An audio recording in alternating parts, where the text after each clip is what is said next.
Tonight, we are going to travel back through the mists of ancient Greece to follow the story of Heracles and the 12 impossible tasks he was set. We will walk beside him through valleys and across dark marshes, through mountain passes buried in snow, and across the open ocean in a cup of gold. From the dry hills of the Peloponnese all the way to the edge of the known world and beyond it.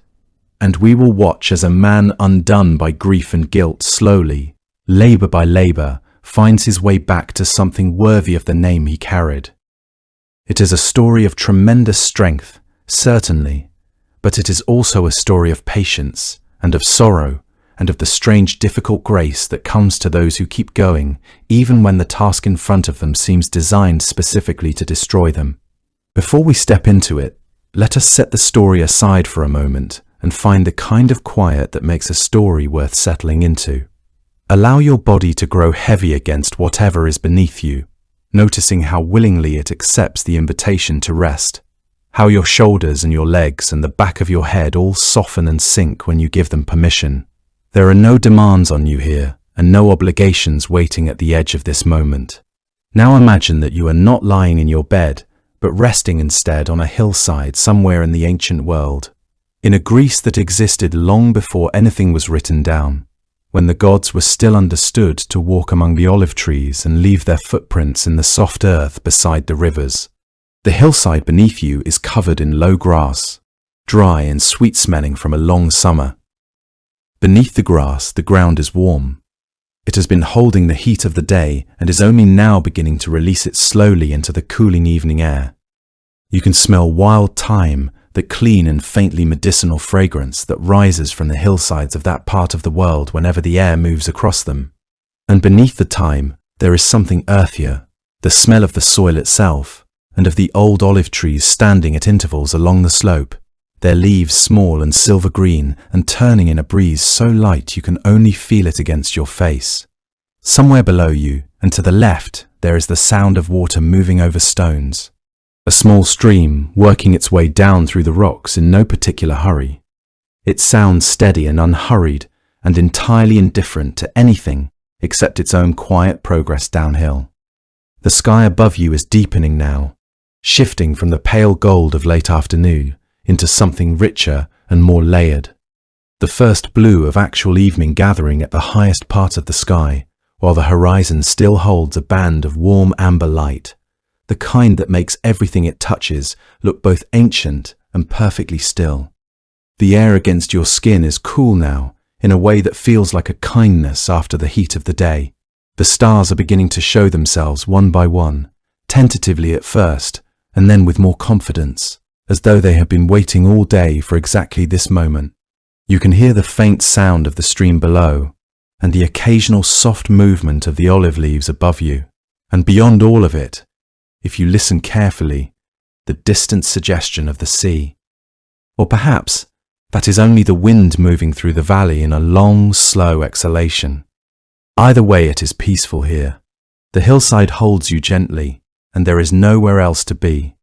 Heracles came into the world under circumstances that were complicated from the very beginning, and it is worth understanding them properly, because almost everything that follows is a consequence of them. His mother was Alcmene, a woman of Thebes renowned not only for her beauty, but for her intelligence and her steadiness of character. Her husband was Amphitryon, a nobleman and a soldier, and it was in his form that Zeus arrived at her door one night while Amphitryon was away at war. Wearing her husband's face, speaking with her husband's voice, settling into the household as naturally as if he belonged there, which he most certainly did not. Alcmene had no reason to suspect anything unusual, and so the night passed as any other might. Some versions add that Zeus arranged for that particular night to last considerably longer than an ordinary night, which is the kind of detail the tradition includes without much comment. By the time the real Amphitryon returned, the thing was already done, and here is a detail the retellings often leave out, though it matters a great deal. Amphitryon came home that same evening, and Alcmene conceived again, this time by her actual husband. She was carrying 2 children at once, by 2 different fathers, twins in every practical sense, born together, raised together, and utterly unlike one another. The son of Zeus would be called Heracles.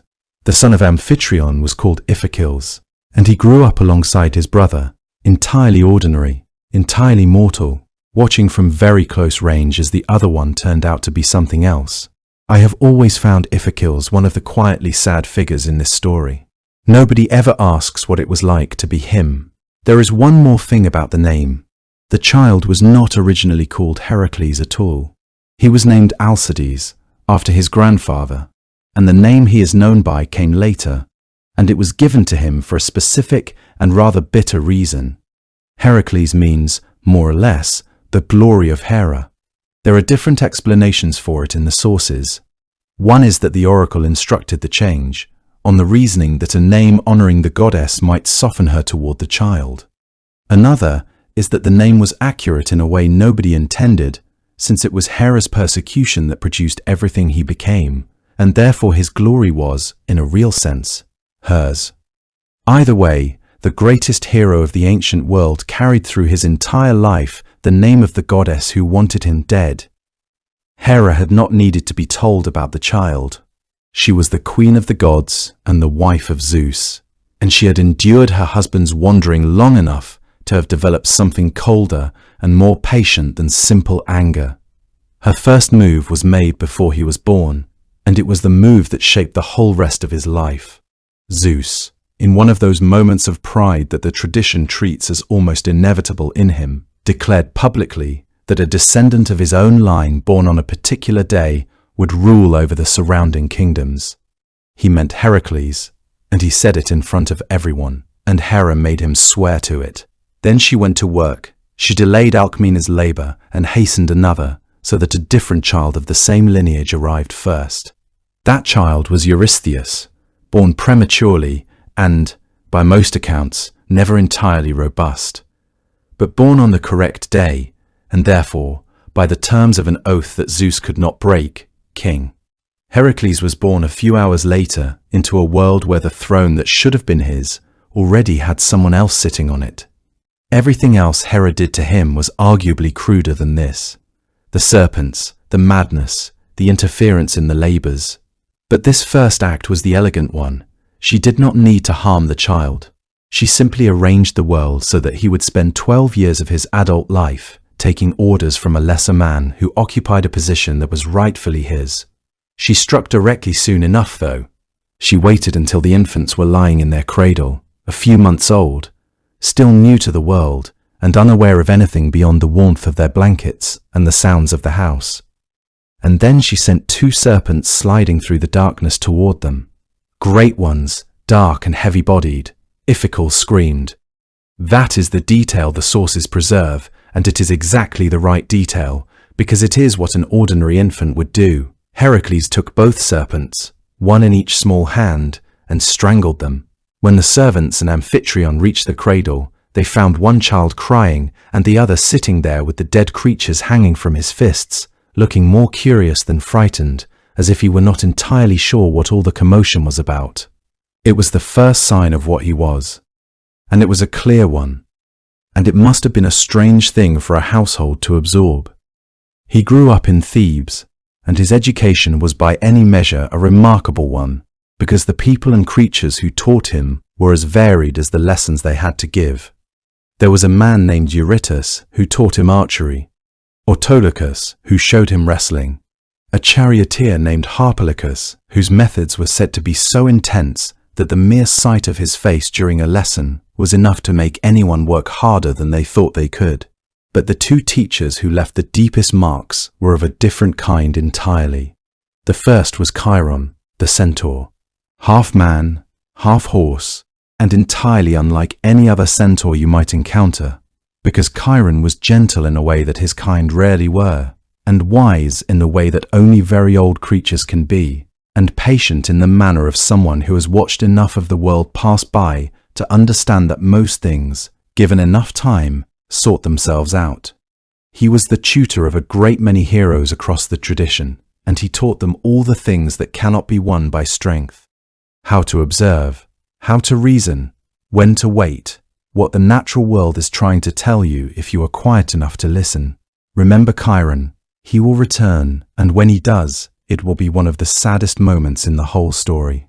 The second teacher was a man named Linus, who was given the task of teaching the boy music, specifically the lyre. He was gifted at his craft and completely unaware of what he was taking on. Heracles wanted to learn. He genuinely did.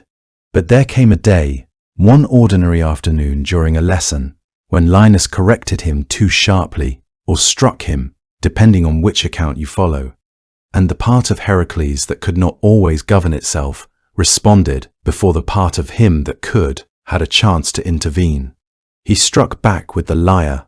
The blow was not measured, and Linus did not recover from it.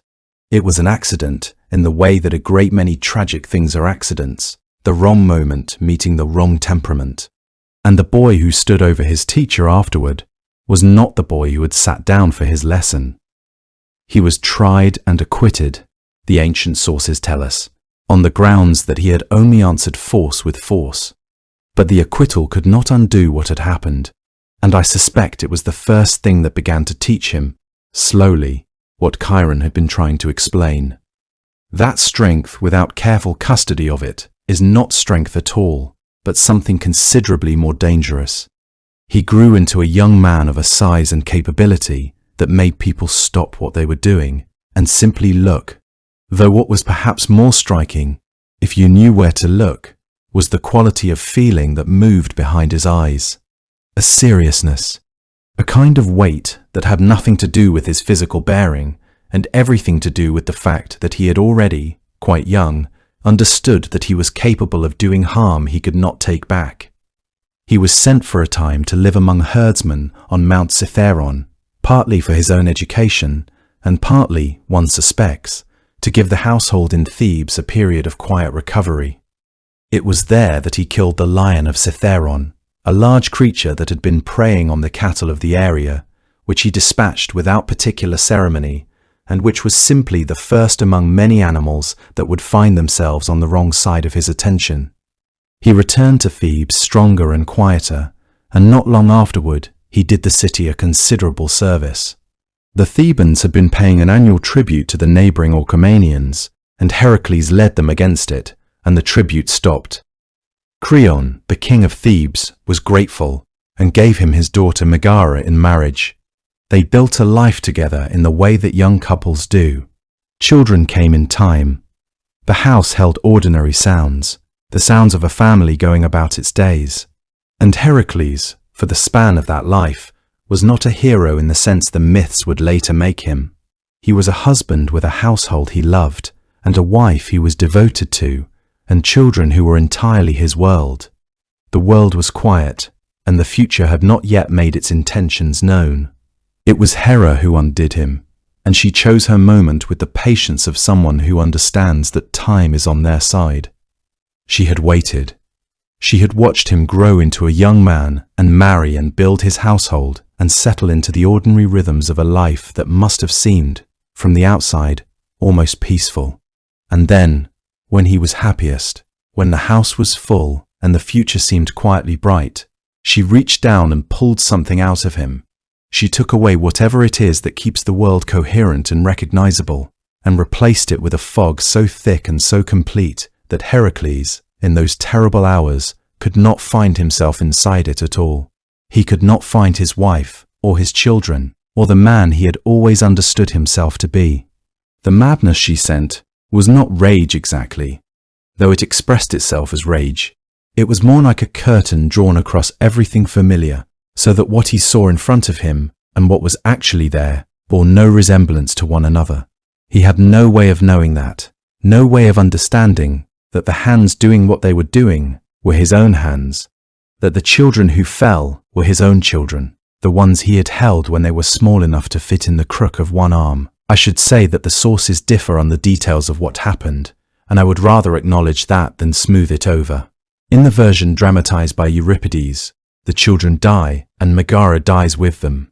In the account preserved by Apollodorus, Heracles kills his children and two of his brothers, and Megara survives, and he later gives her in marriage to his nephew Iolaus, which is a detail so strange and so sad that it is difficult to know what to do with.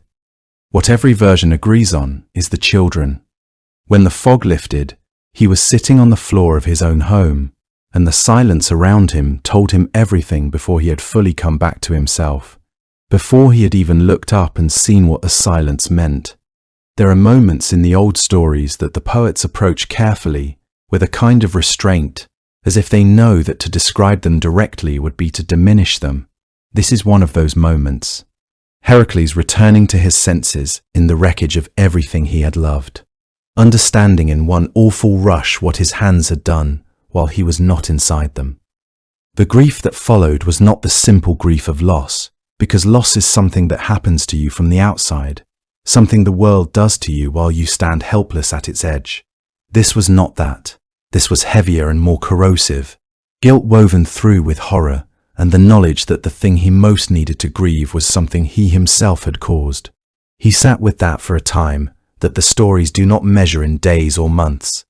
And then, because there was nothing else left to do and no way to simply remain where he was, he went to the oracle.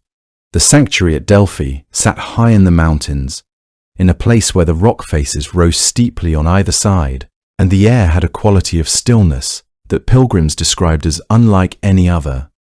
Not the stillness of emptiness, but the stillness of something listening. Heracles made the journey and descended into the inner chamber of the temple, and the Pythia, seated on her tripod above the sacred fissure in the earth, spoke to him in the way the oracle always spoke. Obliquely, with a weight behind the words that made them feel as if they were pulling the future forward into the present. She told him he must go to Tiryns. He must present himself to his cousin Eurystheus and serve him and perform whatever tasks the king set before him, no matter what those tasks were. The terms, in the fullest version we have, were these: 12 years of service, 10 labors, and she told him one thing more, that if he completed what was asked of him, he would receive something that no mortal had ever simply been given: immortality, a place among the gods, an end to the part of him that could be broken and lost. I want to pause on the number because it explains the shape of everything that follows, and almost every retelling skips over it. The oracle set 10, not 12, 10 labors across 12 years of service. The reason there are 12 labors in the story we tell now is that Eurystheus refused to count 2 of them, on grounds that he found and then applied with considerable enthusiasm. We will come to both of those moments when we reach them. And I would ask you to remember, when we do, that this is the mechanism by which 10 becomes 12. 2 acts of pettiness by a frightened man, extending a sentence by 2 impossible tasks. The humiliation of the sentence itself was not accidental either. Eurystheus was not a man who had earned his position through greatness. He held it because Hera had rushed his birth and delayed another, and everyone involved knew it, including him. He was, by most accounts, small-spirited and deeply frightened, and cowardly in the way that people sometimes are when they know, somewhere beneath conscious thought, that they occupy a place they did not truly earn. A place that belongs to someone else, who is standing in front of them, and who could, if it came to it, remove them from it with one hand and barely notice the effort. Heracles had to go to this man and bow his head. He had to make himself subordinate to someone lesser in every way that mattered, except the one way that, for 12 years, would matter most. It was part of the punishment, perhaps the most carefully designed part of it. Not the danger of the labors, which would come later, but this first act of submission, walking through the gate of a city that should have been his, and saying, quietly and without condition, that he was here to serve. He accepted it. That, in the end, is the thing the stories return to. Not the strength it would take to complete the labors, which was extraordinary, but perhaps not, for Heracles, the hardest thing, but the willingness to accept the sentence at all. To carry the full weight of what he had done without attempting to set it down or walk away from it, or argue that the punishment exceeded the crime. He wept, according to some versions, before he went. Wept in the way that very strong people sometimes weep when strength is exactly the wrong thing for the moment and they know it. And then he gathered himself, because there was nothing else to be done, and made the journey to Tiryns, and presented himself to the cousin he could have beaten with one hand, prepared to serve. Eurystheus did not wait long before issuing the first labor, and when he announced what it was, there were those in the court who believed he had already won. The Nemean lion had been terrorizing the valley of Nemea for as long as anyone could clearly remember, a creature so vast and so terrible that the surrounding villages had grown quiet with a particular kind of quiet, the kind that settles over a place when people have stopped going out after dark and have started sleeping closer together and have stopped letting their children wander to the edges of the fields. The shepherds no longer brought their flocks to the green hillsides above the valley because there were no flocks left to bring. Nemea was a place of dry golden hills in those days, scattered with olive trees whose silver-green leaves turned in the afternoon wind, their trunks old and twisted and pale as ash, rooted in thin soil between outcroppings of limestone. In spring, the lower slopes would have been covered in wildflowers, small yellow and purple things growing close to the ground. But by the time Heracles arrived, the season had turned, and the hills were the color of dry straw under a sky so blue it seemed almost to press down on everything. The whole valley had that particular stillness you sometimes feel in a landscape that has been frightened into silence. There were no birds where the lion lived. The insects had gone quiet around the cave. Even the wind seemed to move more carefully there, threading between the rocks without making a sound. The lion was said to be impervious to any weapon fashioned by mortal hands, and that detail had contributed a great deal to its long tenure. No hunter had managed to wound it. No spear had found purchase in its flesh. No arrow had ever drawn blood from that golden hide. Its parentage is given differently in different sources. Some say it was the offspring of Typhon and Echidna, the monstrous parents who produced so many of the world's plagues. Others say it fell from the moon. Others still say Hera raised it herself and put it there deliberately. Heracles had his bow with him, and his arrows, and the great olive wood club he had cut and shaped himself. And he approached the lion's cave with the reasonable expectation that the bow would do what bows do. The cave opened in the face of a limestone hillside, low and wide, the stone around its entrance worn smooth, where the animal had passed in and out over years. The smell coming from it was something you would not forget.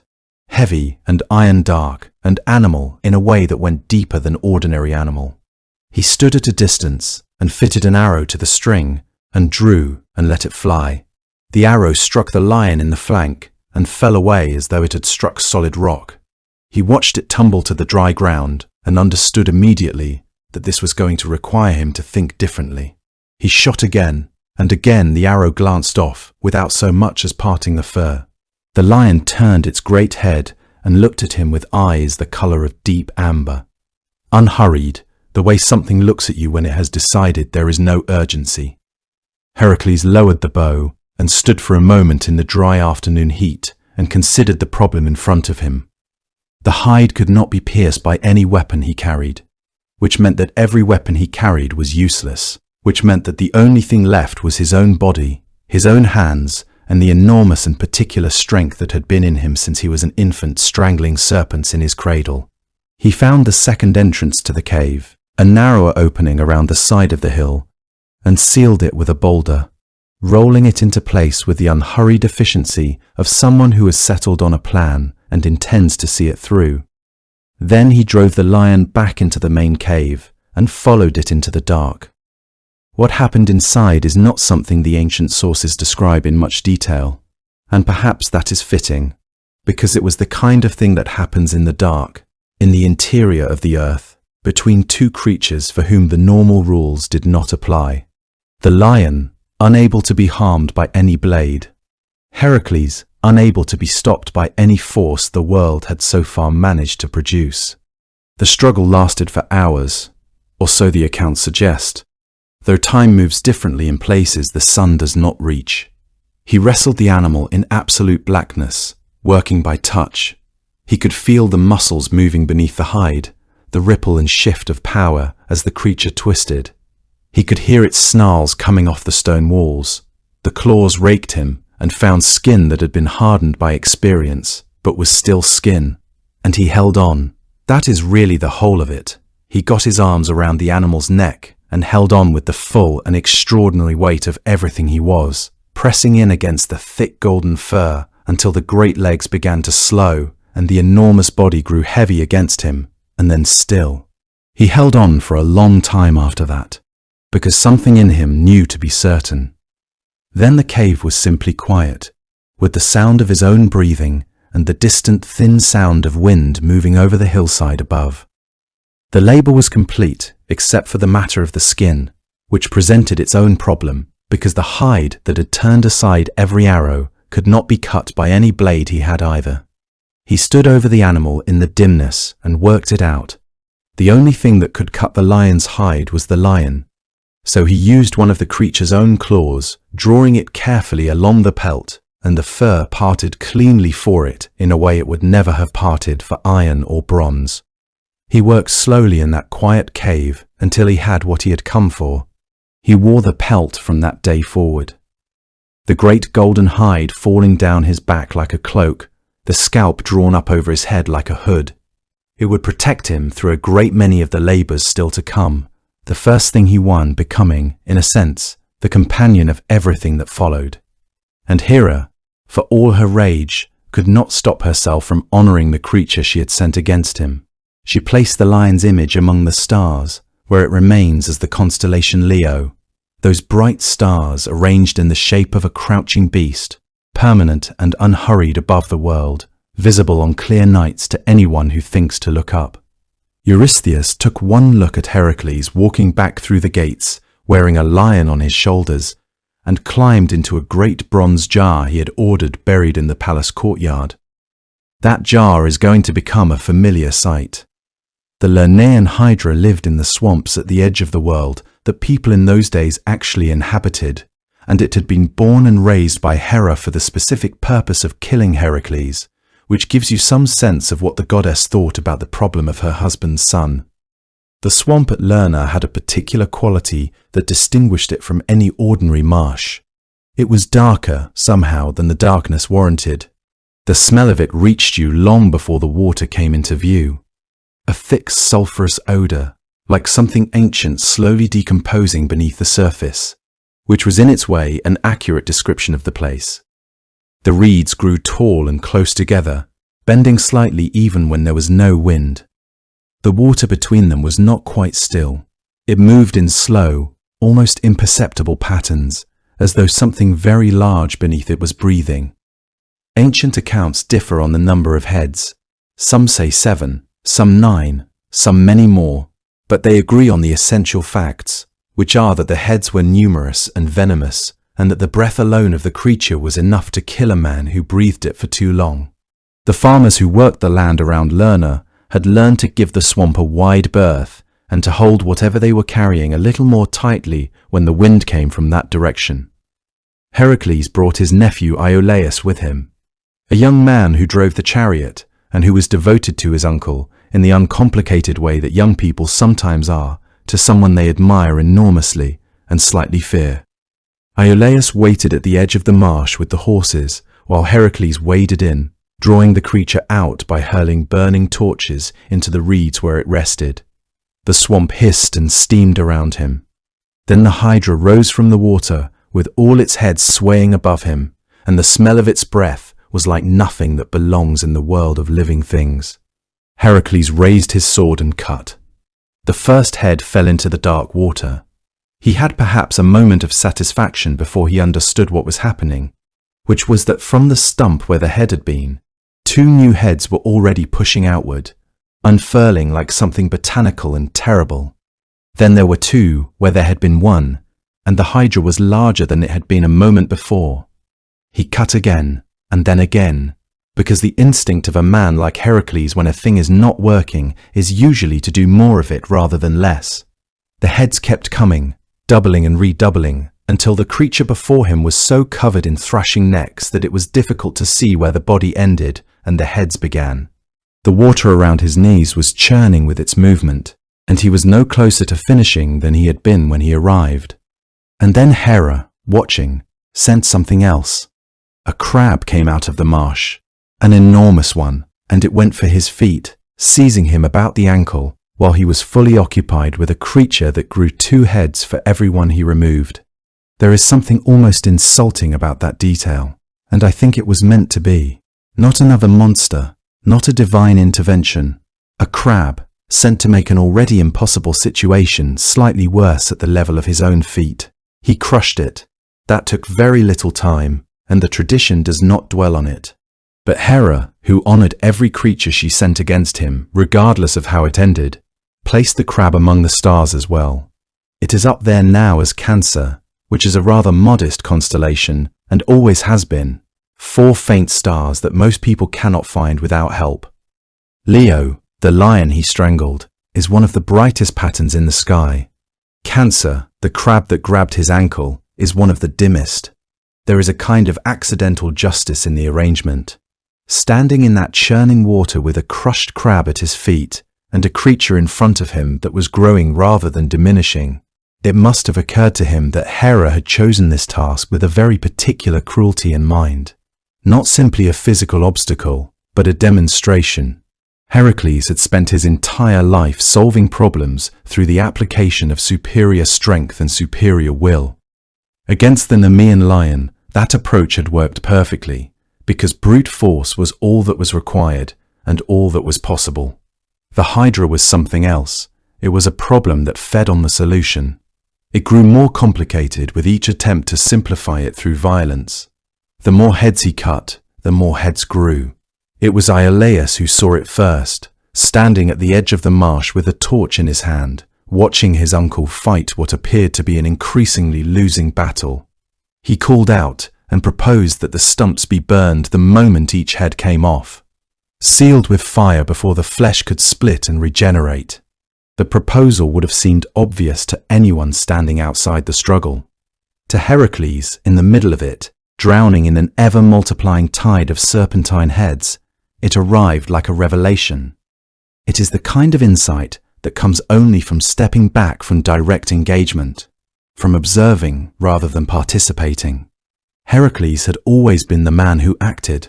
Iolaus was the man who watched. Heracles moved to higher ground at the edge of the swamp, close enough to reach the creature, and close enough also to Iolaus and his torch. And they began again, the two of them working in close coordination.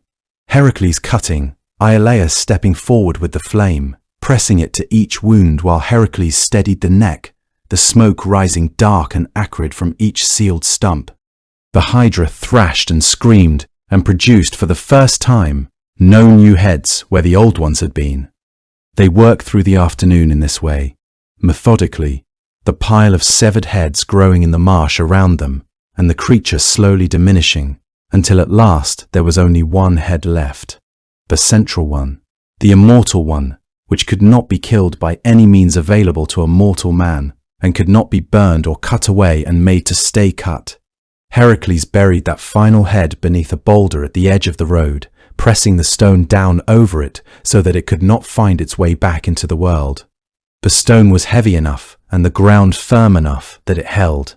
The immortal head remained contained beneath it, still alive in whatever sense an immortal thing remains alive when it has been separated from its body and pinned under a rock, which is not a comfortable sense but was the best that could be managed. Then Heracles did something careful and deliberate that tells you a great deal about how his mind worked. He took his arrows, one by one, and dipped their tips into the blood of the Hydra, which pooled dark and viscous at the edge of the swamp where the creature had fallen. The venom in that blood was among the most potent poisons in the ancient world, capable of killing almost anything it touched. Those arrows, once dipped, became something far more dangerous than they had been. He carried them with him from that day forward. They will appear again in later labours, at moments when brute strength alone is not sufficient, the second labour reaching forward into all the others. They will also, eventually, kill his teacher. And then, many years later, they will kill him. But that is a long way ahead, and he could not have known it standing in the shallows at Lerna, with the reeds finally still around him.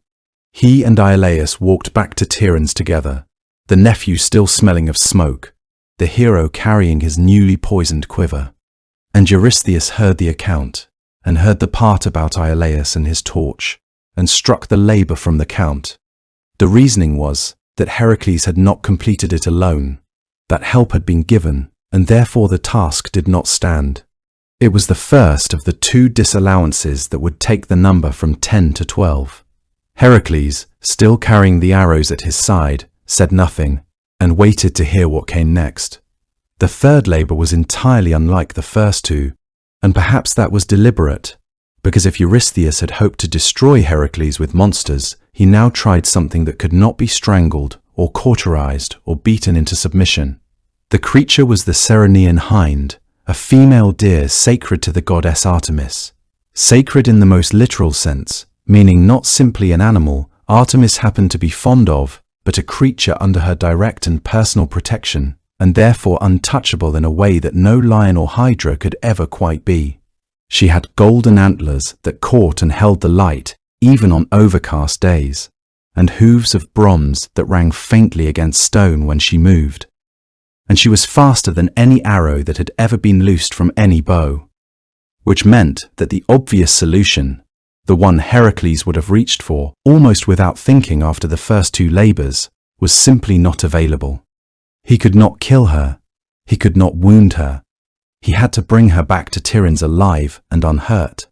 All of the considerable strength he carried with him was, for the purposes of this particular task, very nearly useless.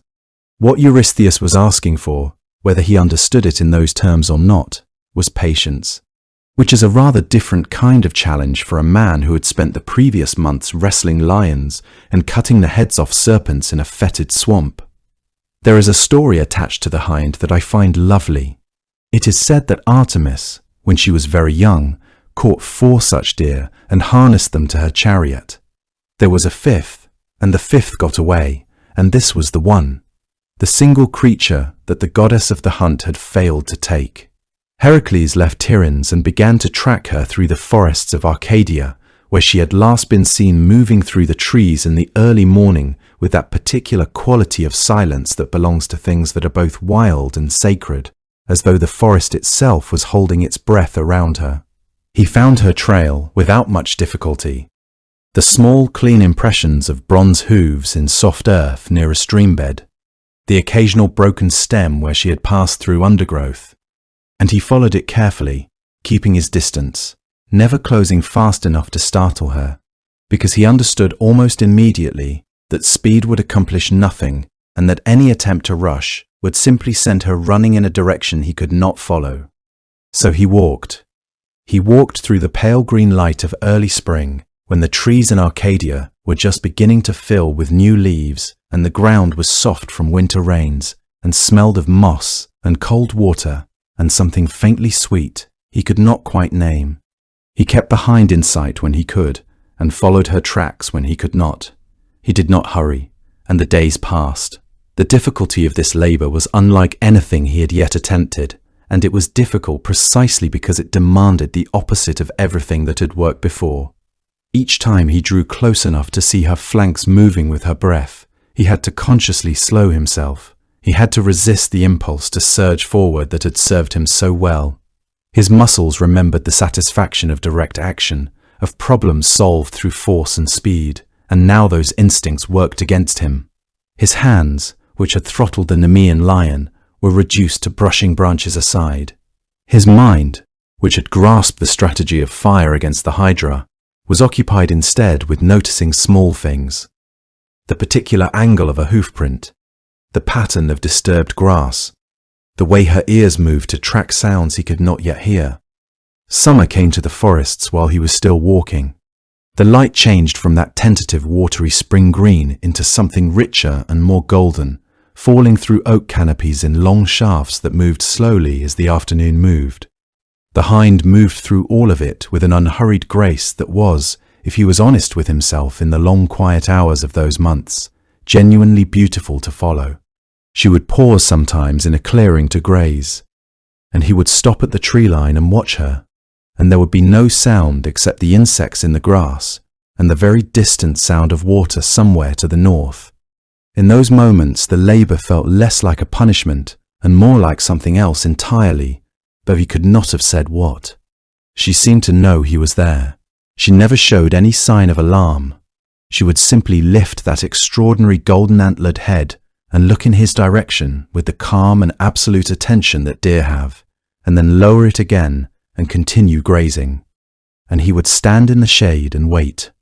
He followed her north through autumn, when the forests of Arcadia gave way to rougher country, and the air carried the first cold edge of what was coming. The leaves turned and fell, and her bronze hooves rang against frost-hardened ground in the early mornings. He followed her all the way to the land of the Hyperboreans, those people said to live at the very top of the world beyond the north wind, in a country of perpetual warmth and sunlight that seems paradoxical only if you have not spent time thinking about what ancient people meant when they described the edges of the earth. And then he followed her back south again as winter deepened, retracing a path that now felt familiar in the way long roads always begin to feel familiar after enough months of walking them. It was at the river Ladon, a river in Arcadia, clear and cold and running over smooth pale stones, that she finally paused long enough. She had come down to drink, lowering her head toward the water in the early morning. Heracles moved quietly through the reeds along the bank, not running, not rushing, covering the distance carefully and without sudden motion. He cast a net over her gently, and she was caught. She struggled briefly, the bronze hooves striking the stones with a sound like distant bells, and then she was still. Heracles held her carefully, aware of how fragile even a sacred and divinely protected creature can feel when it is frightened. Artemis appeared almost at once, arriving at the river with the particular quality of presence that belongs to gods when they are genuinely angry, which is different from the anger of mortals in that it has no heat to it, only a cold and luminous certainty. Some versions have her brother Apollo with her, which does not improve the situation. She told Heracles what she thought of what he had done, in terms that were not especially gentle. He listened without interrupting, which was perhaps the wisest thing he did in the entire year. And then, when she had finished, he explained himself. He told her about the oracle, and about the crime that had sent him to Eurystheus, and about the terms of the labor and what they required. And he told her, and this mattered, that he intended to return the hind once Eurystheus had seen her, that he was not taking her away permanently, that he understood what she was and to whom she belonged. There was something in the way he said it, some quality of genuine sorrow that had nothing to do with strategy and everything to do with the fact that a year of walking quietly through forests after a creature you are not allowed to hurt does something to a person. It softens something that the first two labors had roughened. Artemis heard it and was moved by it and let him go. He brought the hind back to Tiryns alive and unharmed, exactly as the labor had demanded, and then, true to his word, he released her. She ran and was gone, and Artemis was satisfied, and that was the third labor done. The fourth labor sent him to Mount Erymanthus, where a great boar was making short work of anything that crossed its path. But the labor itself is not really what anyone remembers about it, and the thing that happened on the way is one of the saddest passages in the whole of Greek mythology. On his route to the mountain, Heracles stopped at the cave of a centaur named Pholus, who was kind and well-mannered and offered the hero whatever hospitality he had. Pholus was one of the gentler centaurs. His cave was a comfortable place, lined with the soft pelts of animals, smelling of wood smoke and pine resin, the kind of dwelling that felt as though it had been settled into gradually over many years by someone with no intention of going anywhere. He roasted meat over his fire and set it before his guest with the ease of someone glad for the company, and they sat together in the flickering warmth while the mountain wind moved through the trees outside, carrying the cold smell of stone and altitude that belongs to that part of Arcadia. Pholus spoke of the seasons in the mountains, of how the snow came early in autumn and stayed late into spring, of the old days, before the herds had become scattered and wary, when centaurs and men had more commerce with one another. His voice had the quality of someone remembering a time that was passing, and who did not speak of it with bitterness, but with a kind of patient sadness. There was, however, a large sealed jar in the corner of the cave that Pholus was reluctant to open, a jar of wine that did not belong to him alone, but was the common property of all the centaurs of that region. Ancient, well stoppered, set aside for a time when it might be genuinely needed. Heracles, who was not above asking for what he wanted, asked for it. Pholus, who found it difficult to refuse a guest of such obvious standing, eventually opened it. What came next was entirely predictable to anyone who knew anything about centaurs and wine. The smell of it spread immediately through the cold mountain air, drifting down through the trees and across the rocky slopes. The other centaurs smelled it, and came, and they were not pleased. They came in numbers, carrying stones and uprooted furs, the way centaurs tended to when they felt that something belonging to them was being consumed without permission. The first of them burst through the entrance with the particular rage of those who believed themselves wronged, and the peace of that cave dissolved very quickly. Heracles, who had by now some experience in the management of violent situations, drove them back with firebrands, and then with his arrows. The arrows tipped with the hydra's venom. Most of the centaurs fled south and scattered into the forests.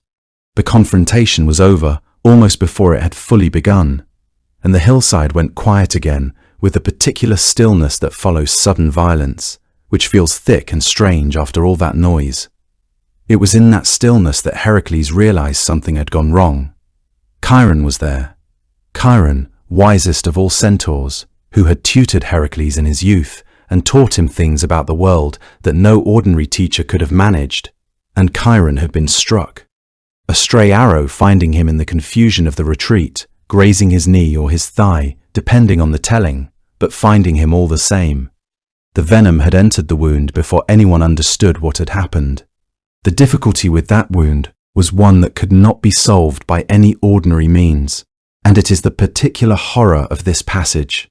Chiron was immortal, which meant the wound would not kill him, the venom would not kill him, but neither would either of those things stop being what they were. What he was left with was not death but pain, endless and unrelenting, the kind that has no resolution and no end, in a body that could not die of it and could not recover from it. Heracles knelt beside him for a long moment with nothing useful to say, because there was nothing useful to say.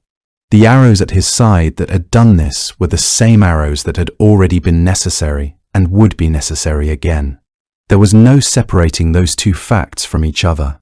I want to follow this to its conclusion, because the sources do, and because most retellings leave Chiron lying on that hillside in permanent agony and simply move on to the boar. That is not where the story ends. Chiron endured it for a long time, and eventually, unable to bear it and unable to die, he did something extraordinary. He offered to give up his immortality.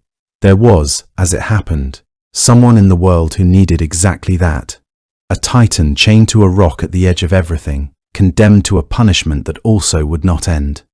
And an arrangement was made, with the consent of Zeus, in which Chiron surrendered his deathlessness and took Prometheus's place in the accounting, and was permitted, at last, to die. Prometheus's own release will come later in this story, and it will come from the hands of the same man who wounded Chiron in the first place. I do not think the ancient tellers arranged that deliberately, but it fits together with a neatness that is hard to ignore. Zeus set Chiron among the stars afterward. He is up there now, as a constellation, which the Greeks reckoned as either the archer or the centaur, depending on who was doing the reckoning.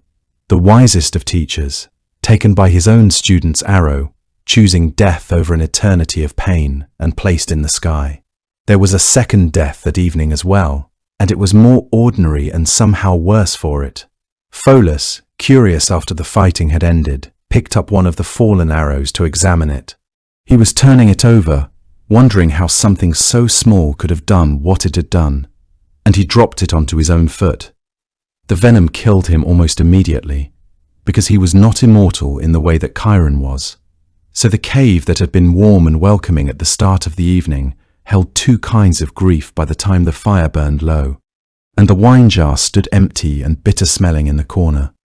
A thing that should never have been opened, that had brought nothing but sorrow in its opening. Heracles buried Pholus with care, taking time that was not strictly his to take, and then he continued up the mountain, because the labour did not stop for sorrow, and the boar was still up there somewhere doing exactly what the reports had said it was doing. The upper slopes of Erymanthos in winter were not the sort of terrain that made anything easy. The snow was deep and uneven in the way of mountain snow, crusted in some places and soft enough to swallow a man to the knee in others. The wind coming off the peaks carried a cold with no softness in it at all, and the pines on the higher ridges stood dark against the white with a stillness that made the whole landscape feel watchful and remote. He found the boar's trail without difficulty, because a creature that size moving through deep snow leaves a record of itself that is impossible to miss, the trough of its passage winding between the trees and up toward higher ground. And he drove it upward, shouting, crashing through the undergrowth, pushing it away from the shelter of the lower forests and out into the open snowfields above the tree line, where the drifts were deep enough to slow a creature of any size and where the cold itself became a tool. The boar, immense and furious and absolutely unaccustomed to being moved by anything, found itself floundering in snow that came up past its haunches, its enormous legs churning through the drifts with less and less effect the higher it climbed, until it was barely moving at all, exhausted by the cold and the altitude and the relentless noise of the man behind it. That was when Heracles brought the net over it and secured it, working quickly and with the confidence of someone who has learned that speed matters more than elegance in these final moments. He lashed the net tight and hoisted the boar onto his shoulders and came down the mountain the way he had gone up, through the snow and the cold and the dark forests and the lower slopes where the grass showed through in brown patches. He carried it all the way to Tiryns with the boar still alive and still intermittently furious above him, which caused considerable alarm among everyone who happened to be on those roads that day. Eurystheus dived into his jar before Heracles had made it through the gate. That was the fourth labour complete, though the memory of Chiron's face stayed with him longer than any of the victories did. The fifth labour had no monster to fight and no creature to chase, which might sound like a relief until you understand what Eurystheus had in mind. He sent Heracles to the kingdom of Elis to clean the stables of King Augeas. The task was considered impossible, not because it required supernatural strength, but because of the sheer and stupendous quantity of what had accumulated there over 30 years of neglect. Augeas was a wealthy man, wealthy in the way people in those days measured wealth, which is to say that he owned cattle. Not a modest herd, but thousands upon thousands, immortal cattle gifted to him by his father Helios, the sun himself. Animals that were never sick and never died, and therefore never stopped producing the ordinary and rather overwhelming byproducts of their existence. The stables had not been cleaned in 3 decades. The result defied easy description. The earth around them dark and thick and barren. The air above carrying a weight of its own that you could feel before you could see the place. The valley that had once been green and running with clean water becomes something else entirely. The ground cracked and poisoned, the grass long since smothered, the soil exhausted beneath the accumulated mass of years. Travellers who passed through Elis spoke of it the way people speak of things they would rather not have seen. Augeas himself seemed to have made a kind of private peace with the situation, as though the sheer scale of the problem had become, over time, a source of pride rather than shame, a monument to his prosperity, measured in all the wrong ways. If there was a cruelty particular to this labour, it was the cruelty of humiliation rather than danger. The idea that the greatest hero of the age should be brought low, not by a lion or a serpent, but by the most ordinary and unglorious substance in the world.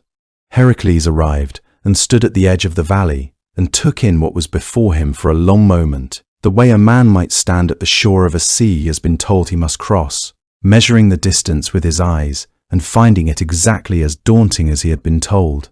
Then he went to Augeas directly and made him a proposition. Give him 1/10 of the royal herd, and he would have the stables clean before the sunset on that same day. Augeas agreed immediately, and you can imagine the quality of that agreement. The easy confidence of a man who is certain he is about to be proven right, who sees no harm in promising something he does not believe he will ever have to deliver. He even brought his son Phyleus as a witness, perhaps already imagining the story he would tell later.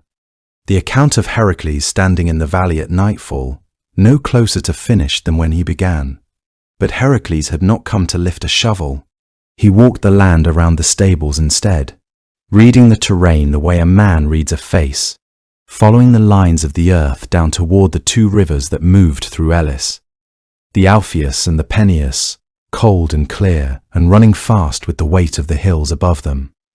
He found the places where the rivers could be persuaded, and he began to work, not on the stables themselves, but on the ground between the rivers and the valley, digging channels, shifting stone, redirecting water with the patient, methodical attention of someone who has understood the problem correctly.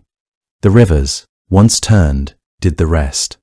They poured through the stables in a rush of cold water that swept the accumulated years before it, flooding out through the far side of the valley and carrying everything away downstream, leaving the stones of the floor clean and the air above them something close to breathable. By late afternoon it was done. The valley was wet and scoured and a little dazed looking, the way a place looks after a storm has passed through and taken everything loose away with it.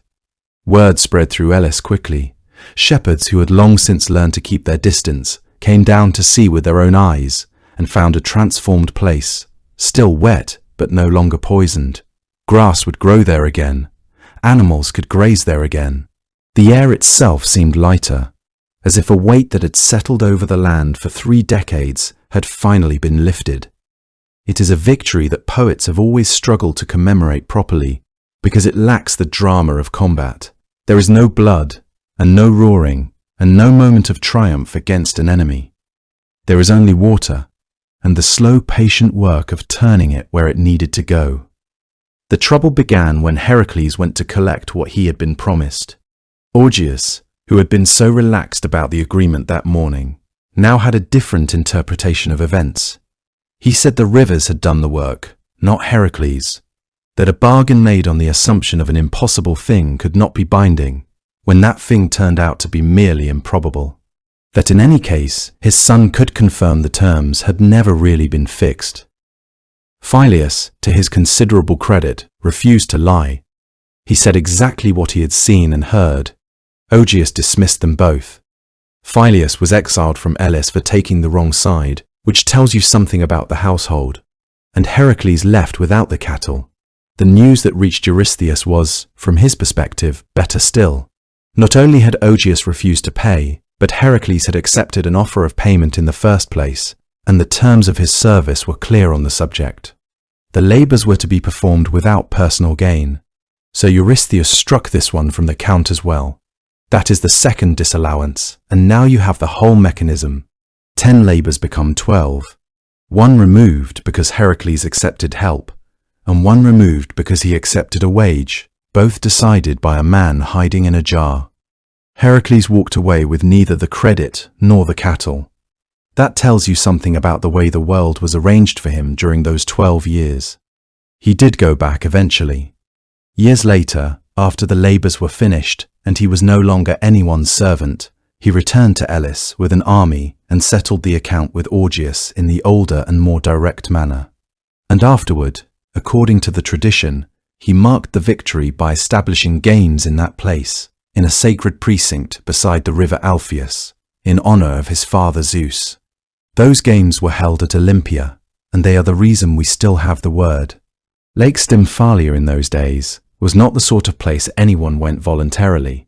A dark, still marsh ringed by reeds tall enough to hide in, where the air above the water was thick with the noise of wings and the distant sound of something that was definitely not birdsong in any ordinary sense. The marsh sat in a shallow valley in Arcadia, enclosed on most sides by gentle hills that might have been pleasant under different circumstances. Hills covered in scrub oak and pale grass, the kind that catch the evening light in a way that is almost tender if you were looking at them from a safe distance.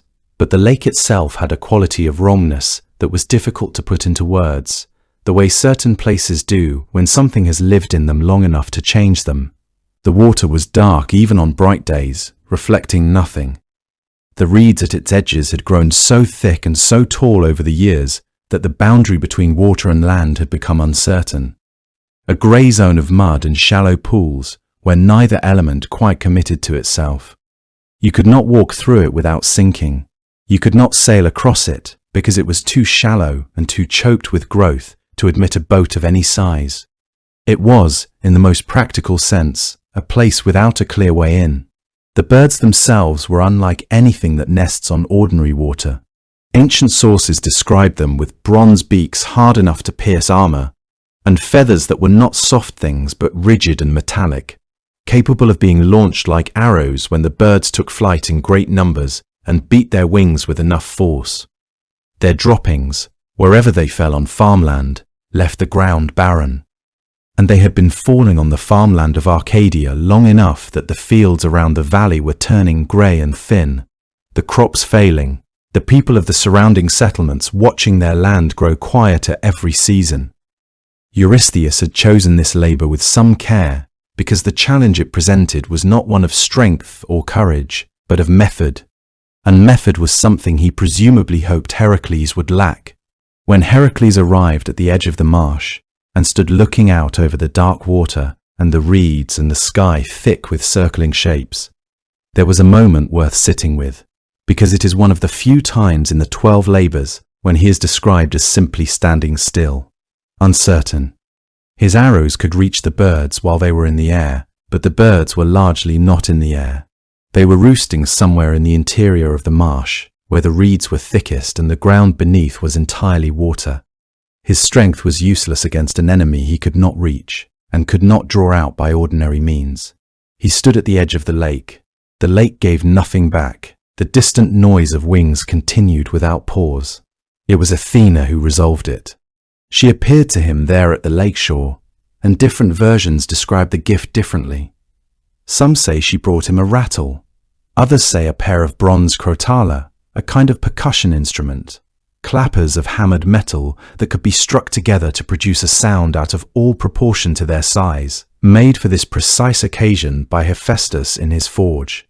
What matters across all the versions is the nature of the gift, not a weapon, not armor, not divine strength, noise, a device designed to do nothing except disturb the air with an enormous and unexpected sound. There is something gently instructive in that, in the way Athena looked at the problem Heracles could not solve and saw immediately that the solution was not force but disruption, not confrontation but panic, that the right tool, properly used, was worth more here than any amount of the strength he already had in abundance.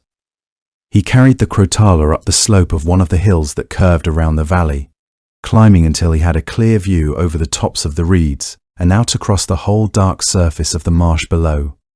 The morning would have been quiet up there, the kind of quiet that settles on high ground when the wind drops. He would have been able to see, without being seen, the full extent of what he was dealing with. The sheer number of shapes moving in the reeds, the way the surface of the lake shifted slightly where the birds moved beneath the cover. He raised the crotala and struck them together. The sound that came out of them was tremendous, a sharp metallic clamour that rang out across the valley and down into the hollow of the marsh and seemed to find every corner of the place at once. The birds rose. They came up out of the reeds in a vast dark cloud, thousands of them, filling the sky above the lake with a noise of their own that mixed with the ringing of the crotala into something almost overwhelming. The beating of so many bronze-feathered wings at once, the harsh cries, the confusion of a roost disturbed all at the same moment with no warning.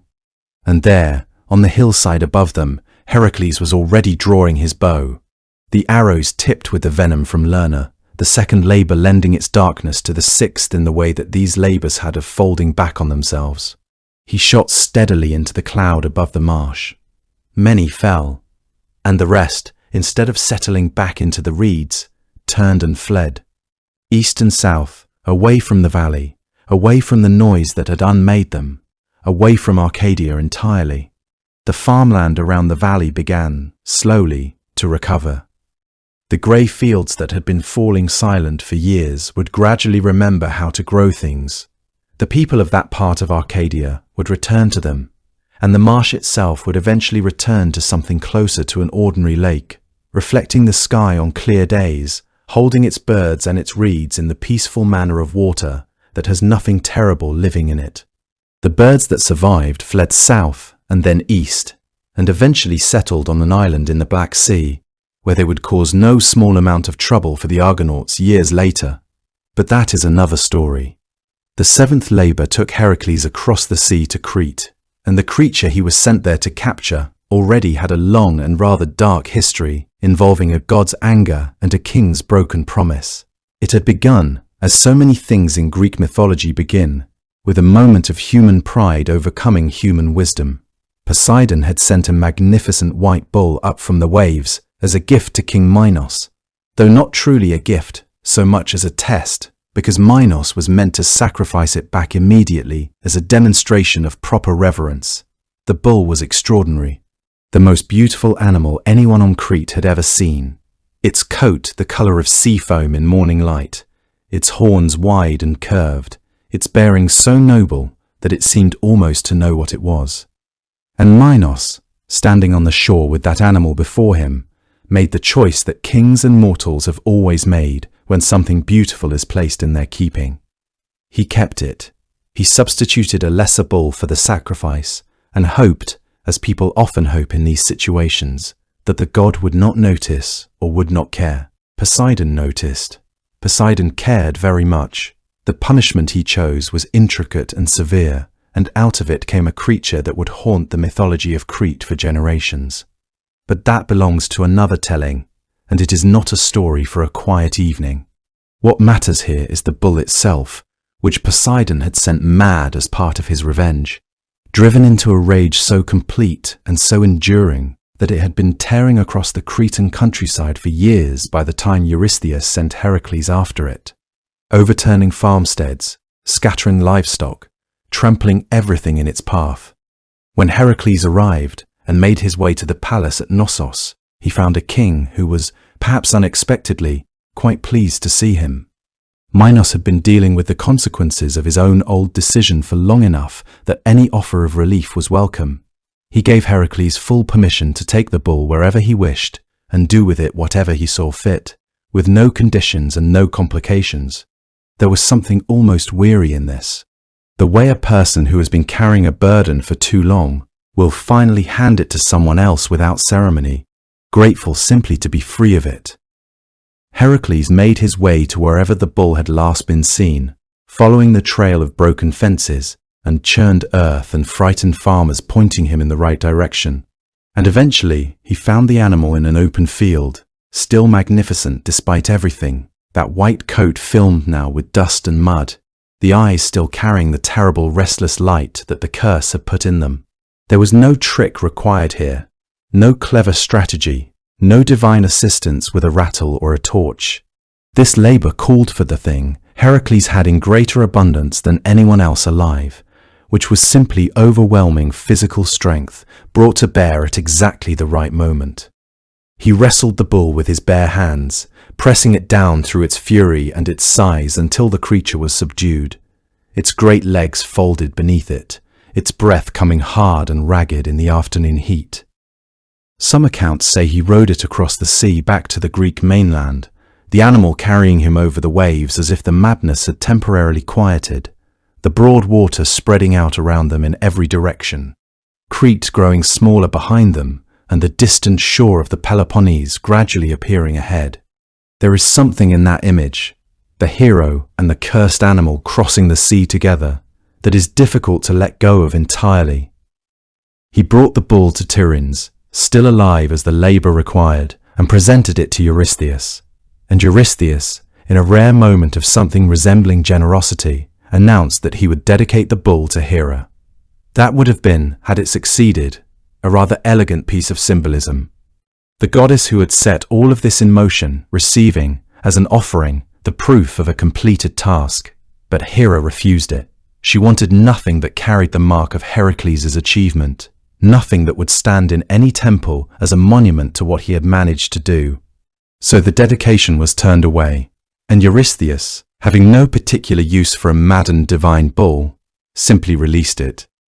The animal was free again, and it wandered, following whatever internal compass the curse had given it, north through the Greek countryside, across into Attica, eventually settling in the region around a town called Marathon. where it resumed its old habits of destruction and became a considerable problem for people who had done nothing whatsoever to deserve a Cretan bull in their midst. It became known there as the Marathonian bull, and it remained a source of fear and damage for years. A piece of unfinished business handed from Crete to the mainland and left there without resolution. The resolution, when it finally came from a different hero entirely.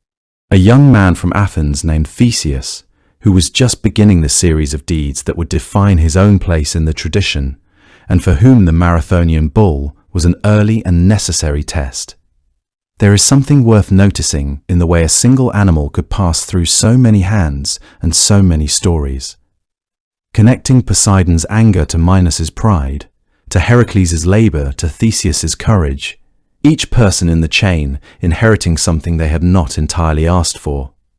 The eighth labor sent Heracles further from home than he had gone before, north and east into Thrace, to the court of a king named Diomedes, who had a rather distinctive way of treating his guests, which is to say that he fed them to his horses. Diomedes was a son of Ares, which perhaps explains something of his temperament. He ruled over a people called the Bistones, in a land where the winters were long and the winds came off the sea with a particular edge to them, stripping the hills bare and filling the harbours with a cold grey chop. He kept 4 mares of extraordinary size and ferocity, animals so violent and so thoroughly corrupted by years of being fed human flesh that they could no longer be considered horses in any ordinary sense.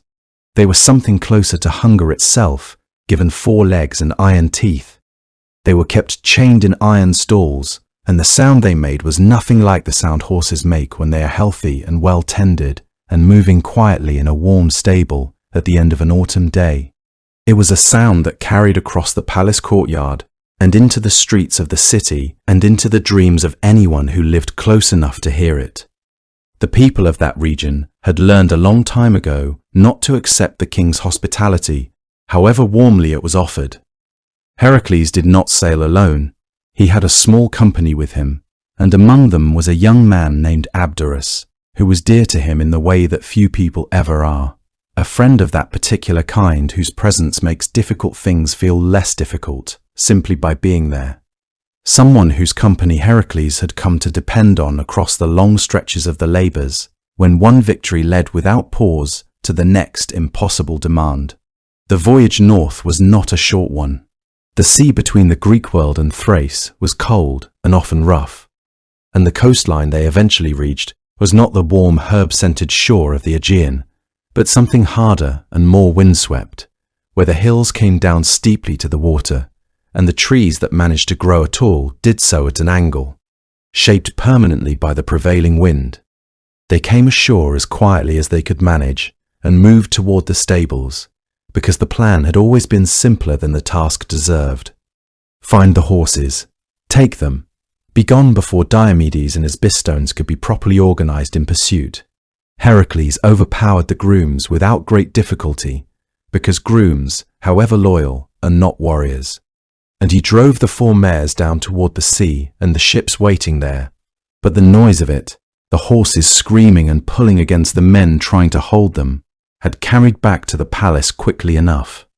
Diomedes came after them, with his soldiers in far greater numbers than Heracles had hoped for. So Heracles made a decision that was perhaps the only one available to him in that moment. He left Abderus to hold the mares at the shoreline, while he turned to meet the army coming down the hillside. He fought the Bistones with the directness that had characterized every labour before this one, with the club and with his hands and with a ferocity that scattered them and drove them back up the slope they had come down. And then he turned his attention to Diomedes himself, whom he seized and dragged back to the iron stalls, and fed to the mares that the king had spent so many years feeding with other men's suffering. There is a certain symmetry to it that the ancient storytellers noted without much commentary, as if the logic of it was self-evident, which perhaps it was.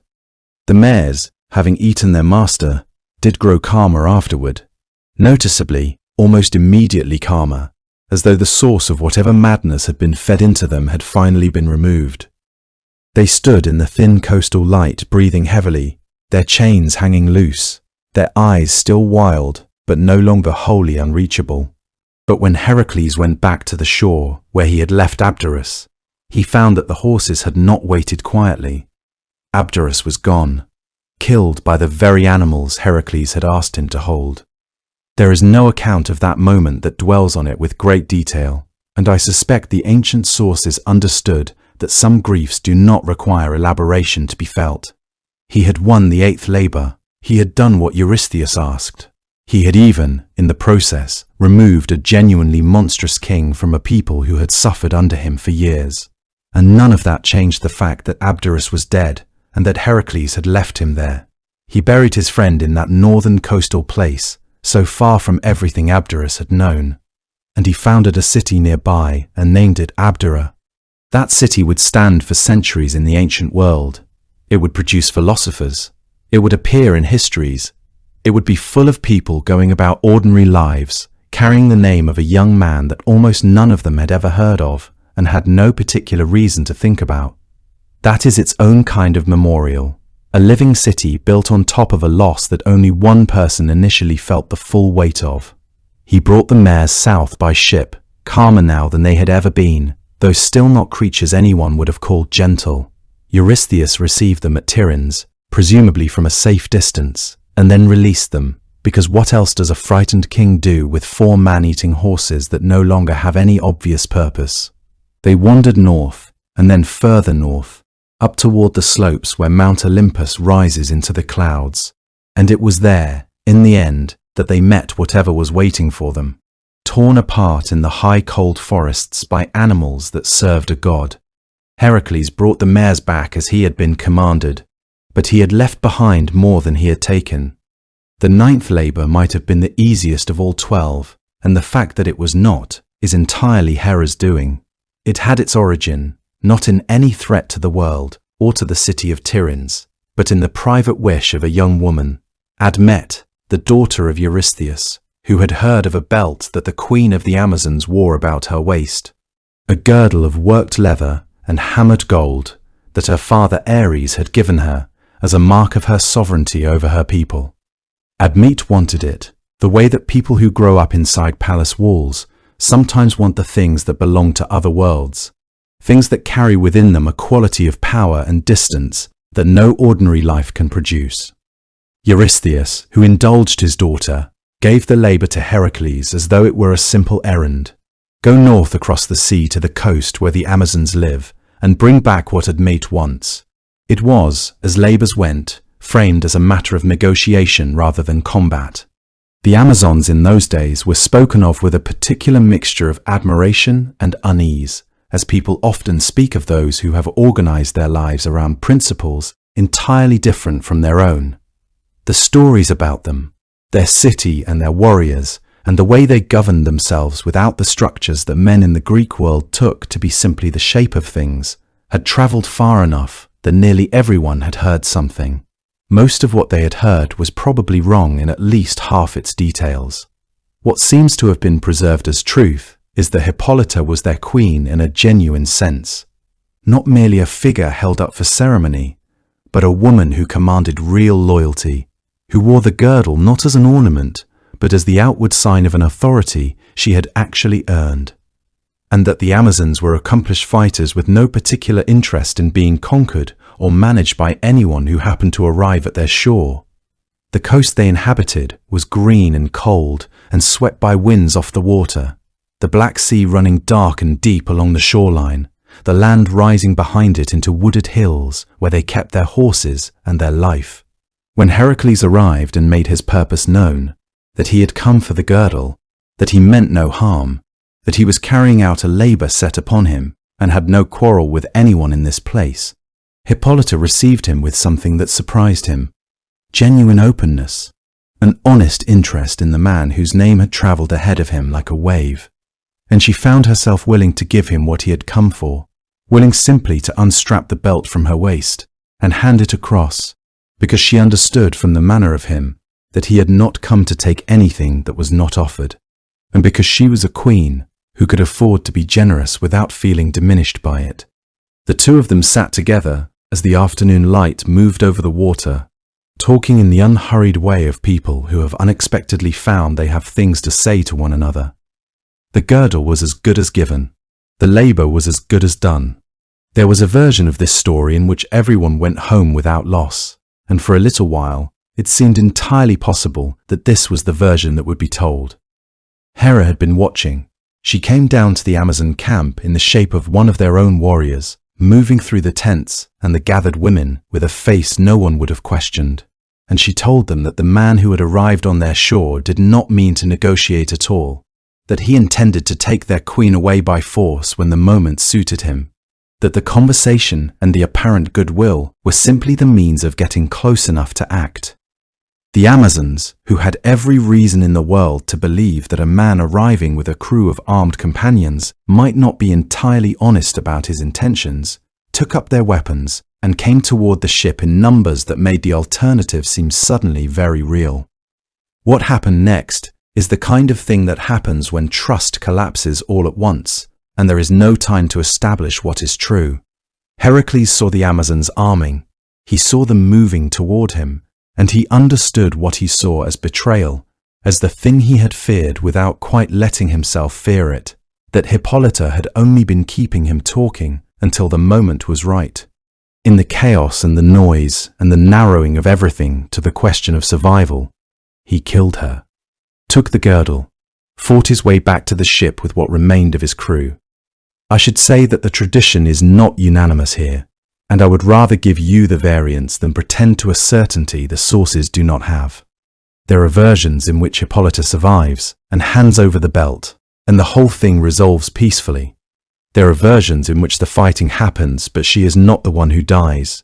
There are versions involving Theseus, who is said to have sailed with Heracles on this journey and to have taken an Amazon home with him, which produced consequences of its own later. But the version that has carried down most strongly is the one in which a conversation that was going well was destroyed from outside by someone who could not bear to watch it go well. The sea opened behind them as they left, and the shore became smaller, and then it was gone. He sailed home with the girdle, which went to Admete as ordered. He did not speak much about Hippolyta on the return voyage. The sea was flat and grey and gave nothing back. The 10th labor took Heracles to the edge of the world, to a place that people in those days understood to be the actual boundary of the known earth, where the ocean stream ran around everything, and the sun sank into the water each evening, and darkness was absolute. Eurystheus sent him west, further west than any previous labor had required, to a distant island called Erythea that sat beyond the far reaches of the Mediterranean, beyond even the great strait that marked the limit of the sea. There, a three-bodied giant named Geryon kept a herd of magnificent red cattle, said to be the finest in all the world. The journey alone would have broken an ordinary man, and it began almost immediately with the kind of difficulty that seemed to follow Heracles wherever he went. To reach the far west, he first had to cross the burning expanse of the Libyan desert, a landscape so ferocious in its heat and so utterly without mercy that it seemed designed not merely to exhaust him, but to reduce him entirely. The sun pressing down on the dry white ground with a weight that shimmered at the edges and turned the distant air into something that moved like water, though there was no water anywhere to be found. It was somewhere in that country that he encountered a giant named Antaeus, and the episode is worth telling because it is one of the cleverest things in the whole cycle. Antaeus was the son of Poseidon and of Gaia, the earth. He lived in Libya, and he challenged every traveller who passed through to wrestle him, and he had never lost, and the evidence of this was a considerable pile of bones and a temple he was said to be roofing with the skulls of the men he had beaten. He was enormous and he was strong, but that was not the problem. The problem was that his mother was the earth, and every time any part of him touched the ground, his strength was completely renewed. You could throw him down and he would get up stronger than he had been. You could exhaust him, and the moment he stumbled and put a hand to the soil, he was fresh again. Every advantage anyone gained against him was erased by the simple act of falling, and falling was the one thing a wrestler cannot avoid. Heracles fought him and threw him down and watched him rise, and somewhere in that repetition he worked out what was happening, so he changed the terms. He got his arms around the giant and lifted him clear off the ground, and then he simply held him there, held him in the air, away from the source, while the strength drained out of him with nothing to replenish it, and crushed him at his leisure. I have always liked this episode more than most of the labours proper, and it is not even one of the labours. It is a piece of business that happened on the way to one. But it demonstrates something the whole cycle keeps circling around, which is that Heracles' real gift was never strength. Any number of figures in the mythology are strong. What Heracles had, and what he acquired progressively across these 12 years, was the capacity to look at a problem that was defeating him and ask what was actually producing the defeat. The line could not be pierced, so he did not pierce it. The hydra grew heads when cut, so he stopped only cutting. Antaeus drew his strength from the ground, so Heracles took away the ground. The strength was always necessary. It was never sufficient. He continued west, and the desert continued, and eventually he reached the limit of his patience. Somewhere in the middle of that white expanse, he drew back his great bow and shot an arrow directly at Helios, the god of the sun, blazing there above him in his golden chariot. It was exactly the sort of thing that could have gone very badly. What actually happened was not what you might expect.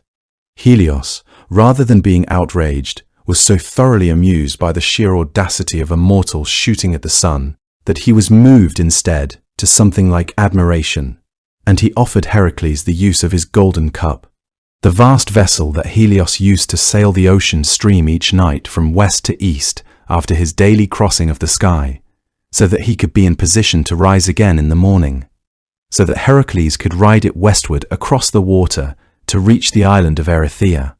The cup itself was an object of extraordinary craftsmanship, wrought with such precision that it seemed less like a vessel meant for practical purpose and more like a work of art that had somehow acquired the capacity to float. When Heracles climbed into it and felt it begin to move beneath him, bearing him up above the surface of the water with a motion that was smooth and steady, he understood that he was travelling in the company of something that had nothing to do with ordinary experience. The journey across the ocean stream was neither quick nor easy, though the cup carried him with perfect balance and never once allowed him to sink. Days passed as he sailed westward, and the water beneath him changed colour from the blue-green of the Mediterranean to something darker and deeper. The air grew colder as he travelled further from the world of men, and the light took on a peculiar quality, becoming almost ethereal, as though he were sailing not through water alone, but through the boundary between the known world and whatever lay beyond it. So Heracles, who had begun this journey on foot through burning sand, found himself sailing in a golden cup across the edge of the ocean, which gives you some sense of the way the world arranged itself around him. Always stranger than anyone could have predicted. Always, somehow, finding a way through. When the cup came to rest at the shores of Erythea, the island was quiet in the way that remote places are quiet. The air carrying the smell of salt and dry grass, and something animal on the wind, the red cattle grazing in the distance on slopes that were the colour of bronze in the late afternoon light. But Geryon had a guardian, a two-headed hound named Orthrus, brother of Cerberus, and every bit as fearsome in his own right. When Orthrus came at Heracles across the hillside, the encounter was brief and decisive. A single blow from the olive-wood club settled the matter with a finality that left the slopes quiet again. The herdsman Eurytion came next, drawn by the noise, and fared no better than the hound had. And then there was nothing between Heracles and the cattle, except the slow sound of their grazing and the wind moving through the dry grass. Geryon himself was not long in arriving, a giant of extraordinary power and extraordinary form, because he had not one body but three. 3 torsos joined at the waist, 6 arms, 3 heads, each face wearing an expression that suggested he had never encountered a problem he could not simply overwhelm by weight of self. The battle between them was tremendous, the kind that people would recount for generations. And in the end, the arrows tipped with hydra venom decided it, as they had decided so many things before. Geryon fell on the hillside of Erythea, with the red cattle still grazing placidly below him. Before he left that western edge of the world, Heracles set up two great pillars, one on each side of the narrow strait that separated the Mediterranean from the open ocean beyond, as a monument to mark the limit of the known world, the place where the sea narrowed like a doorway between what was familiar and what was not. Those pillars carried his name forward through centuries. Sailors and geographers and storytellers knew them as the Pillars of Heracles, the place where the old maps ended and the unknown began. The return journey was long in a way that is difficult to convey. Not long the way a difficult afternoon is long, but long the way a difficult afternoon is long, but long the way an entire season is long. The world passing beneath his feet in a slow unfolding of landscapes that changed from the rocky coasts of the far west to the green hills of Spain, and then the rolling plains of Gaul, and then the mountains of Italy and the rough shores of Sicily. All of it crossed on foot with a herd of red cattle that had to be kept together and moving in the right direction, which proved to be an entirely different kind of challenge from anything the labours had required of him before. And Hera, watching from above with the patience of someone who had been waiting for exactly the right moment, sent a gadfly into the herd. A small thing, almost invisible, devastating in its effect. The buzzing creature drove the cattle into a panic that scattered them across the countryside, and Heracles spent weeks tracking them down through unfamiliar hills and retrieving them one by one and two by two from the fields and forests where they had fled. When he reached rivers swollen by flooding, floods that Hera had stirred up for exactly this purpose, he did not wait for them to recede. He piled stones into the current. Great handfuls of rock dragged from the banks and dropped into the water until the level dropped enough to drive the cattle through, wading beside them in the cold rush of it, his hands raw from the stones, the cattle lowing softly in the grey morning air around him. I find this the most quietly exhausting passage in the whole cycle. There is no monster in it. The killing was finished on the first afternoon. What remains is a year of walking across a continent with animals that will not cooperate, being interfered with by a goddess, fording flooded rivers by hand. He drove them all the way back to Tiryns, and Eurystheus accepted them and said nothing about what the journey had cost. For the 11th labour, Eurystheus sent Heracles to find something that most people believed could not be found, or rather, could not be reached. The golden apples that grew in a garden at the edge of the world, tended by the daughters of evening and guarded by a serpent that never slept. The apples were said to be extraordinary things, golden in a way that ordinary gold is not. Not merely the colour of gold, but luminous with it, as though each apple had been slowly filled with late afternoon light and sealed there. They had been a wedding gift from Gaia, the earth herself, to Hera on the day she married Zeus. And Hera had placed them in a garden at the very western edge of the world, so remote and so carefully tended that very few beings, mortal or otherwise, had ever laid eyes on it. The ones who had were not in the habit of giving directions. The Hesperides, the daughters of evening, watched over the trees and walked among the blossoms, and coiled somewhere beneath the boughs was Ladon, a serpent of enormous size who did not sleep, not ever. Not even in the deep of the night when the garden was dark and still, and the only sound was the wind moving through the apple trees. The first difficulty Heracles encountered was the simplest and also the most frustrating. He did not know where the garden was. No one, he asked, could tell him with any certainty. The world in those days was still large enough that its edges were genuinely unknown to most people, more imagined than mapped. He wandered for some time, following rumours and the advice of river gods and woodland spirits, who pointed him generally westward and northward, with varying degrees of confidence, until he arrived at the shores of the sea and understood that the answer he needed was not going to come from anyone on land. Nereus was the one who knew. Nereus was called the Old Man of the Sea, the eldest of the sea gods, and he was said to be truthful in a way that most divine beings were not, which made him exactly the kind of person who was difficult to find and even more difficult to hold on to. He spent his days beneath the water or resting on rocky outcroppings near the shore, and when Heracles found him there, sleeping in the pale morning light with the sea moving quietly around him. The hero understood that the only way to get an answer was to take hold and not let go, no matter what happened next. What happened next was that Nereus woke and felt the grip around him and did what shape-shifting gods do. He became a rush of cold water, then a writhing serpent, then a thing of flame, then a bear, and then something that had no name and no clear shape at all, cycling through forms the way a fire cycles through colors. Heracles held on through every one of them, his arms locked and his feet planted and his face set with that particular patience he had learned across 10 labors of impossible things. Eventually, Nereus exhausted himself and settled back into his own shape, and then he answered, because that was the arrangement that held with him. If you could hold him, he would tell you the truth. He told Heracles the way to the garden, and, more importantly, he told him something about what he would find when he got there. The route took Heracles east and then north, through landscapes that grew stranger and colder as he went, until he came at last to a place he had not expected to find on the way to anywhere. A high cliff face, bare and wind-scoured, and a figure chained to the rock with heavy iron.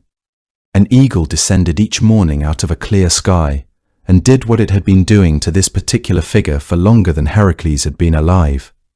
His name was Prometheus, the Titan who had given fire to humanity and had been punished for it by Zeus in a manner that was, by any measure, extremely thorough. Heracles looked at him there on the cliff.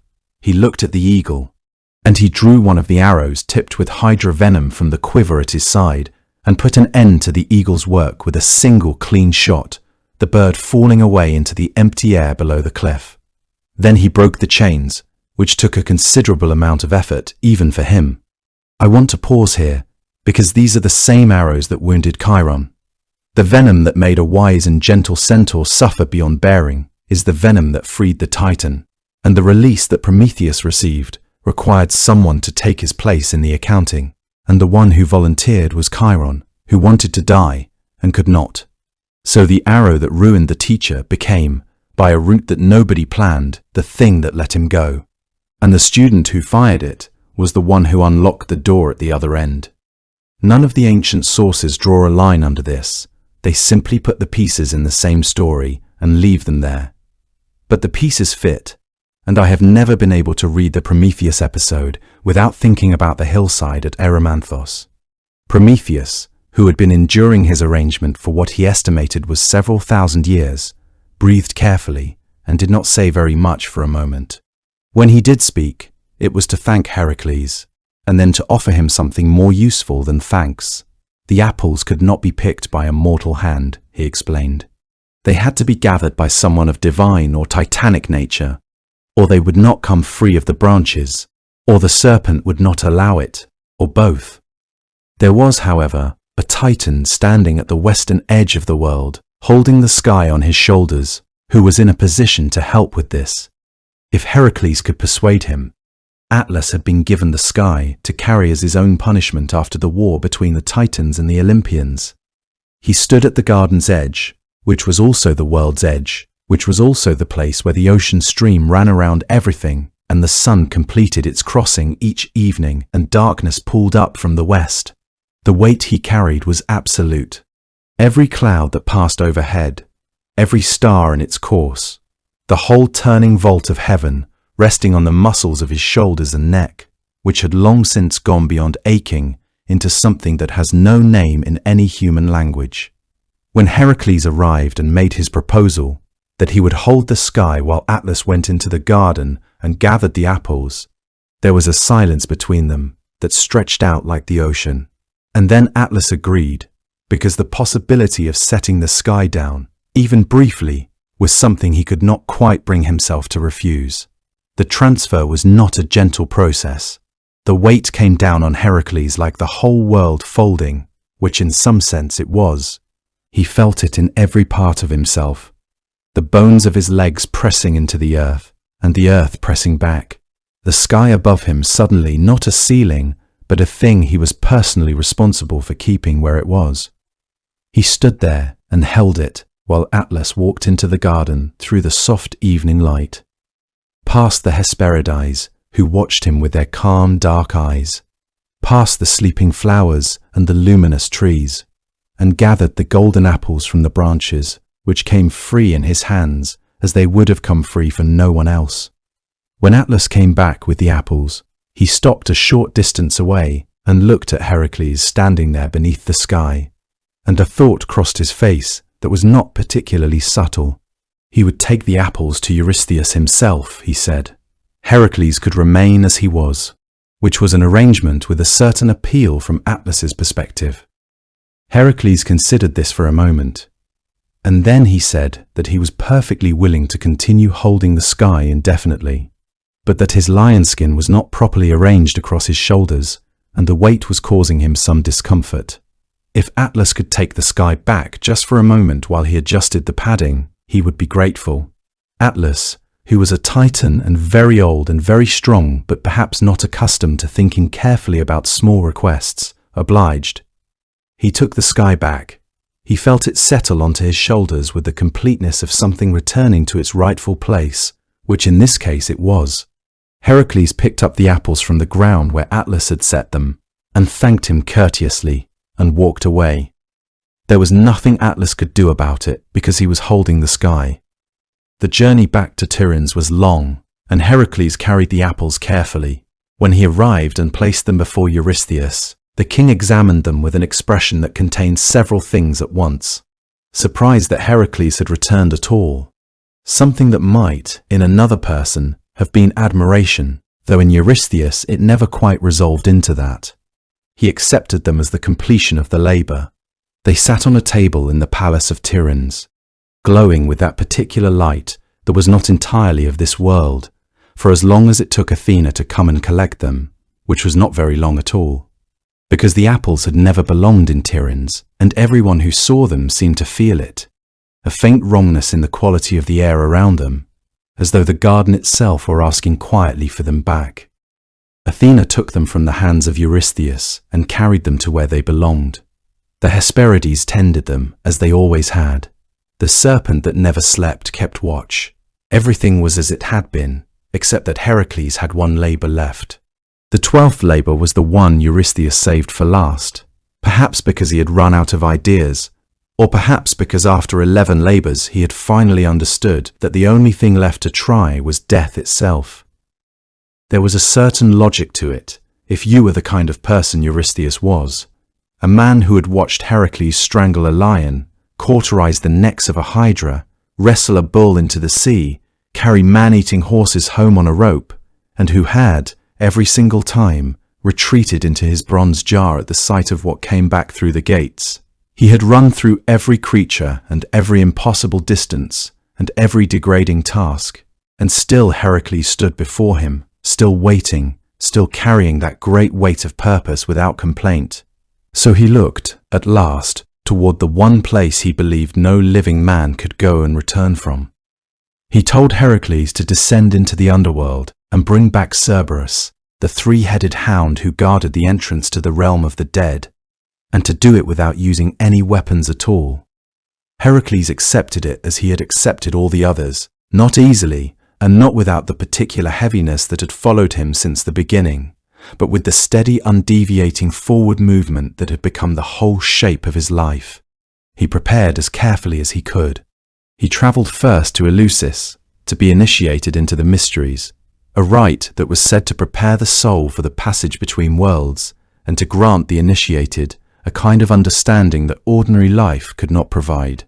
And then he made his way toward one of the entrances that the ancient world knew led downward, guided by Hermes, the messenger of the gods, who alone among the Olympians moved freely between the living and the dead, and by Athena, who had been with him in one form or another since the beginning, offering the kind of steady, clear-eyed counsel that his strength alone could never replace. The descent was long and dark, and unlike anything he had passed through before, which is saying a great deal for a man who had crossed deserts and ocean streams and the frozen slopes of mountains at the edge of the known world.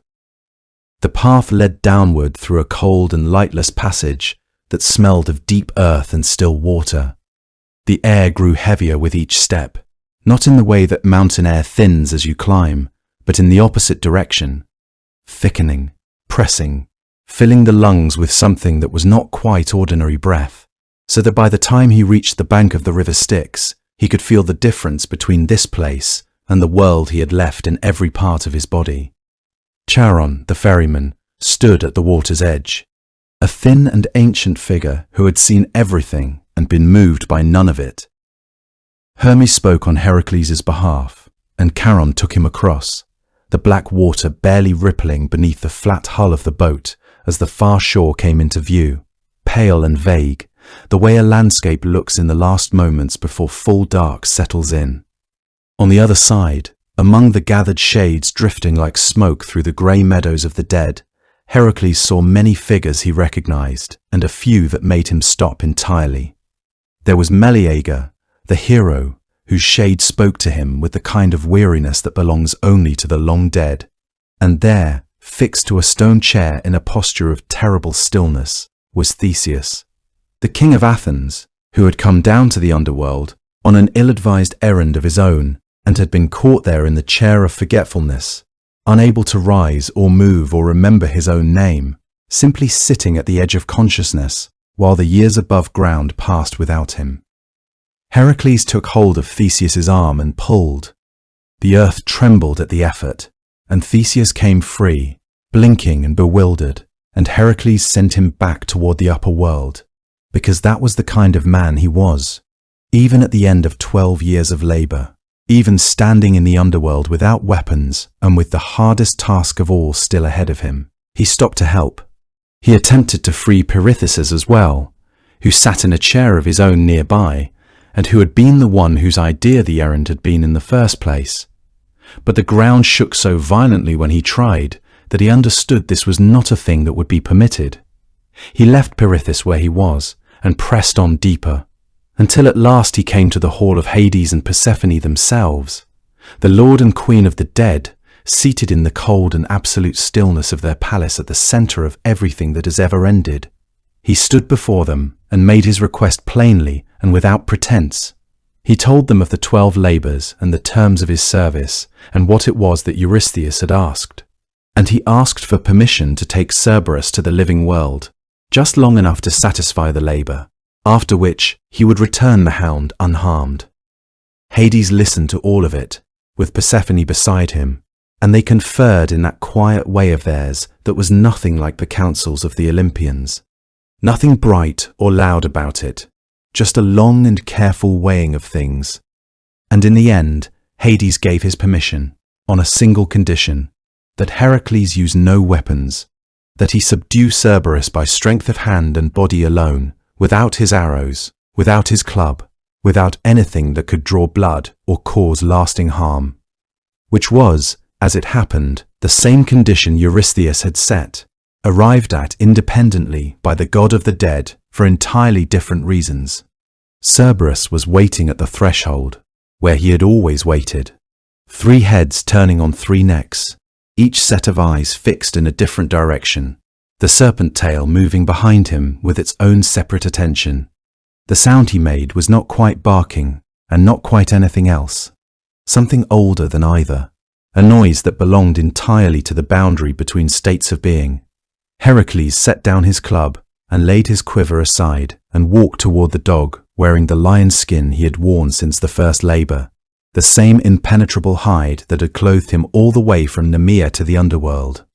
He wrapped his arms around the central neck and held on with everything he had. The 2 outer heads snapped at him.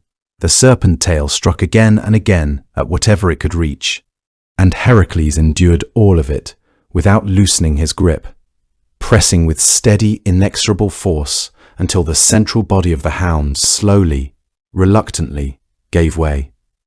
Cerberus went quiet beneath his hands, not dead, not hurt beyond what would pass, but subdued in the way that a very powerful animal is subdued by something that simply will not let go. There is a symmetry here that I think is deliberate, or at least that the tradition arranged into place at some point.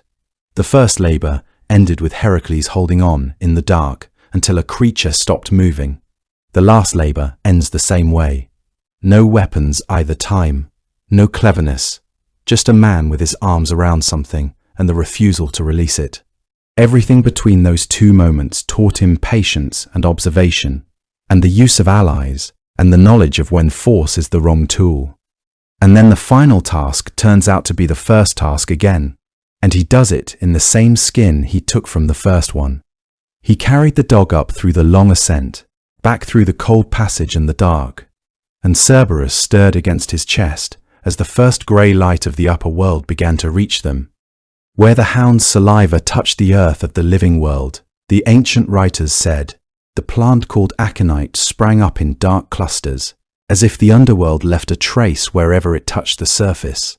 He walked the rest of the way to Tiryns, with Cerberus held firmly in his arms, three heads shifting and grumbling in the daylight. When the gates came into sight, and the guards on the wall saw what was coming, there was a great deal of rapid movement inside the palace before Heracles had even crossed the threshold. By the time he arrived in the courtyard, Eurystheus was so far down inside his bronze jar that only his voice came out, very small and very fast, telling Heracles to take the creature back, take it back immediately. He had seen it. The labor was done. There was no need for it to come any closer. Heracles stood for a moment in that courtyard with Cerberus in his arms. It is possible that he felt something then. Not triumph exactly. Not after 12 years and everything they had cost. But perhaps something quieter than triumph. A stillness that had not been available to him since before the madness and the grief and the long service that followed. Then he turned and made the journey back, down into the dark one more time, and returned Cerberus to the place where he belonged. The great dog settled back at his post as naturally as a fire settles when the wind drops, as if he had simply been momentarily away and was now returned to his proper work. The 12th labor was done. The 12 years were over, and Heracles was free. The completion of the labors did not mean the end of his story, because it never quite worked that way for him. But it did mean the beginning of something different, a life no longer organized around punishment, though still, somehow, around struggle. He was purified in the way the ancient Greeks understood purification, not as a forgetting, but as a working through, a passage of sufficient difficulty and duration that the original wrong had been answered for, weighed against 12 years of extraordinary effort and found, at last, to balance. He had gone where no living person was meant to go and come back carrying a three-headed hound under his arm. He had held the weight of the sky and set it down again. He had walked to the edge of the world and come back through its middle, driving cattle. The world had not managed to stop him. Hera had not managed to stop him. Even death itself had opened a door and let him through and watched him leave again. The years that followed were, by any account, full ones. He fought in wars and sailed with companions and travelled to places that even the 12 labors had not taken him. He sailed for a time with Jason and the Argonauts, though his part in that voyage was brief. He married again a woman named Deianira, the daughter of the king of Calydon, and he loved her as he had loved Megara. With that same wholehearted quality he brought to everything, the same capacity for deep feeling that had always lived alongside his strength. There was an ease to this phase of his life that none of the previous chapters had possessed, a sense of simply being alive rather than being tested. What undid him in the end came from somewhere behind him rather than ahead. It came, in fact, all the way back from the second labor, from the swamp at Lerna and the arrows he had dipped in venom on that particular afternoon so many years before. On their travels, Heracles and Deianira came to a river crossing guarded by a centaur named Nessus, who offered to carry Deianira across on his back while Heracles swam. Nessus, once across, tried to run with her. Heracles shot him with one of the poisoned arrows from across the water, the same venom that had worked so terribly on so many creatures across so many labors, now worked on Nessus as well. But the centaur, dying, told Deianira to take some of his blood. He said it was a love charm, a guarantee that Heracles would always love her, and no one else. Deianira, who loved her husband and feared losing him, did exactly that. Years later, when she had reason to worry about a rival, a young woman named Iole, whom Heracles had brought home after a campaign, She soaked a fine robe in the centaur's blood and sent it to him as a gift, believing she was using magic to secure his heart. But the blood of Nessus was soaked through with hydra venom. When Heracles put on the robe and the warmth of his body activated it, the pain was immediate and absolute and unlike anything he had felt across all 12 labors combined. He could not remove it without tearing his own flesh with it. He could not endure it. The man who had wrestled the Nemean lion and carried Cerberus out of the underworld was brought down by a garment. That tells you something about how the Greeks understood fate. That it is patient, that it remembers, that it finds its way home through whatever route is available to it. Deianira, when she understood what she had done, took her own life. And Heracles, knowing he was dying and choosing to meet that death as he had met everything else, with intention and on his own terms, had himself carried to the summit of Mount Aita and built a great funeral pyre there among the rocks and the thin mountain air. He lay down upon it, and then nobody would light it. That detail matters, and it is usually left out. The men with him could not bring themselves to do it. It was a young man named Philoctetes who finally agreed, and in return Heracles gave him the bow and the arrows. Those arrows would sit in a quiver for a long time after that, and then they would go to Troy, and the war there would not be won without them. The venom from a swamp in Argos, still working, generations later, on the other side of the Aegean. The flames consumed what was mortal in him. The body that had suffered and bled and carried impossible things across impossible distances. What remained, what the fire could not touch, rose upward. Zeus reached down and lifted his son to Olympus, and Heracles took his place among the gods. He was reconciled with Hera there, which is a detail that must have cost the storytellers something to include, and they included it anyway, because the tradition required it, because the story demanded that the hatred which had set everything in motion should be answered by peace, however unlikely that peace might seem after so many years. Hera gave him her daughter Hebe, the goddess of youth, as a wife. And Heracles, who had been mortal and then dead and then divine, settled into an eternity that no longer required him to prove anything. I want to say one thing about the sources before we let the story go, because it explains something about the shape of what we have just followed. There is no single ancient text that tells the 12 labors as a connected sequence in the way we told them tonight. The fullest continuous account comes from a work called the Bibliotheca, attributed to a writer known as Apollodorus, and it is considerably later than most of the material it collects. Before that, the labors appear scattered. A poem here mentions one of them. A play there assumes you know another. A vase shows a scene that must belong to a story the painter expected people to recognize. The canonical set of 12, in something like the order we followed, seems to owe a great deal to a building. The Temple of Zeus at Olympia had 12 sculpted panels, 6 at each end, each showing one labor. Anyone who walked into that sanctuary saw the whole cycle laid out in stone, in a fixed order, as a single unified thing. Which is worth noticing. The list we know is, at least in part, an architectural decision. 12 because there were 12 panels to fill, arranged in that sequence because that is how the building was built.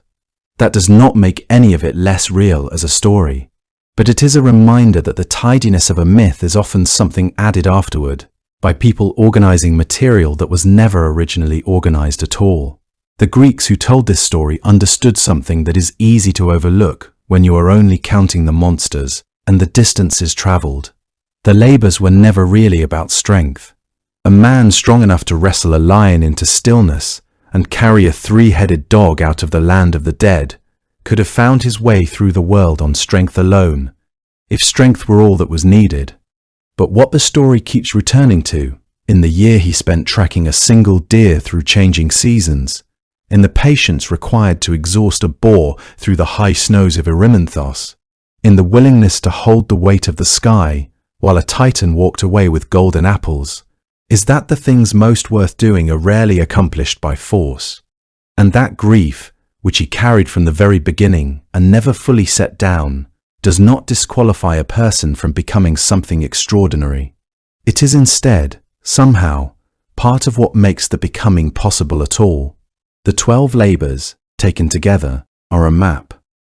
Not of ancient Greece, though they cross it in every direction. Not of the monsters that once lived in its marshes and mountains, though those too are real in their way.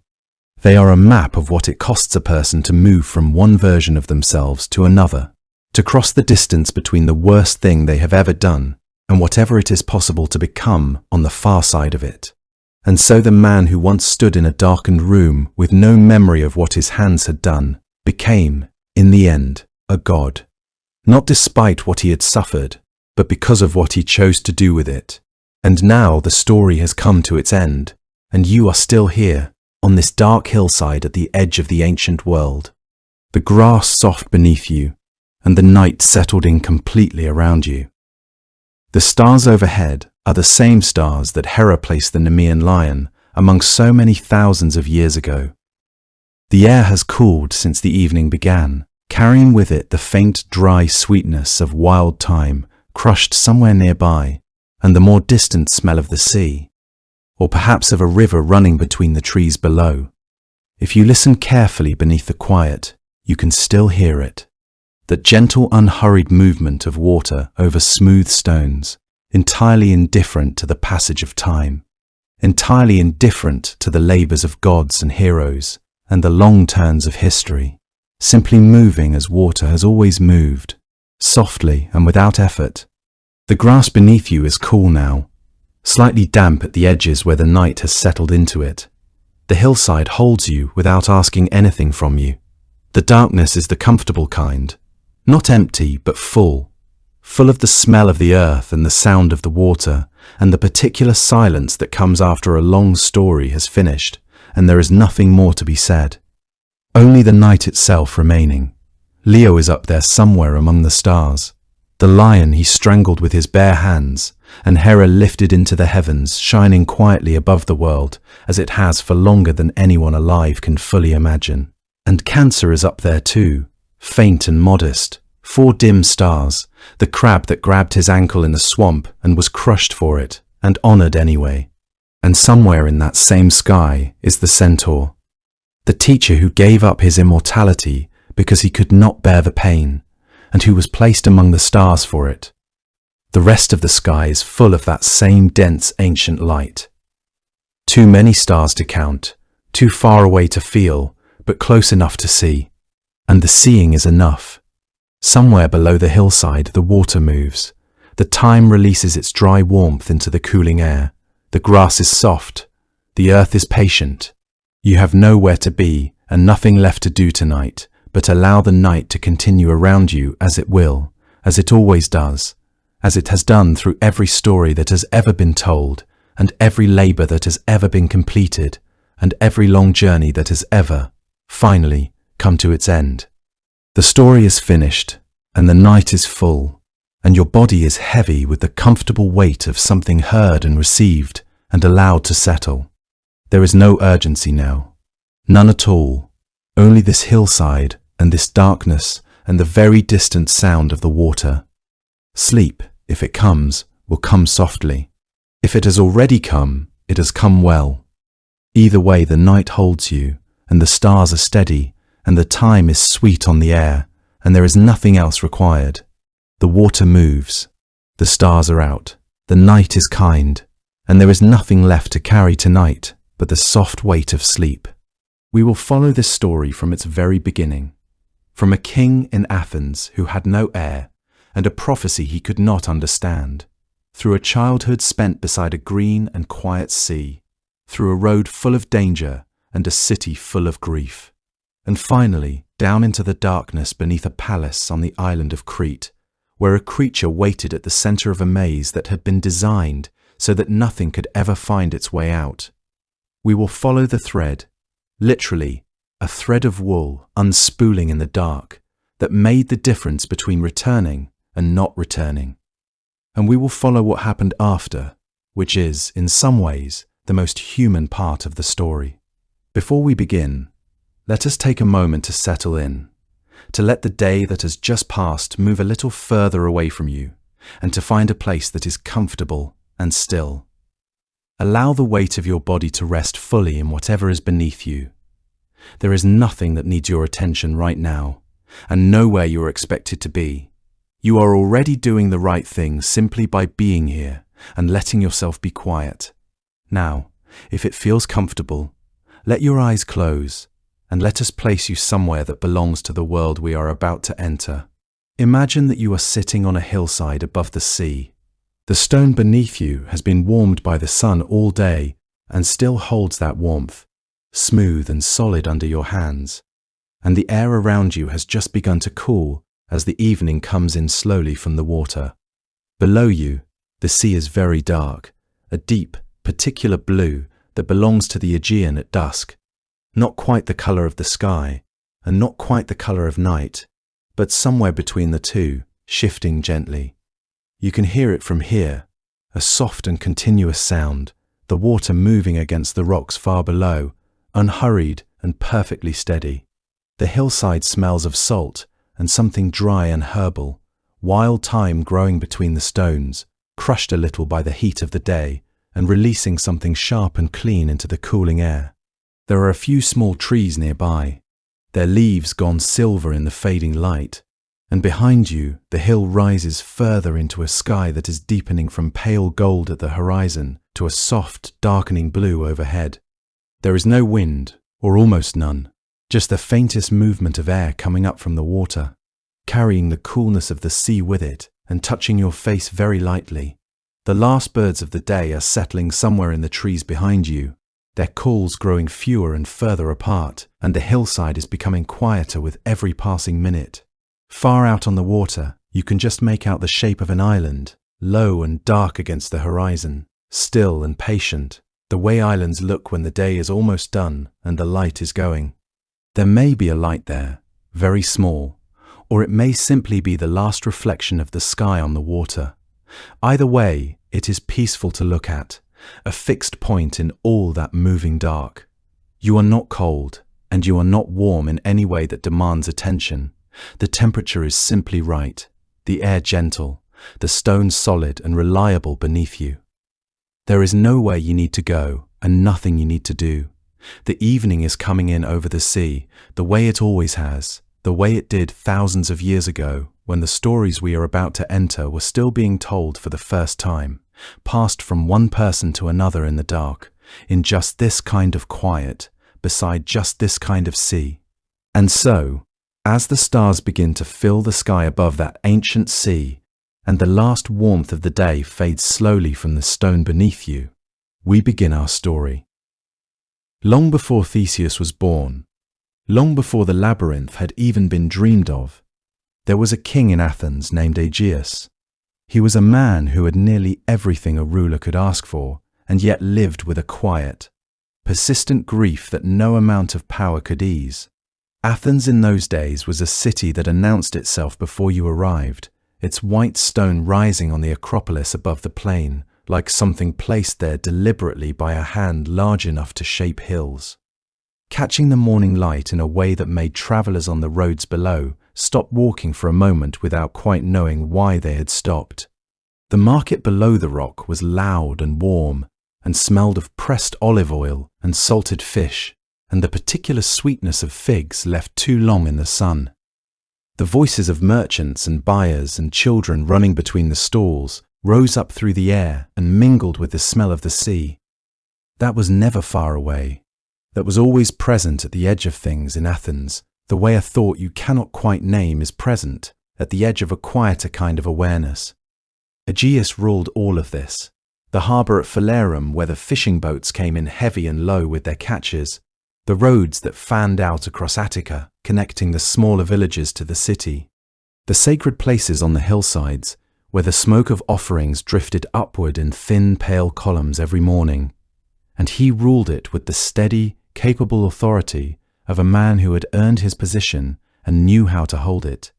He was not a weak king, he was not an unloved one, and still, when he walked through the streets of his city and watched the children chasing each other between the colonnades or sitting on their father's shoulders to see above the crowd, something tightened in him that he had learned, by long practice, to keep from his face. He had been married twice, The first marriage had produced nothing, neither had the second. By the time Aegeus had reached the middle years of his life, the absence of an heir had stopped being a private sorrow and had become something political, something that others watched and calculated around. He had brothers, 50 sons of Pallas, they were sometimes called, the Palantids, and they were not patient men. They were not subtle about their interest in what might happen to Athens when its king had no one to follow him. They did not need to plot openly. They simply waited, and their waiting was itself a kind of pressure, constant and cool, that Aegeus felt in the room whenever they were present, and sometimes felt even when they were not. It was the awareness of being watched by people who are measuring the distance between now and the moment when they can move. It is not a comfortable thing to carry through the years. And so Aegeus did what a Greek king in genuine distress could do. He went to Delphi, to the sanctuary of Apollo on the slopes of Parnassus, where the oracle sat in her chamber above the sacred fissure, and spoke in words that the god shaped through her, and that the priests then carried out to the waiting petitioners. The road to Delphi climbed through country that grew wilder and more vertical as you went, the olive groves giving way to rockier terrain, the air thinning and cooling, the valley of Phocis falling away below, until the sanctuary itself appeared, set into the mountain like something the mountain had always intended to produce. Aegeus made his offering, observed the proper rituals, put his question to the god, and what he received in return was this: "Do not loosen the wineskin's mouth before you have returned to Athens." He came out into the bright mountain air, holding words that seemed to point at something without showing him what it was. The way a finger pointing at the moon in the dark tells you a direction but not a distance. He stood there for a while, with the wind coming down off Parnassus and the smoke of the sanctuary rising behind him. He was no clearer than he had been before. On the road home, he made a decision that would quietly change everything. He stopped at Troezen, a small city in the Argolid across the water from Athens, to visit its king, a man named Theseus, who had a reputation in those days for being unusually wise, not the ceremonial wisdom of a man who has learned to appear thoughtful, but the actual working kind, the kind that comes from having read situations carefully for a long time and from understanding that most things that seem mysterious are only mysterious until you find the right angle from which to look at them.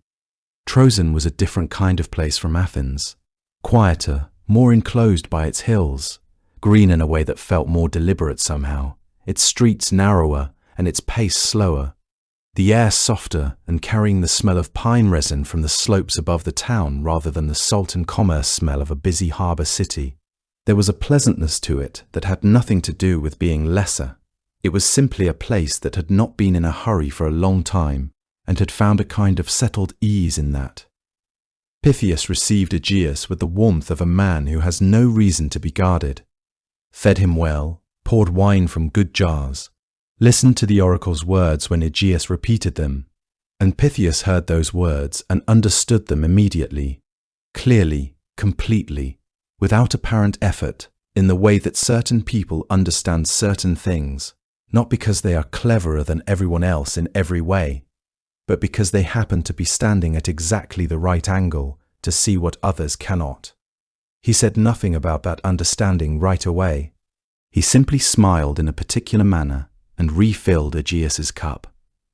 The evening settled around them, warm and unhurried, the lamps burning low on the table between them, and so Aegeus found himself seated at the table of Theseus, king of Troezen, drinking wine and listening to a man who seemed to understand the god's words far better than the man who had received them. What happened next is the kind of thing that ancient storytellers told with complete seriousness, and that we might need a moment to simply accept on its own terms, as a truth belonging to a world where the boundaries between the divine and the human were thinner, more porous than anything we experience today. Theseus, who had understood the oracle's meaning the moment Aegeus spoke the words aloud, moved quietly and with purpose, the way a man moves when he believes he is serving something larger than his own preferences. That evening, he arranged for Aegeus to be seated beside his daughter Aethra at the table. The wine was good, and the night was warm, and one thing led, as things do, to another. Aethra was not a woman who did things without understanding them. She was her father's daughter in that way, calm and clear-eyed, with a composure that came not from distance, but from a deep familiarity with her own mind. She had grown up beside the sea in Trozen in a way that left its mark on her, the way the sea always leaves its mark on people who live close to it, so that she carried something of its patience and its stillness wherever she went.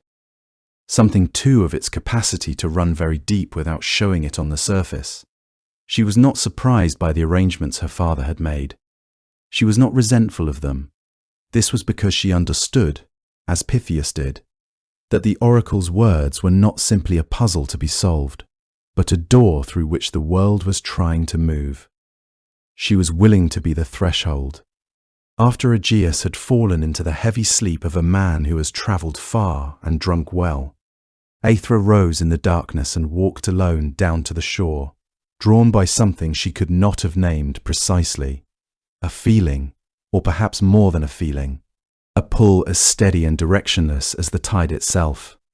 And she waded out through the cool shallows toward a small island that sat just offshore, low and rocky, brushed with salt, and edged with the kind of tough, sea-adapted plants that seem to hold their ground through sheer stubbornness. This island was considered sacred to Athena, a quiet and holy place where the air felt different, heavier with something attentive. She had come there before to think and to sit with the water moving around her, but that night was not like other nights.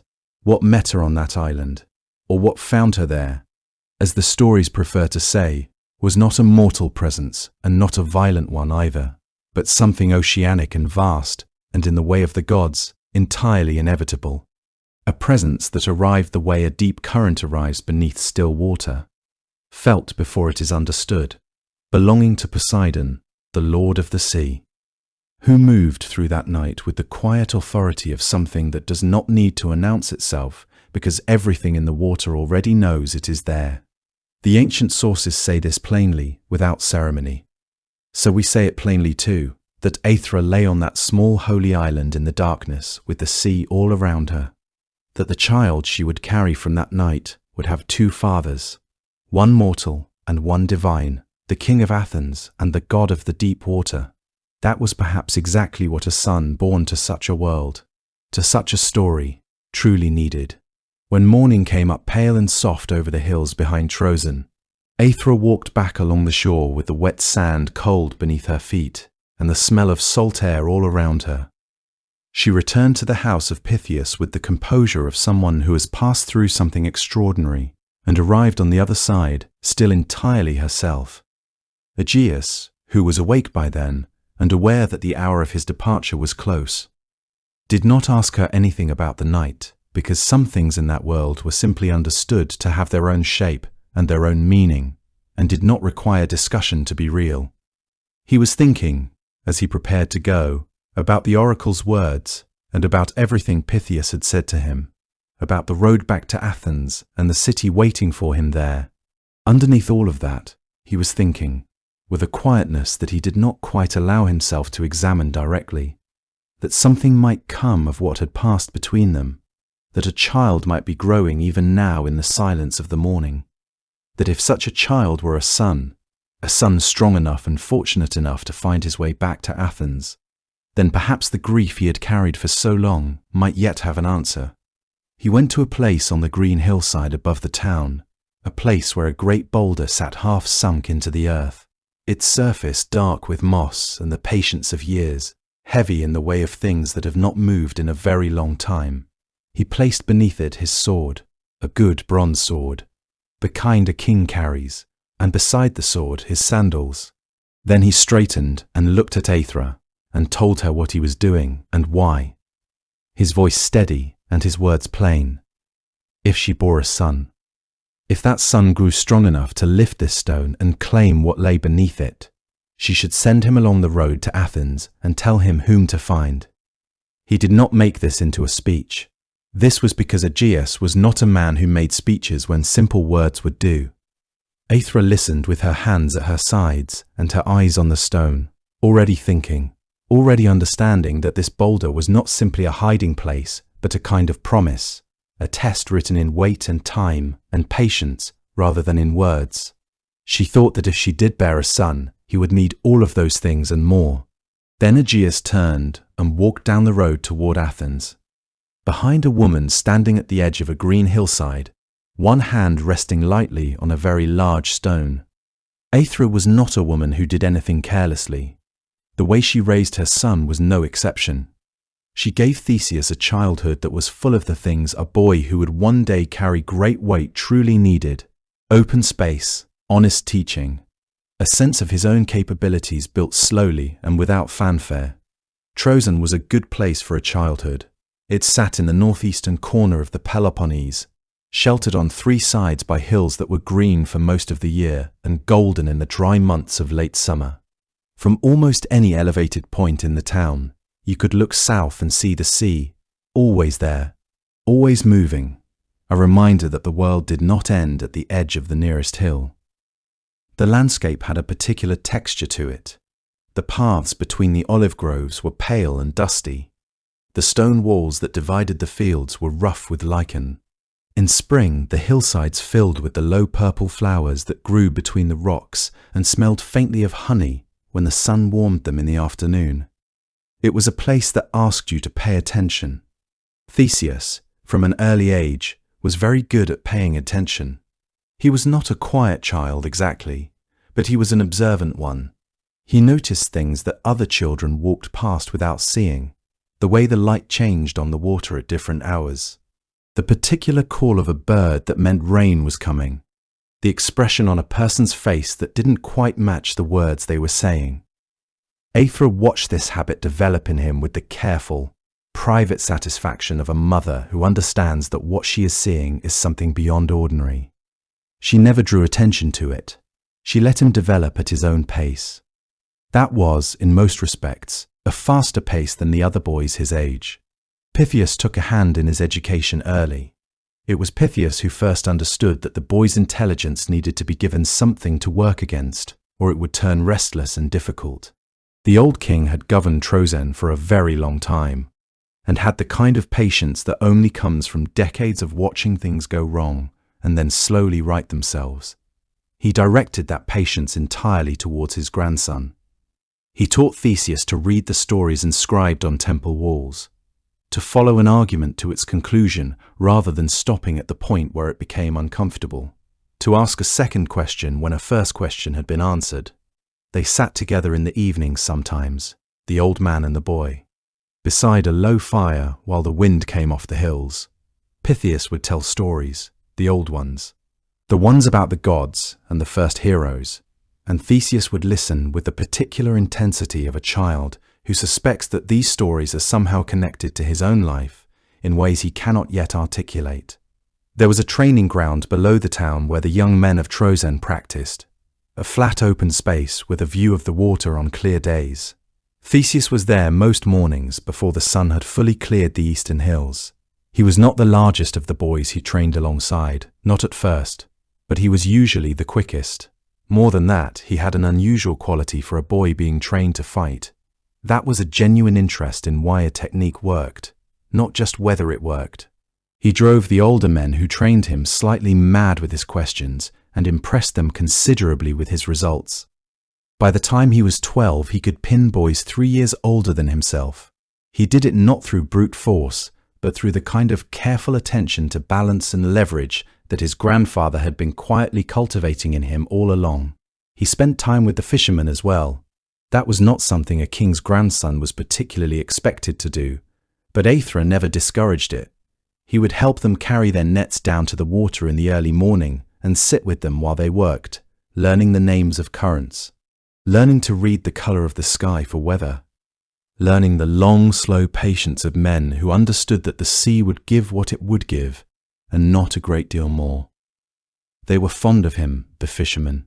He was useful, and he was genuinely interested, and he didn't behave as though helping with a net was beneath him, which it was not. He knew it was not. He ran along the cliff tops above the water in the afternoons, on paths that were sometimes barely paths at all, where the rock dropped sharply away to the sea below, and the wind pushed at you in unpredictable directions. He was not reckless. He had too good a sense of consequence for recklessness. But he was completely without fear in the way that only a child can be when their body is doing exactly what it was built to do. He would stop sometimes at a high point and watch the ships that moved along the horizon, the small dark shapes of their hulls and the pale shapes of their sails. He would wonder about them with the particular quality of wondering that is not quite daydreaming and not quite planning, but somewhere between the two. He asked about his father. Of course he did. He was not a child who left important questions unasked. Aethra answered him with a patience that cost her something. This was because the answers she could give were partial ones, carefully true without being complete. She was not a woman who was comfortable with incompleteness. She told him that his father was a great man who had responsibilities elsewhere. She told him that when the time was right, more would be known. She held the whole truth of it gently, the way you hold something that is not quite ready to be given. He accepted these answers with a gravity that was older than his years, that told her that he understood more than he said. She loved him carefully and precisely for that, the way she loved most things, without excess, without carelessness, and without looking away. And in those years of running and climbing and listening to his grandfather's stories beside the fire, something took shape inside him, a kind of readiness, patient and unhurried, waiting for the moment when it would be needed. On the morning that Aethra finally led her son up the hillside to the place where the stone had sat for more than 16 years, the sky above Troezen was pale and cloudless, the kind of morning that feels as though it has been waiting for something. She had chosen the day with care, the way she chose most things, not impulsively, not under pressure, but at the exact moment when she felt the time had become right in a way that could not be argued with. Theseus was old enough now, strong enough, and more importantly, he had become the kind of young man who could receive difficult truths without being broken or inflated by them. She had watched him carefully through all the years of his growing, and so she rose before the house was fully awake, put on her sandals, went to find him. The hillside above Troezen was soft with dew that morning, the grass holding the night's moisture in small bright beads that darkened the hem of Aethra's dress as she and Theseus climbed together without speaking much. The sea was visible far below them, pale silver in the early light.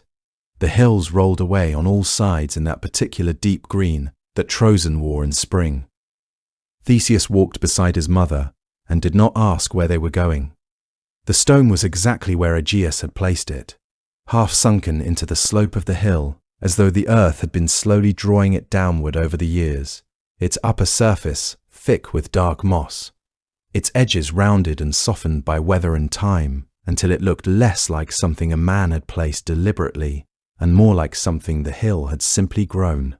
It was enormous, genuinely, significantly large, and it had the permanence of things that have occupied the same ground for a very long time. Aethra stopped in front of it and stood quietly for a moment before she began to speak. She told him everything. She told him about his father, Aegeus, king of Athens, who had sat at Pythias's table and drunk wine and slept in Troezen the night before he walked away down the northern road. She told him about the oracle's words and Pythias's understanding of them, about the island off the coast where Poseidon too was said to have played a part in the story of his making. She did not soften any of it, and she did not elaborate beyond what she knew to be true. This was because Aethra had always understood that the clearest gift you can give someone is an accurate account of where they came from. Theseus listened without interrupting, his eyes moving once to the stone and then back to his mother's face. When she finished speaking, he was quiet for a moment, in the way of someone who has just had confirmed something they had half understood for a long time. He did not make a ceremony of what came next. He simply looked at the stone, considered it, bent his knees, found his grip along its lower edge where the moss was thinner, and lifted. There was no theatrical straining, no great cry of effort. This was because he was not performing for anyone. He was simply a young man doing a physical thing that he had been quietly built for his entire life. The way a key turns in a lock, it was cast to fit. The stone came up out of the earth with a tearing, reluctant sound as roots and soil released their hold on it. He set it aside on the slope. Beneath it, the ground was dark and damp and slightly sunken. Resting in that hollow were a bronze sword and a pair of leather sandals, both of them preserved far better than anything left in the open air for 16 years had any right to be. He picked up the sword first, it in his hands, feeling its weight and the way the grip had been wrapped and the proportions of the blade. There was something in the way he held it that was not pride, but something quieter and more serious, a recognition, as though the object and the person had already been in some kind of relationship before this moment formalized it. The sandals he picked up with equal care, their leather still supple in a way that seemed almost impossible. He held them for a moment before setting them down to put them on. These were not decorations or trophies. They were evidence of his father's claim on him and his claim on his father. That was also his claim on Athens. Theseus understood that completely. He told his mother and his grandfather, when they were back inside and Pythias had been summoned to hear the news, that he intended to travel to Athens by the overland road through the isthmus. Pythias went still in the careful way of a man managing a strong reaction. Aethra folded her hands and held them in her lap and did not look away from her son's face. They both knew the road. Everyone in that part of the world knew the road, knew what lived along its edges and waited in its narrow passes, knew that travellers did not come through it reliably, and sometimes did not come through it at all. They explained this to him, calmly, with the specificity of people who are not simply worrying, but genuinely informing. Theseus listened to all of it with an attentiveness that was entirely sincere, and then told them, gently and without a flicker of doubt, that he was going by the road. There was nothing more to say after that. Aethra spent the rest of the evening preparing what he would need. Pythias sat by the fire and said very little. The morning of his departure came with the same pale, unhurried quality as the morning on the hillside, the dew still heavy on the grass. The sea below the hills catching the earliest light in long silver lines, the air cool and very still. He kissed his mother, embraced his grandfather, settled the sword at his side, stepped onto the road that ran north toward Athens without looking back. The road north from Troezen was beautiful in the way that dangerous places sometimes are. It hugged the edge of the Saronic Gulf, with the sea always visible, blue-green and restless, and the cliffs above it crowded with pines that smelled clean and sharp in the morning air. The path was ancient, worn into the rock by centuries of feet, and it moved in long curves along the coastline, sometimes dropping close enough to the water that the spray reached the stone, sometimes climbing high enough that the sea below looked very small and very far away. Theseus had been warned about this road. His grandfather Pythias, who was a man of careful words and very few allusions, had told him plainly that the coastal route was not simply difficult in the way that mountain paths are difficult, where the danger comes from the land itself and asks nothing personal of you. The danger on this road had faces and intentions. It had been years since a traveller had made the full journey from the southern shore to the gates of Athens and arrived with all the same parts they had started with. Theseus had listened to all of this with the respectful patience of someone who has already decided what he is going to do and is simply waiting for the conversation to finish. He carried his father's bronze sword at his side and very little else, and in the pale light of early morning he had set off along the coast with the dew still dark on the grass at the road's edge and the sea catching the first faint colour of dawn somewhere far below him. The first person he encountered was a man named Persephone, who waited near Epidaurus, where the road narrowed between the rock face and a drop down to the water. Persephone was powerfully built and walked with a lurching gait, leaning on a bronze club that was taller than most men and considerably heavier. He had been working this stretch of road for a long time, and the method was straightforward. He would stop travellers, demand their goods, and when they hesitated or refused, the club settled the matter quickly and without ceremony. He was the son of Hephaestus, according to some who told the story, which perhaps explained the bronze club, though it did not explain the choices he had made with it. Theseus did not try to run past him or reason with him. He simply took the club. The fight was not long, and when it was over, Theseus picked up the bronze weapon from the road where it had fallen and examined it with genuine appreciation. It was beautifully made, the metal dense and well balanced, and he carried it with him for the rest of the journey and for many years afterward, because a well-made thing deserves to be kept. The road south of Epidaurus was quieter after that, for a while, the pines pressing close on one side, and the sea steady and indifferent below. And Theseus walked north with the club across his shoulder. At the Isthmus of Corinth, where the land narrows to a thin strip between two bodies of water and the pines grow very tall, there was a man called Sinis who had developed a particular way of dealing with the people he stopped. He would bend 2 pine trees to the ground. He was strong enough to do this alone, though sometimes he made the traveller help, and then tie one of the person's arms to one tree and one leg to another, and let them go. The trees would spring back to their full height, and the person would not. He had been doing this for long enough that travellers called him the Pine Bender, and the name had spread far enough that the road through the isthmus had gone largely unused by anyone with alternatives. Sinis had no alternatives ready when Theseus came through. Theseus understood the method at a glance, which was one of the things that training under Pythias had given him. The ability to look at a situation and see its logic immediately, including its reversal. He used the same 2 trees. The pines stood in the afternoon light afterward, very still, the way trees always are, unbothered by what they have been part of. The smell of resin was strong in the warm air. Theseus wiped his hands on the grass at the road's edge and continued north.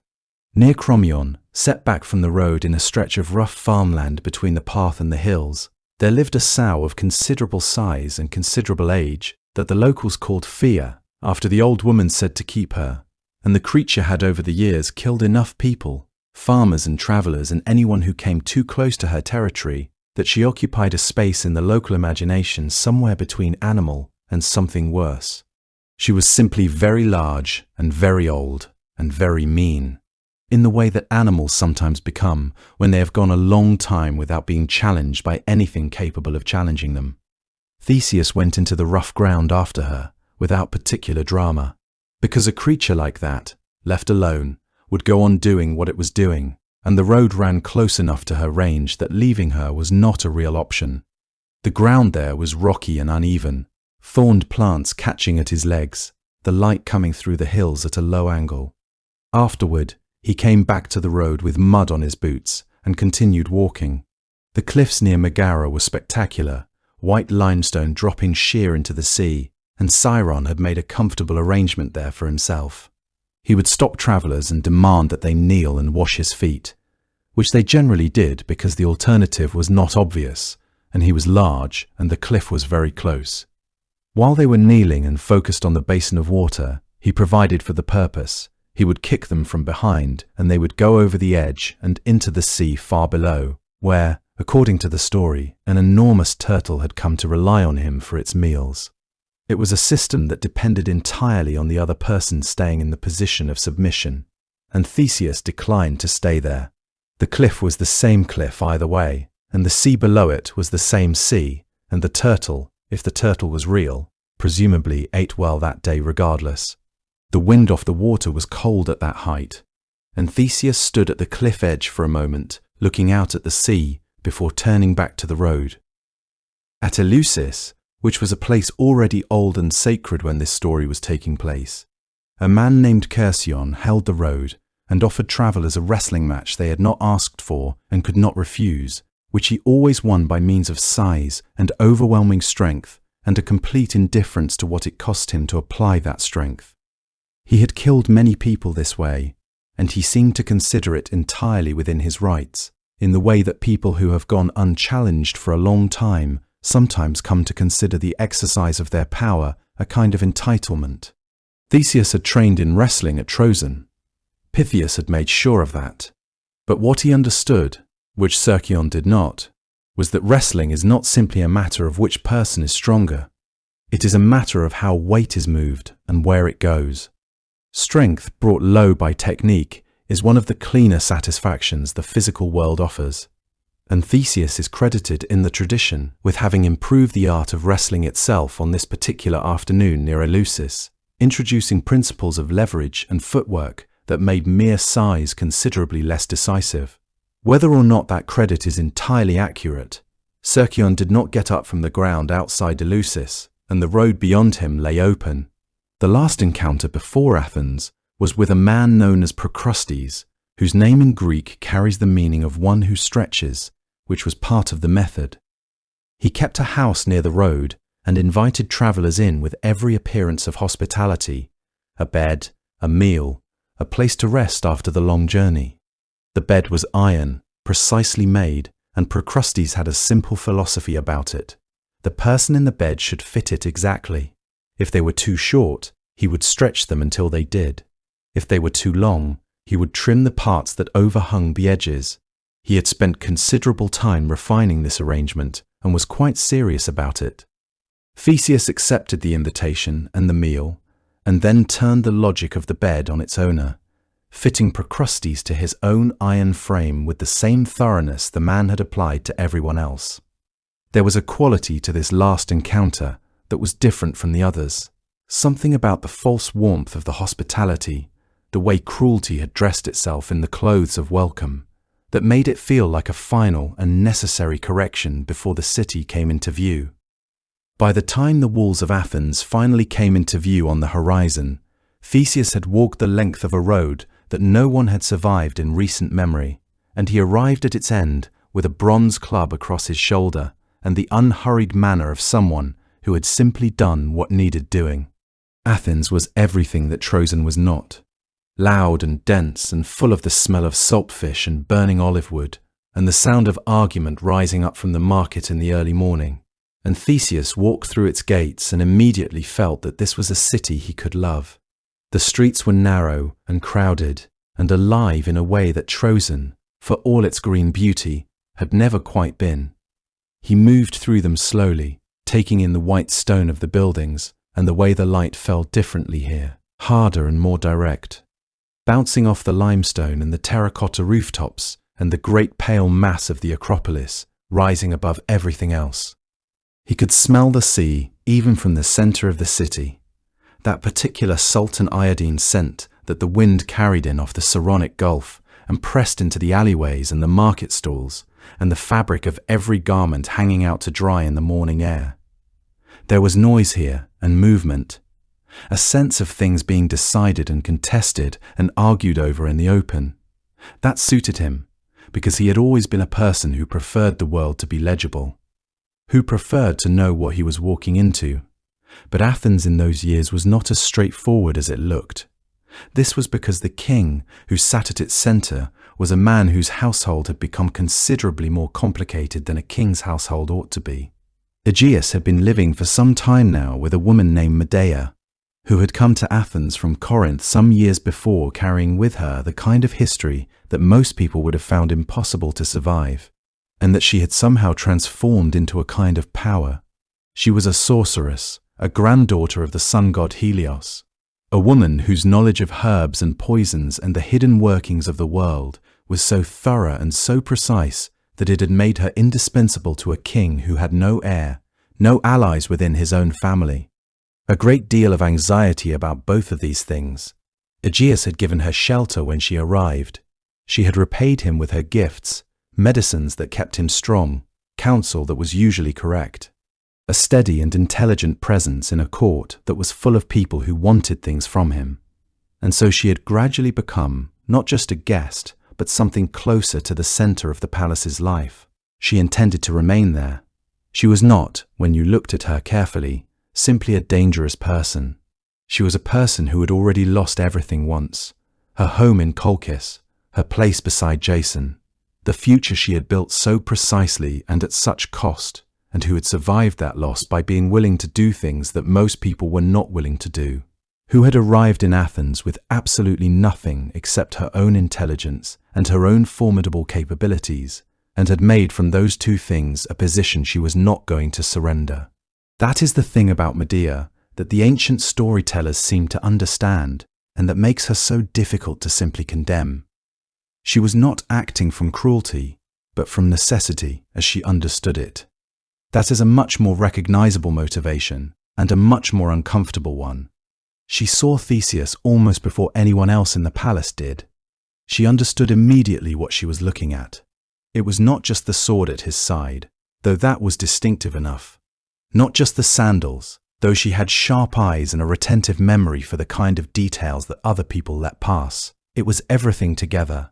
The way he carried himself, the particular quality of his attention as he moved through the city. The fact that he was young and strong and had clearly travelled the overland road from the south and arrived intact. That was not something that happened to ordinary travellers. She looked at him and saw, with a clarity that must have been genuinely frightening to experience, exactly what his presence meant for her. A son. The king had a son. And if the king had a son, then Medea's position in that household, the careful architecture of her security, the future she had assembled so painstakingly from the wreckage of everything that had come before, all of it became unstable in a single moment. She moved quickly, the way she always moved when she had decided something. She was persuasive in the way that only very intelligent people with a great deal to lose can be persuasive, pressing close to the truth without ever quite arriving there. Describing the young stranger as a threat, a spy perhaps, someone sent by the Palantids, Aegeus's brothers who had been circling the throne for years, to do harm from the inside. She told Aegeus that the city had enemies, that this young man was unknown and unvetted, and that the wisest course was to deal with him before he could act. She offered to handle the matter herself, quietly, by way of a cup of wine at a banquet, a particular preparation she knew well, something that would bring the matter to a close without conflict and without mess. Aegeus, who was a man who lived with a permanent low hum of anxiety about his brothers and his vulnerability and the thinness of his hold on his own city, listened to her. He agreed. The feast was arranged. Theseus was invited to it as a guest. That was the ordinary courtesy extended to any traveller of apparent distinction. He accepted, without any particular suspicion, because he had no reason yet to be suspicious. He had not yet told anyone in Athens who he was, preferring, in the manner of his grandfather Pythias's teaching, to observe before declaring himself. He sat at the long table in the great hall, and the torches were lit along the walls, and the smell of roasted meat and wood smoke filled the room. The cup was placed before him, and he reached for it. And then, because the moment required something to cut the meat on the table, he drew his sword and set it down on the wood in front of him. Aegeus, seated a few places away, happened to look down at that precise moment. What followed was not sudden but slow. It was the slowness of recognition. That is always slow. This was because the mind has to work against its own assumptions to arrive at a truth it wasn't prepared to find. He looked at the sword. He looked at the hilt, at the particular shape of it, at the marks he knew as well as he knew his own hands. This was because they were marks he had put there himself many years ago on a green hillside in Trozen, before walking away down a long road south. The fog lifted, as fogs do, gradually, and then completely. He was on his feet, and his arm was sweeping the poisoned cup away from the table before the thought had fully formed into words. The cup clattering, and the wine spreading dark across the stone floor. Across the room, Medea understood in the same instant that it was over. She did not wait.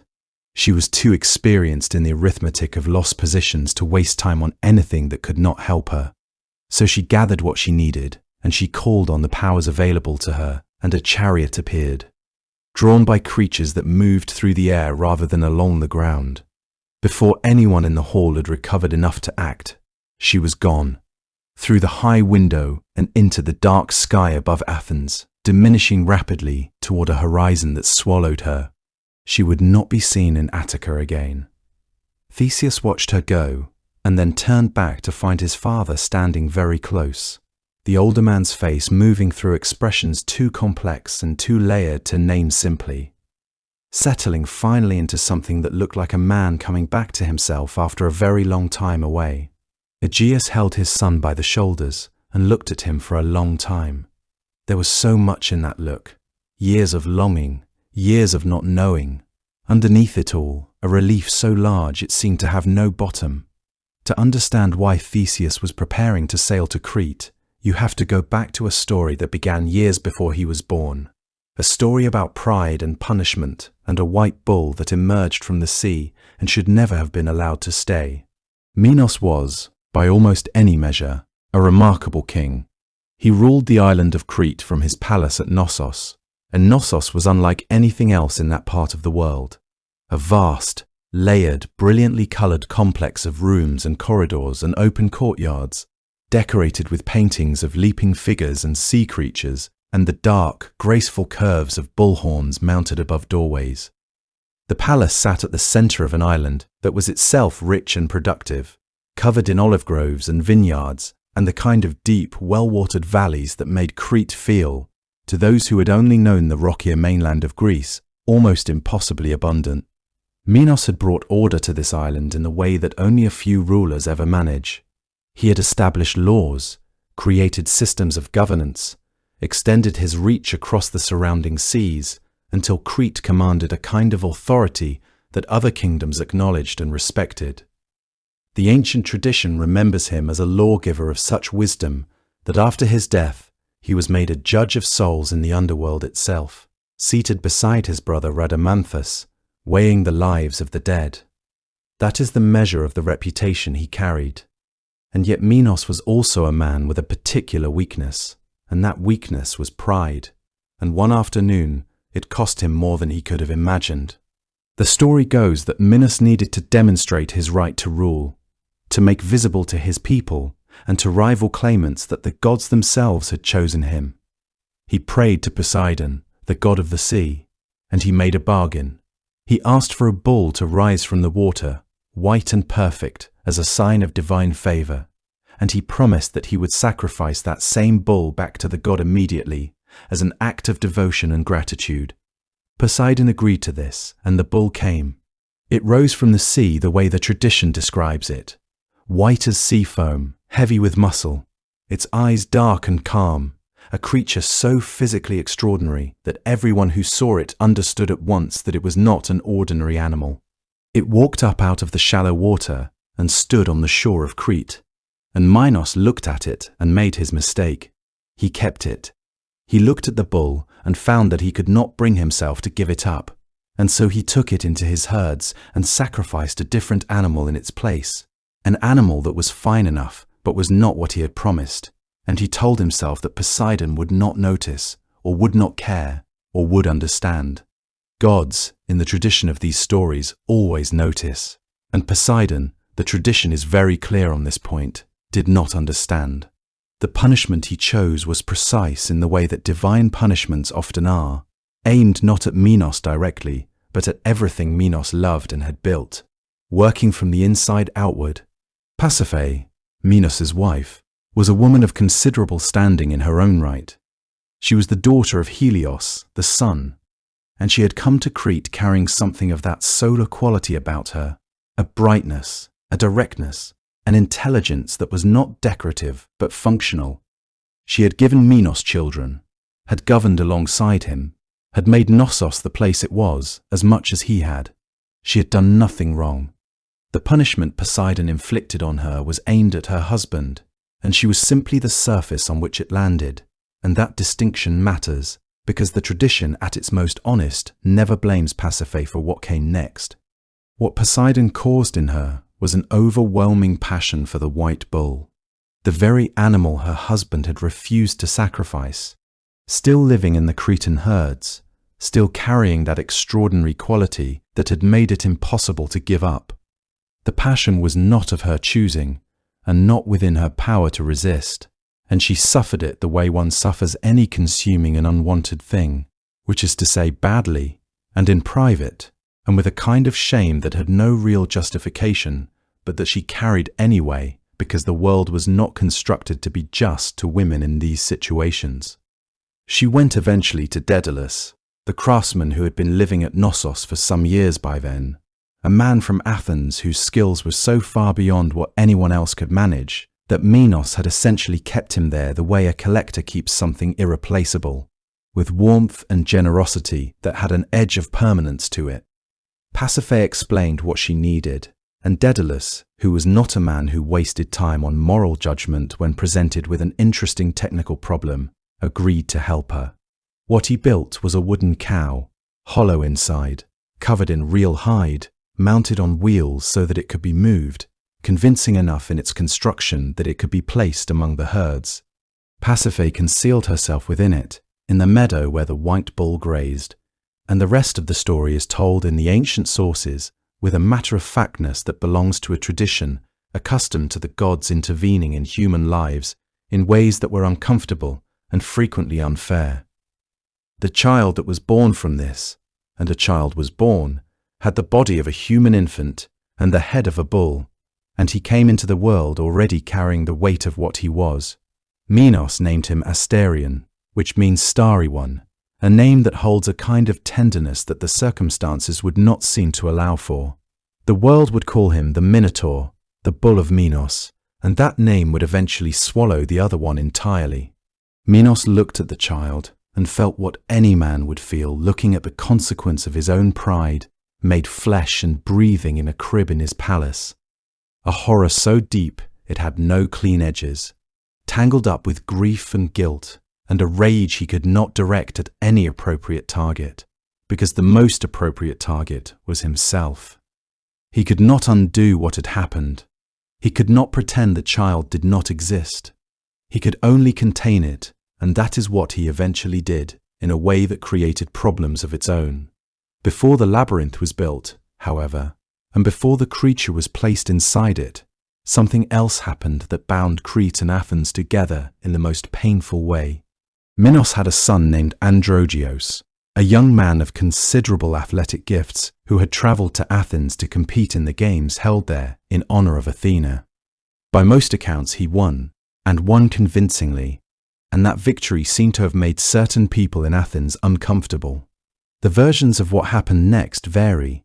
Some say Aegeus sent Androgeos against the bull of Marathon, a dangerous animal, on a mission that was really an execution, and others say he was killed by rivals who resented his success.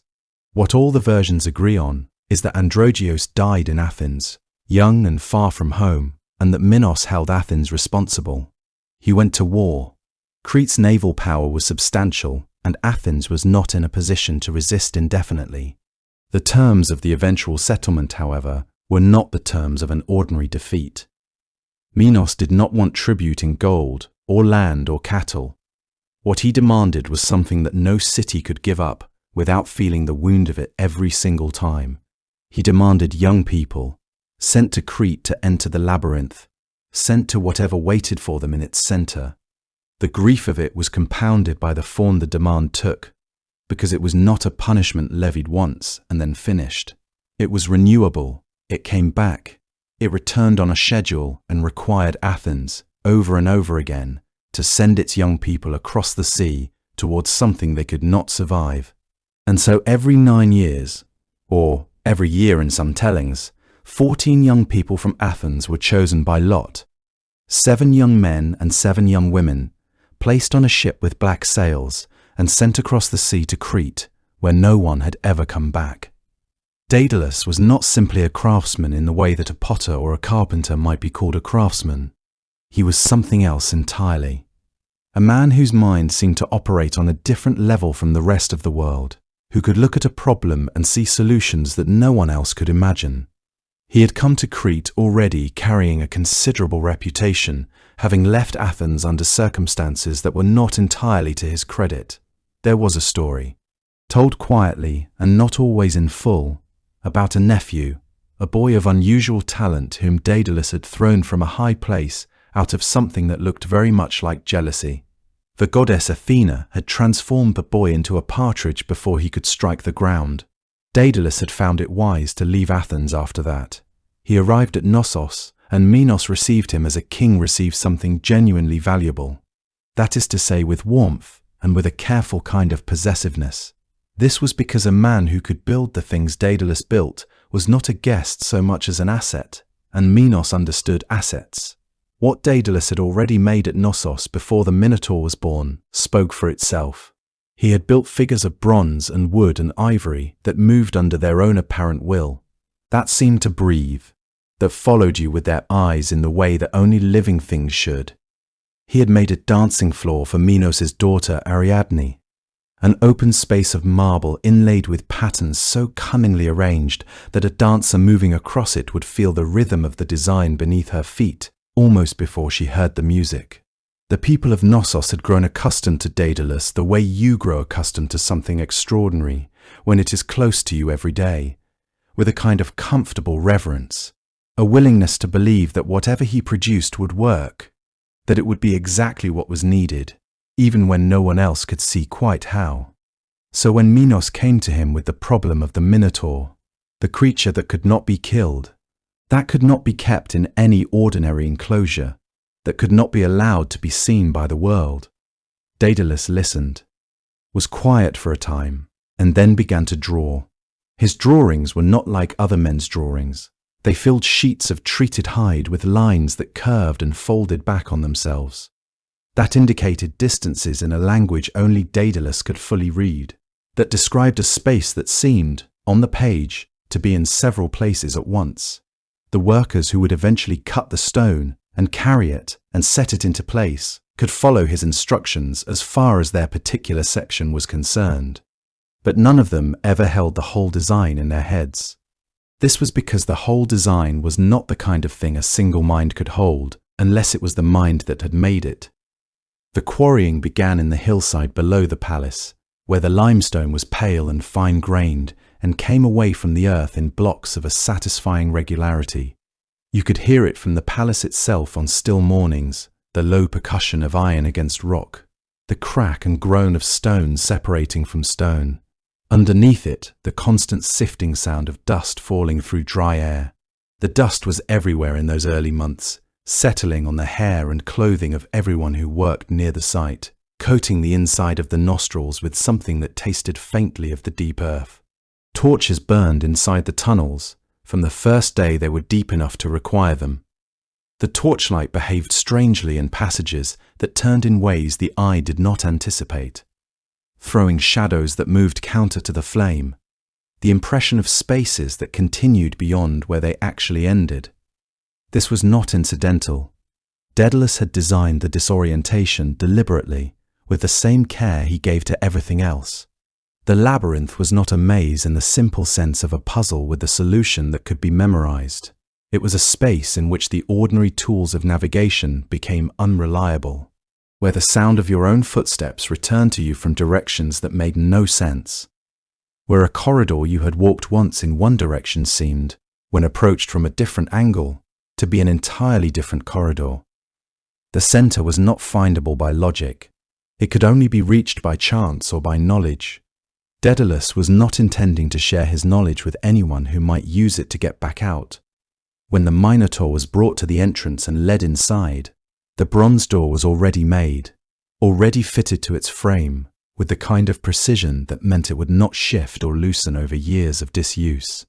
The creature went in. The door was sealed. The sound of the labyrinth swallowed the sound of the creature within it almost immediately. The stone and the shape of the passages doing what Daedalus had intended them to do, containing not just a body, but a presence, a fact that Minos needed the world to be able to forget about for stretches of time at once. And then Minos turned his attention to Daedalus himself. This was because a man who knew how the labyrinth was built and where its passages led was, in a certain light, a problem not unlike the one the labyrinth was meant to solve. Daedalus found himself confined to a tower with his son Icarus, comfortable enough, provided with materials and commissions, treated well in all the ways that did not include being permitted to leave. He understood his situation with the clear-eyed practicality that had always characterized him. He set about solving it the way he solved everything, by looking at what was available and imagining what it might become. Minos controlled the land and the sea around Crete, the roads and the harbours and the ships. But he did not control the air, and Daedalus had always been interested in birds. He gathered feathers over the months and years of their confinement, wax, and worked quietly in the upper room of the tower on a solution that moved and that was light and that would carry them, if everything held, up and over the sea to freedom. They did escape, in the end, though not without the loss that the story has always carried with it. Icarus flying too high, the wax softening in the heat of the sun, the feathers loosening, the sea coming up to meet the boy in the way the sea comes up to meet everything that falls toward it. Daedalus reached Sicily and lived. Minos eventually pursued him there. The whole long thread of that pursuit and its ending belongs to a different telling. What matters here is that Daedalus was gone, the design of the labyrinth gone with him into a mind no longer available to Minos or to anyone else. The labyrinth itself remained, patient and complete, its passages unchanged, its center holding what it had been built to hold. The labyrinth stood finished beneath the palace of Knossos, its entrance sealed with bronze. The creature at its center settled slowly into the darkness it would inhabit for years, waiting, in the way that only things that have no other choice can wait. There is something about communal grief, about an entire city knowing that something terrible is coming and being powerless to stop it, that settles into the streets and the buildings themselves, so that even the market smells different, and voices drop without anyone deciding to drop them. Athens, in the days before the tribute ship departed, was a city that had learned, across the years, to carry a particular kind of dread. It carried it the way people carry things they have grown too accustomed to, not with outward collapse, but with a heaviness in the shoulders, and a quietness in the eyes, and a way of pausing at the threshold of a room before entering it, as if bracing for something that had not yet arrived and yet was already there. The lottery itself was held in the open square near the temple. The city gathered for it in the way that people gather for things they cannot bear to miss and cannot bear to attend. The parents press close together, the young people standing apart from their families as though distance might make the moment more survivable. The priest moving through the small rituals of preparation with the practiced steadiness of someone who had done this before and who knew that steadiness was the only thing he had to offer. Names were drawn, and when each name was called, the crowd did not react loudly. This was because communal grief does not express itself loudly. There was instead a particular quality of silence that followed each name, a silence with texture and weight. Somewhere inside it, if you were standing close enough, you might hear the sound of a single indrawn breath. 14 names in all, 7 young men and 7 young women. When the last name had been spoken, the priest folded his hands and the square began to empty with the slow, exhausted movement of people returning to homes that would feel different now. Among the chosen, there was a fisherman's daughter from the lower quarter of the city, a girl who had grown up with salt in her hair and the sound of the water as a constant underneath everything, who was known in her neighborhood for her patience and her steadiness, and who had never in her life done anything to deserve what was now being asked of her. There was a young man who had won his first wrestling competition only a few weeks before, who still carried himself with the particular brightness of someone who has just discovered what he is capable of, a brightness that the days following the lottery would begin, very slowly, to dim. There was a girl who had been promised in marriage for the following spring, who had already chosen the cloth for her dress, who had already begun to imagine what her life would look like a year from now, who stood in the square after the lottery, holding the hand of the young man she was to marry with a grip that neither of them loosened for a very long time. The families of the chosen were given a small number of days. Those days had a quality that no other days quite have, the ordinary things. The meals and the walks and the conversations about nothing in particular became unbearably precious, simply by virtue of being finite. The parents moved through them with a kind of desperate attentiveness, watching their children the way you watch a light that you know is going to go out, trying to memorize everything. The black-sailed ship had been brought into the harbor before the lottery. It sat there at its mooring through those days, like a fact that could not be argued with. Its dark cloth gathered and furled against the masts, its hull low and patient in the water. There was always a small distance maintained around it in the harbor, the other boats kept away from it. The dock workers moved past it quickly.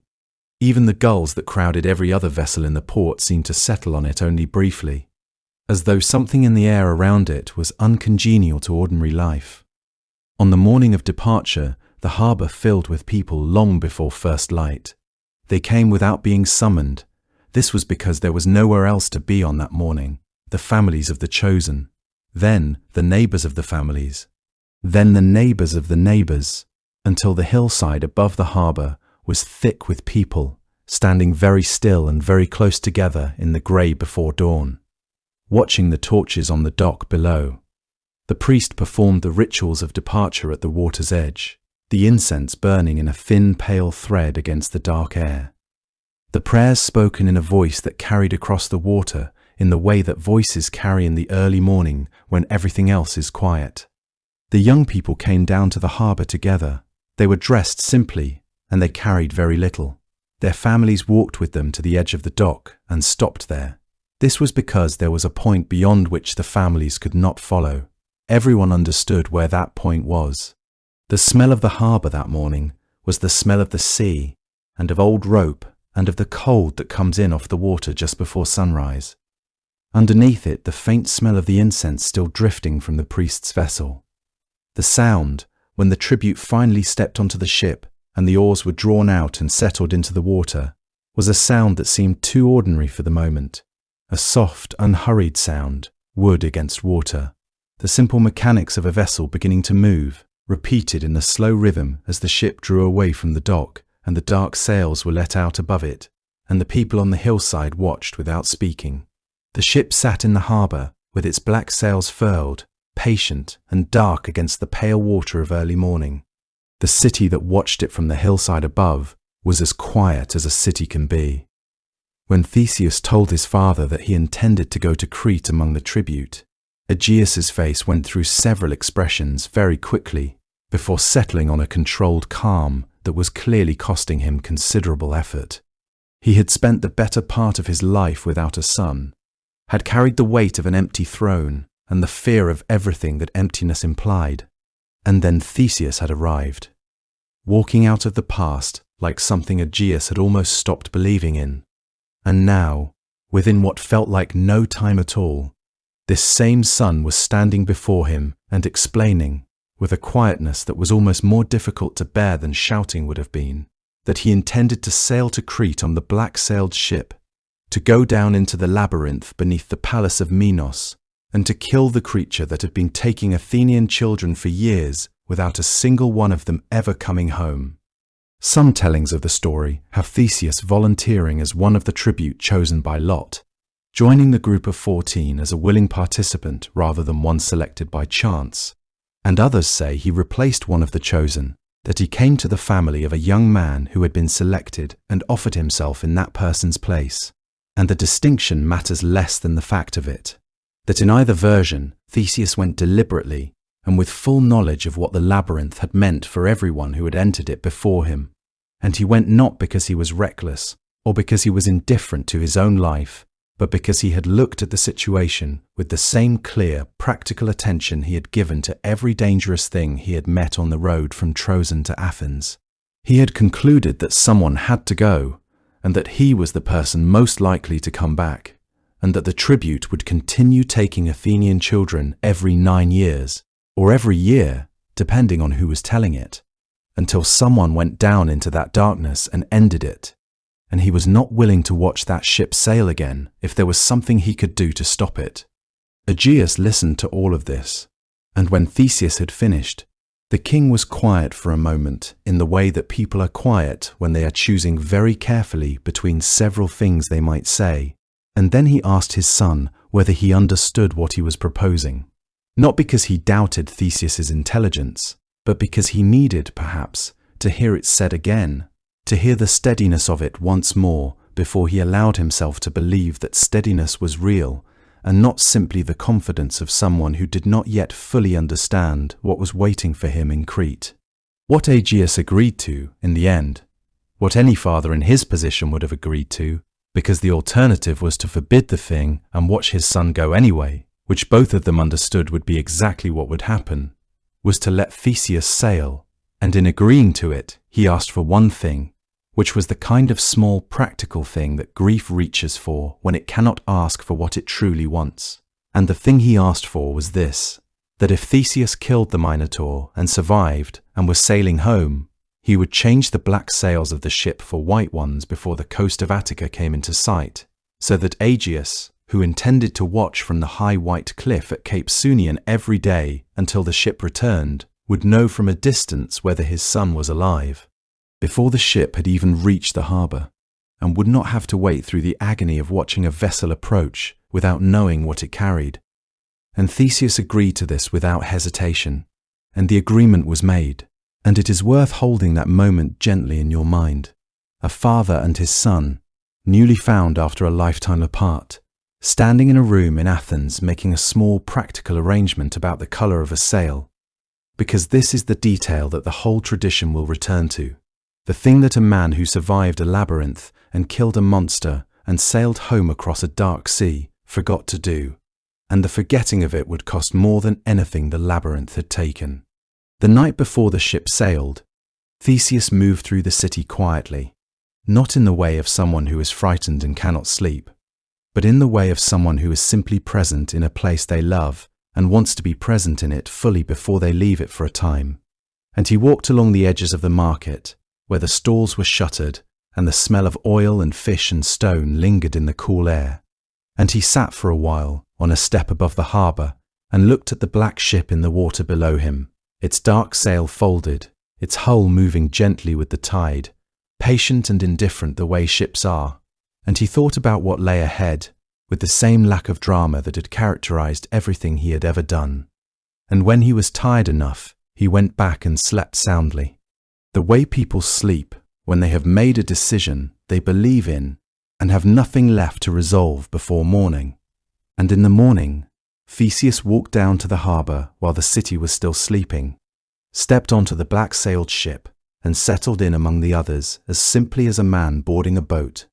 The sea between Athens and Crete changes character as you move south. It deepens in colour, shifting from the pale grey-green of the Saronic Gulf to something richer and more serious, a blue that seems to have weight to it. The mountains of Crete appear on the horizon long before you might expect them to, as if the island is in a hurry to be seen. The crossing took several days. The ship moved with the kind of steady purpose that the wind sometimes grants without being asked.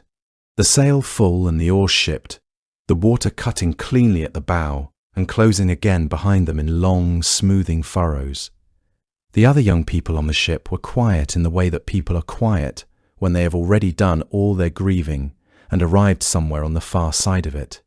Not calm exactly, but emptied out, sitting with their backs against the hull and watching the sea go by as though they had already begun the process of making peace with things. Theseus sat with them and said little, because there was little that could honestly be said.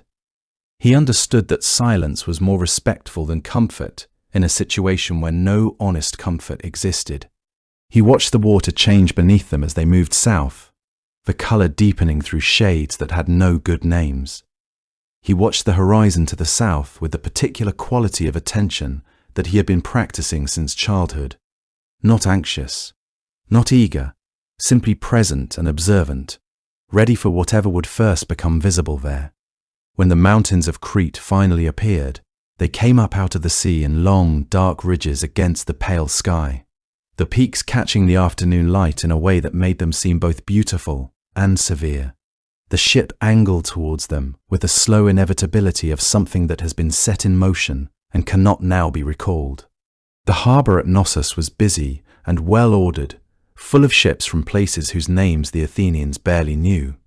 The palace above the harbour was visible from the water, enormous and gleaming, its upper stories catching the sun, its walls painted in deep reds and warm ochres that had not faded despite the years, so that the whole structure gave off a sense of confident, accumulated wealth that was unlike anything most of the tribute group had ever seen. They were not given time to stand and look at it. Guards came down to the harbour the moment the ship was tied. The tribute group was led up through the lower city in chains, not heavy chains, not cruel ones, but chains nonetheless, and that small detail cut through whatever impressiveness the palace might otherwise have inspired. This was because there is something about the weight of iron at your wrists that makes grandeur look different. That makes painted walls and polished floors into something you are meant to feel diminished by, rather than welcomed into. They were led through corridors decorated with images of leaping bulls and crocus flowers, and young men and women caught in attitudes of ceremony and grace. The guards who led them moved through these corridors without looking at the images at all. That said something about how long this had been going on, and how ordinary it had become to those who lived inside it. Minos received them in a large hall that smelled of beeswax and cedar. He was not what a person imagining a tyrant might expect. He was a man of middle age, well-built and composed. He looked at the tribute group with an expression that was difficult to read. Not cruel, not pleased, not ashamed, but something more complicated than any of those. The expression of a man who has told himself a story about necessity for so long that he has almost, but not entirely, stopped hearing the part of himself that knows the story is a justification rather than a truth. He looked at each of them in turn. When he reached Theseus, he held his gaze a moment longer. This was because there was something in the way Theseus stood, unbroken, attentive, entirely without the posture of a victim, that registered even through the composure Minos wore like a second set of clothing. It was during this reception that Ariadne first saw him. The tradition is consistent on what happened in that moment, even if it has been told many times and in many different ways. She looked at Theseus among the tribute, and something shifted inside her that would not shift back. She was Minos's daughter. She had grown up inside the palace at Knossos, with a clear-eyed understanding of the world she inhabited, the tribute, the labyrinth, the thing at its center. The grief that sailed in every 9 years from Athens on a ship with black sails. And she was neither naive nor frivolous, neither a girl who acted without thinking, nor one who confused feeling with obligation. What she felt when she looked at Theseus was immediate and certain. But what she decided to do about it was the product of a mind that worked quickly and carefully and understood exactly the dimensions of what she was considering. She went that same night to Daedalus, who was kept within the palace in a comfortable confinement that was nonetheless a confinement.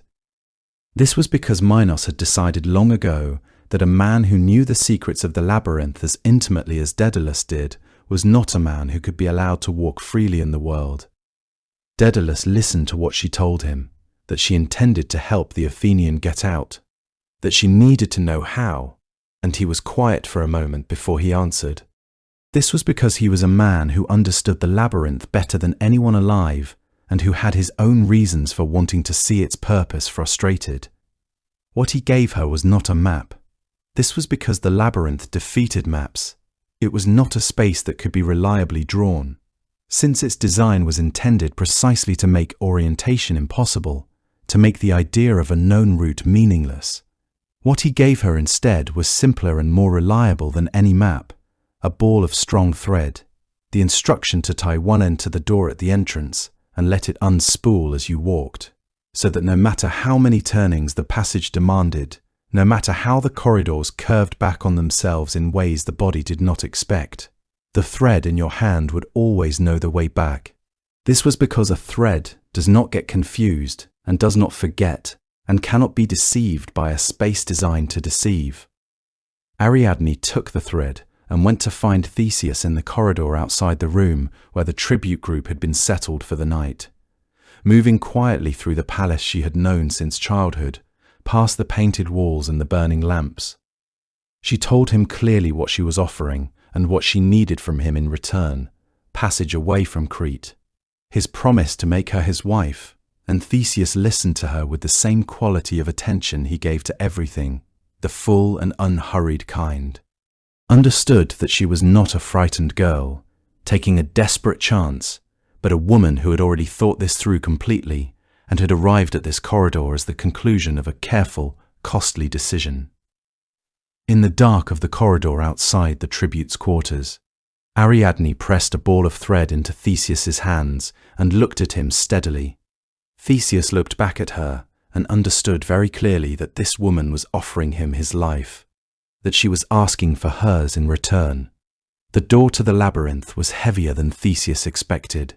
the sound it made when it opened, a low grinding of bronze against stone. Very slow, was the kind of sound that settles into your memory and stays there. The guards had come for him in the early morning, when the air inside the palace of Knossos was still cool, and the corridors were lit with oil lamps whose flames barely moved. They had led him alone through a series of descending passages that seemed deliberately unbeautiful. Plain stone, no decoration. The kind of architecture whose only purpose is to communicate that you are going somewhere that no one has thought to make welcoming. The other members of the tribute group had been left behind in their quarters. Theseus had looked back at them once before he turned the corner. This was because he had understood very clearly that what he was about to do, he would have to do without any of them. That this particular walk was his and no one else's. He had the thread from Ariadne tied around his wrist and wound into a ball in his left hand. Before the guards had come, he had fixed one end of it to the iron ring on the back of the door to his room, letting it unspool silently behind him through the corridor. Now, standing before the great bronze door at the entrance to the labyrinth, he worked the remaining thread loose from his wrist and tied it carefully around the lintel bracket, as Ariadne had told him to do, pulling the knot twice to test it, feeling the slight resistance that told him it was secure. The guards opened the door and did not go in with him. They did not speak. One of them gestured toward the darkness inside with a movement that was almost apologetic, as though he was embarrassed to be part of this. Then, Theseus stepped through, and the door swung shut behind him with that same slow grinding sound. He stood in the dark and let his eyes begin the long work of adjusting. The darkness inside the labyrinth was not total. There was some source of light, very faint, that seemed to come from nowhere in particular and everywhere at once. The way light behaves in dreams, just enough to see shapes and gradations, but not enough to read the edges of things with any confidence. The walls were close on either side, close enough that he could have touched both at once if he spread his arms. The stone was cold in the way that stone is cold when it has not seen the sun in years, a deep cold that was different from the cold of a winter morning and felt, instead, like the temperature that a place arrives at when it simply stops expecting warmth. The smell was old stone and dust, and something underneath those things that he could not immediately name. Something organic and slightly sweet, the way a place smells when something large has been living in it for a long time in a confined space. He did not dwell on what that meant. He simply noted it and walked forward, keeping his left hand loose around the ball of thread, letting it unspool with each step, feeling the faint tug of it behind him like a very thin, very quiet lifeline. The first corridor curved to the right almost immediately, in a way that was gradual enough that you might not notice it consciously, but that left you, after 20 steps, facing a direction you had not intended to face. Theseus noticed. He had been taught by Pythias to pay attention to exactly this kind of thing. The subtle wrongness that announces itself before the obvious wrongness arrives.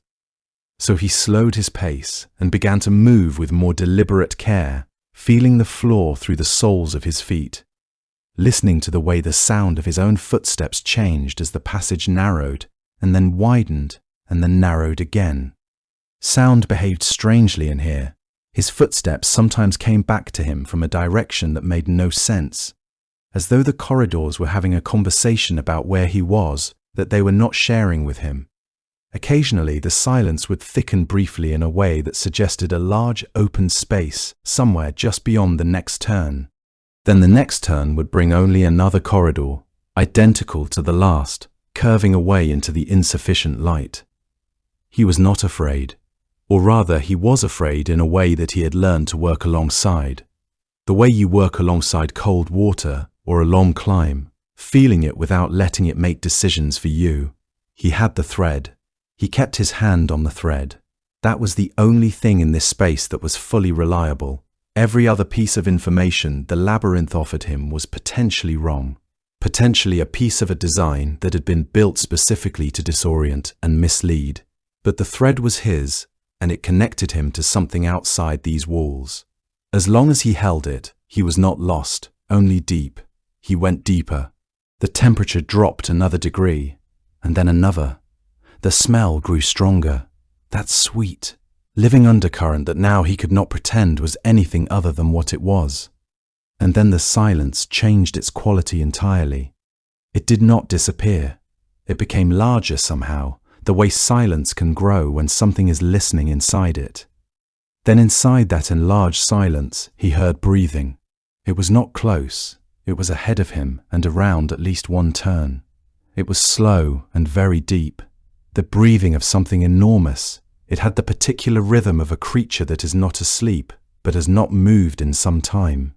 A stillness that was the opposite of peace. Theseus stopped walking and stood and listened to it for a long moment, orienting himself to it, learning its pace and its depth and its distance. Then he walked toward it, still unspooling the thread behind him. This was because there was nothing else to do, and he had known since Athens that this was where the walk would end.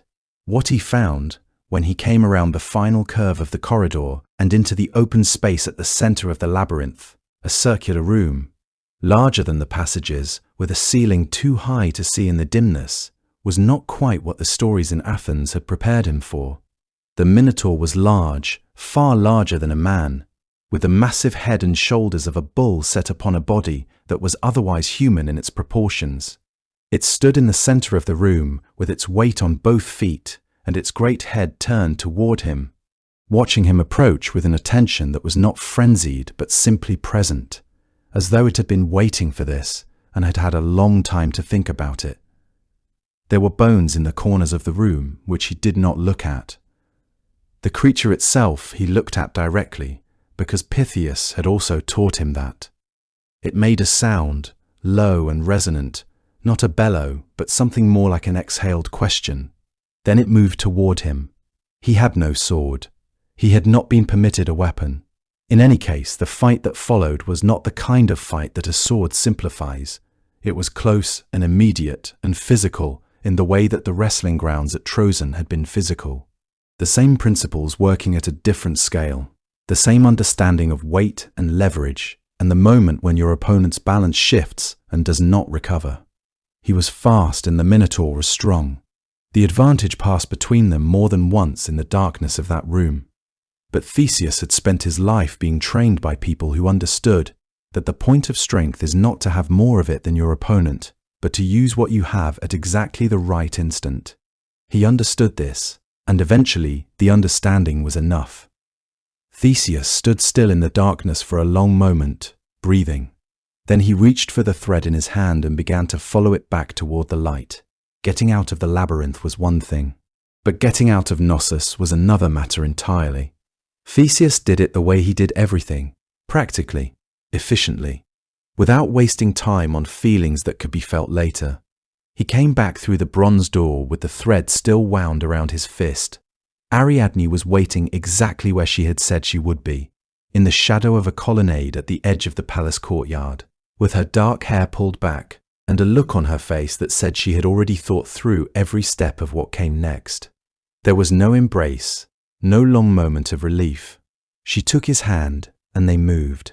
The tribute group had been kept in a low stone building near the western edge of the palace complex, close enough to the sea that you could smell the water through the small high windows. This was not an accident. Ariadne had known this when she made her plan, had chosen it as one of the reasons the plan was possible at all. Theseus went to them in the dark, the others stirring at the sound of the door. There was a moment of confusion before they understood what they were looking at, one of their own. Returning from a place no one returned from, alive and quiet and already moving toward the far door. They followed him without speaking, because there was nothing to say and no time to say it. Minos kept his fleet in a harbour that curved around the northern coast of the island like a cupped hand. The ship sat there in the dark water, patient and enormous, the largest of them capable of running down a smaller vessel within a few hours of open sailing. Theseus had thought about this. While the others waited at the water's edge, he and two of the young men from Athens moved along the hulls in the shallow water, working quickly and without light, driving holes below the waterline with a kind of quiet, deliberate violence that is far more unsettling than any spectacle. It would not sink the fleet, but it would slow it enough. By the time the damage was discovered and repaired, and the ships were fit to sail, the small Athenian vessel would be far enough out to sea that the distance would be its own protection. They boarded and pushed off in the last dark before dawn. The harbour fell away behind them in silence. Then the palace, and then the lights of the settlement along the coast. And then there was nothing ahead of them but the black expanse of the sea and the first faint greying of the sky in the east. Ariadne sat near the prow and did not look back at Crete. Theseus watched her for a moment and then looked at the sea, and neither of them spoke. This was because the fact of being alive and moving away from that shore was so large that it had no obvious beginning as a conversation. The first night at sea settled over the ship like something almost unbelievable. That is exactly what it was. The 14 young people from Athens, who had crossed this same water certain they were going to die, now sat on the same boards and listened to the same sound of oars and water, and could not quite make their minds agree that it was true. One of the girls was weeping very quietly, not from sadness, but from something that had no cleaner name than relief. A young man who had barely spoken on the crossing from Athens sat with his back against the mast and looked up at the stars with the expression of someone memorizing them. Ariadne sat with her knees drawn up and her eyes open.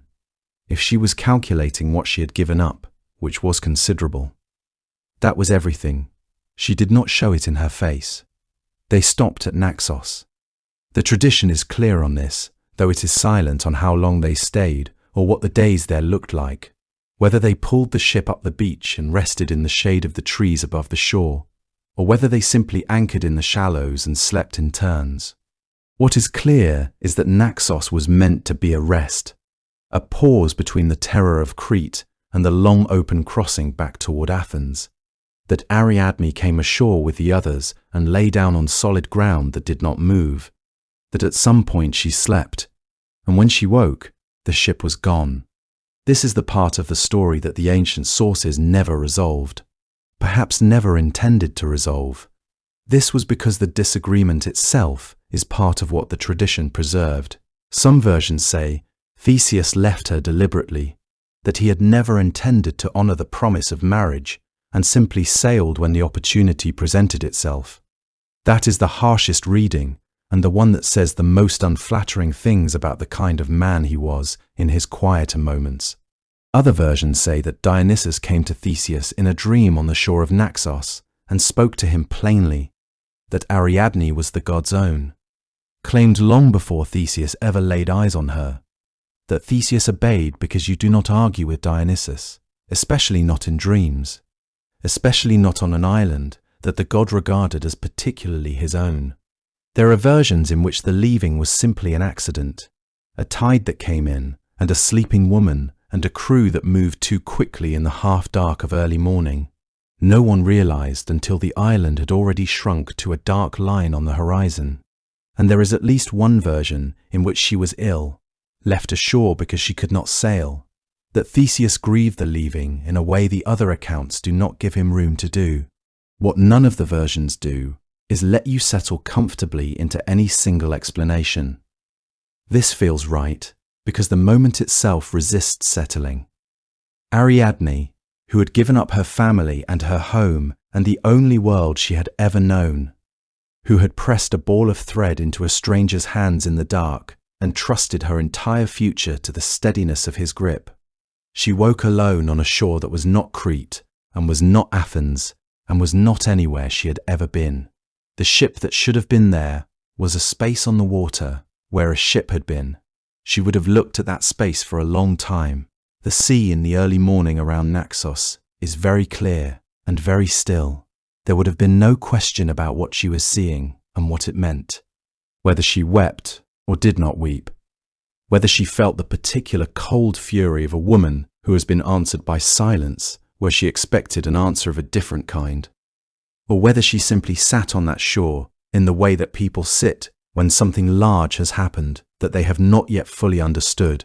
All of this the sources leave to you. What they do not leave to you is what happened next. This was because this is where the story that seemed to be about loss becomes something considerably stranger. Dionysus came to Naxos, which was his island, in a way that few gods could claim any island. He found her there. He came with the particular quality that the ancient accounts gave him, not thunderous, not martial, but something wilder and softer and more difficult to look at directly. The god of wine and transformation, and the blurring of the line between what is human and what is something else. He placed a crown of stars upon her head, that the tradition preserved as the constellation Corona, still visible on clear nights, still carrying her name in some tellings. He made her his wife. That in the world of the myth was not a consolation, but an elevation, a thing that placed her beyond the reach of ordinary grief and ordinary endings. What is certain is that when Dionysus found Ariadne on that shore, whether she was sleeping or weeping or simply sitting very still looking out to sea, he did not leave her there. She became, in the end, not a woman abandoned, but something considerably more. The wind was favourable on the return, and the sea was calm, the kind of sailing that feels like a reward. Theseus sat at the prow watching the islands slide past and thought about many things, but not about the sails. There was a great deal to think about. He had gone into a darkness that no one had returned from, and had come back out of it. The 14 young people from Athens were alive on the deck behind him, some of them sleeping, and some of them sitting very still with the particular stillness of people who cannot yet quite believe where they are. The labyrinth was behind them, and Crete was behind them, and the sea ahead was pale and open, and the wind was steady and warm. Theseus let himself feel, for a little while, the uncomplicated relief of a man who has done the thing he set out to do. There was grief woven into it too.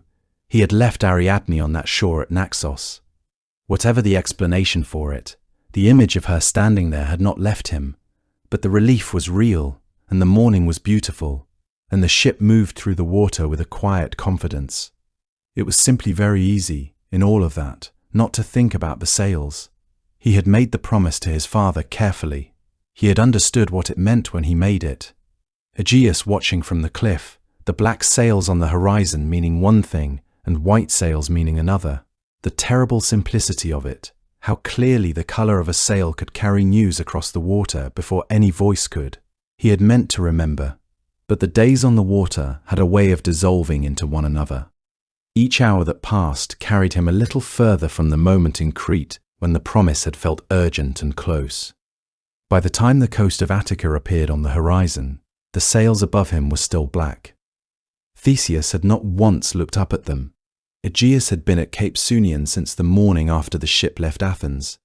The cape juts out into the sea at the southernmost tip of Attica, a high white cliff with the water far below it and the wind always moving across it.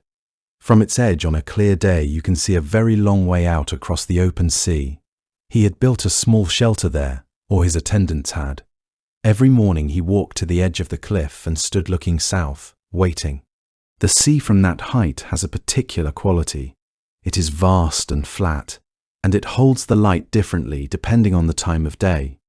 In the morning it is pale and silver, and in the afternoon it deepens. A ship's sails are visible from a great distance against it. He had been doing this for many days. Each evening when there was nothing on the horizon, he had walked back to the shelter and eaten very little and slept poorly. In the morning he had walked out to the edge again. He was an old man who had spent most of his adult life without the sun he had needed.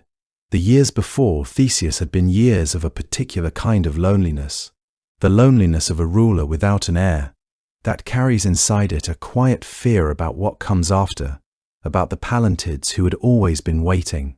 And then Theseus had arrived, had been everything Aegeus had hoped for, and had announced almost immediately that he was going to Crete. Aegeus had understood that he could not stop him and had made himself accept it. The agreement about the sails had felt like something he could hold on to, a small, practical promise that would carry the news before the ship reached harbour. He had held on to that promise for every one of the days he had been standing on the cliff at Sunion. When the ship appeared on the horizon, the sails were black. He stood very still for a long time, watching it grow slowly larger and more certain, hoping for a long time that the distance was distorting what he saw, that the morning light was doing something to the color, that if he waited a little longer, the sails would resolve themselves into something pale. They did not. The ship came on steadily, its black sails full of the same favorable wind that had carried Theseus home without a thought for what those sails were saying. Aegeus stood at the edge of the cliff and looked at them, and then he stepped off. He did not cry out. The ancient sources do not give him a speech or a final gesture. He simply stepped off the white cliff at Sunion and fell into the sea below. That was a very long way down and very cold, and which did not give him back. It was an act of grief, not performance. A man who had been bracing himself for this his entire life, who had told himself he would be ready for it and discovered, as people generally do, that he was not ready at all, that no amount of preparation makes that particular news bearable, that the sea below the cliff was simply there. The confirmation that he had been fearing was in front of him, enormous and black against the morning sky. He could not stay on the cliff with it. The ship reached Athens to find the city had already heard. News travels in ways that mythology does not always bother to explain. By the time the harbour received them, the morning had already begun. The particular sound of a city grieving, that settles into the streets and takes up residence there, that Theseus heard before he had even stepped off the ship, which told him everything before anyone said a word. He understood immediately what he had done, or failed to do.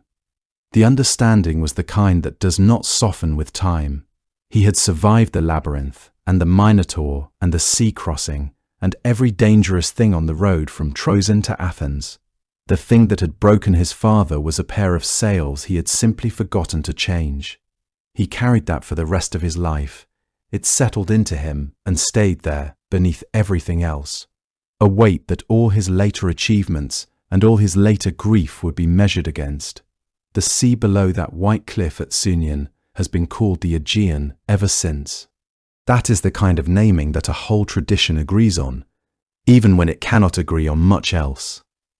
Theseus came home to a city in mourning and stepped into the role of king the same way he had stepped onto that ship for Crete, without particular ceremony. This was because the thing needed doing, and he was the person who could do it. The grief of Athens was real and heavy. He carried his own portion of it quietly alongside the city's. The knowledge that his forgetting had cost his father everything, settling into him the way that certain kinds of knowledge do. Not all at once, but gradually, spreading through the years that followed like ink through water.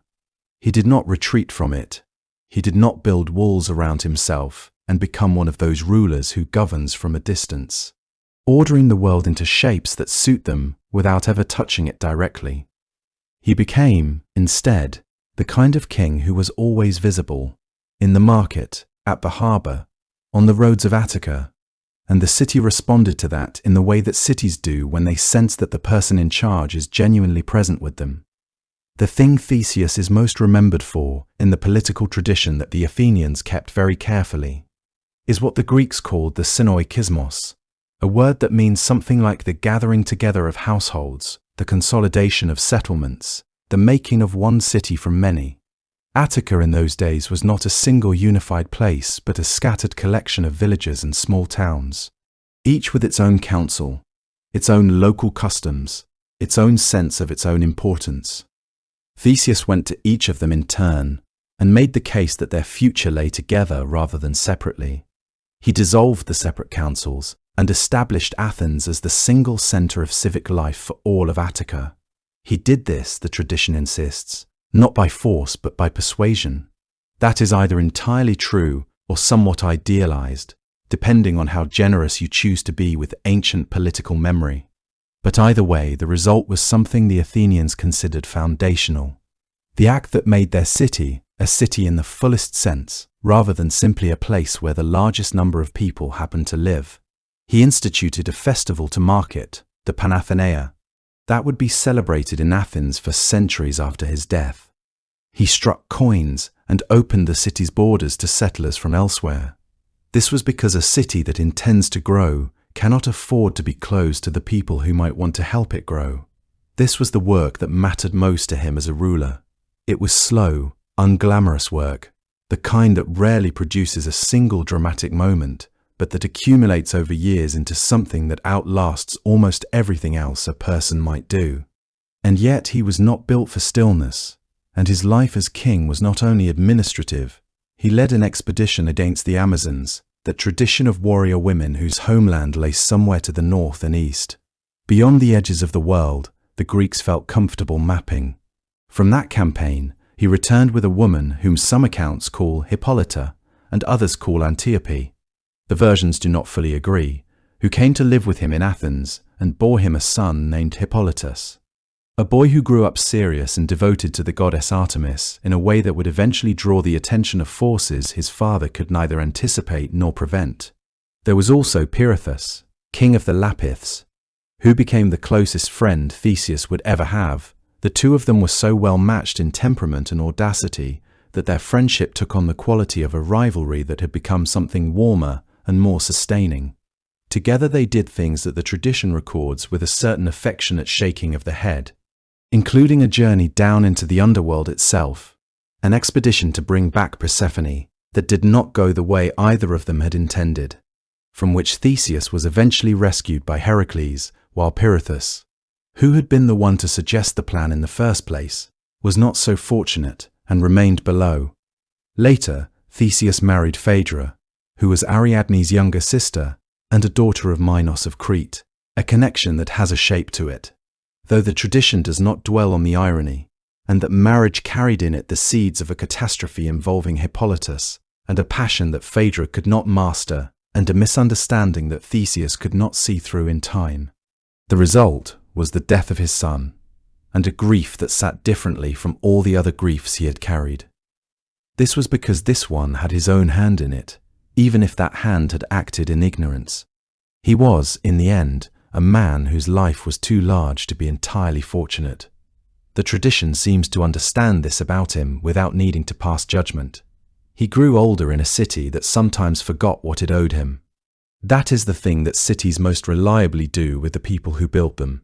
Eventually, he was driven into exile by a rival named Mnestheus, who had cultivated the resentments of the Athenian nobility while Theseus was away on one of his expeditions, and had turned the mood of the city against him in the way that moods of cities can be turned when the right person applies pressure in the right places at the right moment. Theseus went to the island of Skyros, to the court of a king named Lycomedes. There, according to the tradition, he was pushed from a cliff, whether deliberately or in a moment of careless maneuvering that served Lycomedes' purposes equally well. The ancient sources do not settle clearly. Perhaps it does not matter. This was because the effect was the same either way. He died on a foreign island, old and without power, far from Athens. That is not the ending that a city wants for the founder it has decided to celebrate. So Athens did what cities do with endings that do not suit the story they need. It kept the story going. Centuries later, after the Persian Wars, an Athenian general named Cimon was told by an oracle that Theseus's bones lay on Skyros and should be brought home. Cimon went to Skyros and found what he believed to be the grave of a man of remarkable size, buried with a bronze spear and a sword, brought these remains back to Athens with great ceremony and interred them in a sanctuary in the heart of the city, where the hero's cult was maintained and where the Athenians came to honor him for generations. The Theseia, the festival held in his name, gathered athletes and carried offerings and kept alive the sense that Theseus was not simply a figure from a story, but something that belonged to the city in the way that a city's oldest and most necessary things belong to it. Its harbour, its hill, its name. The Athenians kept his memory alive for centuries, long after his story had been told and retold so many times that its edges had worn smooth. They still called his name at festivals, still looked at the white cliff at Sunion, still believed that somewhere in the founding of their city, his hands could be found. What the people who first told this story seemed to be reaching for was something that goes beyond the labyrinth itself, beyond the monster and the hero and the thread. Something about the experience of walking into a darkness so complete that you can no longer see the way back. The extraordinary value of having, in that moment, a single thread to hold. Every person who has ever felt genuinely lost, not geographically, but in the deeper way that life occasionally demands, the kind of loss that comes when you have walked far enough into something difficult that the entrance is no longer visible and the way forward is not clear, knows something true about the labyrinth that no map could ever capture. The ancient Greeks, who were very good at taking the things they felt most deeply and clothing them in stories so that the feelings could be looked at and shared, seem to have understood this perfectly. The thread was never really about thread. The labyrinth was never really about a palace beneath Knossos, although those things were real enough to the people who told the story. It was about the particular mercy of having something reliable in your hand when nothing around you can be trusted, something that connects you to a moment before the darkness began, something that, if you follow it with patience and without letting go, will lead you back to where the air is open and the light returns. Theseus went in and came out changed, as anyone who walks into something genuinely difficult must come out changed. The Athenians kept telling his story for centuries, not because they wanted to remember a monster defeated, but because they wanted to remember that the coming back was possible, that the thread held, that the darkness had an end. This is why the story has survived, why it still speaks to us across the centuries. We tell it because we need to know that return is possible, that the thread holds even in our own darkness and fear. Each person carries their own labyrinth, their own need for something to hold on to when lost. And now the story rests.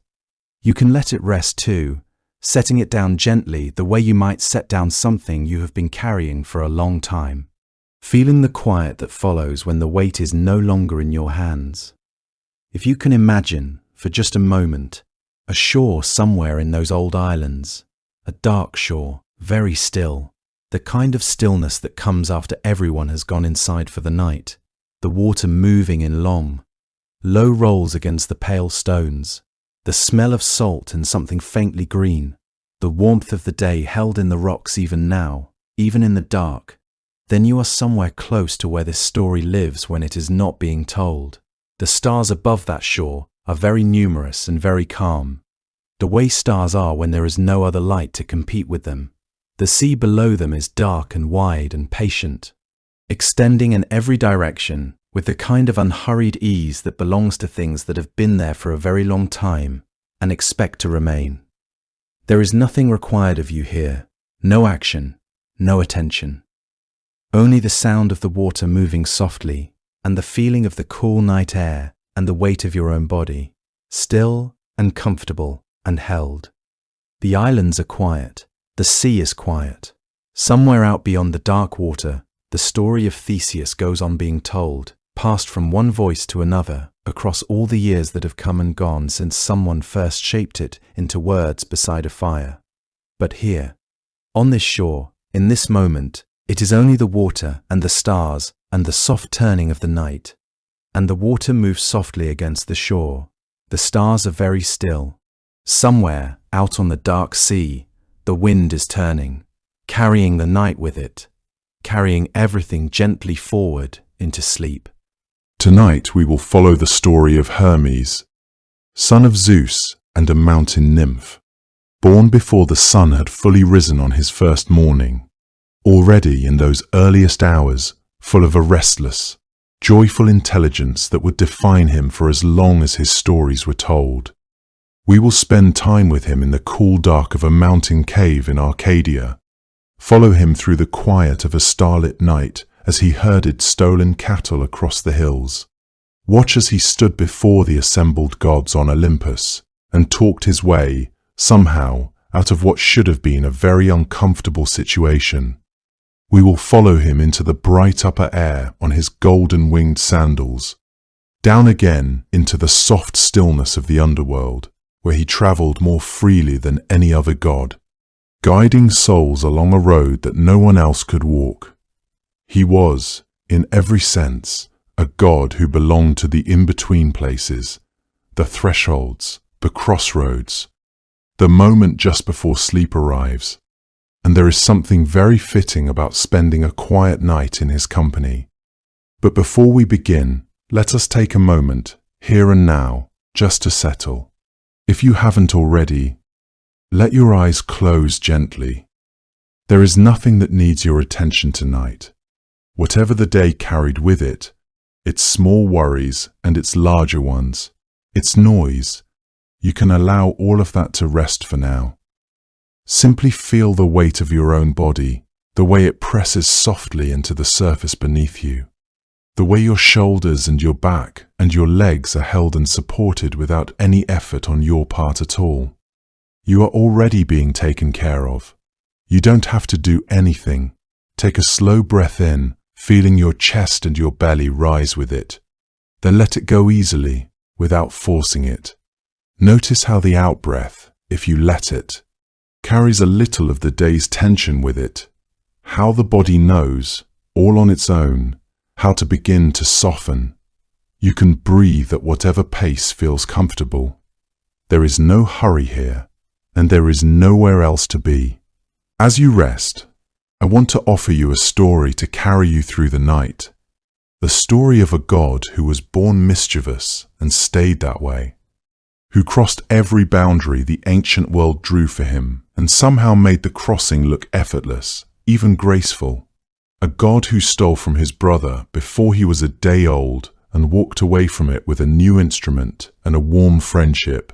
A god who could make the most vigilant giant in all of creation fall gently, helplessly asleep. There is something in his story, I think, that is good to hear in the quiet hours, a reminder that cleverness has always been its own kind of magic, that even the oldest boundaries can be, with the right guide, crossed safely. And so, with your body sinking deeper into wherever you have made yourself comfortable tonight, let us begin. Of all the gods who lived on Mount Olympus, Hermes was the one who could go anywhere. The other Olympians, Zeus with the sovereign weight of the sky and its thunder, Poseidon with his salt-dark and perpetually restless seas, Demeter with her grains and the slow rhythms of the earth turning through its seasons, Apollo with his streaming golden light and his long clear mornings, were powerful, each of them profoundly and unmistakably so. But they were bounded as well, rooted in their particular domains the way the great forests of Arcadia were rooted in the deep soil beneath them. Hermes had no such root. He was the messenger of the gods, the voice that carried the will of Zeus from the heights of Olympus out across every boundary the universe had ever set. That role alone gave him a freed of movement unlike anything any other god in the Greek tradition could quite claim for their own. He passed between the bright and orderly world of Olympus and the busy human roads of Greece and the hushed and enormous kingdom of Hades deep beneath the earth with the same easy, unhurried grace, as at home descending through the clouds as he was following a country road in the early hours before anyone else was stirring, when the light was still the color of pale ash and the birds had only just begun. The Greeks who told his stories and prayed to him at crossroads and doorways understood something in all of this, that a world composed of separated realms, with the divine above and the living in between, and the dead gathered in their vast and quiet country below, could only hold together. Ah, if something moved through all of it, carrying meaning from one side to the other, keeping the lines open between places that had no other way to reach each other, that something was Hermes. Without him, the gods could not reliably send their intentions into the mortal world. The newly dead would have had no guide to find the road that waited for them. Every merchant and every traveller who set out alone on a long and uncertain journey would have walked with no particular blessing, watching over the miles ahead. He was the thread woven through all of it, the one figure who could stand fully in every realm precisely because no single realm was broad enough to hold him entirely.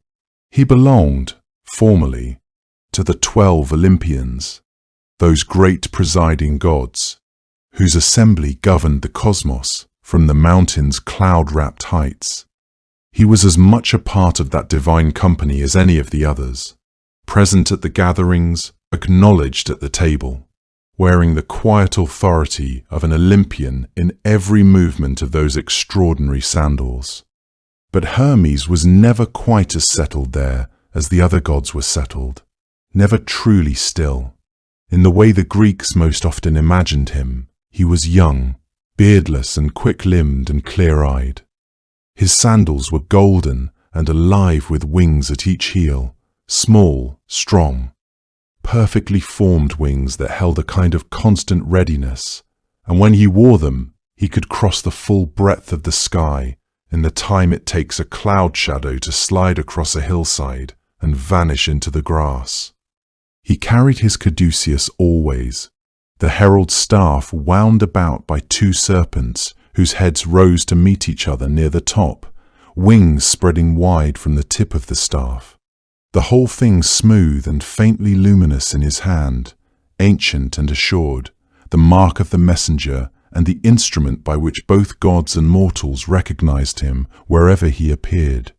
He was the patron of merchants who loaded their goods into carts and set out hopefully into the uncertain morning, the protector of everyone who walked the long roads between one place and another with nothing but the miles and their own endurance for company. He was also, openly and without any gesture toward apology, the patron of thieves, because in the Greek way of imagining the world, the quick and adaptive intelligence that made a man good at trade, and the same quick intelligence that made him good at theft, were not really separate things at all, but the same underlying gift, finding different expressions.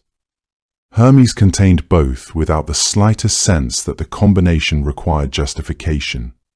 He was a god of divine order who moved through the world as though order were merely a suggestion, a servant of the highest law, who was also its most inventive circumventer. The people who worshipped him did not find this troubling, they found it necessary. As though a universe without a figure, clever and light enough to move through its own rules like water through open hands, would be a universe too rigid and too certain of itself to stay alive. And beneath all of it, quieter than the theft and the laughter, the blurred motion of those golden wings, was the role the Greeks depended on most completely and spoke of most softly. He was the one who appeared at the moment of death and walked beside the newly departed soul all the way to the gate of what came after. He was the only god who was equally at home in the sunlit halls of Olympus, in the dusty roads of the mortal world, in the deep and quiet dark of the underworld, and that alone tells you something essential about the kind of god he was. Hermes was born in a cave on the slopes of Mount Cyllene, in the region the Greeks called Arcadia, and even the circumstances of his birth suggested that he was not going to be a god who followed rules. His mother was Maia, one of the 7 Pleiades, the daughters of the great Titan Atlas who held the sky upon his shoulders at the edge of the world. Maia was the eldest of the 7 sisters, and she was, by most accounts, the most quietly beautiful of them, not in the showy, arresting way of Aphrodite, but in the way that a high mountain meadow is beautiful, or the way that early morning light is beautiful, soft and unhurried and easy on the eyes. She had chosen a life apart from the busy, complicated world of the Olympians. She lived alone on Mount Cyllene, deep inside a cave that faced away from the valleys below, and she passed her days in something very close to peace. She was not a goddess who sought attention, and she did not receive much of it. The cave suited her. It was sheltered and cool, its stone walls catching the sounds of wind and birdsong from outside, and the entrance open toward the sky in a way that let in the changing light of each day from morning through to evening, without ever quite letting in the full harshness of the sun. She had made it comfortable in the way of someone who intended to stay. Soft grasses gathered for bedding, the smell of moss and earth, and the faint green scent that drifted in off the mountain whenever it rained. Zeus, however, had noticed her. That was the trouble with being the daughter of Atlas, the trouble with being one of the Pleiades. Even a quiet life could not remain entirely hidden from a god who watched everything. He began to visit her in the deep of night, when Hera was sleeping and the world was still, slipping up the mountain in the dark and leaving again before the sky had begun to lighten. Maya, for her part, seems to have accepted this with the resigned grace of someone who understood the world she lived in. She did not seek Zeus out. She did not make demands of him. She simply lived her life on the mountain and received his visits when they came, and otherwise remained as she had always been, private, self-contained, and largely left alone. In time, she found that she was carrying a child.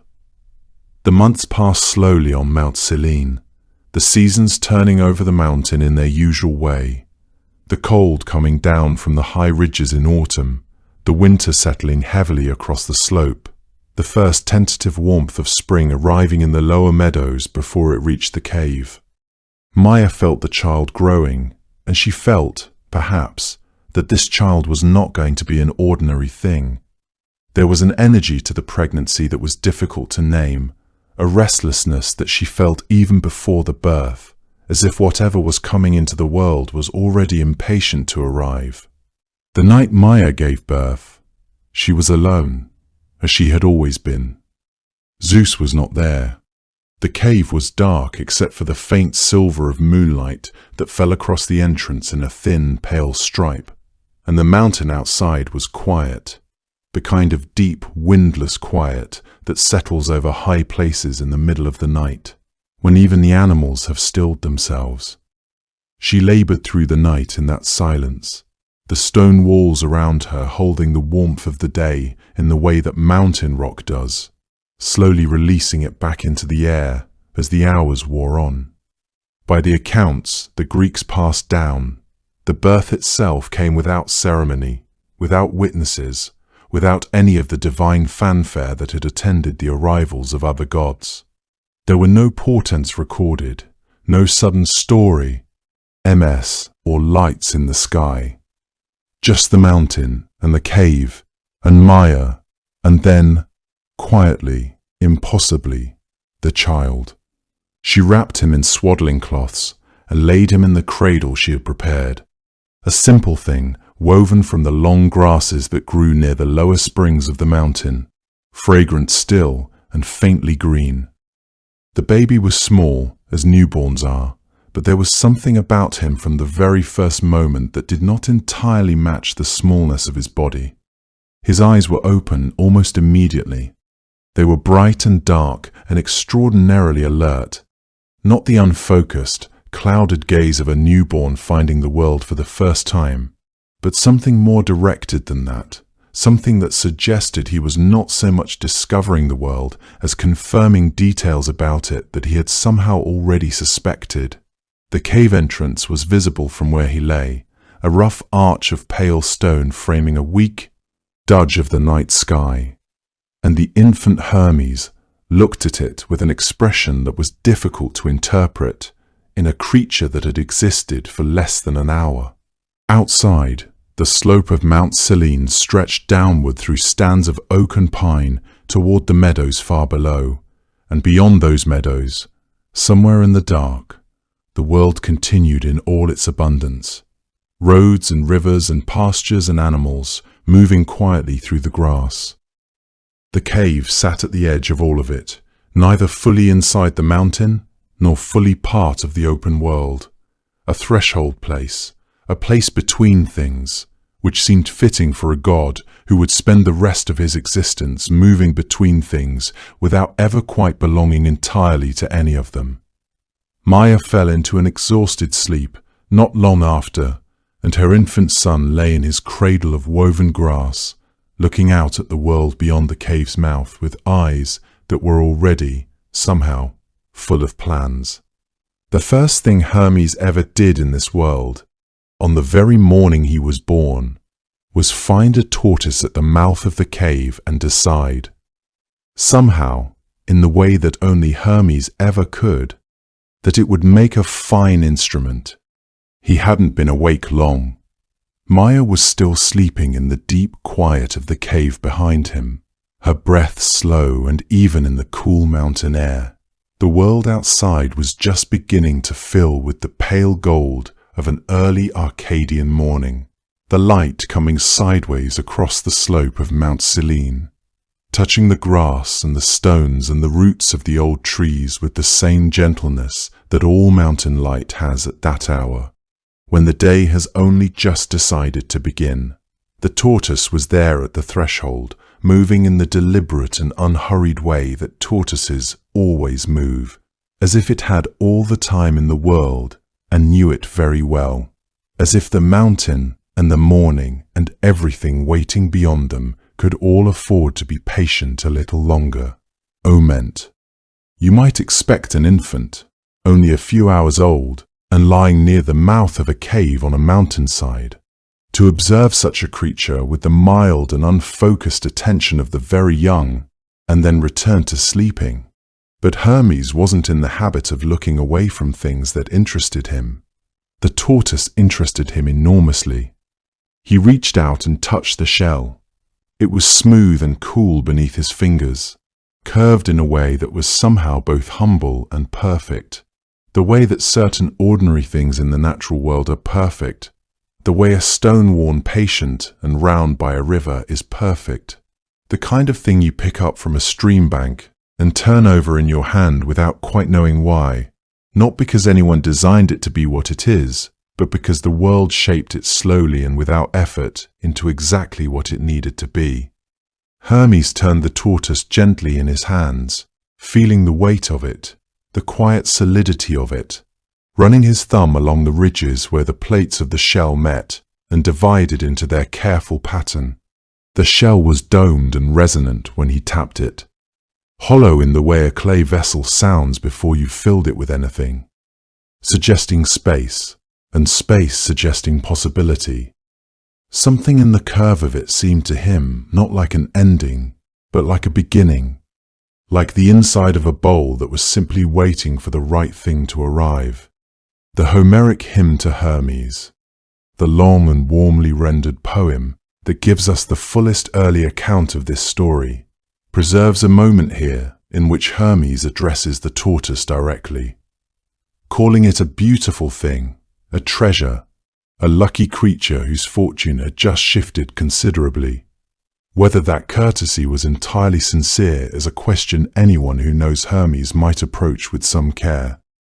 What the hymn tells us plainly is that after he'd spoken his piece, he carried the tortoise inside the cave and got to work. He hollowed the shell carefully.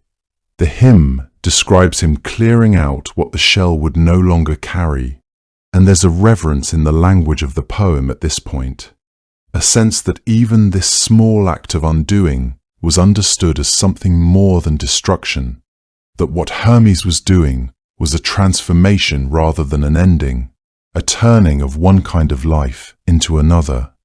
He cut reeds and fitted them across the open shell to form a frame. Across that frame, he stretched strings made from cattle intestine, 7 strings in the account that has come down most clearly to us, drawn tight with the careful tension of someone who knows, without needing to be told, exactly how taut a string must be before it will sing. You can imagine the silence in the cave as he worked, the distant sound of wind moving down the mount, Ain, the slow rhythm of Maya's breathing somewhere behind him, the small, deliberate sounds of a god making something that hadn't existed in the world before that morning. He plucked the first string. The sound that rose from the hollow shell was something between a breath and a note, soft and resonant. Carrying through the still air of the cave, the way sound carries across a mountain pool when you drop something small into the center of it, the ripple spreading slowly outward in smooth rings until it reaches the far shore and disappears. He plucked another string and then another. Each one offered back a different sound, and the sounds together made something new. That is what the story asks you to stay with, not the theft that followed, not the cleverness, though there's plenty of that still to come, but this moment before any of it, the very first music in the world being made by a god who hadn't been alive for half a day, in a cave on a Greek mountainside, for no audience except the morning itself. His fingers moved between the strings with increasing ease, finding their way by the kind of knowledge that doesn't come from practice but from recognition, as if this was always how it was supposed to sound, as if he'd always known. The notes drifted toward the cave entrance and out into the morning air, where they dissolved slowly into bird song and the quiet movement of wind through the grasses growing at the edge of the path. Maya slept on, her breathing slow and unchanged, as if even this, her newborn son teaching himself music in the hours before the world had fully woken, was some thing she'd been quietly prepared for. Eventually, the playing grew softer and then stopped. The cave settled back into its ordinary stillness, holding the faint resonance that a room keeps for a little while after music has been played inside it, a warmth in the air, barely there, like the last of the heat after a fire has gone out. He set the lyre down in the soft grass beside the cave entrance, admired what he had made, then looked out across the long slope of Mount Selene toward the distant pastures where the sun was climbing and where, he had already heard, his brother Apollo kept a very fine herd of cattle. By the time the sun had fully risen on his first day of life, Hermes had already decided to steal from his brother Apollo. He had heard about the cattle, the way he seemed to hear about everything, not from any particular person, not through any deliberate inquiry, but simply because information had a way of arranging itself conveniently in Hermes's awareness, as if the world already understood what he was likely to need. Apollo's herd grazed in Pieria, far to the north, in the rich grass country that stretched between the mountains and the sea. There were 50 cattle among them, the finest in the divine world, sleek and well-fed, enormous and slow-moving through the soft meadow grasses. Hermes set the lyre down, looked out across the long slope of the mountain, felt the particular kind of quiet certainty that would come to define him. Not impatience, not greed exactly, but a deep and unhurried sense of purpose. He had made something beautiful that morning. Now he wanted to make something happen. The two impulses were, for Hermes, essentially the same. There was something else too, something that moved beneath the surface of his wanting, a kind of restlessness that seemed built into the very fabric of his being, as if he had been created not to accept the world as it was handed to him, but to test its boundaries and see what might happen when he pressed against them. Apollo was older, established, confident in his place among the divine hierarchy. He had earned his cattle through the ordinary channels of divine prestige, but Hermes had arrived this morning, and already he understood that his path would be different, that his power would lie not in what he could create through conventional means, but in what he could achieve through ingenuity, through the kind of thinking that bent around obstacles rather than meeting them head-on. The cattle were not truly about the cattle at all. They were about something larger, the assertion that even a newborn god could move in the world with purpose and effect. He fashioned himself a pair of sandals before he left, crude things by any measure, woven from the bark of a fallen branch and threaded through with tufts of dried grass he pulled from the edge of the cave's entrance. They were not beautiful, and they were not made to last. They were made to leave no recognizable print in the soft earth, to make his small feet look like something other than feet, something larger and stranger and harder to account for.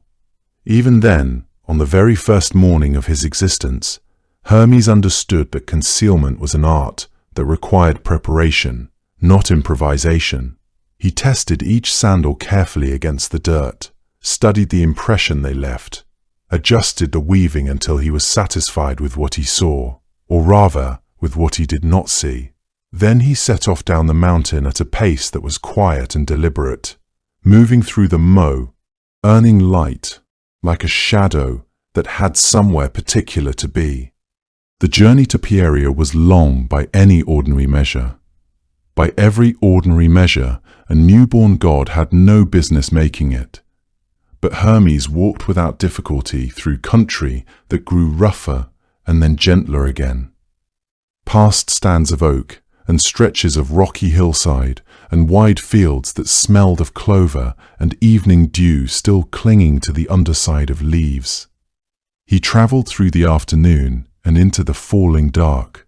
When the light finally left the sky and the stars came out in their slow, indifferent patterns above him, he felt more comfortable rather than less. Darkness suited the work he had in mind. He arrived at the edge of Apollo's meadow sometime in the deep quiet hours between midnight and dawn, when even the night birds had gone still.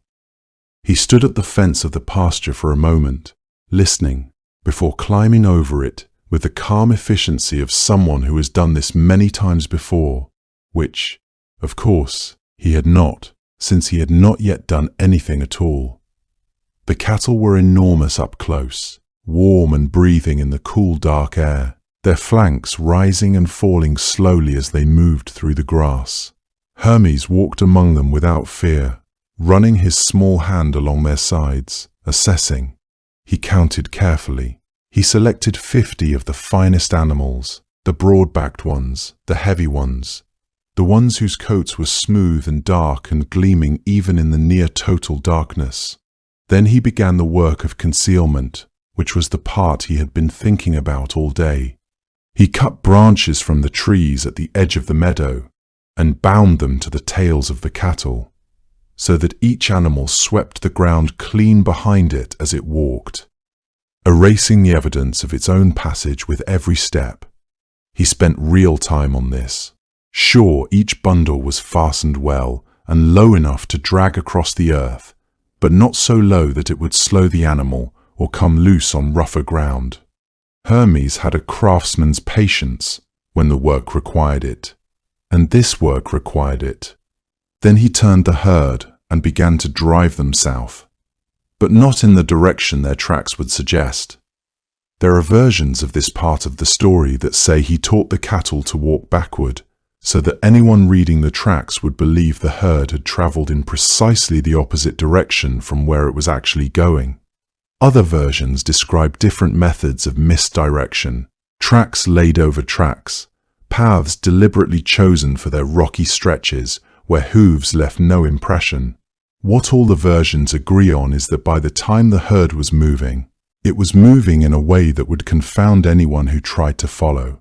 The countryside behind them looked like nothing in particular had happened, or like something had happened in the wrong direction entirely, or like a herd of cattle had wandered in some slow, purposeless circle through the dark and then simply ceased to exist. He drove them through the night toward the river and on toward the valley country near Pylos, where the land dipped into a hollow sheltered by hills on three sides, invisible from the road, the kind of place that seemed designed to keep secrets.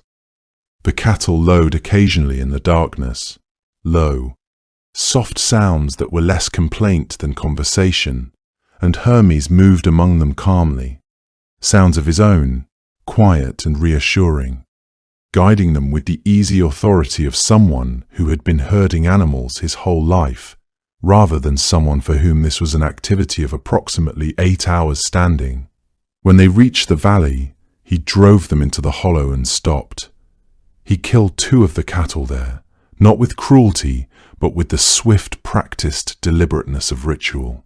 He divided the meat into 12 portions, one for each of the 12 gods of Olympus, including, with what can only be described as remarkable composure, a portion for himself. This was the first act of sacrifice in his mythology, the first offering made by fire to the assembled gods, performed by a deity who had not yet been formally introduced to most of those same gods. He built a fire. He burned what was appropriate to burn. He stood back and watched the smoke rise in the still night air until it thinned and disappeared into the stars above the valley. There was something in the gesture that went beyond cleverness, a kind of instinct for ceremony, for the proper forms of things that lived in Hermes alongside the impulse to subvert those same forms whenever it suited him. He hid the remaining cattle deep in the hollow, found a cave in the hillside above the valley, sealed what needed to be sealed. Then he slipped back along the road to Selene, climbed the slope in the early morning dark, eased himself through the cave entrance, curled back into his cradle, pulling the blankets around him with an expression that, had anyone been watching, might have looked almost angelic. Apollo realized his cattle were gone sometime before mid-morning, and the feeling that came over him, that particular sharp mix of confusion and outrage, was not one he was accustomed to. He was a god of light and order, of music and silver precision, and his days in the high pastures of Pieria had always been calm, governed by the reliable rhythms of a herd he knew intimately, animal by animal. To walk out into that wide green morning and find the pasture empty, the grass still bent in places where the cattle had slept, was a kind of wrongness that did not settle easily on a godlike Apollo. He stood there in the silence for what may have been a long time, scanning the hills, reading the land, looking for the kind of evidence that should have been obvious and was not. The tracks were the first strange thing. What tracks remained were confused, incomplete. They moved in a direction that made no sense when read against the lay of the land, and in several places they simply ended, as though the earth itself had swallowed them. Apollo was a god who understood signs. He had built an entire sacred practice around interpretation, around the reading of the world's hidden language, and yet the pasture offered him nothing clear. He circled the ground several times, crouching low over patches of disturbed earth, pressing his palm flat against the cool soil where something large had clearly passed. The herd had been moved deliberately, that much was certain, but the evidence had been arranged with unusual care to tell him as little as possible about who had done it or where they had gone. He followed what faint trail there was southward through the morning, through long stretches of hill country where the air smelled of pine and dry grass, through stands of oak where the light came down in slow and shifting columns. Other creatures moved at the edges of his path, birds lifting from branches, a fox pausing at a distance to watch him pass. But the cattle remained absent from every direction he searched. By the time he reached the lower country near the coast, the better part of the day had already turned. It was an old man tending a vineyard at the edge of a hillside who finally offered him something useful. He was working quietly among the rows when Apollo came to him, and he looked up without much surprise, the way old men sometimes do when gods appear, not with reverence exactly, but with a kind of patient recognition. He told Apollo that he had seen something unusual the evening before, well after dark, when most sensible creatures had long since settled for the night. A child, he said, a very small child, moving with an enormous confidence through the lower road, driving a herd of cattle that seemed to number in the dozens. He had watched from the hillside, not quite believing what he was seeing, and then had gone back to his fire and told himself it was a trick of the moonlight, became oars. The only other explanation was that the world had stopped following its usual rules, and he was not ready to accept that on a Tuesday evening. Apollo listened to all of this with the expression of a person who is certain they have heard incorrectly, but cannot bring themselves to say so yet. A child. He asked the old man again, gently, to be certain, and the old man confirmed it with the unperturbed certainty of someone who had decided, having once doubted himself, that he would not trouble himself with doubt again. A child, very small, moving south at a pace that had seemed, under the circumstances, improbably brisk. Apollo continued towards Selene, carrying this information, the way one carries something unwieldy, unable to put it down, not entirely sure how to hold it. Mount Cyllene rose before him in the late afternoon, its upper slopes already cooling into shadow, its forests quiet in the particular way that mountain forests become quiet when the day's warmth begins to leave them. He knew, by the time he reached the cave entrance, that he had found the right place. Something in the air there had a quality he couldn't entirely name. There was a stillness about it that felt less like peace and more like very concentrated innocence. Maya received him at the mouth of the cave with the expression of a woman who had been expecting a visit and had prepared herself carefully for it. She was gracious, composed, and entirely unhelpful. She gestured inward, to the cave's warm interior, to the small cradle of woven grass near the far wall, to the infant lying within it, wrapped in soft coverings, apparently fast asleep. This, her manner suggested, was the only child in residence. He was, as Apollo could see, a newborn. He was, as any observer could verify, currently sleeping. The very idea that this small creature had walked to Pieria and back in the night was, without wishing to be impolite about it, an idea that reflected somewhat poorly on Apollo's powers of reasoning. Apollo crossed the cave and looked down at the cradle. Hermes lay perfectly still for a moment, and then, apparently concluding that stillness alone would not be sufficient, opened his eyes and blinked up at Apollo with an expression of mild and sleepy surprise, the look of a very young infant waking from a peaceful and entirely blameless rest to find a luminous and agitated god staring down at him. Apollo told Hermes, directly, that he wanted his cattle back. Hermes appeared to consider this request with great seriousness, his small hands folded, his dark eyes steady and bright. Then he explained, in language that was remarkable for something that had existed for less than a full day, that he was a newborn child. He explained that newborn children did not steal cattle. He explained, with what seemed like genuine concern for Apollo's well-being, that perhaps Apollo ought to look elsewhere, because whoever had taken those cattle was clearly a figure of considerable capability and daring, and the search deserved to be directed somewhere more promising than the cradle of an infant who had, until this very moment, been asleep. Apollo said again that he wanted his cattle. Hermes observed that he did not know what cattle were. They regarded each other across the short distance between a standing god and a very small cradle for a moment that stretched considerably longer than it had any reason to. What Apollo could not yet admit, as he stood in that cave staring at a newborn who was explaining very calmly why it was impossible for him to have done any of this, was that he was deeply, helplessly impressed. Apollo carried Hermes up to Olympus the way one might carry an argument one is very confident about, only to discover, upon arrival, that the argument had opinions of its own.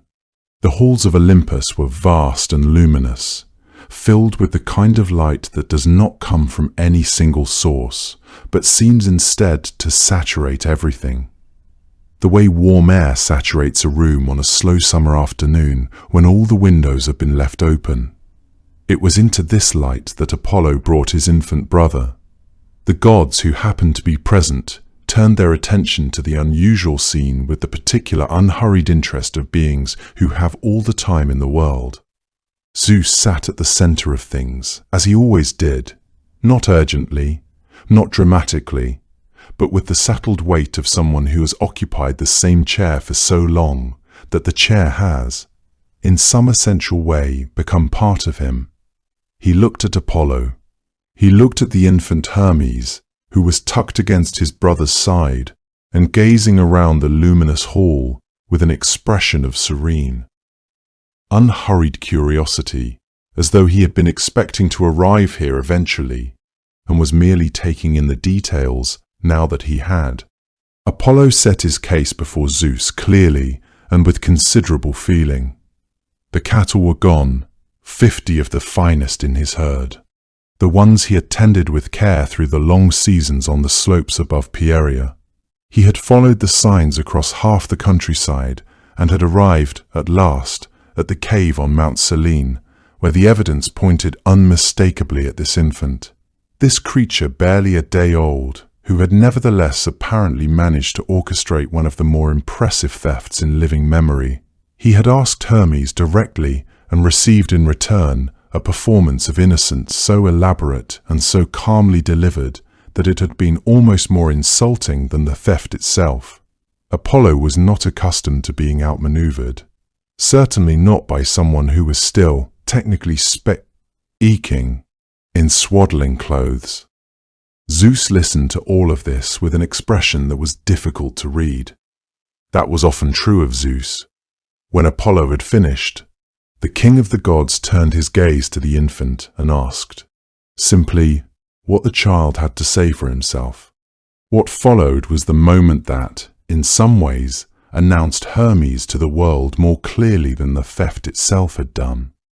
The infant spoke with a composure that should have been impossible, with the measured cadence and the careful logic of someone who had spent years learning how words move between minds, how an argument can be shaped into something smooth enough to pass through even the most resistant listener without catching. He had not stolen the cattle, he said. He was a newborn. He had been lying in his cradle, wrapped in his blankets, entirely occupied with being an infant. The very suggestion was, he implied gently, a little embarrassing for everyone involved.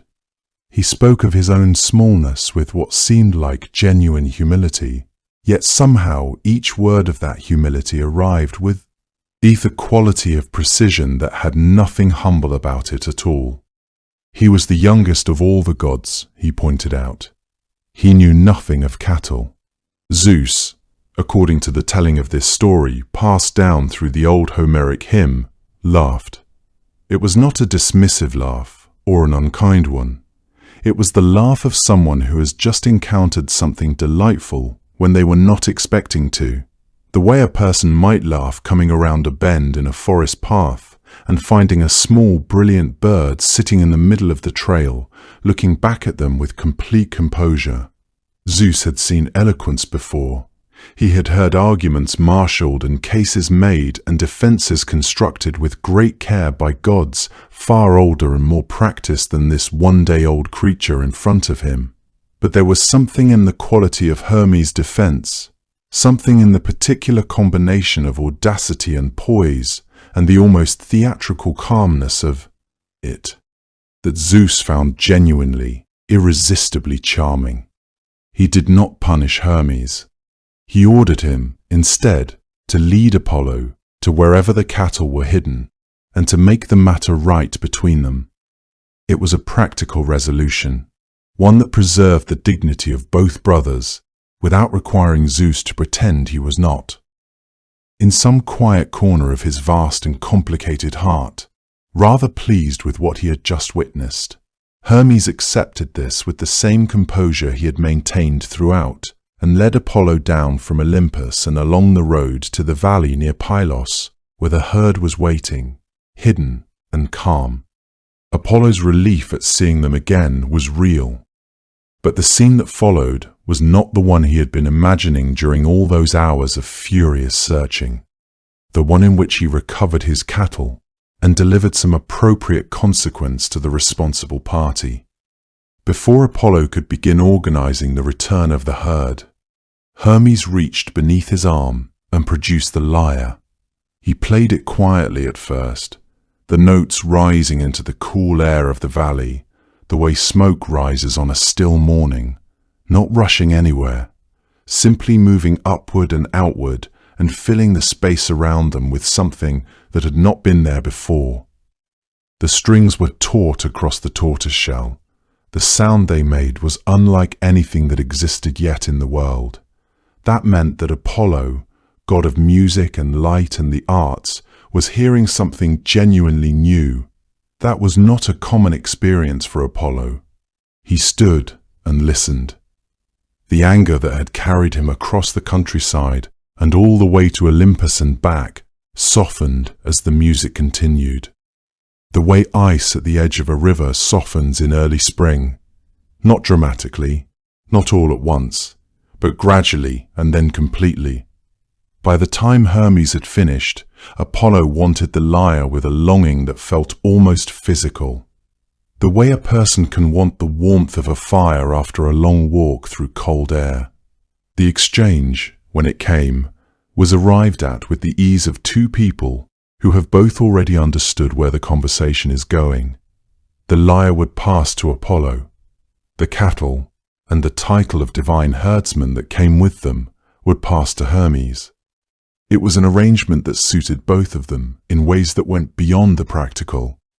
Apollo received an instrument that would become the emblem of everything he stood for, the ordered beauty of music, the precision of a well-made thing, the relationship between craft and transcendence. Hermes received the pastoral domain of flocks and fields that would remain part of his character from that morning forward. There was one additional gift exchanged between them that day. Smaller and quieter than the lyre, but no less significant in its own way. Hermes had fashioned, during his travels of the night before, a set of shepherd's pipes from reeds gathered along the road, a simpler instrument than the lyre, rustic and low, and suited to open hillsides and the company of animals rather than the courts of gods.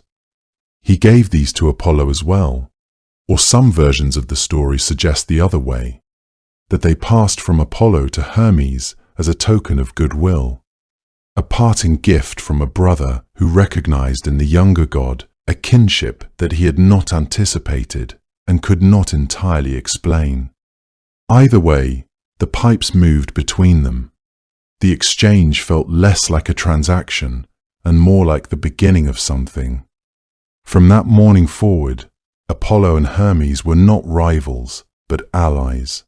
The lyre that had been born from a tortoise shell in a mountain cave became the instrument forever associated with music, poetry, the light of the sun. Once Hermes had taken his place among the Olympians, appointed by Zeus as the messenger of the gods, the voice of divine will moving between all realms, the tools of that role became part of who he was in a way that was inseparable from the god himself. The winged sandals, the herald's staff, the traveller's cap, these were not simply accessories a god happened to carry. They were expressions of his nature made visible, his essence given a form that the eye could follow across the sky. Different accounts tell the story of how he came by them in slightly different ways. That variety is fitting for a god whose life seemed to resist any single, tidy explanation. Some traditions held that Zeus himself presented Hermes with the sandals and staff as part of his formal appointment as divine messenger, gifts of office. You might say, the tools of a role that required moving faster and more freely than any other god had ever moved before. Other accounts suggest the objects were accumulated more gradually, acquired through exchanges and adventures not entirely unlike the one that had just unfolded between Hermes and Apollo, the god of thieves acquiring the instruments of his more official life through a combination of cleverness and good fortune. What nearly all the traditions agreed on was what these objects looked like and what they could do. On both counts, the descriptions are worth dwelling on. This was because they are beautiful, in the way that only things made for an extraordinary purpose tend to be beautiful. The sandals were golden, according to those who described them most carefully, not merely painted or gilded, but made from gold in a way that carried something immortal in the metal itself, as if the material had been chosen precisely because it would never dull or wear or slow down.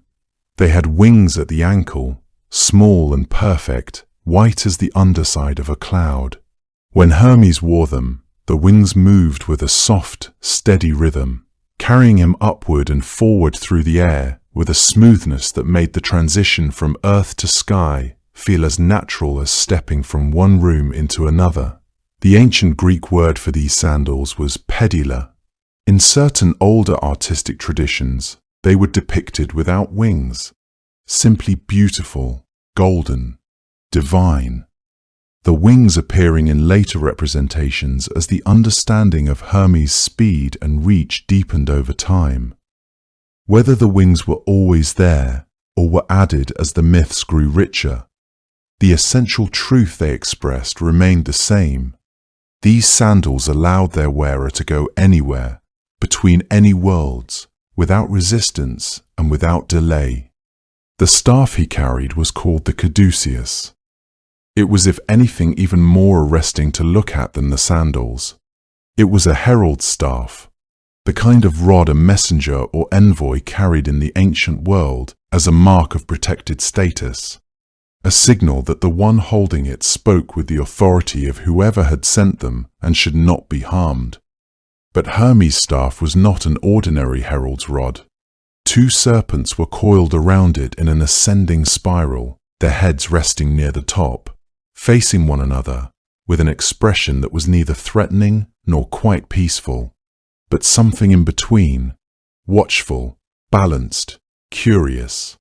In some representations, small wings spread from the top of the staff as well, echoing the wings at his feet and suggesting a unity between the god and his instruments, as if the whole figure of Hermes, from his heels to the tip of the staff he held aloft, was designed for the same single purpose of movement. The origin of the serpents wound into the caduceus has its own story in some traditions. One account describes Hermes coming upon 2 serpents locked in combat on a road and placing his staff between them, whereupon they wound themselves around it and remained there, their conflict resolved, their opposition transformed into the balanced, intertwined shape that has been associated with him ever since. It is a story that suits him. This was because it turns a moment of conflict into something harmonious, without violence or force, only the intervention of a figure who understood how to stand between opposing things and make peace. The image of 2 opposing forces, held in balance, would become central to how cultures understood the caduceus. It spoke to Hermes' unique position among the gods, capable of moving freely among all of them without being bound to any single faction. This neutrality made him essential, a god who could negotiate between worlds without allegiance to any single one. The staff became an emblem not just of his role, but of his fundamental nature as a bridge maker. The caduceus eventually traveled far beyond the mythology that produced it. It became a symbol of commerce in the ancient Mediterranean world, carried forward by the Roman Mercury, who inherited Hermes' roles and his iconography along with them. It has persisted into the modern world in ways that would perhaps have amused Hermes, given his well-documented fondness for turning up in unexpected places. Seen together, the golden sandals, the serpent-wound staff, the traveller's cap pulled low, the fully equipped Hermes had an appearance that was recognizable from a great distance and immediately legible to anyone who knew what they were looking at. He was not dressed for war like Ares, or for ceremony like Hera in her crown. He was dressed for the road, for the crossing, for the space between things, and that was exactly where he was always headed. When ancient people looked up at the sky on a clear morning and felt the wind pick up unexpectedly, moving fast and purposeful from one horizon to another, there were those who said that was simply the air, and those who said that was Hermes passing through. There was another side to Hermes, quieter than the thief and faster than the wind. It was the side the Greeks perhaps depended on most deeply. He was the one who came for the dead. The Greeks called this role psychopomp, a word that joins together 2 older words, the word for soul and the word for guide or escort. It is a gentle word when you sit with it. Not a god of death, not a ruler of the underworld, not a judge of what a soul had done or left undone in its time among the living. Only a guide, someone who knew the way and was willing to walk it beside you. The distinction mattered to the Greeks. You can feel why, if you think about it in the quiet of a late evening, that the moment of death might not be a solitary falling away into darkness, but something more like a departure with a familiar companion waiting at the threshold to show you the road. Hermes was that companion. He was the one who appeared when a person's last breath had left them, standing at the edge of the world they had always known. Staff in hand, unhurried, ready to begin the long walk toward whatever came next. His caduceus, that herald's staff wound round with its two serpents, carried the power to bring sleep to the eyes of those who looked upon it. This was no accident, for what is the crossing from life into the afterlife, in the gentlest telling of it, but a kind of sleep, a long and final settling into stillness, the body at last releasing everything it had been holding. What made Hermes uniquely suited to this task, among all the gods of Olympus, was the simple fact that he was the only one who could move freely between every realm that existed. The other gods were bound, in their different ways, to the places that defined them. Zeus ruled the sky and the high places. Poseidon held dominion over the sea. Hades himself, the god of the underworld, rarely left his own kingdom. He was its ruler and its prisoner in equal measure, a god so associated with the deep dark beneath the earth that his very name became a word for the place he presided over. But Hermes belonged to no single place. He had been crossing boundaries since the morning of his birth. The boundary between the living world and the world of the dead was simply one more threshold in a life that had always been defined by the ease with which he passed through doors that were closed to everyone else. He travelled between Olympus and the mortal world without hesitation. He travelled into the underworld and returned from it with the same casual ease that a traveller might cross from one valley into the next. The shades of the dead, moving through the dim passages that led toward the realm of Hades, were not frightening to him. The darkness of that deep kingdom held no terror for a god who was equally at home in every kind of light. And so it was Hermes, always Hermes, who came to stand beside the newly dead and say, with all the warmth of someone who genuinely knew the way, that there was no need to be afraid, that the road ahead was long but not impossible, that he would remain beside them until they had arrived safely at the far shore of the river that divided the living world from the country of the dead. This role carried particular weight because it acknowledged something the Greeks understood with profound clarity. The moment of death was not a punishment to be endured, but a transition that deserved dignity and care.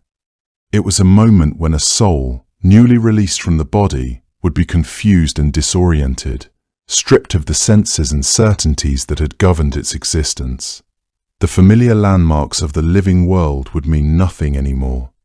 The sky, the earth, the warmth of the sun, all of it would be receding into memory, becoming unreal.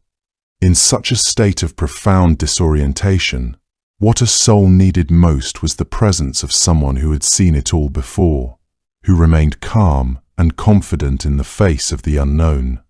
Hermes had walked this road countless times. He had guided countless souls across the threshold, and his presence alone carried an assurance that this passage, though strange and final, was not meant to be terrifying.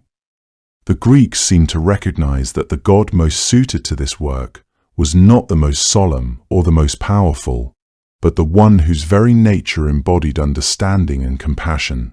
There is something worth resting with in the tenderness of this image, that the Greeks, who gave their gods so many grand and violent and complicated roles, chose to imagine the guide of souls as someone known first and foremost for cleverness and warmth, and a kind of incorrigible charm, not a solemn figure of judgment, not an imposing guardian wrapped in shadows. Hermes, who had laughed his way through an afternoon of cattle theft on the day he was born, who had stood before Zeus and argued his own case with the composed confidence of someone twice his age, who had given Apollo the lyre and watched the god of music fall completely in love with it. That same Hermes, with his winged sandals and his bright eyes, was the one who walked with you through the passage that every living thing must eventually make. The Greeks seem to understand, in the way that people who have thought long and honestly about death sometimes do, that what a departing soul needed was not solemnity, but steadiness, not ceremony but companionship. Hermes could offer both, because he had never been a god who placed great weight on formality.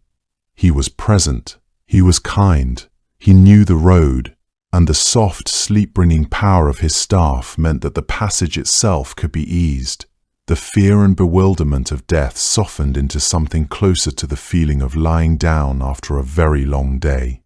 The edges of the waking world growing soft and indistinct, the body at last allowed to let go.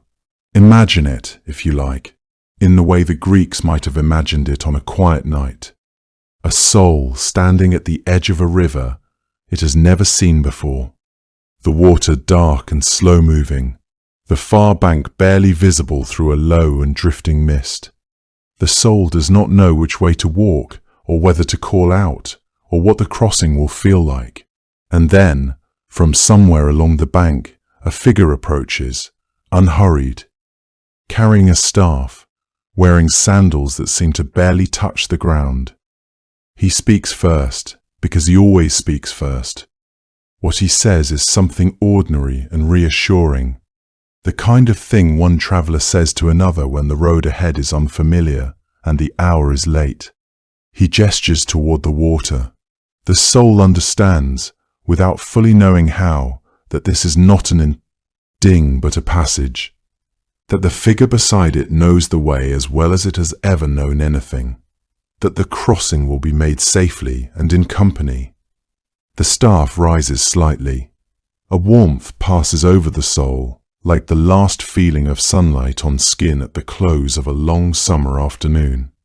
The fear dissolves, and the river draws near, and the journey continues. It was a kindness, really, that the same god who laughed his way through theft and trickery was also the one who walked beside you at the end. Sure, you did not have to cross into the unknown alone. One of the most celebrated stories told about Hermes was the one in which he killed a giant who had 100 eyes. And the reason the story was told so often was not because of the killing itself, but because of the extraordinary patience and cleverness with which Hermes accomplished it. To understand why Hermes was sent to do this at all, it helps to begin a little earlier with Zeus and a nymph named Io. Io was a priestess of Hera, which made the situation that much more complicated, as Zeus had fallen deeply in love with her in that particular way he had of falling in love, suddenly, completely, and with very little regard for the consequences that would follow. He visited her in secret for some time, and when he began to sense that Hera was growing suspicious, he made a decision that was either very clever or very poorly considered depending on how one looked at it. He transformed Io into a white cow. A beautiful white cow, it should be said, snow-coloured and gentle-eyed and remarkable enough to attract attention, but a cow nonetheless, standing in a green meadow, ere a young woman had been moments before. Zeus presented this creature to Hera as though nothing unusual had occurred, and Hera, who was far more perceptive than Zeus generally gave her credit for, looked at the cow for a long and quiet moment. She said she found the animal lovely. She asked if she might have it as a gift. Zeus, who could hardly refuse without revealing everything, said yes. And so Io, still herself inside, still aware of everything happening around her, found herself given away like a prize and led off to wherever Hera decided to keep her. Hera had no intention of simply leaving the cow in a field and forgetting about her. She knew, or strongly suspected, what she was looking at, and so she called for Argus Panoptes, the giant who was said to have 100 eyes distributed across his enormous body, so many eyes that they could not all fall asleep at once. Some always remained open, watching even when the rest of him had drifted into rest. He was, in that sense, the perfect guard. Hera placed Io in his care and told him to watch her without ceasing, which was something Argus was uniquely suited to do. Io grazed in the meadow and could do nothing but wait, her days measured out in slow circles of grass and sunlight. Argus always somewhere nearby, his countless eyes moving across the landscape in steady, patient rotation. Zeus watched this for some time and found he could not bear it. He went to Hermes and explained what had happened and asked him to go and free Io from the giant's watch. The instructions were not overly specific. Zeus knew better than to give Hermes overly specific instructions. He simply said that the giant needed to be dealt with and that Io needed to be freed, and Hermes nodded and went away to think about it. He did not go rushing in. That would not have been Hermes' way, and it certainly would not have worked against Argus. Instead, he disguised himself, setting aside the golden sandals and the herald's staff, dressing himself plainly as a herdsman, a young man with rough clothes and a flock of goats to drive through the fields. He gathered the goats together and moved them slowly through the green countryside in the direction of the meadow where Io was being kept. And he played his shepherd's pipes as he walked, unhurried, meandering, the music drifting out over the grass in soft, wandering lines that had no urgency in them at all. Argus heard the music from his post and turned toward it. He watched the herdsman approach through the fields, playing without any particular intention, the goats moving around him in their loose and shuffling way. There was nothing threatening about any of it. Argus, who had been keeping a solitary watch over a white cow in a meadow for what must have felt like a very long time, was perhaps ready to be entertained. He called out to the young herdsman, told him the shade was pleasant where he was sitting, and invited him to come and rest a while. Hermes accepted with every appearance of gratitude and settled himself on the rock beside the giant and laid his pipes across his knees. What followed was a long afternoon. Hermes understood that he could not rush this. Argus had 100 eyes, and all it would take was for a handful of them to remain alert and watchful for the plan to fail entirely.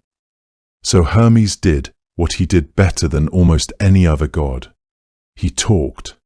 He told stories, quiet ones, wandering ones, stories without much urgency that drifted from one thing to the next, the way a river drifts around a bend and loses itself briefly in the reeds before continuing on.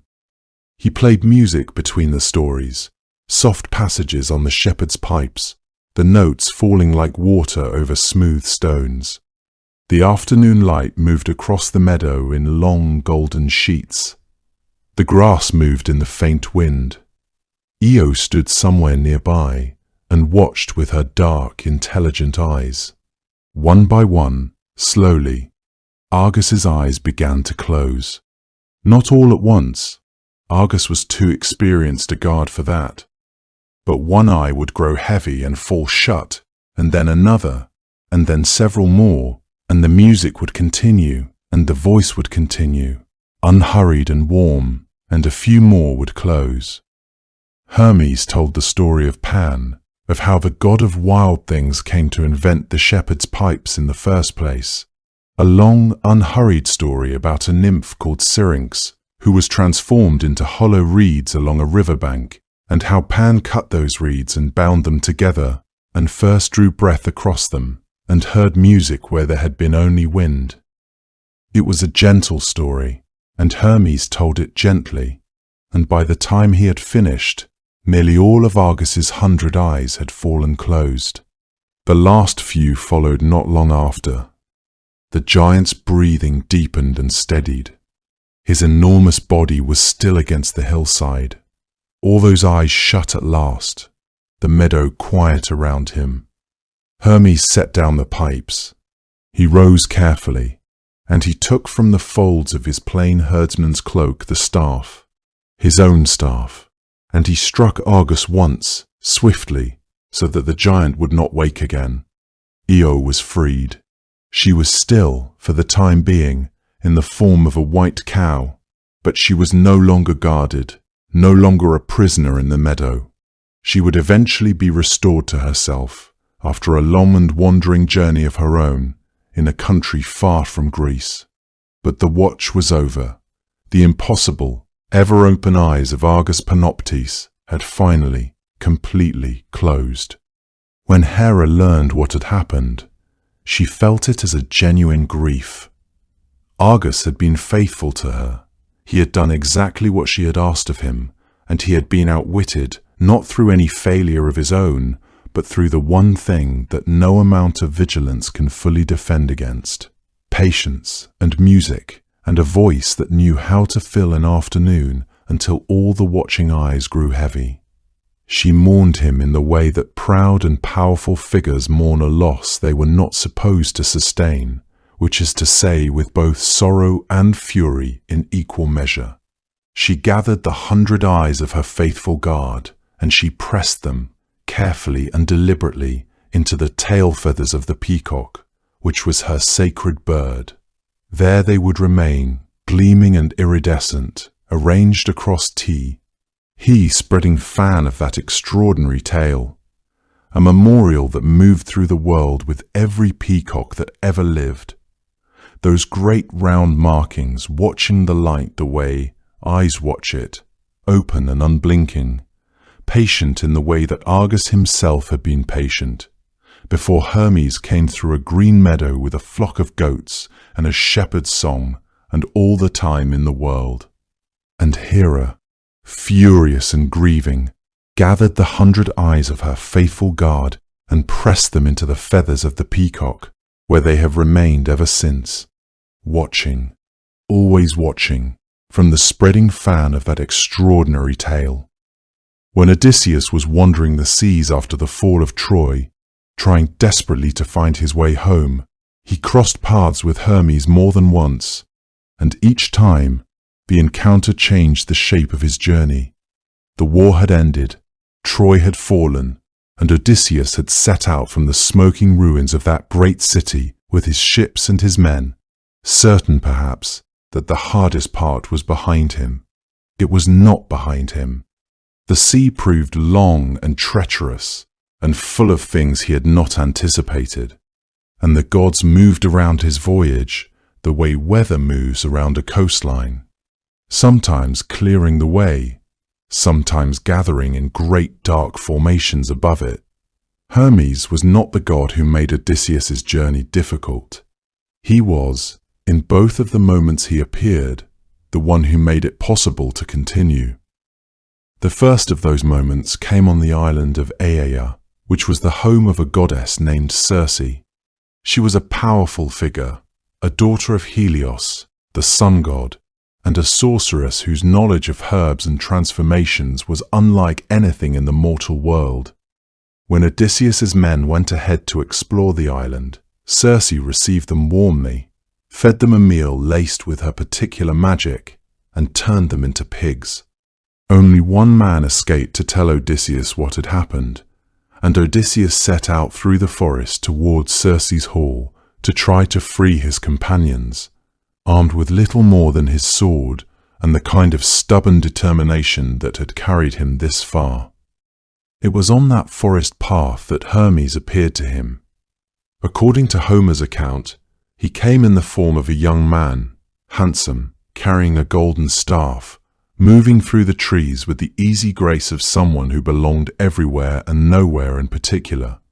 He knew exactly what had happened and exactly where Odysseus was going, and he stopped him there on the path and told him plainly that he would be transformed just as his men had been if he went forward without protection. Then Hermes reached down and pulled from the earth a plant with a white flower and a black root, a plant the gods called moly, and pressed it into Odysseus's hands. This herb, he explained, would protect him from Circe's potions, With it, her magic would not take hold, and Odysseus would have the advantage he needed. He also told Odysseus exactly how to behave once the enchantment failed, how to move, what to say, what to demand, laying out the strategy with the quiet precision of someone who had thought it through carefully and found it sound. Then he was gone, back into the trees, as suddenly as he had come. The second encounter was different in character, quieter, and in some ways more melancholy. By the time it occurred, Odysseus had been held on the island of Ogygia for 7 years. The nymph Calypso lived there alone, in a cave surrounded by meadows and the smell of cedar smoke, and she had fallen deeply in love with Odysseus, and kept him with her despite his longing for home. He was not mistreated. By most measures, his life there was comfortable, even beautiful. But he sat at the shore each day and wept, looking out toward the sea and the direction he believed Ithaca to lie. It was Zeus who finally moved to end the situation, calling an assembly of the gods and sending Hermes to Ogygia with a command. The command was simple and irrevocable. Calypso was to release Odysseus and allow him to go home. Hermes put on his golden sandals and took up his staff and crossed the wide sea. Skimming low over the water, touching the waves as a seabird does when it hunts, until the island appeared below him, green and fragrant, and entirely alone in all that blue. He found Calypso in her cave and delivered the message with the measured diplomacy that was particular to him, acknowledging her feelings even as he made clear that Zeus's will was not open to negotiation. Calypso was not pleased. She spoke of the unfairness of it, of the way the gods always interfered when a goddess chose to love a mortal, of the double standard she perceived in how these things were handled.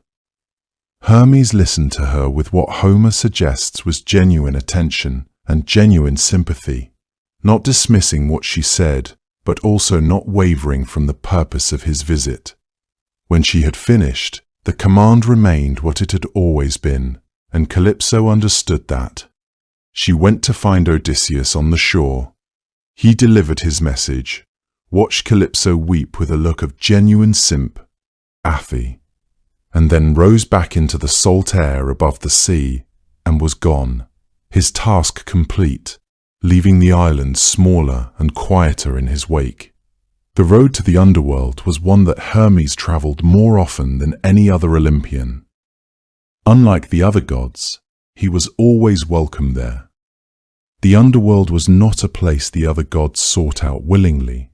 Ares had no business there, nor did Aphrodite, nor Apollo, whose domains were all brightness and sound in the living world.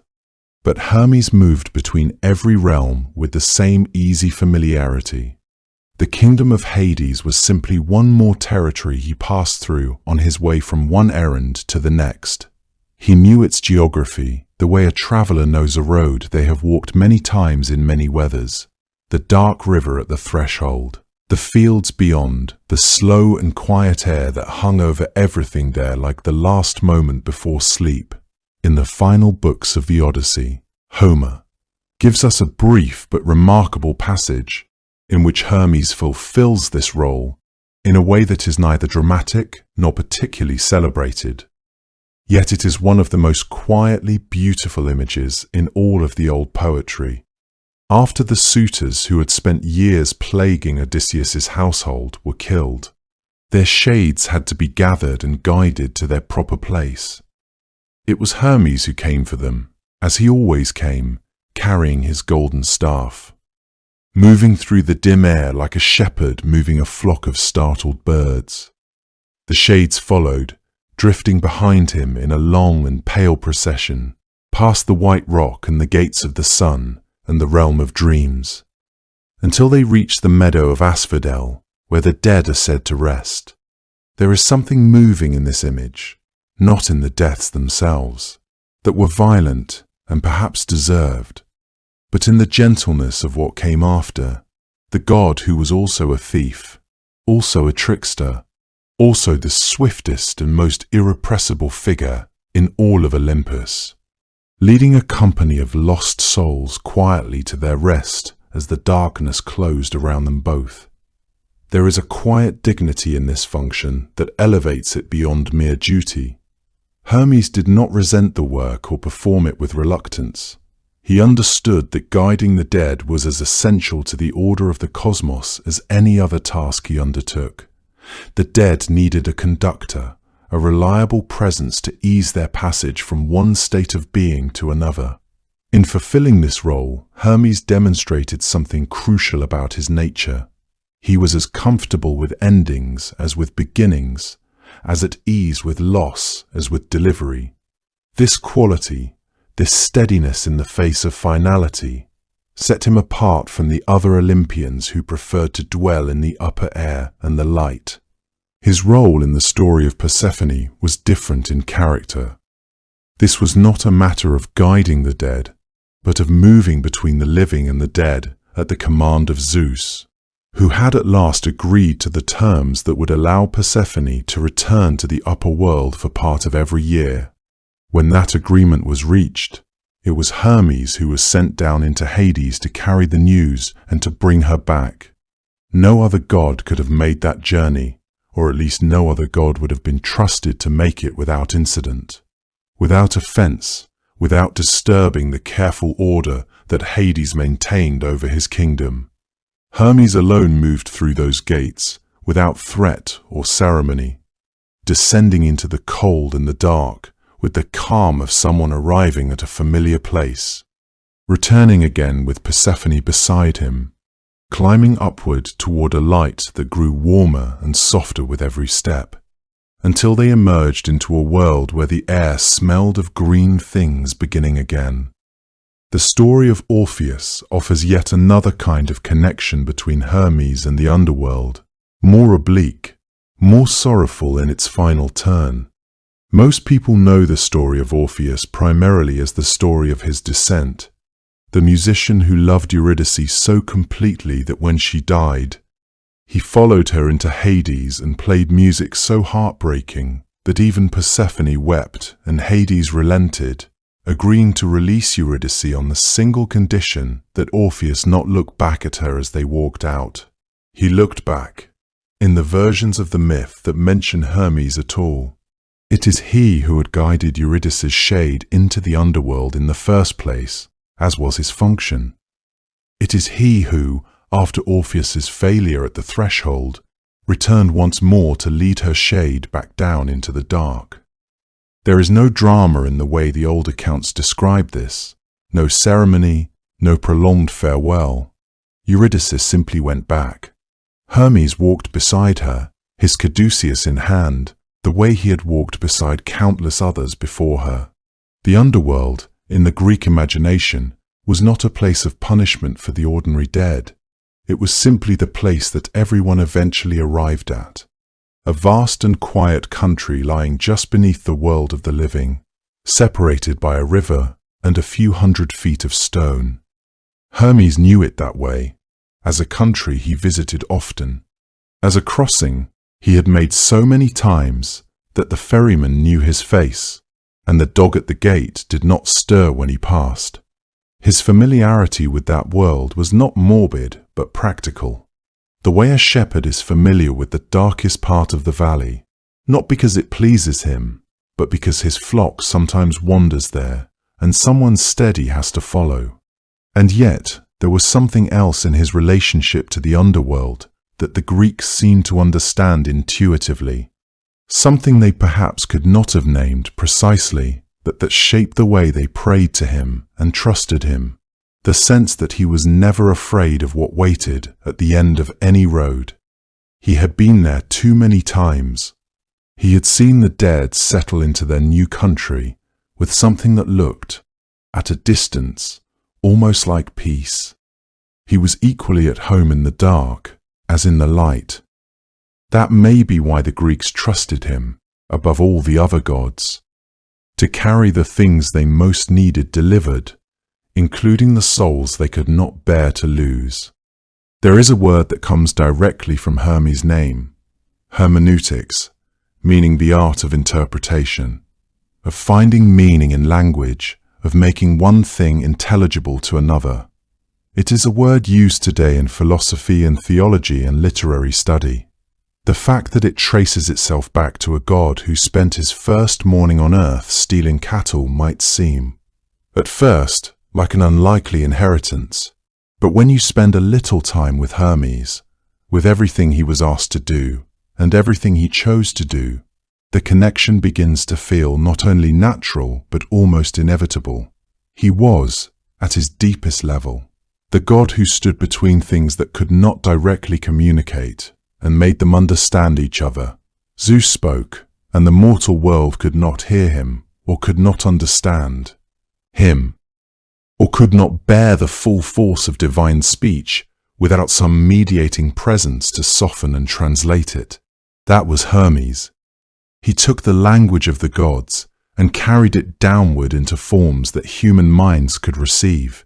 He was not merely a courier, he was an interpreter, a translator, the necessary intelligence that moved between one order of being and another and returned with something that could actually be used. The Greeks understood this about him. That is why orators prayed to him before they spoke, why poets called upon him when they needed words to arrive in the right order, why anyone who worked with language, who relied on words to carry weight, to persuade, to illuminate, felt that Hermes had something to do with whether the words landed well or badly. Eloquence were, as not simply a skill, in the Greek understanding. It was a gift. The god who gave it was the same one who crossed every boundary the world had ever tried to establish.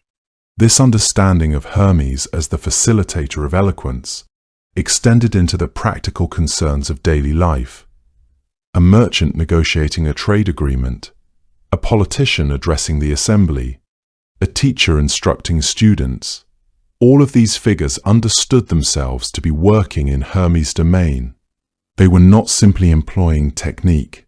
They were calling upon a power that moved through language itself, that could make the difference between words that fell flat and words that transformed understanding. The stakes felt high because they were high. In a world without mass communication, without the ability to broadcast a message across distances, the spoken word was the primary instrument of influence and connection. Hermes presided over that instrument. Language itself is a kind of boundary crossing. To speak is to attempt to move something from inside one mind into another, across the distance that always exists between two separate lives. The fact that it ever works at all is, in its way, remarkable. Hermes presided over that distance. He presided over every threshold and crossing where one world ended and another began, and not only in the grand metaphysical sense of the living meeting the dead, or mortals receiving the attention of gods. He presided over the smaller, more practical thresholds as well, the ones that defined daily life in the ancient Greek world, the boundary between one city-state and the next, where a traveler passed from the protection of one set of laws into the jurisdiction of another, the boundary at the edge of a house, where the domestic world gave way to the public one, the boundary at a crossroads, where two roads met and a person had to choose a direction without knowing quite what lay ahead. These were the places where Hermes was most present, most felt, most needed. The Greeks marked them with objects called Hermes, tall, rectangular stone pillars carved with the bearded face of Hermes at the top, placed at the crossroads and doorways and gymnasiums and city boundaries across the Greek world. They were not elaborate monuments. They were not the grand sculptural programs of temples dedicated to Athena or Zeus. They were plain and present, placed exactly where transitions happened, exactly where one thing became another. A traveler passing through a crossroads would see the face of the god looking out from the stone and know that the crossing was acknowledged, that someone was watching over the moment of choice.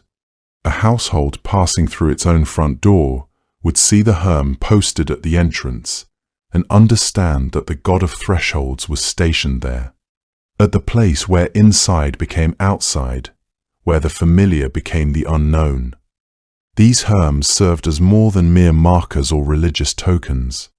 They were reminders of Hermes' constant presence at the turning points of human existence, witnesses to the transactions and decisions that shape daily life.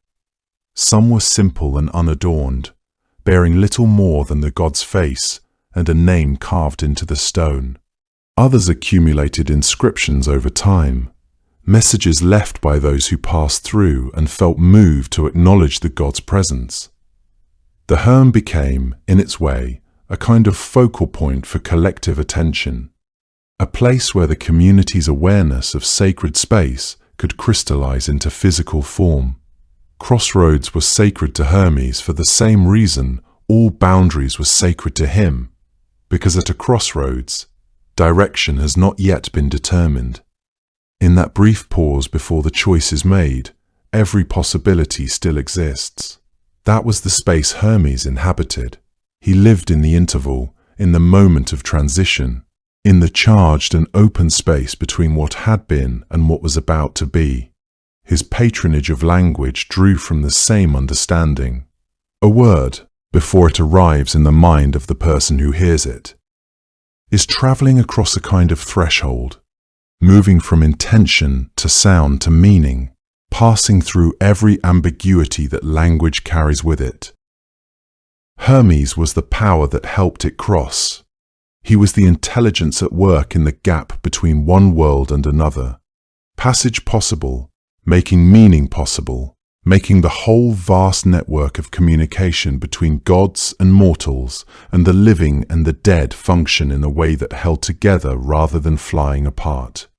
Wherever two roads crossed in ancient Greece, there was a Herm, a stone pillar bearing the face of the god who presided over every threshold. Every crossing, every moment when one world ended and another began. Most Greeks would never have a reason to ask Hermes to free a nymph from a 100-eyed giant, or to carry a message from Zeus to Calypso. But nearly every Greek had reason to pray to Hermes at some point in their lives, because nearly every Greek traveled, traded, or simply needed luck. The road between one city and the next was not a comfortable or predictable place in the ancient world. Bandits waited in the wooded stretches between settlements. Paths turned treacherous in the rain, and rivers swelled without warning. A traveler who set out in good health had no particular guarantee of arriving at their destination in the same condition. To leave your home and walk the roads of ancient Greece was to enter a world where the usual protections of family and community fell away, where something less tangible, the goodwill of a god who understood thresholds and crossings, became very important indeed. Hermes was that god. Before a journey of any real length, it was natural and expected that a traveler would pause at the stone pillar bearing the god's likeness, placed at the edge of the road or the doorway of the house they were leaving. Offer something small, a handful of grain, a splash of wine, a quiet word, asking for safe passage and a fortunate road. These were not elaborate ceremonies.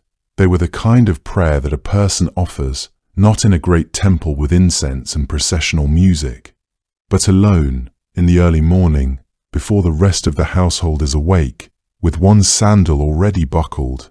Hermes was the god you spoke to in those moments. The Greeks understood him as a god who was genuinely present on the road, not gazing down from some unreachable height, but moving through the same dust, the same crossroads, the same market squares that his worshippers moved through every ordinary day. Merchants prayed to him not only for safety in transit, but for the success of what they were carrying. He was understood to oversee the fairness of trade, the reliability of weights and measures, the integrity of the exchange itself, which meant that the merchant who cheated on the scales was, in some sense, offending Hermes just as much as the merchant who was robbed on the road. Commerce, in the Greek understanding, depended on a kind of trust that needed divine backing, and Hermes provided it.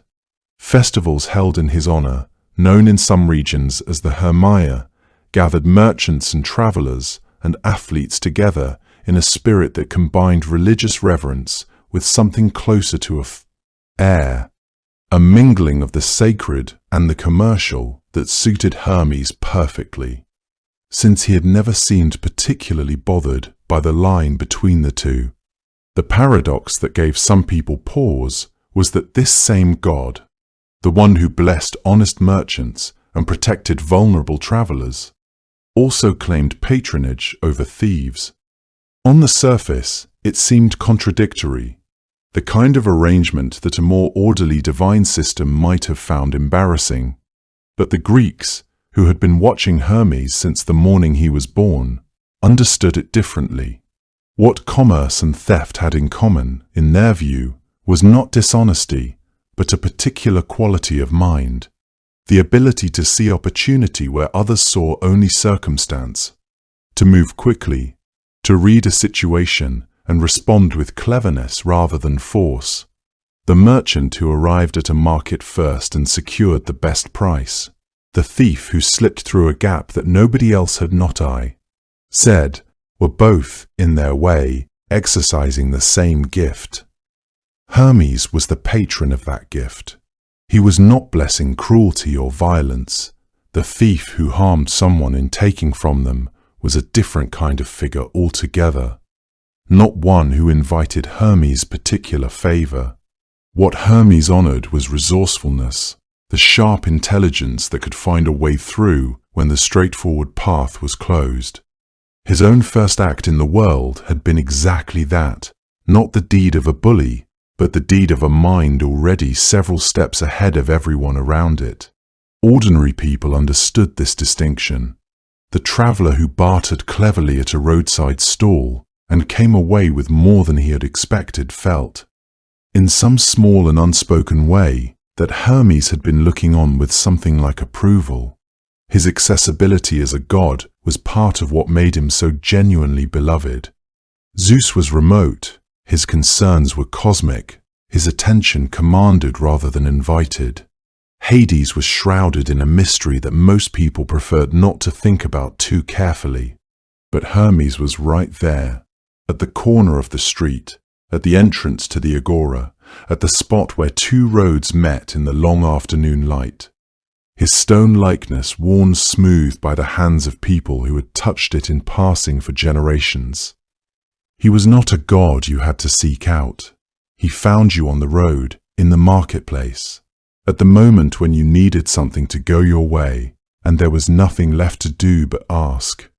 He was, in that sense, the most human of the Olympians, not because he was humble, but because he was present, moving through the same roads and markets and doorways that ordinary people moved through every single day. Among all the children credited to Hermes across the old myths, none was more beloved, or more immediately, startlingly strange, than Pan. According to the Homeric hymn to Pan, one of the older hymns in that collection, Pan was born from a union between Hermes and a nymph. Though the accounts differ on which nymph she was, some say Dryope, others give different names entirely, the tradition never settled on one answer with any confidence. What the hymn does tell us, in terms that are both tender and a little comic, is that when the child arrived into the world, his mother took one look at him and fled. It is difficult to blame her entirely. Pan came into being with the hooves of a goat where his feet should have been, with small sharp horns already sprouting from his forehead, with a face that was, by any gentle accounting, more goat than god. He was loud from the first breath. He was covered, in the way of wild things, with something closer to fur than skin. His mother, the story tells us, was simply not prepared for any of this, and she ran. Hermes, however, was delighted. He gathered the strange, loud, bristling infant up in his arms, wrapped him in the soft skins of mountain hares, carried him up to Olympus with what the hymn describes as genuine joy, the kind of joy that does not require explanation or justification, the kind that simply exists because something new and remarkable has arrived in the world. When he presented Pan to the other gods, they laughed, and the laughter was not unkind. They loved Pan immediately, in the way that the genuinely unexpected tends to inspire love once the initial shock has passed. Dionysus is said to have been especially fond of him.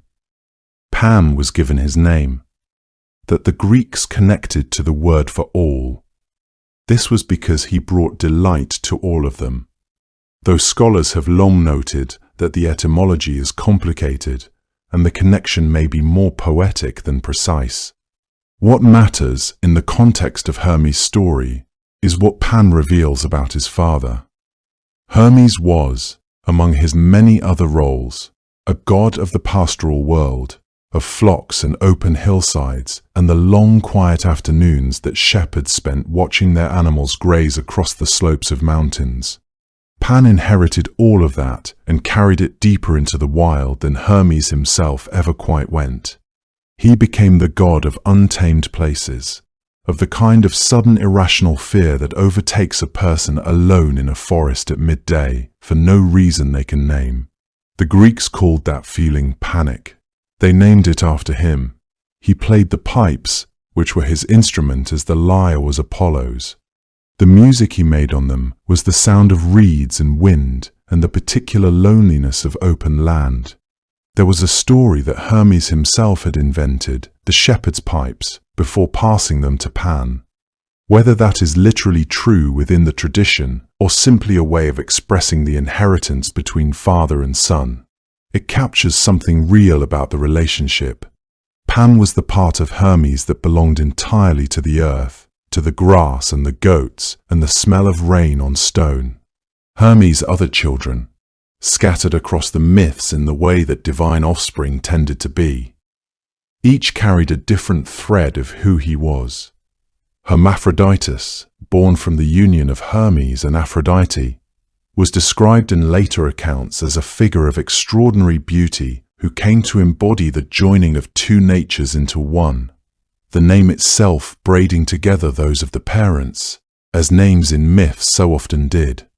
The story of Hermaphroditus and the nymph Salmacis, who loved him so completely that she prayed never to be separated from him, whose prayer was answered in a way neither of them had quite anticipated, belongs more properly to Ovid's retelling than to the earliest Greek tradition.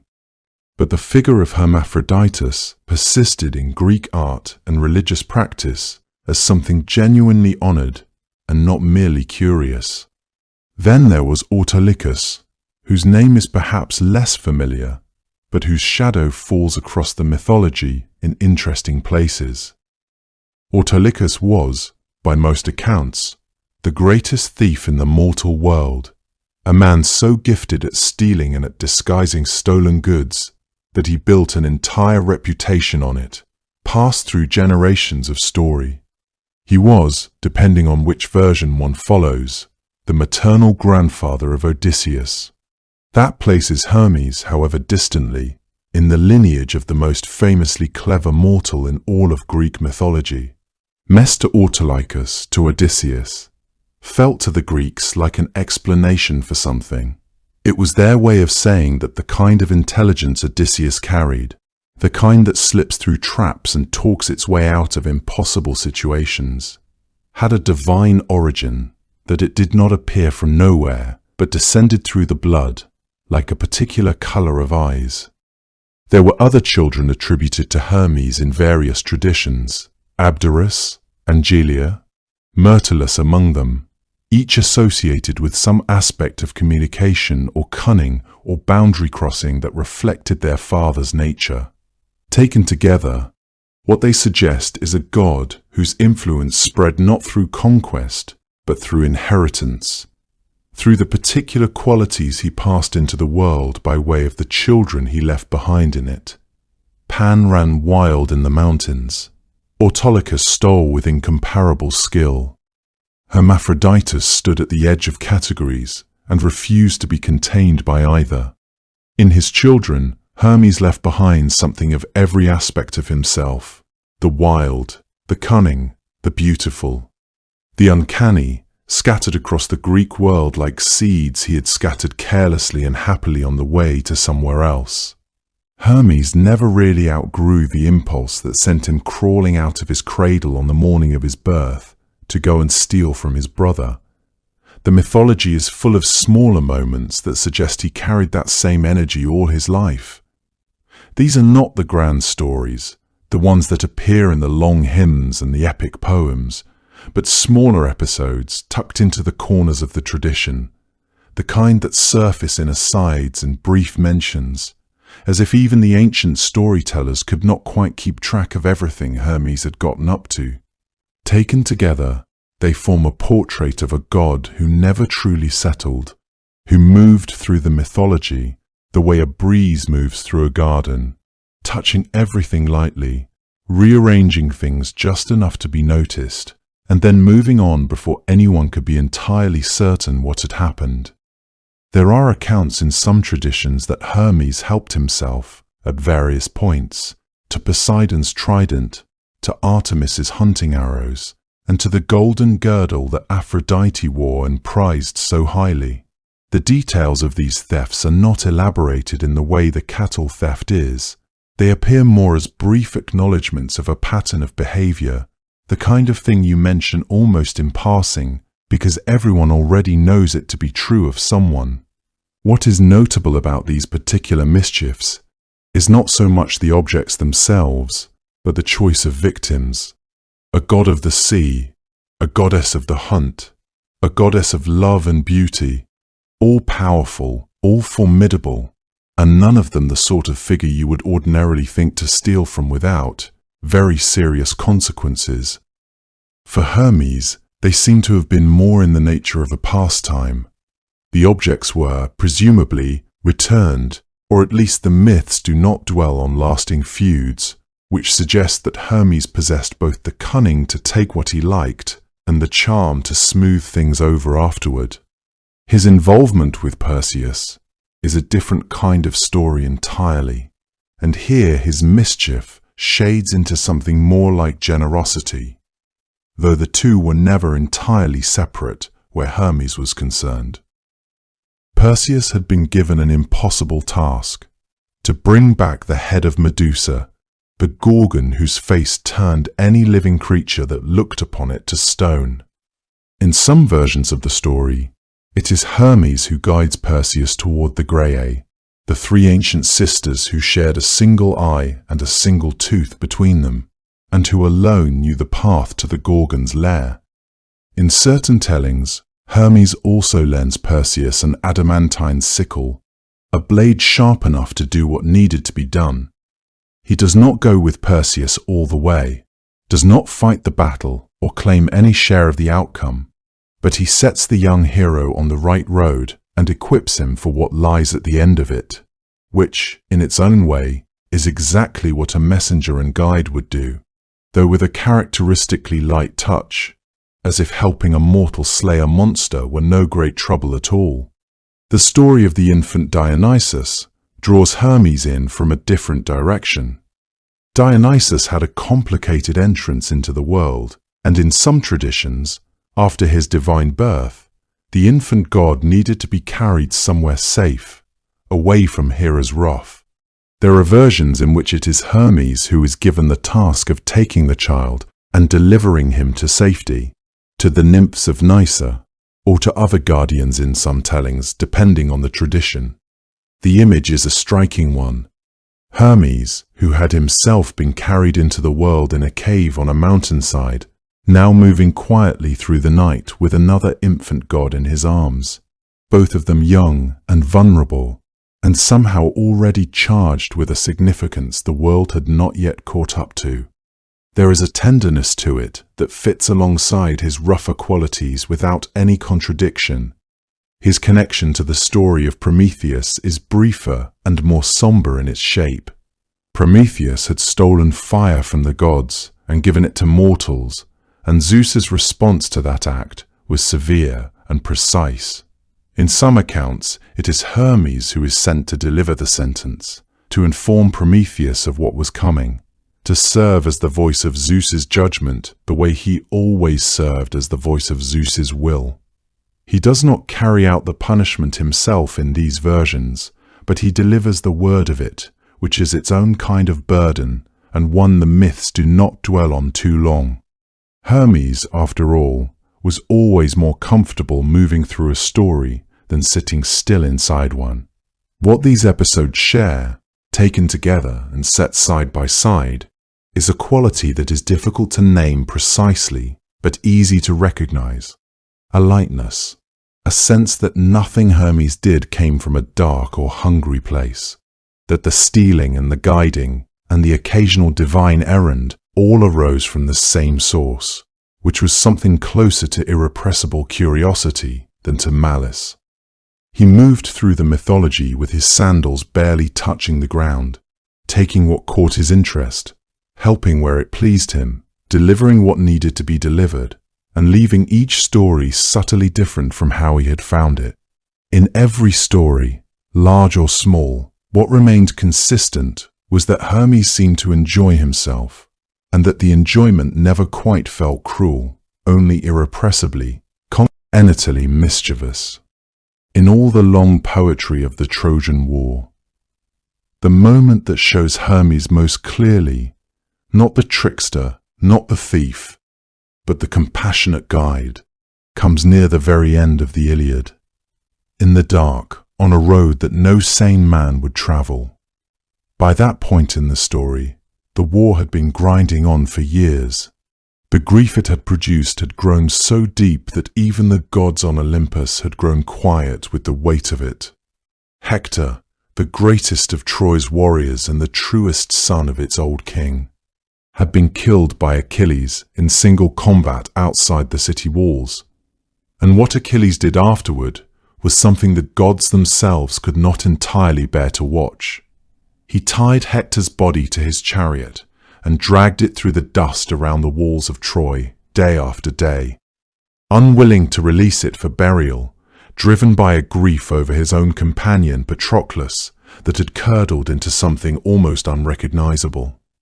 Priam, who was Hector's father and the king of Troy, watched all of this from the city's ramparts with the kind of sorrow that leaves a man hollow. He had lost his finest son. He could not even bury him. The body lay in the Greek camp, and every attempt at negotiation had been refused. Eventually, the gods on Olympus decided that enough was enough. It was Zeus who set the solution in motion, not through force, not through intervention in the fighting, but through Hermes, which was perhaps the only way it could have worked. Zeus told Hermes to go to Priam, to move beside him unseen, to guide him safely through the darkness of the Greek camp so that the old king could reach Achilles' tent and make his appeal in person.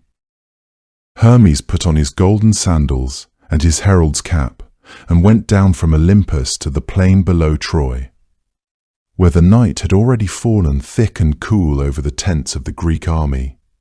He found Priam at the edge of the camp, preparing to make the journey alone, with only a single servant and a cart loaded with ransom gifts, gold and robes and cups, offerings to persuade Achilles to release his son's body for a proper burial. Priam was old. He was frightened. He had told his remaining sons that he would do this regardless of what the gods decided. The grief in him was so large that it had become its own kind of courage. And yet there he was, at the border of the Greek encampment in the dark, preparing to walk into the very camp of the men who had killed his son.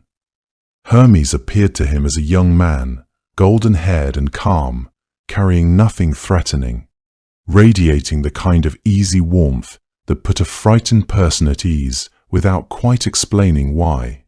He told Priam that he had been sent to see him safely through. He did not announce himself as a god. He simply took his place beside the old king's cart and led the way. What followed in Homer's telling is one of the quietest and most tender passages in all of ancient literature. Hermes guided Priam through the sleeping Greek camp with care and patience, causing no alarm. Keeping close to the old man's side as they passed between the rows of tents where soldiers slept, their fires burned low, their weapons resting beside them in the dark. Hermes touched the sentries at the gate with his staff and brought a deep, seamless sleep over them, so that they did not stir as the cart rolled through. Every step of the way, he remained gentle and present, speaking to Priam in a low voice, answering his questions, offering the kind of steady reassurance that makes a long and frightening walk feel almost manageable. There is something in this image, the young man and the old king moving through a dark camp full of enemies, that carried all of Hermes' truest nature without a single act of cleverness or theft or wit. It was just kindness, the willingness to stay close to someone who needed company in a dangerous place. When they reached the tent of Achilles, Hermes revealed himself at last, telling Priam gently that he was the son of Zeus and that Zeus himself had sent him here out of care for the old king's life. He told Priam what to do, to go in alone, to kneel before Achilles, to speak of his own father, who was also old and also waiting for a son to return home. Then Hermes stepped back and allowed Priam to go in. What Hermes had accomplished in those hours of night was nothing short of miraculous, though it wore the face of the ordinary.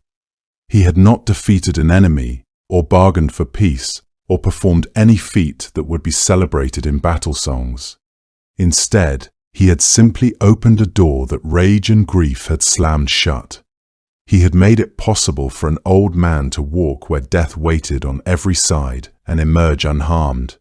In doing so, he had created the conditions for mercy itself to enter the war. The two men who would meet in that tent, one still burning with the fury of his loss, the other broken beneath the weight of his, would discover in each other not an adversary but a mirror of their own anguish. And that discovery, that moment of mutual recognition between enemies, would not have been possible without the guide who had walked quietly in the dark, asking nothing, offering only his presence and his care.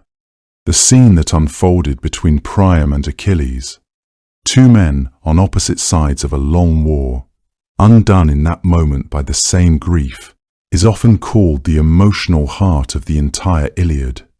And it was Hermes who made it possible, not through any trick or bargain or cleverness, but through a straightforward act of accompaniment. He had walked an old man through the dark and gotten him safely where he needed to go. It was exactly what a psychopomp does, exactly what Hermes had always done, guiding those who were lost or frightened or crossing into territory they could not navigate alone. The difference here was that the boundary being crossed was not between the living and the dead, but between grief and grace, between two enemies who discovered, in that one quiet tent at the edge of the camp, that their sorrow was made of the same thing. When Priam arrived safely at Achilles' tent, the young man who had guided him was gone, vanished back into the night as quietly as he had come, his work complete, as it always was. Hermes was worshipped across the Greek world, but his worship had a quality that distinguished it from the grand temple rites offered to Athena or Apollo. It was personal, informal, often practiced at the side of a road. The most visible sign of his presence in daily Greek life was the herm, a stone pillar or post carved with the god's face and set at the boundaries of things, at crossroads where two paths met in the dust, at the thresholds of houses and public buildings, at the edges of towns where the settled world gave way to open country. These pillars were not shrines in any elaborate sense of the word, but they were genuinely sacred, understood as a kind of standing presence, a reminder that the god who presided over crossings and thresholds was as close as the nearest doorway or turning in the road. In Athens, they lined the streets in considerable numbers. Travelers passing through the city would have encountered them at nearly every significant intersection, worn smooth in places where hands had rested against them over long years of use. They were placed at the entrances to gymnasiums as well.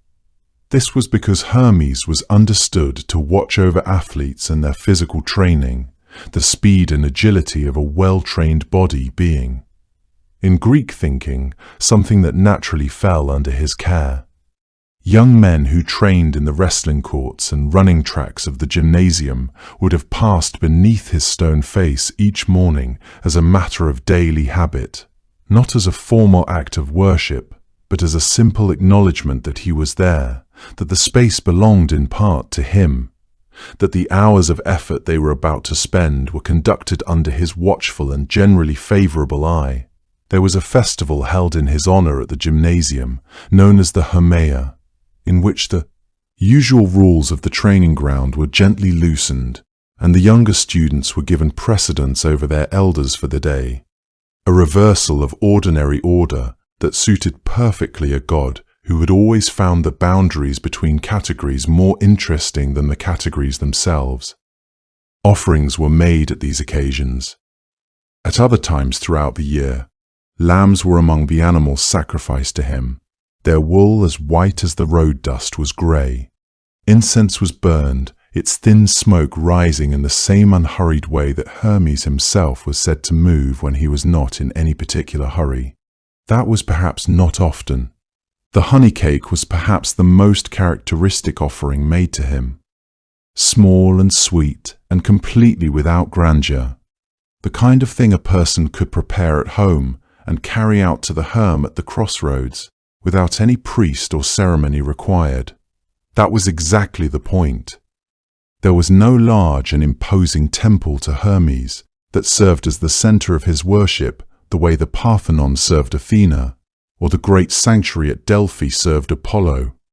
His worship did not require a special journey or a solemn day marked on a calendar, though he had those things as well.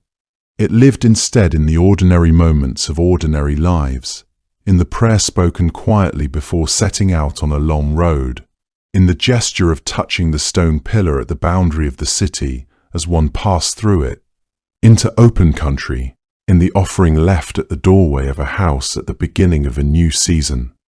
Merchants prayed to him before they went to the market and before they set sail with a cargo that they hoped would arrive safely and sell well. This was because Hermes presided over both the journey and the transaction, over the road that led to the market and the conversation that resulted in a fair price once they arrived. Travelers on the roads between cities, where the danger of robbers or accident was a real and ordinary concern, understood that Hermes moved along those same roads, that the god of boundaries was also the god of the in-between spaces, that his protection was available to those who asked for it with a reasonable degree of sincerity and a honey cake set on the nearest tea stone. This accessibility set him apart in a way that felt meaningful to the Greeks who worshipped him, not a remote and thunderous deity whose favor required elaborate ritual and priestly intercession, but a god who was present in the texture of daily life, encountered at the doorway on the way out each morning and at the crossroads on the way home each evening. His was a divinity that did not require a person to stand very still or feel very solemn. That may be one of the reasons his worship endured so comfortably across such a wide range of people and places. He was prayed to by the merchant setting out before dawn, by the athlete stretching in the cool morning air of the gymnasium, by the traveller who had lost the road a little and needed, as nearly everyone eventually did, some ill assurance that they were moving in the right direction. All of it. The stone pillars at crossroads, the honey cake left at the doorway, the quiet prayer before setting out on a journey, expressed the same understanding that Hermes was nearby, that he was listening, that he was, on balance, well disposed toward those who moved through the world with their wits about them. Hermes did not stay within the borders of ancient Greece. His image and his ideas travelled, as he himself was always travelling. In Egypt, they found something familiar waiting for them. When Greek culture spread across the Mediterranean world following Alexander's conquests, Greek settlers and traders and thinkers came into contact with the Egyptian god Thoth, a figure so strikingly similar to Hermes in his essential nature that the two seemed, to those who encountered both, to be expressions of the same divine idea arriving independently from opposite directions. Thoth was the Egyptian god of writing, wisdom, the moon, the keeper of divine records and the mediator between the gods, a figure who moved between worlds, who carried messages, who presided over knowledge and its transmission. The Greeks recognized him immediately. They called him Hermes, and then. This was because they understood that the god they were meeting here was somehow larger and older and more complete than either figure alone. They gave this merged being a name of extraordinary ambition, Hermes Trismegistus, meaning Hermes the thrice greatest. It was a name that suggested not merely a god, but a principle, the intelligence behind all communication, all transformation, all secret knowledge about the way the world was truly arranged beneath its surface. This figure, Hermes Trismegistus, became the legendary author of a vast body of philosophical and spiritual writing that came to be known as the Hermetic texts, a collection that circulated quietly for centuries and then, when it reached Renaissance Europe in the 15th century, landed like a stone dropped into still water, sending ripples outward into alchemy, early science, philosophy, the emerging arts in waves that took generations to settle. Scholars and thinkers who encountered these writings believed, for a time, that they were reading documents of tremendous antiquity, the preserved wisdom of an ancient Egyptian sage who had lived near the time of Moses or earlier, a master who had understood the hidden structure of the cosmos and written it down in careful, enigmatic prose. Later scholarship would revise this understanding considerably, placing the composition of these texts in the early centuries of the Common Era rather than in remote Egyptian antiquity. But the influence they had already exerted by then could not be unmade. Philosophers like Marsilio Ficino translated them into Latin with reverence. Artists and architects, physicians and natural philosophers, all moved through a world quietly shaped by ideas that traced their lineage back to that merged figure standing at the border between two great ancient civilizations, carrying a staff and looking equally comfortable in both directions. The word hermetic itself, meaning airtight or completely sealed, comes from this tradition, from the Hermetic arts, specifically from the practice of sealing vessels used in alchemical work, a technique said to have been perfected according to Hermetic instruction, so thoroughly associated with that lineage that the sealing itself eventually took the god's name. It is a small, quiet word now, used mostly to describe jars and compartments and the kind of isolation that keeps outside air from reaching what is inside. But it carries within it the whole long story of a god who began as a thief in a mountain cave and became, across millennia and across cultures, the presiding intelligence behind the most ambitious human attempts to understand how the universe communicated with itself. His name is also preserved in hermeneutics, the study of interpretation, of how we extract meaning from texts and signs and symbols, because Hermes was always the one who made intelligible what would otherwise remain opaque, who carried meaning across the boundary between one world and another and ensured that it arrived intact. Every scholar who has ever sat with a difficult text and worked carefully toward its meaning has been, in some sense, practicing something that bears his name. Across the Mediterranean, place names echo him still. There are mountains and harbours and ancient settlements that carry variations of his name into their geography, like fossils preserved in stone. The month of Hermes appeared in certain ancient calendars. Roadside shrines marked with his image once stood at crossroads from Greece to Asia Minor to the edges of the Roman world. Even after those shrines weathered away or were cleared by later generations with different gods, the habit of pausing at a threshold to acknowledge something larger than oneself persisted in other four MS, as habits that are rooted deeply enough tend to do. What is remarkable, when you hold all of this together and let it rest in your mind the way you might let your hand rest on a warm stone, feeling the heat that has accumulated there over many hours, is that a figure born from a specific moment in Greek religious imagination, in the specific landscape of Arcadia, carrying the specific concerns of shepherds and merchants and travelers on mountain roads, managed to become something so general, so portable, so capable of meaning different things to different people across a span of time so long that it exceeds ordinary comprehension. The caduceus, which was just a shepherd's staff he picked up on a whim one afternoon, is still used today as a symbol of commerce and medicine, and every time, it appears, there is something of him in it, still moving, still crossing, still at the boundary of things. Every mythology needs a figure like Hermes, the one who moves between the fixed things, who slides through the gaps in the world's architecture and reappears somewhere unexpected, grinning. The Greeks were careful architects of their divine world, assigning each god a domain and a set of responsibilities and a particular kind of power.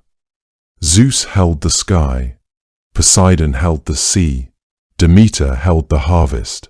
The structure was clear, the boundaries were firm, and the order of things was maintained.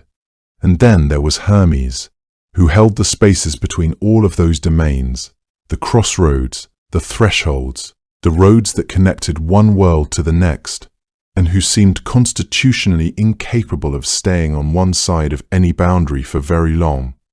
He was not a god who disrupted the order so much as a god who proved that the order was never quite as rigid as it appeared, that there were always gaps in it, wide enough for someone clever and quick to slip through.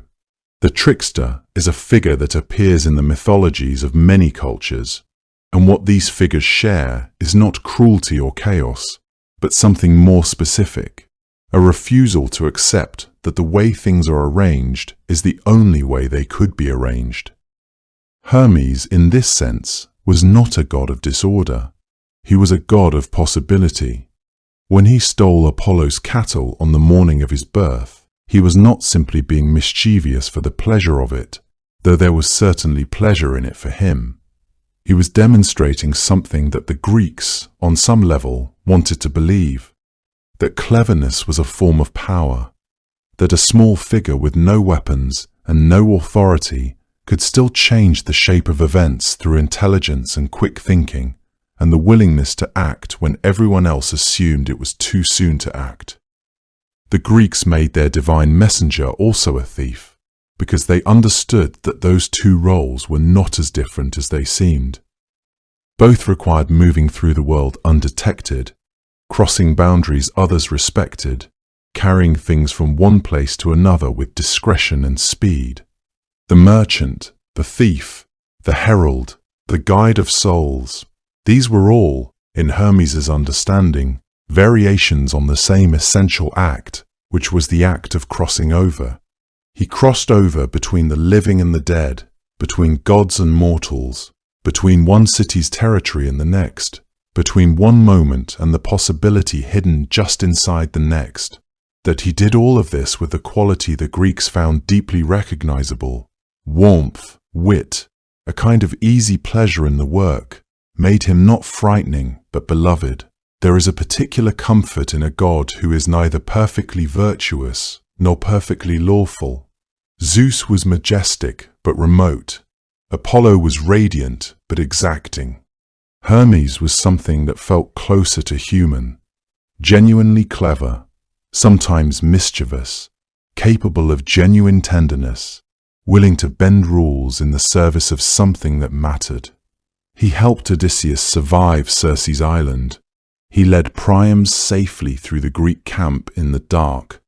He walked beside the dead so they would not have to cross into the unknown alone. None of these were the actions of a figure operating outside morality. They were the actions of a figure whose morality was expressed through care and cleverness, rather than through strict adherence to any single code. What Hermes offered the people who believed in him was the reassurance that the gaps in the world were not dangers, but passages, that the boundaries were crossable, that someone capable and warm and quick was already familiar with the road ahead.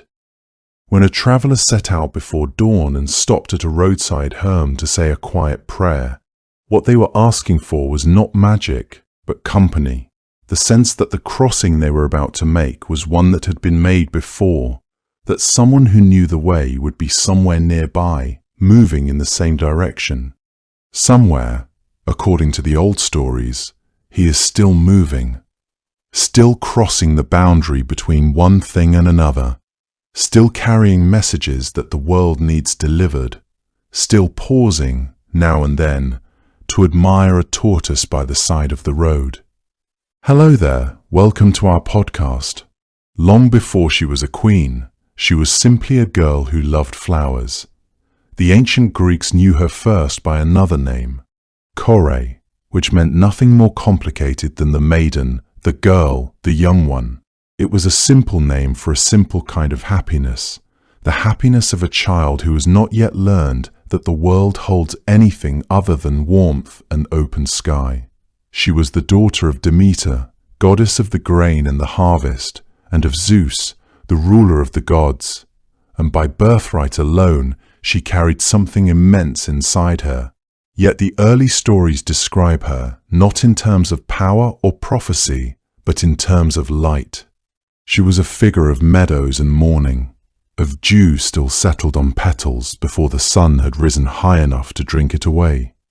She grew up beside her mother on the surface of the earth, in a world that bloomed steadily and abundantly around them both, and for a long time her days were made entirely of that abundance. Demeter was a goddess who understood the earth the way some mothers understand their children, instinctively, with a knowledge that ran deeper than thought, and she raised her daughter in that same intimacy with living things. Persephone learned early to read the way soil darkened after rain, to tell a living root from a dead one by touch alone, to feel the difference between a field ready to give and one that needed more time. She and her mother moved through the world together in those early years, and the earth they moved through responded to them in kind. Whatever Demeter's hand rested on grew taller and sweeter. Whatever Persephone's feet pressed into held something of that warmth long after she had walked on. In those early years of education and discovery, Persephone absorbed lessons that went far beyond the simple mechanics of growth and seasons. Her mother taught her the languages of the earth, not in words, but in direct knowledge passed from one generation to the next, as old as the bond between mother and child. She learned which plants would heal and which would harm, how to read the sky for signs of coming rain, how to understand the underground world of roots and seeds that dwelt in darkness while their flowers reached toward light. Demeter showed her the intricate networks that sustained all growing things, the web of relationship that connected bee to flower, flower to soil, soil to sun. There was a reverence in these teachings, a sense that the earth itself was a kind of temple, and that tending to it was a sacred trust. Persephone's hands became skilled in ways that suggested something more than human training. She could coax reluctant blooms into opening, could soothe a withering plant back to vitality with almost no visible effort. The other goddesses who glimpsed her at work spoke of her gift as something rare, a natural affinity that could not be taught but only inherited from a mother who embodied the earth's own generosity. In Persephone's presence, gardens seemed to understand themselves better. There was an ease to her movements that suggested she knew secrets that the rest of the world was still struggling to learn. The company she kept reflected the world she lived in. Nymphs gathered around her the way birds gather around still water, drawn there by something they couldn't quite name. The Homeric hymn to Demeter describes her playing with the daughters of Oceanus, those calm and ancient water nymphs, in the meadows that belonged to no one and everyone, wide open spaces where the grasses ran long and the flowers grew in such numbers that they seemed to compete with one another for the light. Persephone moved among them easily and joyfully. She was beloved by them, not in the way that powerful figures are beloved, with a kind of cautious admiration from a respectful distance, but in the way that genuinely warm-hearted people are loved, with the uncomplicated affection of those who simply enjoy being near her. She gathered flowers with her hands, and she gave them away as readily as she gathered them, and the nymphs who played beside her in those wide meadows felt that her company made the afternoon longer and more golden than it would have been otherwise. Beyond the nymphs, the mortal world also felt the effects of Persephone's presence, though she moved through it softly and without announcement. Where her mother went, the grain came up strong and straight, and where Persephone wandered alongside her, people said the wildflowers were particularly vivid that season, that the clover tasted sweeter, that the bees seemed more purposeful and content. She was a brightness that the world leaned toward without quite understanding why. There is something in the oldest tellings of her story that suggests she was simply made of the same substance as spring itself, not the dramatic eruption of it, all storms and sudden green, but the steady, warming accumulation of it, the gentle kind of spring that arrives without making a fuss and fills everything, up with light, before anyone has noticed it coming. The nymphs understood her in ways that even immortal beings rarely understand one another. They spoke among themselves of how Persephone seemed to exist in a state of perpetual wonder, as though each flower she encountered was a new miracle that had not occurred to her until that very moment. There was no pretense in her, no hidden calculation or divine ambition. She did not seek dominion over the growing things the way some gods sought power over their particular domains. Instead, she seemed to participate in their growth the way a participant in a great dance moves in harmony with the music, without needing to conduct the orchestra.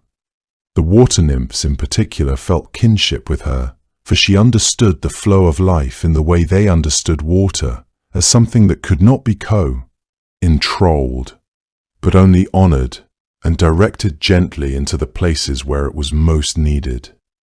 Among all the immortals, Persephone's name was spoken, not with the respect one gives to the powerful, but with the affection one reserves for those who are genuinely good. Even the lesser deities, those minor spirits of particular streams or groves, found their way to meadows where she might appear, simply to exist in her presence for a time.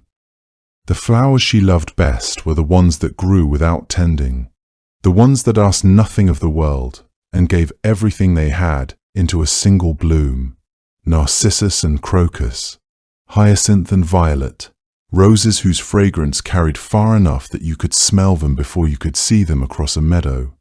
According to the Homeric hymn, it was in a meadow very much like the ones she had always known that she would one day reach for a narcissus of unusual beauty, its scent sweet enough to fill the whole wide sky. But that moment belongs to another part of the story. What belongs to this part is the life that came before it. The years of mornings in the open air, of fingers stained with the colors of petals, of a mother who watched her daughter cross the wide fields and felt the ground steady and good beneath her own feet. Demeter was not a careless guardian. She loved Persephone with a thoroughness that later events would prove beyond any doubt, a love so total that its interruption would silence the entire world. In those early years, that love expressed itself in proximity, in the way a mother who understands what the world contains tends to keep her beloved child close without quite explaining why. Persephone, for her part, did not question the closeness. She had everything she wanted in the world she already knew. She had the long afternoons of the surface earth, its warmth and fragrance, its reliable return of color each spring. She had companions she trusted, and a mother whose presence was as steady and sustaining as the seasons she embodied. She had meadows that seemed to go on without end, full of every flower she had not yet learned the name of, every root she had not yet touched. She was happy there, in the way that only the very young and the very sheltered can be, though neither she nor her mother could see how fragile that happiness truly was. It happened on an ordinary morning, the kind of morning that gives no warning at all. According to the Homeric hymn to Demeter, one of the oldest surviving accounts of this story, Persephone was in a meadow with a group of Oceanid nymphs, daughters of the great Titan Oceanus, gathering flowers in the way that young goddesses and young women have always gathered flowers, moving slowly through the grass, bending down, filling their arms with whatever was beautiful and close at hand. The meadow was full of the kinds of flowers that would have been perfectly familiar to anyone living in the ancient Greek world. Roses, crocuses, violets, irises, hyacinths. The morning light was soft, and the air carried that particular sweetness that comes before the heat of the day fully settles in. There was nothing unusual about any of it. Persephone moved among them, unhurried, reaching down into the grass, her attention fixed entirely on the blooming things at her feet. This task of flower gathering was no idle pastime in the ancient Greek imagination. It was considered a fitting occupation for unmarried girls of divine or noble status, an activity that kept them occupied, visible, and contained within specific boundaries: the family, the group of companions, the daylit world above. To gather flowers was to participate in the ordinary rhythms of life, the seasonal cycles that governed the Greek world as much as they governed the natural world itself. The activity required attention and care, a kind of absorbed focus that left the gatherer vulnerable in ways that might not have been immediately apparent. The flowers themselves represented potential, growth, the promise of seasons turning and renewing. To be among them, reaching down again and again into the grass, was to be engaged in an essentially feminine task, one that carried its own particular kind of power and its own particular kind of danger. But the hymn tells us that there was one flower in that meadow unlike the others, a narcissus, placed there not by chance, but by arrangement. The earth herself had grown it at the instruction of Zeus, king of the gods, as the hymn's telling makes clear, and it had been set there as a kind of lure, something irresistible, designed to draw Persephone away from the group of nymphs just far enough. The narcissus described in the hymn is a thing of almost impossible beauty, giving off a fragrance so overwhelming it reached the broad heavens above and the depths of the earth below simultaneously. The flower had 100 blossoms rising from a single root, and when Persephone saw it, she reached out to pluck it, because of course she did. She had spent her whole young life gathering beautiful things from the earth, and nothing in her experience had ever given her reason to believe that one flower could be different from another. The fact that Zeus himself had orchestrated this detail is significant. The king of the gods did not act arbitrarily or in secret, or rather, he acted in secret, but not arbitrarily. This was a decision made at the highest level of divine authority, considered and intentional. It raises a question that the hymn does not directly answer. What did Zeus know about what would happen next, and what did he intend to accomplish? Was he merely creating the opportunity, or was he guaranteeing a specific outcome? The distinction matters because it determines whether Hades was acting as an independent agent or whether he was executing a plan that had already been decided upon by the father of the gods. Either way, the arrangement of the narcissus was no accident. The moment her fingers closed around the stem, the earth split open. The Homeric hymn describes it with a directness that is difficult to soften. The ground opened wide along a great fissure, and from that darkness Hades came up. Hades, whom the ancient Greeks also called Adonis, the lord of the many, the ruler of those who have died, driving his golden chariot pulled by immortal horses. He came swiftly, which is the detail the hymn presses on, the sheer speed of it. He caught Persephone up against her will. That is exactly what the text says, without equivocation or softening. He took her as she wept and struggled, and he drove back down through the opening in the earth, and the ground sealed behind them as though it had never parted at all.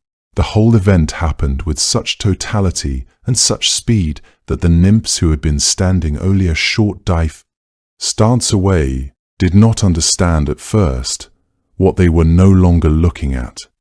The descent itself was swift but not instantaneous, and the hymn suggests that Persephone remained aware throughout the journey downward, aware of the passage from the world of light into the world of darkness.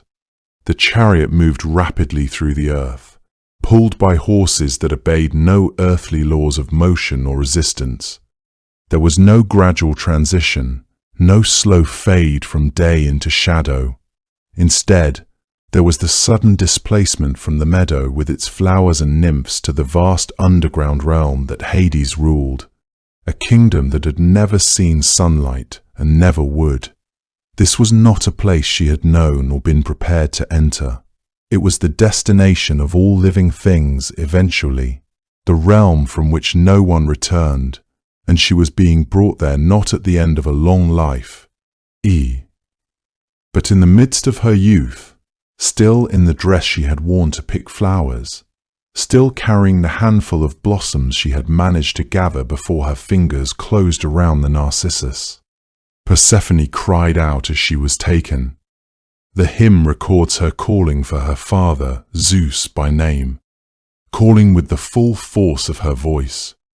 She called for help, but the meadow was far from Olympus and far from the places where gods and mortals were gathered that morning, and her voice did not carry where it needed to go. Two beings heard her, according to the hymn, and only two.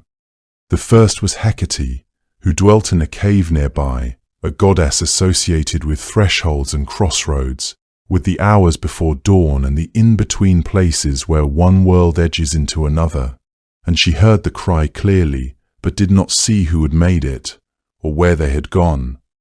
The second was Helios, the sun, who from his elevated path across the sky witnessed everything that happened on the earth below each day, without exception. He saw the meadow, saw the rupture, saw who emerged and who was taken and in what direction they disappeared. But Helios kept what he had seen to himself, at least for the time being, and the morning continued in its ordinary way around him.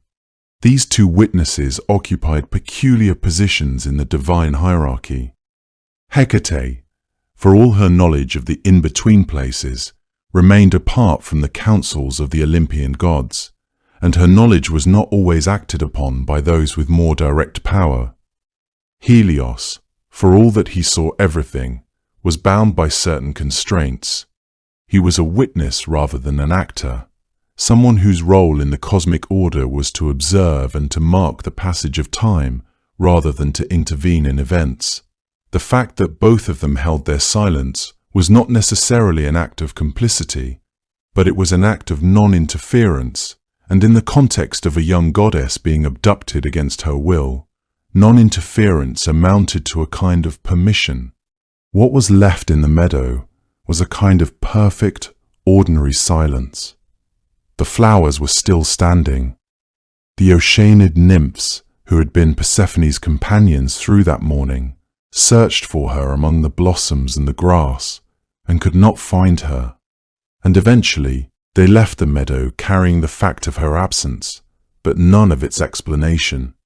The grass went on moving in whatever light breeze was passing through. The sky did not shift its colour. The light fell across the flowers the same way it always had. It is worth noting what the Homeric hymn to Demeter does not do. It does not soften this moment, or introduce any suggestion that Persephone went willingly, or present the event as anything other than what it plainly states. Some later Greek and Roman writers introduced greater complexity into the relationship between Persephone and Hades, and certain modern retellings have explored her perspective in ways the ancient sources do not. But the earliest surviving poetic account, composed sometime in the archaic period of ancient Greece, is unambiguous about the nature of what took place. The hymn also makes plain that Hades acted with Zeus's prior knowledge and consent, which means the event was not simply one god's impulsive decision, but something arranged at the highest level of the divine order. That detail sits quietly in the text and offers no further explanation of itself. There are fragments and references that predate even the Homeric hymn, suggesting that the abduction story was already ancient and widely known by the time the hymn was set down. The essential shape of the event, the flowering meadow, the sudden opening of the earth, the descent into the world below, appears to have remained consistent across regional variations, even when specific details shifted. Different communities placed the meadow in different locations. Some said it was in Sicily, near the town of Enna, where even today a lake sits surrounded by wildflowers that bloom thickly in the spring. Others placed it in Attica, or near Eleusis on the coast. The fact that so many different communities claimed the meadow as their own says something about how central this story was to the people who told it, how much they needed it to have happened somewhere close to them, somewhere real. But in every version, the morning ends the same way. Above ground, the meadow looked exactly as it always had, the flowers still swaying, the sky still blue, and no one on the surface of the earth yet knew that anything had changed. Demeter searched for 9 days and 9 nights, without resting, without eating, without sleeping, carrying lit torches through the darkness, because the darkness felt like the inside of her grief. She moved across the face of the earth the way a storm moves, not in a straight line, but in widening circles, passing over mountains and through valleys and along the edges of rivers that did not answer her. She called her daughter's name into forests and across open plains. The name came back to her each time empty, returned by an indifferent world that had nothing to tell her. Wherever she had walked in the past, the grain had risen in her footsteps, golden and full-headed, bending slightly in whatever breeze she carried with her. Now she walked, and nothing rose behind her. She was not refusing to let things grow. Not yet. That refusal would come later, when she understood what she was refusing and who deserved to feel the weight of it. For those 9 days, she was simply absent from her work in the way that a person is absent when the one thing they love most has been taken and the mind will not turn toward anything else. The fields did not notice her absence immediately. Crops that were already growing continued to grow for a while, moved by whatever momentum her care had set in motion before everything stopped. But at the edges, where new growth should have been reaching up, the soil lay still and close. The seeds buried inside it did not stir. She called out to the other gods as she moved, appealing to them with a mother's urgency and a goddess's authority. But the responses she received were hollow and without substance. They had seen nothing. They knew nothing. Some of them did not answer at all, which was its own kind of answer. A withdrawal, a distance, as though what had happened to Persephone was a private matter in which they had no obligation to involve themselves. Demeter moved faster after those failed appeals, understanding that if her daughter was to be found, she would have to find her alone. The sun set and rose, and set again. She crossed paths with mortals who offered her water and bread, which she refused. She walked through villages where people watched her pass with a kind of wary awe, recognizing divinity, but not daring to approach it. She did not tell them what she was looking for. There was something about speaking it aloud to humans that felt like an admission of failure. as though by explaining her loss to them, she would be acknowledging that even a goddess could not protect what mattered most. She had heard Persephone cry out. The sound had reached her from somewhere beneath the surface of the world, muffled and distant, and then suddenly gone.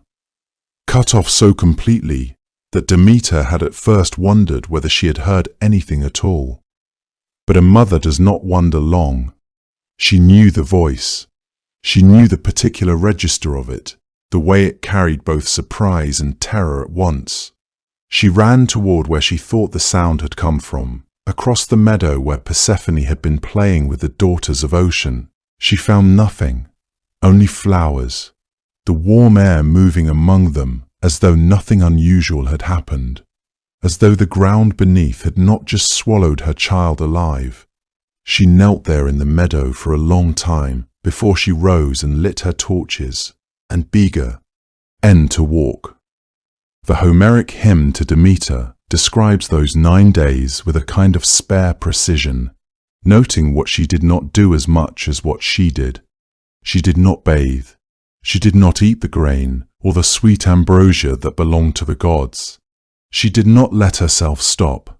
She moved through the world like someone who believed that if she only covered enough ground, she would eventually find the place where the earth had swallowed her daughter and find some way to reach her there.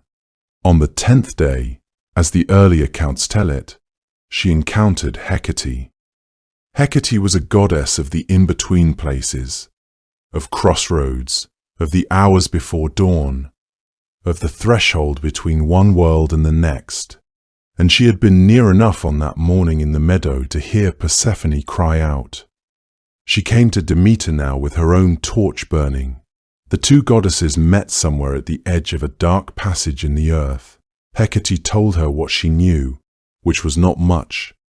She had heard the girl's voice, she said. She had heard the sound of it, and then the silence after it. But she had not seen the face of whoever had taken her. She could not say the name. She offered what she had. What she had was only the confirmation of the thing Demeter already feared, that Persephone had not wandered away on her own, had not been drawn off by some small distraction, had not simply moved to a part of the meadow that Demeter had not yet looked. Something had taken her deliberately, had carried her downward, and had sealed the earth above her. Hecate's account made the grief sharper because it made it real in a different way. Not the desperate, half-believing grief of a mother who is still hoping for a mistake, but the colder grief of a mother who is now certain. After that meeting, Hecate stayed close, walking beside Demeter in the way that someone walks beside a person who should not be alone. From that point onward, the two of them moved together through what remained of the search. Together, they visited the other goddesses who might have knowledge of hidden things, Iris, who carried messages between worlds, and the Titans, who remembered the time before the current order of gods had established itself. Each exchange yielded fragments rather than answers, whispers of something moving beneath the surface, rumors of a dark suitor and a bride taken without consent. The pieces did not yet form a complete picture, but they pointed in a direction. They pointed downward. Demeter understood that to find Persephone, she might have to follow her into the underworld itself, into the realm that no living goddess had entered with the intention of returning. The thought did not deter her. Hecate, who walked the boundaries between worlds, told her that such a journey would be possibly only if first she knew who had taken her daughter, only if she could speak the name with certainty. And so they moved toward Olympus, toward the gods who held the full accounting of what had been done. It was Helios who told her the truth. Helios was the god of the sun, because he rode his chariot across the full arc of the sky each day from east to west.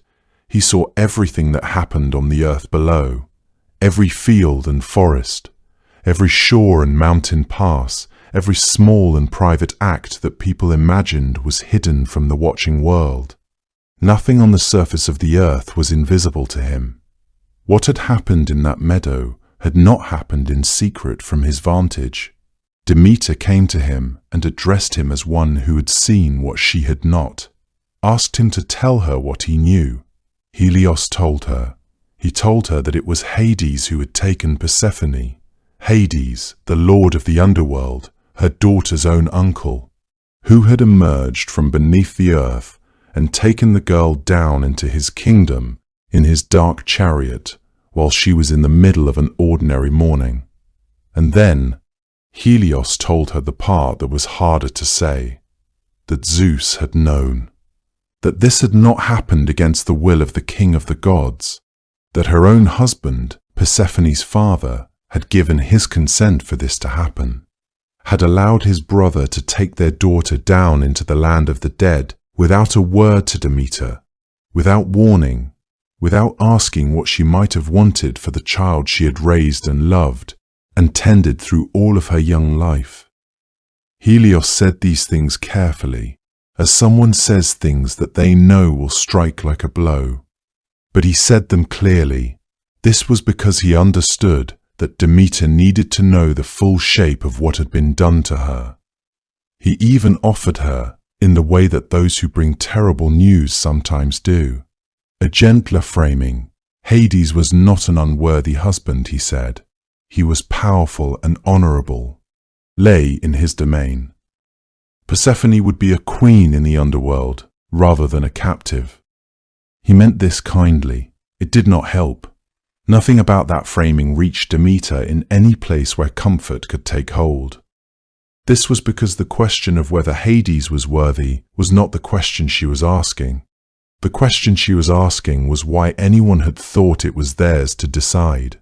The grain goddess had given her whole self to the work of feeding the world, had spent her existence in a kind of open-handed generosity that asked very little in return.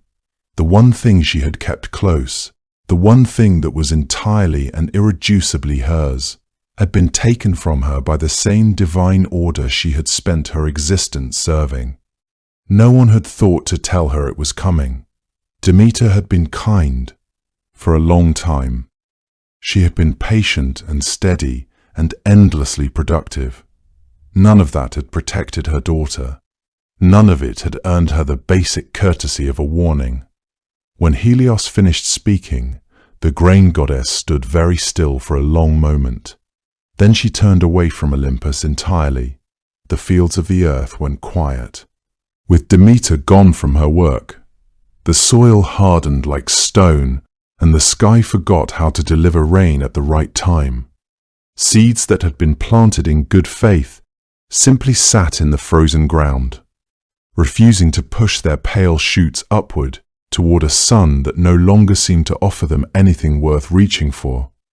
The cattle and sheep that had grown fat on summer grasses found themselves cropping at dry yellow stubble, then at bare dirt.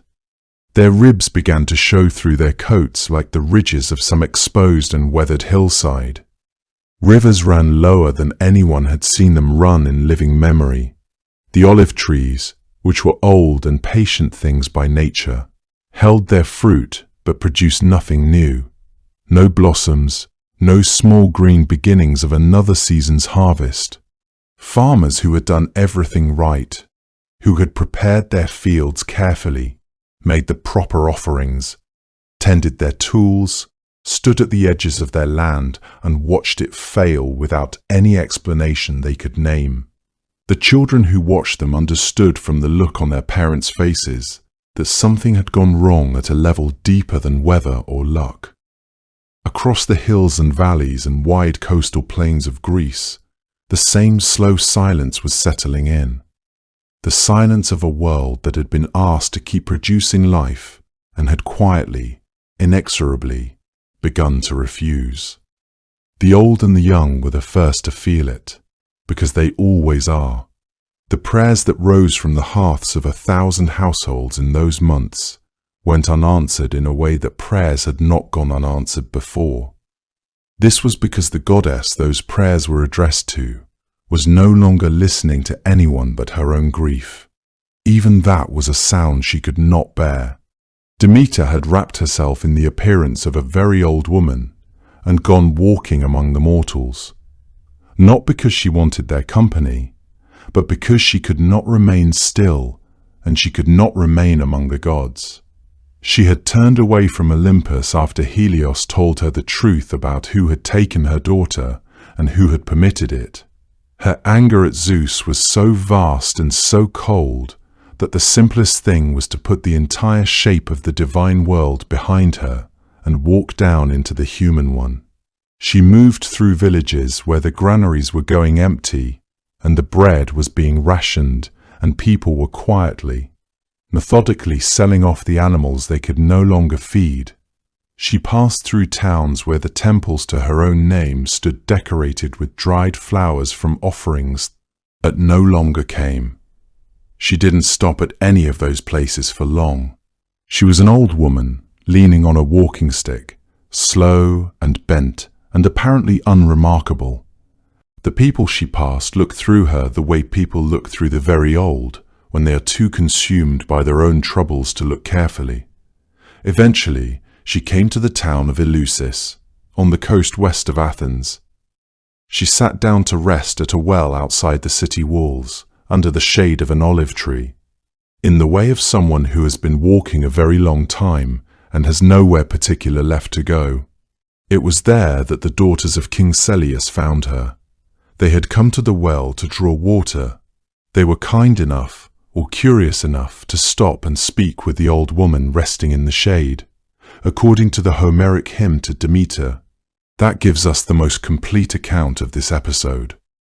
The goddess told them that her name was Doso, and that she had been taken from her home by pirates and brought to this shore, that she was in need of shelter and work. The daughters went home and told their mother, Metaneira, who agreed to take the old woman in. Their household had a new infant son, a boy named Demophon, who had come to them late and was precious to them beyond ordinary measurement. They welcomed any pair of capable hands willing to tend to him. Demeter accepted the offer and went to work in the house of Celeus with the quiet efficiency of someone who has known what it is to care for things, to water them, feed them, coax them gently toward their fullest strength. She nursed the infant Demophon with an attention and a tenderness that went beyond what even the most devoted human nurse might have managed. The child thrived under her care in a way that surprised the household. He grew stronger and more vigorous with each passing day, his color good, his eyes bright, laughing at things that infants don't usually bother to laugh at. Metaneira noticed this and was glad of it, though she didn't know what to make of it entirely. The old woman who cared for her son moved through the house very quietly and asked for nothing except a cup of water mixed with barley and pennyroyal, that she drank instead of wine, and which the household found unusual but not worth questioning. What Demeter was doing, unknown to the family, was attempting to make the child immortal. Each night, when the household had gone to sleep, she would hold the infant Demophon over the hearth fire, breathing on him, passing him through the flames in a way that left no mark on him, because he was in the hands of a goddess and the fire obeyed her. It was an ancient kind of gift, the kind that gods give to mortals they love or to whom they feel they owe some tenderness, burning away the mortal portion so that what remained would be permanent and untouched by time. She had lost her own child and could not get her back. This infant in her arms was alive and warm and completely without defenses. It seems that in caring for him, she was also caring for the grief she couldn't set down any other way. The ritual was nearly complete when Metaneira woke one night and looked in on the room where her son slept, saw the old woman nurse holding the child in the middle of the flames. She cried out in terror, as any mother would, and the sound shattered the ritual entirely. Demeter lifted the infant out of the fire and set him down.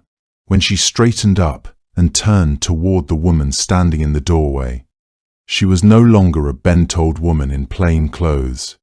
She was herself again, tall and luminous, fragrant with the smell of grain and summer, her dark hair loose, her grief radiating off her like heat. She told Metaneira what had been attempted and what had now been lost, that the child would old grow and live a mortal life, because the gift she had been in the act of giving could not survive being interrupted. Then she asked that a temple be built for her at Eleusis.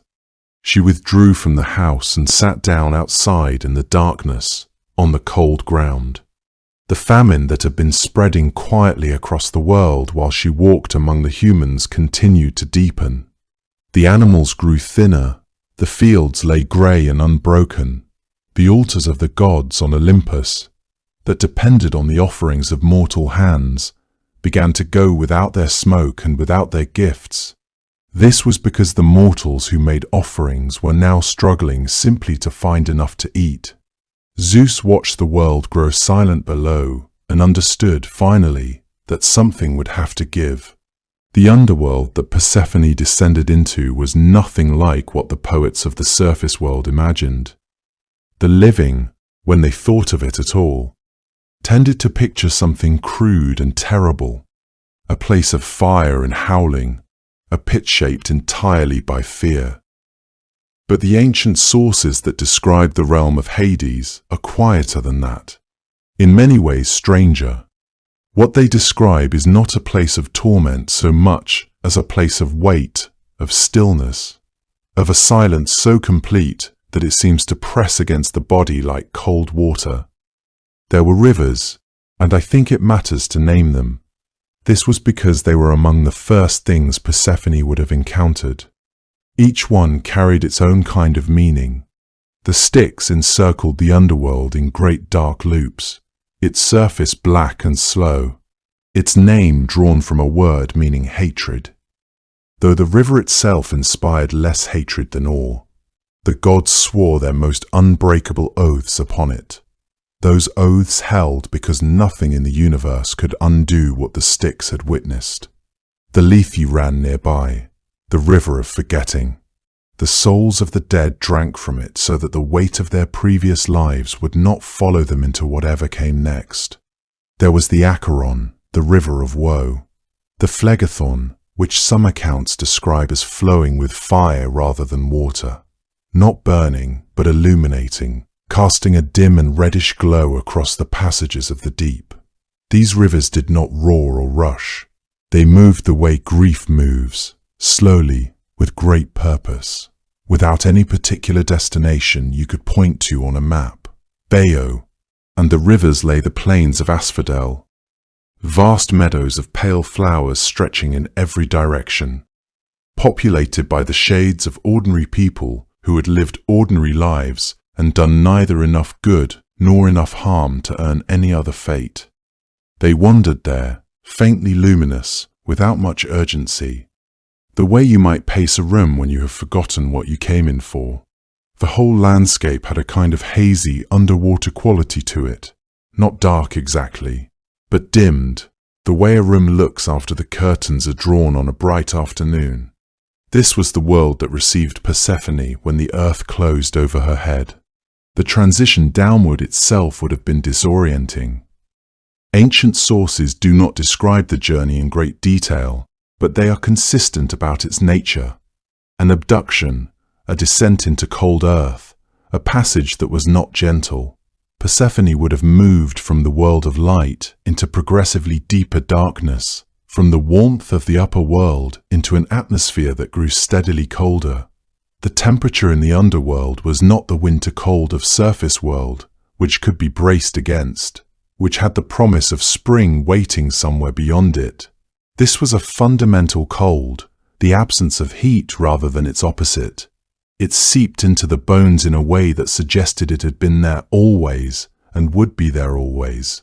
The passages she travelled through would have been stone, not rough or threatening, necessarily, but absolute in their certainty. The kind of geology that has endured since before humans had names for such things. There were, in some accounts, torches or luminous pathways lit by that strange fire of the Phlegethon. but the light they cast would have been alien to someone accustomed to sunlight. It revealed things without illuminating them in any way she would have found comforting. The very air would have felt different in her lungs, thinner perhaps, or thicker, with the quality of being endlessly recycled by an enclosed world. She would have heard nothing except the sound of her own movement and breathing, amplified by stone and absence. Every sound she made would have seemed to her to disappear into that silence rather than echo off it. This was not merely a different place. It was a place organized by entirely different physical laws, and arriving there would have confirmed, moment by moment, that she was not going to wake up. She did not eat. That is one of the most consistent details across the early accounts. It tells you something important about the state she was in. In the Homeric hymn to Demeter, one of the oldest and most substantial sources we have for her story, she refused all food and drink during those first days, overcome by longing for her mother and by the grief of finding herself in a place she had never chosen. Fasting, in that tradition, was both a physical reality and a kind of statement. To eat in the underworld was to accept it, to allow it to become part of you. Persephone was not ready to accept anything. She sat in her grief the way her mother would soon sit in hers, each of them hollow with the absence of the other. The underworld accommodated that grief without comment because the world accommodates everything. There is something almost terrible about a place that receives whatever you bring into it. Sorrow, fury, disbelief, and simply holds it without echo, without judgment, without any attempt to resolve it. How long did she wait in that state of refusal? The ancient sources do not specify. Days certainly, likely weeks. Time in the underworld does not move the way time moves above, and this fact would have become apparent to her very quickly. On the surface world, time announces itself through change. The sun rises and sets, flowers bloom and wilt, bodies grow tired and require rest. But in the underworld, where nothing grew and the light never changed, time became a question rather than a certainty. She may have measured her days by her own heartbeat, by her hunger, by the visits that Hades made to her chambers, or she may have lost count entirely, the way people do when they are in extremity. The early accounts mention that she sat, that she refused food, that she spoke very little. One sour suggests she wept, though other sources are silent on this point. She was, it seems clear, waiting. But waiting for what exactly is less obvious? Waiting for rescue? For her mother to discover where she was and come to retrieve her? For some fundamental law of the universe to be invoked on her behalf?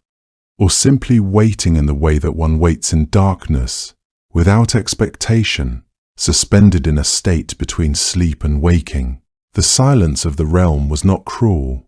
It was simply indifferent in the way that stone is indifferent. For a young goddess who had grown up surrounded by warmth and color and the constant, living noise of the world above, that indifference may have been the hardest thing to bear. She had spent her whole life among growing things, among flowers that opened and close, with the sun, among bees that hummed in lavender and grain that whispered when the wind passed through it. Now there was no wind. Nothing grew. Nothing moved except the slow rivers and the slow shades drifting across the asphodel plain. She stayed close to herself in those early days. That is all anyone can do when the world has changed too fast and too completely.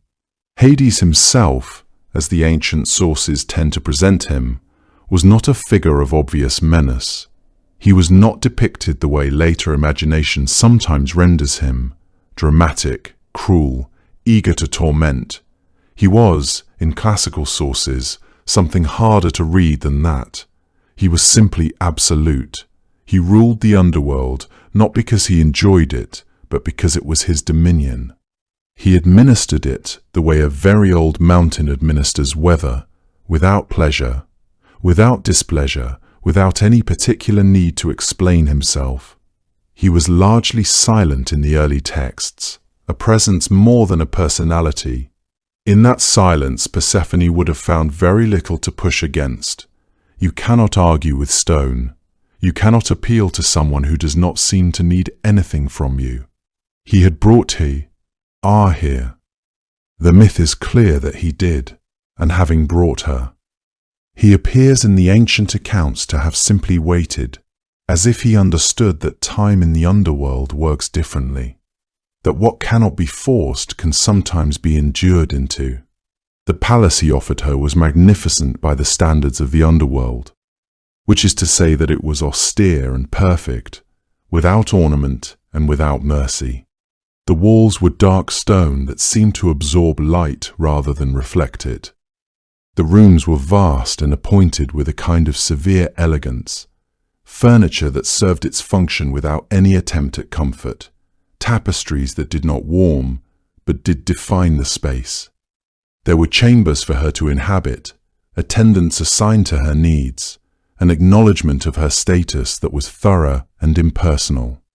Every courtesy was extended, every comfort, as the underworld understood comfort, was provided. But comfort in a realm without growth or change, or the basic evidence of life, means very little. It means the comfort of a beautiful omb.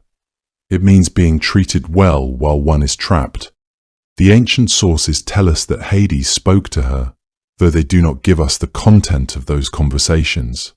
We do not know what he said, or what she said in return. We can infer only that he was trying something, whether it was patience, or strategy, or some complicated mixture of both. He made her his queen, and that title was not nothing. It carried genuine authority in a realm where authority meant something. But in those first days and weeks, it would have felt less like power than like the elaborate courtesy extended to a prisoner of high rank. Persephone was clear-eyed enough to understand the difference. Then came the pomegranate. The Homeric hymn to Demeter tells us that she ate pomegranate seeds, that specific, consequential detail which would shape everything that followed. How many seeds she consumed is a matter the ancient sources do not entirely agree on. Some say 6, some say 4. The variation is not trivial because the number of seeds she ate was directly connected, in the ancient telling, to the number of months she would be required to spend below, whether she was given the seeds deliberately, whether she was deceived into eating them, whether she simply reached for them herself in a moment of hunger after her long fast. The hymn is somewhat ambiguous on this point. Scholars have argued about it gently for a very long time. What the tradition is unanimous about is the concept eating food in the underworld bound you to the underworld. No arrangement, no negotiation, no divine intervention could entirely erase what that binding had done. The pomegranate itself was a fruit with complicated associations, even on the surface world. Its deep red juice, its many seeds sealed inside a thick skin, its ancient connection to both fertility and death. It was not a casual fruit. In some accounts, Hades offered it to her knowingly, understanding exactly what would happen if she accepted. In others, she is described as eating it without fully grasping the implications. That is a more forgiving reading, but perhaps a less interesting one. There is also a third possibility, one that the text does not foreclose. That is that by the time she ate those seeds, some part of Persephone had begun to understand the world she was in well enough to make a choice. However complicated and however constrained that choice may have been, she had been sitting in that dim, still realm long enough to have looked around her with clear eyes. She had begun, quietly, to take stock of where she was and what she was. However it happened, by trick or by hunger, or by something else entirely, when the pomegranate juice touched her lips, a part of her became permanently woven into that underground world. No power in the universe would be able to fully undo it. Zeus sent Hermes down because no other god was swift enough. Because a messenger carrying a god's command needs to arrive before anyone has time to think too carefully about refusing. The decision had not come easily, even for the king of the gods. For a long stretch of what should have been growing season, Zeus had watched the world below go pale and cold, and then colder still, had observed from his high throne the slow cessation of green things, had seen the offerings at mortal altars thin until entire sanctuaries sat in silence without a single grain or flower to show for a day of worship. He had waited, in the manner of those who hold great power, but prefer not to exercise it until the moment of absolute necessity, hoping that the grief between Demeter and Hades might find its own resolution before he was forced to step between them. Demeter was his sister, and Hades was his brother, and Persephone was the daughter he had given to that union. The whole arrangement carried a weight of family obligation that even Zeus seemed reluctant to press against directly. But the world had gone on dying. The animals had gone on thinning. The quiet of a world without harvest is not a quiet that any god, however comfortable on his high throne, can pretend indefinitely not to hear. He called Hermes to him and gave his instructions in the plain and direct way that urgent matters always demand, without ceremony or extended explanation. This was because the situation had moved past the stage where ceremony served any purpose. Hermes put on his golden-winged sandals, the ones that carry him across sea and earth with equal ease. He took up his caduceus, and he set his traveller's hat against the wind, and he went. The road to the underworld was not a road any other god would have taken without at least some reluctance. But for Hermes, it was a road worn smooth by long familiarity. It was, after all, his particular work in the order of things to guide the newly dead downward through the passages beneath the earth. He had made the journey so many times that even its darkest stretches held no surprise for him. He passed below the surface of the world and moved through those grey, still corridors where ordinary light has never reached. Crossing the river Styx and passing through the wide plains of Asphodel, where the shades of the unremarkable dead drifted without particular direction or particular sorrow. Eventually, arrived in the great hall at the heart of the underworld, a place of enormous, unhurried stillness, where Hades sat on his throne, where Persephone sat beside him. The Homeric hymn to Demeter describes this scene with the kind of careful restraint that poets use when they understand a moment too completely to risk ornamenting it.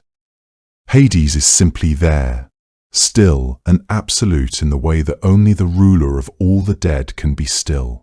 Persephone is there beside him.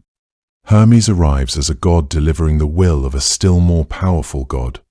The whole encounter has the formal character of a proceeding rather than anything resembling ordinary conversation.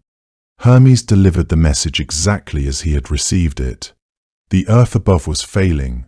Demeter had withdrawn entirely from her work and would not return to it.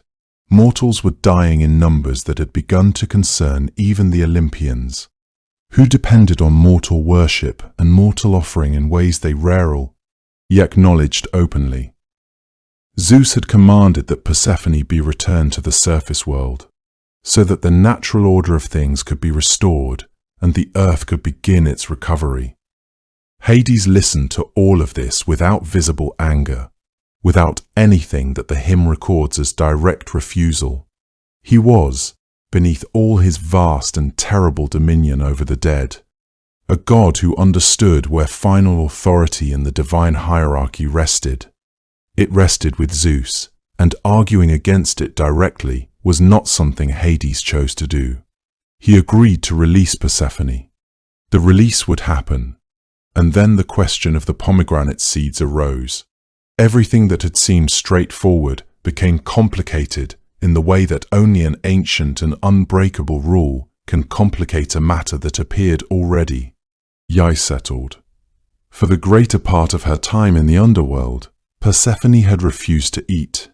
Her refusal, a quiet and persistent form of resistance, a way of insisting to herself and to no one else that she still belonged to the world of warmth and growing things, that she had not truly accepted this place as her own. But at some point before Hermes arrived, the exact moment is never specified with clarity in any of the ancient sources, she had eaten the seeds of a pomegranate. The number differs between accounts. Some say she ate 6 seeds, others say 4. There are traditions that name still other numbers entirely. What the ancient sources agree on, across all of their variation, is the weight of the act itself. To eat the food of the dead created a bond with the realm of the dead, bond that carried behind it the force of something older than any individual god's authority, older even than the arrangement of power on Olympus, a law woven into the nature of the underworld itself. That held that what had eaten there belonged there in some portion that could never be entirely reclaimed. The compromise that was eventually reached was of the kind that resolves a dispute without truly satisfying any party to it. That is perhaps the most honest form that resolution can take when the competing obligations are all legitimate and none can be simply discarded. Persephone would return to the surface world and to her mother. This was real and immediate. It would happen before another season passed, but she would also return to the underworld for a fixed portion of every year, bound there by what she had consumed. This return would come as reliably and as inevitably as any other law of nature. Year after year, for as long as the earth continued turning. The precise division of time appears differently in different tellings of the story. You will find the myth told with 4 months assigned to the underworld and 8 to the surface. You will find it told as something closer to an equal split of 6 and 6. Scholars who have spent long years with these variations have suggested that the difference may reflect real differences in the agricultural experience across the Greek world, with the barren season feeling longer in certain regions and shorter in others, each community fitting the myth naturally to the rhythm of their own particular land. What mattered to the people who preserved and retold this story across all of its versions was not the arithmetic of the arrangement but its shape, that Persephone would always go back and would always return, that each movement in each direction would carry with it consequences that the whole living world would feel and would recognize without needing to be told the reason. Before she left, Hades spoke to her quietly. The Homeric hymn records the substance of what he said, that her position as queen of the underworld was no small or empty thing, that the authority she held in his kingdom was genuine and lasting, that when she was below, she ruled in truth and not merely in name, that the souls of the dead would answer to her as they answered to him. Whether she received this as any kind of comfort, the hymn does not say. Hermes was waiting beside her, and the passage that led upward was there, and it was time.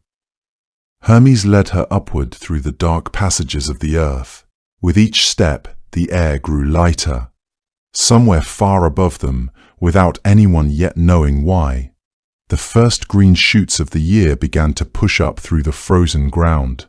When Demeter saw her daughter coming up through the earth, she ran toward her, and the accounts say the two of them held each other so tightly and for so long that the watching gods eventually turned away to give them their privacy. It is one of the few moments in the Homeric hymn to Demeter where the poem seems to hold its breath. The goddess who had refused to eat, who had let the world go cold and grey and silent while she searched, who had stood before Helios with a face like stone when he told her the truth. That same goddess dropped everything the instant she saw Persephone's face rising up into the light. The hymn tells us that Demeter leaped toward her daughter the way a bird drops from a high branch when it finally sees land after crossing open sea. There is nothing measured or composed about that moment. There is only a mother and her child, holding each other in the pale early light of the returning world. For a long stretch of time, there were no words between them. The warmth passed from one to the other, simply through the closeness of their bodies, the way that warmth always moves between people who have missed each other to the point of genuine pain. Persephone, who had moved through the underworld in a kind of suspended grief, felt the cold that had settled into her bones begin, very slowly, to lift. Demeter pressed her face against her daughter's hair and breathed her in as if she were air after a long time without it. When they finally drew back enough to look at each other, Demeter's first question was the one that all loving mothers eventually ask. Not where have you been exactly, and not how did you survive, but something closer to, are you all right? And then, almost immediately after, what did you eat? In the hymn, this question arrives gently, but with great weight behind it. Demeter already understood the law that governed the underworld as clearly as she understood the law that governed the soil above, that the dead remain among the dead, and that anyone who consumes the food of that place carries it with them forever after, woven into their very substance. She asked because she hoped, with everything left in her, that the answer would be nothing. Persephone told her the truth.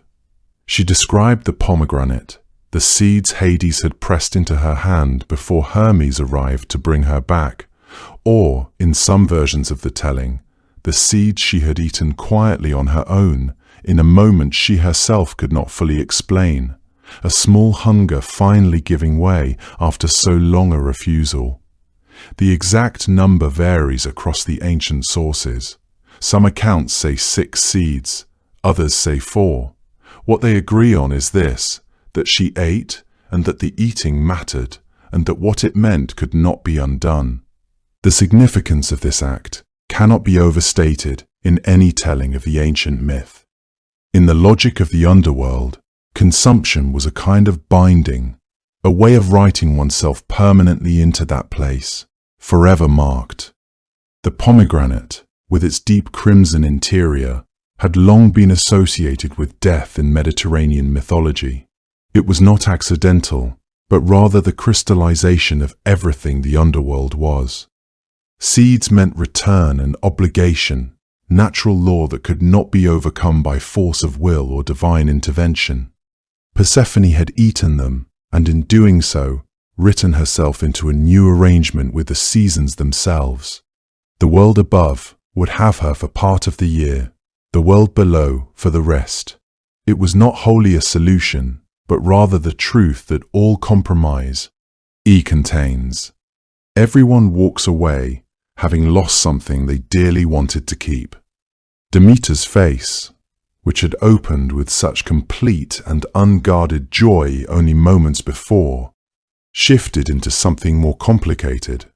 The hymn captures this change with considerable care, because it is not a return of the earlier grief. It is a different thing entirely, something harder to name. Demeter did not weep again. She did not rage. She simply understood, in the way that she had already understood so many unbearable things over the course of that long year, that the reunion she had bargained for was not quite the reunion she had imagined. Persephone was home, and Persephone was also not entirely free. The compromise, 4 months below, or perhaps 6, depending on which source one reads, settled over the occasion the way dusk settles over an afternoon that has been genuinely beautiful.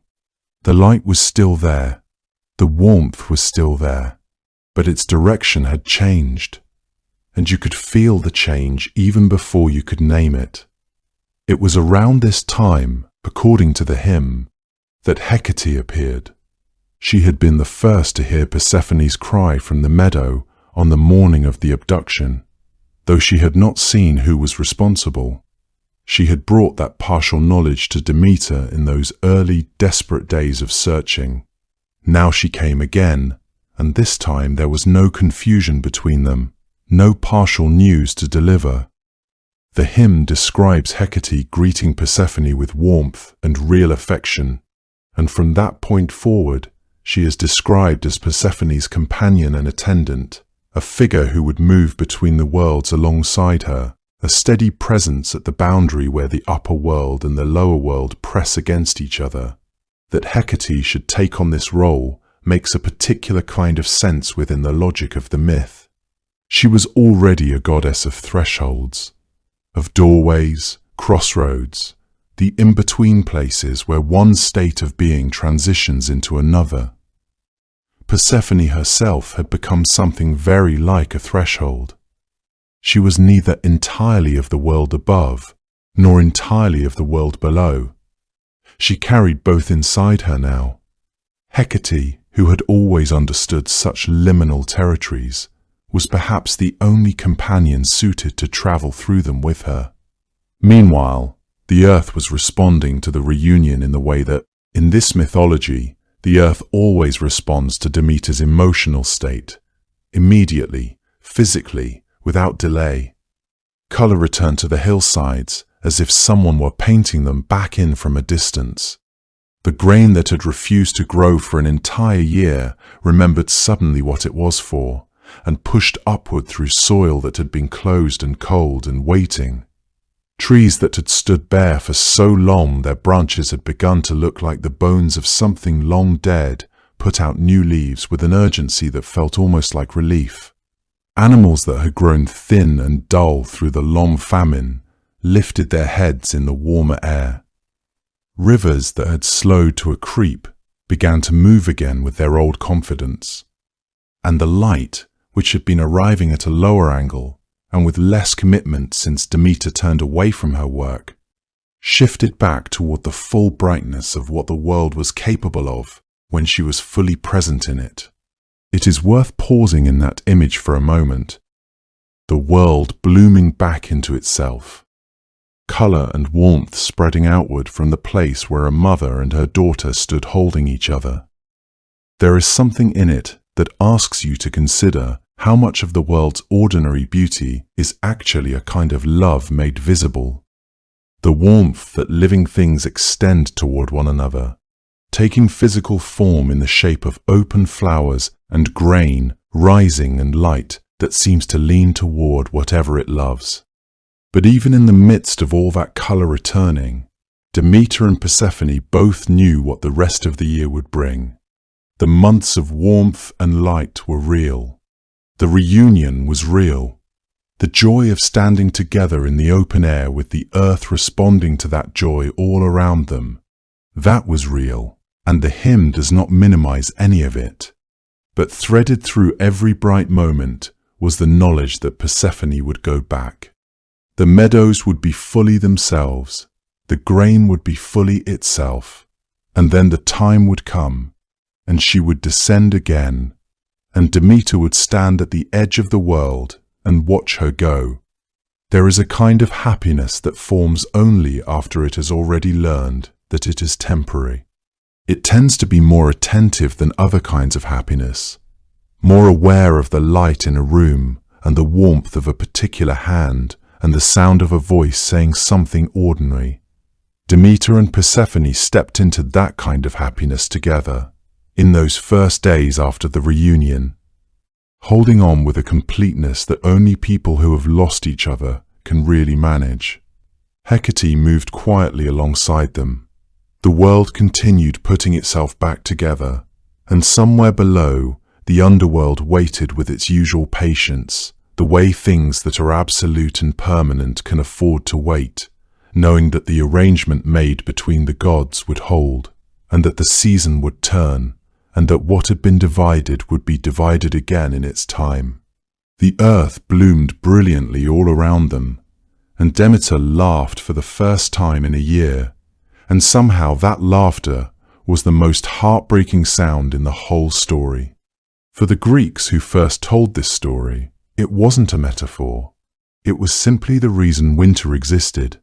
The ancient world did not draw the same clean line between myth and explanation that we tend to draw today. When a farmer in Attica watched the ground harden in late autumn and felt the warmth pull back from the air, He wasn't thinking of Persephone's descent as a poetic way of describing what he already knew would happen. He understood it as the actual cause. The world grew cold because Demeter had let it grow cold. The earth refused to give because the goddess of the grain had removed her care from it. She had done so because her daughter was gone again, walking back through the passages of the underworld to take her place beside Hades for another season. This was not a story told all, alongside the seasons as a kind of illustration. It was, to the people who believed it, the hidden engine beneath the visible world. The reason why the year moved the way it did. The compromise reached between Zeus and Hades, brokered through Hermes and recorded most completely in the Homeric hymn to Demeter, had not simply resolved a crisis between gods. It had established the permanent order of the natural world, the arrangement that would hold as long as the gods held their places. Every year carried within it the shape of that original agreement. The months Persephone spent on the surface were the months when Demeter worked freely and generously, when seeds opened and the grain grew tall and the orchards were heavy with fruit. The months Persephone spent below were the months when Demeter's attention went elsewhere, or, more precisely, when her grief made her incapable of the kind of joyful productivity that summer required. The world did not simply experience seasons, it experienced the emotional life of a goddess. Written in the language of temperature and rainfall and the willingness of seeds to break open in the ground.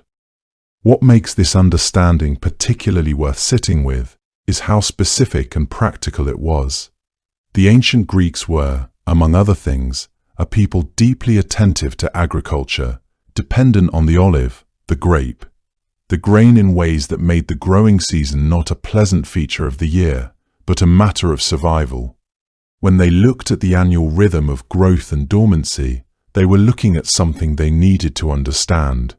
The myth of Demeter and Persephone gave them that understanding in a form that was emotionally coherent rather than merely mechanical. It explained not just that the earth went cold and still, but why, and the why involved love and loss. The particular kind of sorrow that comes from knowing your grief is permanent, that it will return every year no matter how joyful the reunion that precedes it. There is something that the myth gets exactly right about the emotional texture of late autumn, the way it feels not simply like a change in weather, but like a diminishment, a withdrawal of something warm and alive from the world. The ancient Greek farmer watching the last harvest come in did not need to be told that the story was a metaphor for what he felt. He understood that what he felt was a response to what was actually happening, that Demeter was, at that very moment, releasing her hold on the earth and turning her face toward the south, toward the entrance of the underworld, watching her daughter go. The emotional truth and the literal explanation were the same thing, not two different ways of looking at one event. This integration of divine causation with observable natural phenomena was not peculiar to Greek agriculture. It represented a fundamental way that pre-modern peoples organized their understanding of the world around them. The boundary between the material and the divine, between what happened in the realm of gods and what happened in the fields and orchards, was far more permeable than modern thinking allows. When a spring failed to produce water as it usually did, or when locusts descended on a crop, these were not merely natural disasters. They were moments when divine intention made itself visible in the physical world. The myth of Demeter and Persephone functioned similarly. It was not a story placed over reality like a decorative screen. It was a way of seeing reality itself, of understanding the deep grammar of causation that lay beneath observable events. For the Greeks, to know a cause was to know a story, and the story of Demeter's grief was the cause of winter.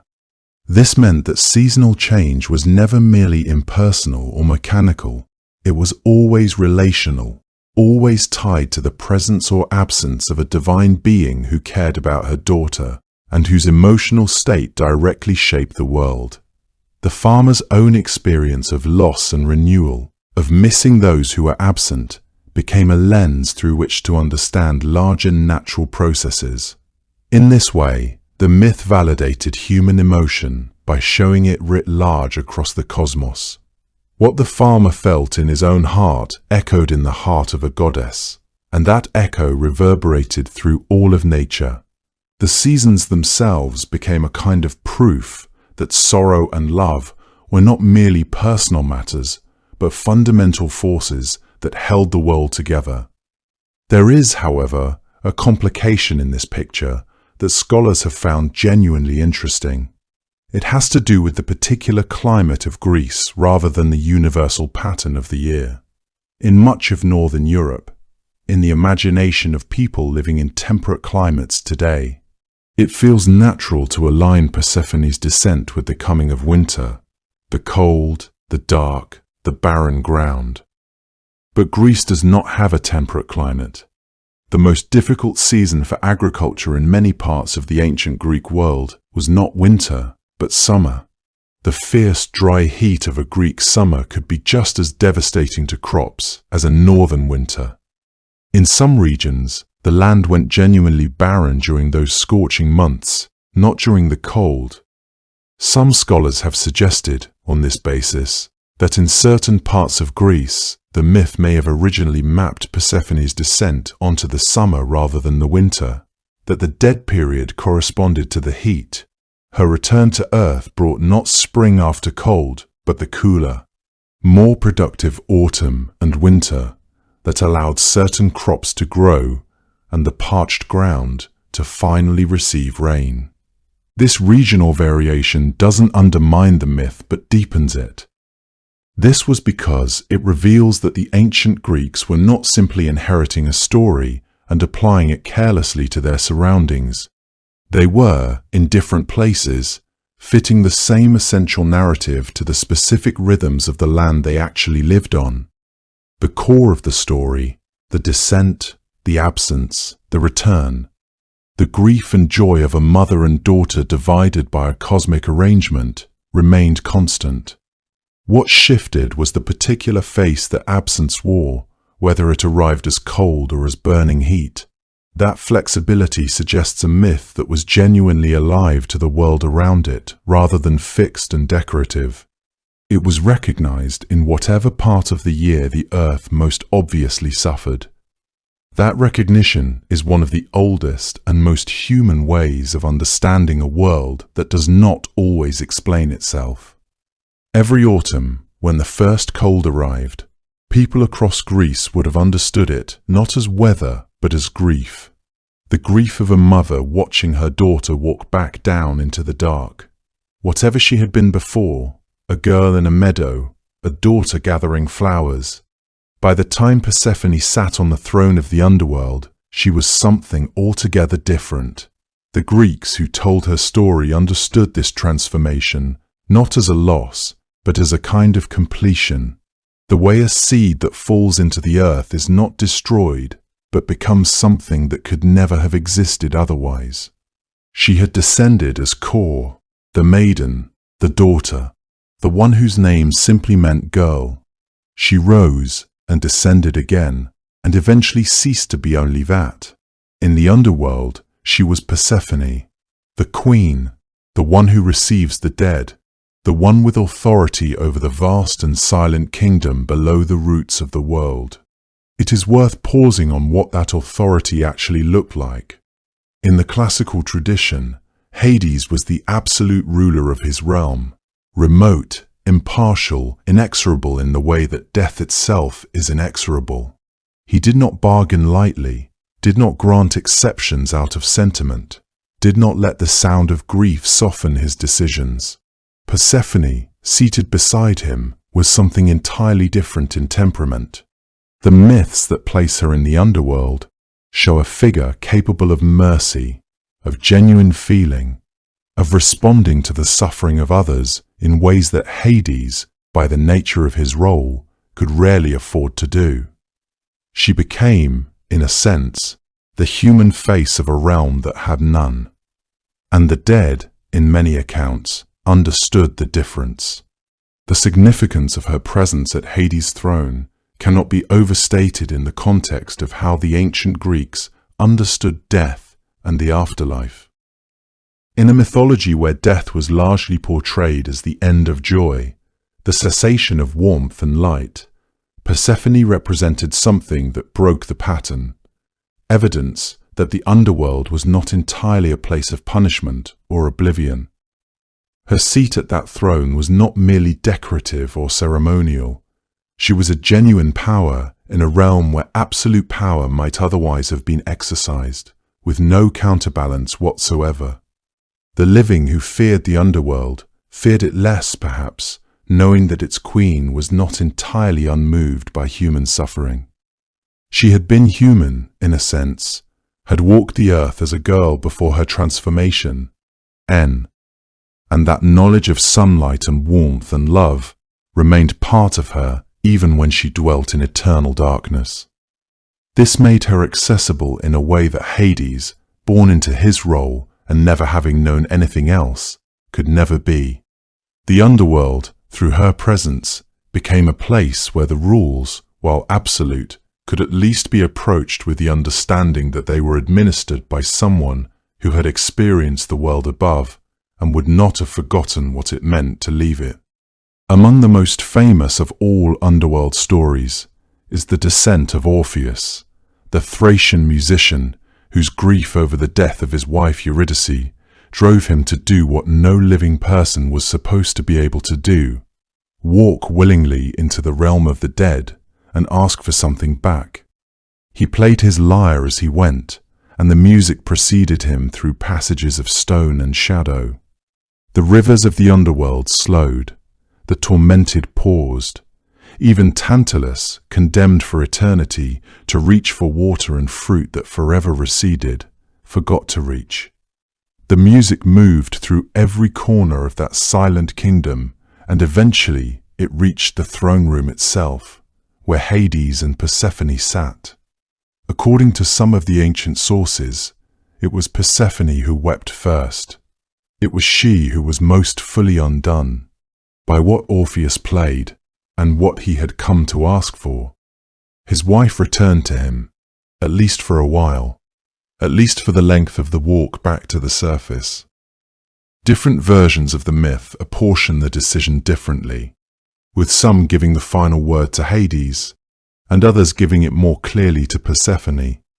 But across the tradition, there is a consistent thread. Her compassion was the force in that room most susceptible to love's argument. The conditions placed on Orpheus, that he must not look back at Eurydice as they climbed, were the conditions of an underworld that still had rules, and even Persephone's mercy operated within those rules, but that she felt his grief and moved toward it rather than away from it tells you something essential about who she had become. The story of Psyche offers another angle entirely. Psyche, a mortal woman beloved by Eros, was given a series of nearly impossible tasks by Aphrodite, each one more dangerous than the last. The final task was perhaps the most terrifying of all. She was sent to the underworld to ask Persephone for a small portion of her beauty, contained in a box, to be brought back to the surface. Psyche had to descend alive into the land of the dead, make her request of the queen, and return. The fact that this task was considered the most formidable of the four, more daunting than sorting seeds, more frightening than retrieving golden fleece from dangerous rams, says something about how the ancient world understood Persephone's power. She was not simply a figure to be observed from a distance. She was someone you had to face directly, had to speak to, had to persuade or trust in. Psyche succeeded, in part, because she followed careful instructions about how to approach the queen properly and what not to accept along the way. Persephone, in the account told by the Roman writer Apuleius in his Metamorphoses, receives Psyche courteously and fulfills the request. She is neither cruel nor dismissive. She is a queen who honors what is asked of her correctly, and who seems, in that courtesy, to understand something about Psyche's situation that perhaps only someone who had herself moved between worlds could fully understand. What is perhaps most remarkable about Persephone's encounter with Psyche is the implicit recognition between them. A meeting of two women who had both been displaced. Both had to navigate circumstances beyond their control. Both understood something of descent and survival. Psyche was not a supplicant seeking a boon from a distant god. She was a mortal woman approaching a queen who had once been mortal herself, or close to it, and that distinction made the interaction possible. Persephone could grant Psyche's request, not only because she had the power to do so, but because she comprehended the nature of the suffering that had driven Psyche to such a dangerous errand. This theme recurs throughout the mythology. Persephone's authority in the underworld is made more effective, not less, by her capacity to understand the living and their needs. Heracles, in the course of his famous labors, also descended into the underworld, sent there to bring back Cerberus, the three-headed dog who guarded the entrance to the realm of the dead. He too had to gain permission from the rulers of that kingdom. In the tradition, as recorded by various ancient authors, Persephone's role in his visit varies, but she is present, and her presence matters. In some accounts, she grants Heracles a welcome, smoothing a passage that Hades alone might not have granted so easily. The pattern across these different episodes is consistent. She is an intercessor, a figure who stands between the cold absolute of death and the needs, griefs, and desperate cases of those who come before the underworld's throne. Hades does not change his nature because someone weeps in front of him. Persephone, it seems, sometimes does. There is also, in the tradition, a protective quality to her authority. Certain souls were understood to be under her particular care. The initiates of mystery cults, including the Eleusinian mysteries, which were centered on her myth, were sometimes said to receive preferential treatment in the afterlife, a better lot in the land of the dead, because of their connection to her story and her worship. The dead who were not properly buried, who wandered without having received the rites they deserved, were a subject of real anxiety in ancient Greek religious life, and part of what the underworld's queen could offer was a kind of order, a proper receiving of souls into their appropriate place. She was not merely a decoration beside Hades' throne. She presided. What made her authority in that realm so singular was precisely what had been done to her, and what she had survived. She had not been born into the underworld. She had not chosen it, at least not initially. She had been taken, had grieved, had refused to eat for a time, and had then, by whatever chain of events, become part of that world in a way that could not be undone. And she had not been destroyed by any of it. That is the quality that seems to matter most in the mythology. Her resilience, her capacity to become a queen in a place she had every reason to only grieve. The maiden who gathered flowers on the surface of the earth had known warmth, abundance, the company of nymphs, the love of her mother. The queen who sat in the underworld knew something harder and more complete, the weight of a world without sunlight, the faces of the dead arriving in their thousands, the strange cold beauty of a kingdom that would never change with the seasons because the seasons did not reach it. She carried both kinds of knowledge simultaneously, and neither cancelled the other out. This is what distinguishes Persephone from every other deity in the Greek tradition who held power over death or the afterlife. Hecate, who became her companion and attendant, was a goddess of thresholds and crossroads, liminal and powerful, but she had not made Persephone's specific journey. Hades had always belonged to the underworld. It was his domain by divine lottery after the Titans were defeated, and he had never known anything else in his role. Even Zeus, who commanded the sky and held more raw power than any other Olympian, had never crossed the boundary between living and dead, had never sat in that deep silence and been required to become something new. Persephone alone moved between the two worlds with the regularity of breath. Half the year she was the daughter of Demeter, the goddess of spring's return, the one whose footsteps brought grain up from the soil and color back to the trees. Half the year she was the queen below, presiding over the dead with an authority earned through experience no other goddess could claim. The ancient world seems to have understood this about her. She appears in the mythology not as a victim who was eventually accommodated, but as a genuine power, someone whose mercy and judgment shaped the fate of souls in ways that mattered to the living and the dead alike. The myths involving her, Orpheus, Psyche, Heracles, and others, consistently place her at the center of the most critical moments, the moments when the outcome hangs on whether someone with genuine authority will choose to extend it generously. That quality, more than anything else, seems to define the queen she became. Someone who had stood in the dark and found that it did not have to make her cold.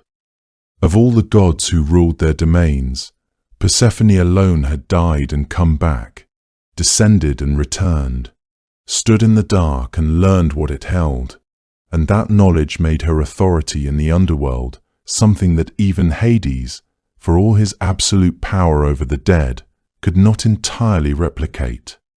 The most important religious ceremony in ancient Greece was not a public festival or a spectacular sacrifice. It was a secret, held in a small town on the coast called Eleusis. It had been held there for nearly 2,000 years. Eleusis sat about 14 miles west of Athens, along a road that wound through low hills and open farmland. An unremarkable stretch of landscape that became, for a few weeks each autumn, the most sacred ground in the Mediterranean world. People traveled from Egypt, from Rome, from the far edges of the Greek-speaking world to stand at the gates of the sanctuary there and wait to be initiated into the rites that the Greeks called the Eleusinian Mysteries. What drew them was not spectacle or wealth or political power, though all three were well represented among the initiates over the centuries. What drew them was something much more personal. The mysteries offered something that almost nothing else in ancient religious life promised with such directness: a better fate after death, a way of meeting the end of one's life without terror. At the center of all of it, woven into every stage of the rites, from the procession road to the innermost hall of the sanctuary, was the story of Demeter and her daughter Persephone, the mother who refused to let the world live while her child was lost, the daughter who came back changed. The rites took place in 2 stages, separated by months. The lesser mysteries were held in early spring, near Athens, served as a kind of preparation, a preliminary initiation for those who intended to take the full step in autumn. The greater mysteries were held in the month the Athenians called Boedromion, roughly corresponding to what we would call September. They unfolded across 10 days. The procession from Athens to Eleusis alone was a full day's walk. The roads would have been crowded with initiates moving together in a long, slow column, singing hymns, calling out the name of a figure called Iacchus, a divine presence associated with the rites, sometimes identified with Dionysus, and sometimes treated as a separate being entirely. The walk itself was considered part of the sacred experience, a kind of gradual leaving behind of the ordinary world. Initiates arrived at Eleusis having already fasted, having already purified themselves in the sea, already carrying something of Demeter's own grief in their bodies, because the fast they undertook mirrored hers. The 9 days she had wandered without eating or drinking while she searched for her lost daughter. To fast as Demeter fasted was to enter the story from the inside, not merely to hear it told. Before the evening when initiates would enter the telesterion, there were days of additional preparation and ritual activity. Sacrifices were made at various altars within the sanctuary complex, offerings of animals whose meat would be shared communally among the gathered initiates. These shared meals had their own significance within the rites, binding the participants together in an act of sacred commensality that reinforced their collective identity as those chosen for revelation. The sanctuary itself was vast and elaborate, having been expanded and rebuilt repeatedly across the centuries as the cult grew in prominence and wealth. By the classical period, the telesterion was one of the largest roofed structures in the ancient world, a columned hall capable of holding thousands of people, gathered in the darkness. The architectural design itself seems to have been conceived with the ritual experience in mind, with sightlines and acoustic properties that would have enhanced whatever drama unfolded within. Archaeological remains suggest that the initiates stood at different levels within the hall, positioned so that their experience of what transpired before them could be shaped by proximity and angle and perspective. Some scholars have proposed that the initiates were arranged in concentric circles, all facing toward a central space where the sacred drama or revelation would occur. The physical arrangement of bodies in space was thus part of the meaning-making machinery of the ritual itself. When the fasting was finally broken, initiates drank a mixture called the kykion, a preparation of water, barley, and mint. The kykion appears in the Homeric hymn to Demeter itself. It is the drink that Demeter accepts from the woman Iambe at the house of King Celeus. The first thing the grieving goddess allows past her lips after days of wandering. Drinking the kykion at Eleusis placed the initiate in the precise position of the goddess within the story, accepting nourishment after long sorrow, pausing at the threshold between loss and something not yet named. Some modern scholars have suggested that the barley used in the kykion may have been infected with ergot, a fungus with powerful psychoactive properties, that this could account for the visionary experiences some ancient accounts seem to hint at. This remains a theory rather than a settled conclusion. Others argue persuasively that the power of the rites required no chemical explanation, that fasting, sleeplessness, firelight, chanting, the accumulated weight of sacred expectation would have been more than sufficient to produce states of consciousness that felt, to those who experienced them, genuinely transformative. What the ancient sources agree on is that something happened inside the great initiation hall, the telesterion, that left initiates profoundly affected. Exactly what that something was, they carried to their graves. The religious landscape of the ancient Mediterranean world contained many mystery cults, sanctuaries that offered secret initiations and promises of special knowledge or favor from the gods. Samothrace had mysteries dedicated to the Kabiri, deities of unclear origin, whose rites promised protection to those who sailed the seas. Andania, in Messenia, maintained a mystery cult of considerable antiquity. Various sanctuaries across Asia Minor and Egypt maintained their own secret rituals and initiatory pathways, yet none of these achieved the prominence or the geographic reach of Eleusis.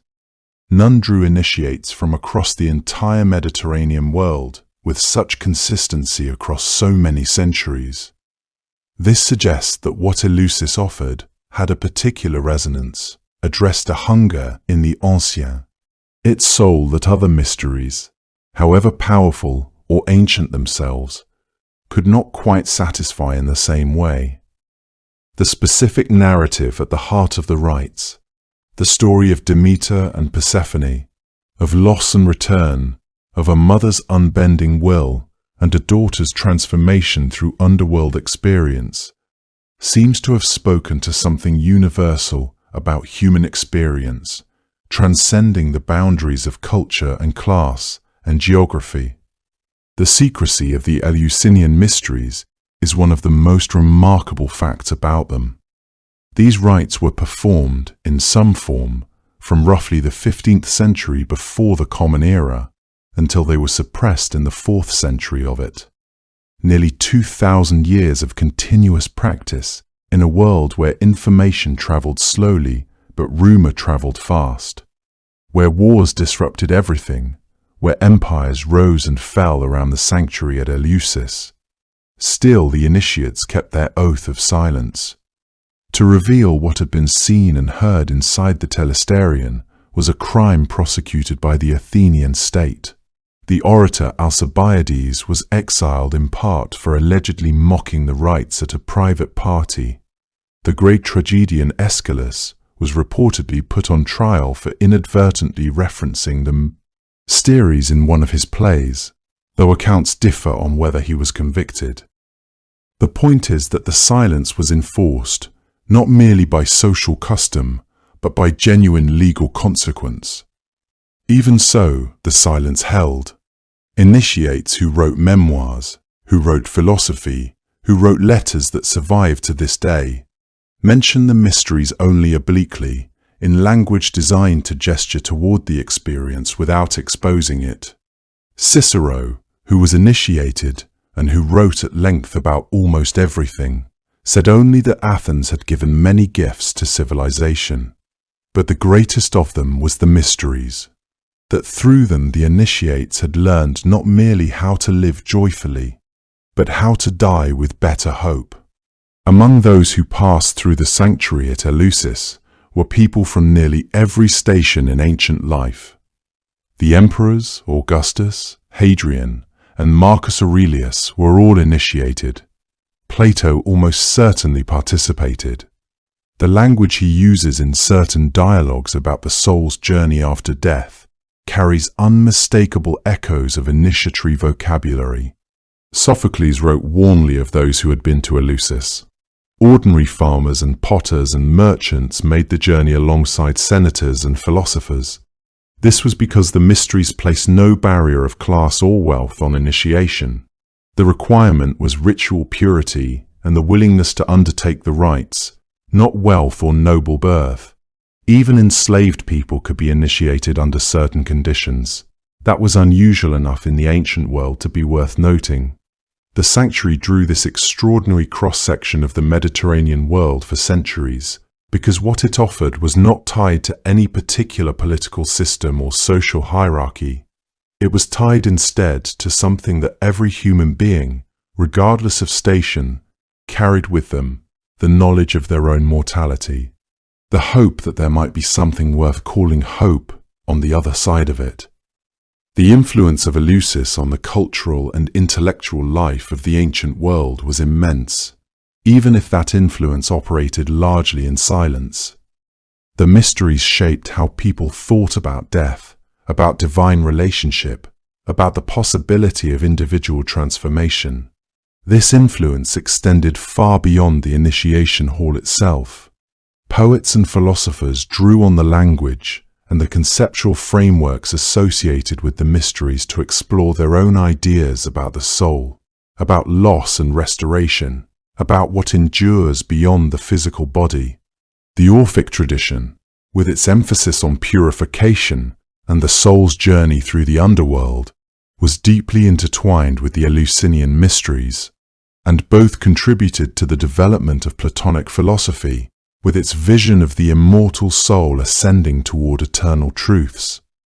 The echoes of Eleusis can be heard throughout the intellectual heritage of the Western world, even in periods and places where the actual facts of the rites were largely forgotten.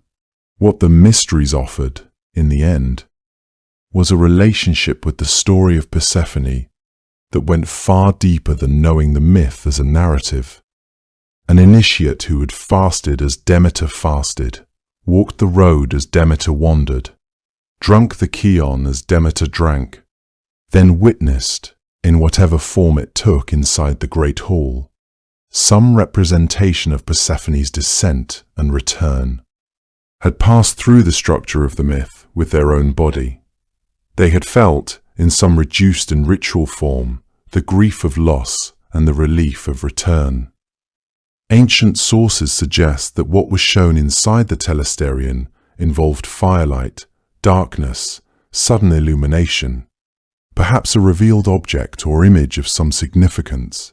An ear of grain has been proposed by some scholars as the central sacred revelation, though this too remains an inference rather than a confirmed fact. What the initiates saw and heard in that hall, we genuinely do not know. The silence was that complete. They kept the secret so well that we still don't know the heart of what was revealed, only that the people who experienced it came out changed, spent the rest of their lives saying that they were no longer afraid of death. The most famous visitor the underworld ever received arrived carrying a lyre and playing as he walked, the music floating ahead of him through tunnels that had never heard anything like it. His name was Orpheus, and in the oldest accounts of his story, he was the son of one of the muses, most often Calliope, the muse of epic poetry, which meant that his gift for music was not merely a talent, but something closer to a divine inheritance, woven into him at birth. He had married a young woman named Eurydice, and by every account, the marriage was a happy one, the kind of quiet happiness that asks for nothing more than its own continuation. But on an ordinary day, not long after the wedding, Eurydice was walking through the grass when she was bitten by a snake and died, suddenly, completely, without ceremony or warning. Orpheus, in his grief, could not simply allow the world to carry on as though she had only gone somewhere he could not follow. He had music that could move rivers and coax birds from the trees, music that made stones pause and rivers slow in their beds, and he decided that if any power in the world might soften the rulers of the dead, it was the one thing he had always possessed. And so he went down. He walked through the entrance to the underworld at one of the many places the ancients believed the boundary could be crossed, and he played his lyre the entire way, filling those dark passages with something they had never been asked to hold before.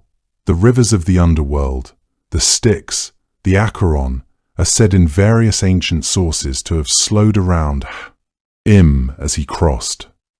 The shades of the dead, who in most accounts moved through their grey existence without particular feeling, stopped and gathered around him in silence, listening.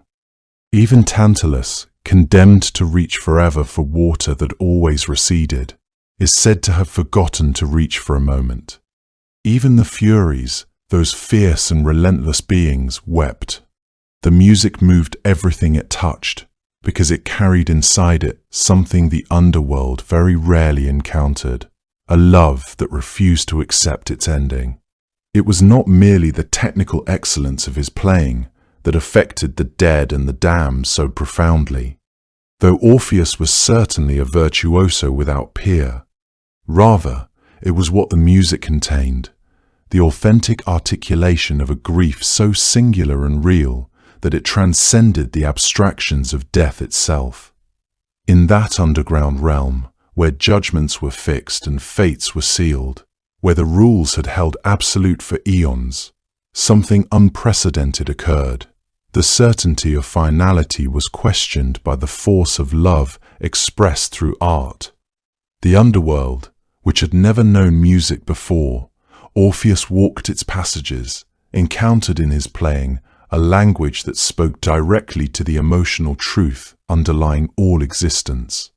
The dead recognized in his notes something that reminded them of what they had lost, what they had left behind in the world of sunlight and growth.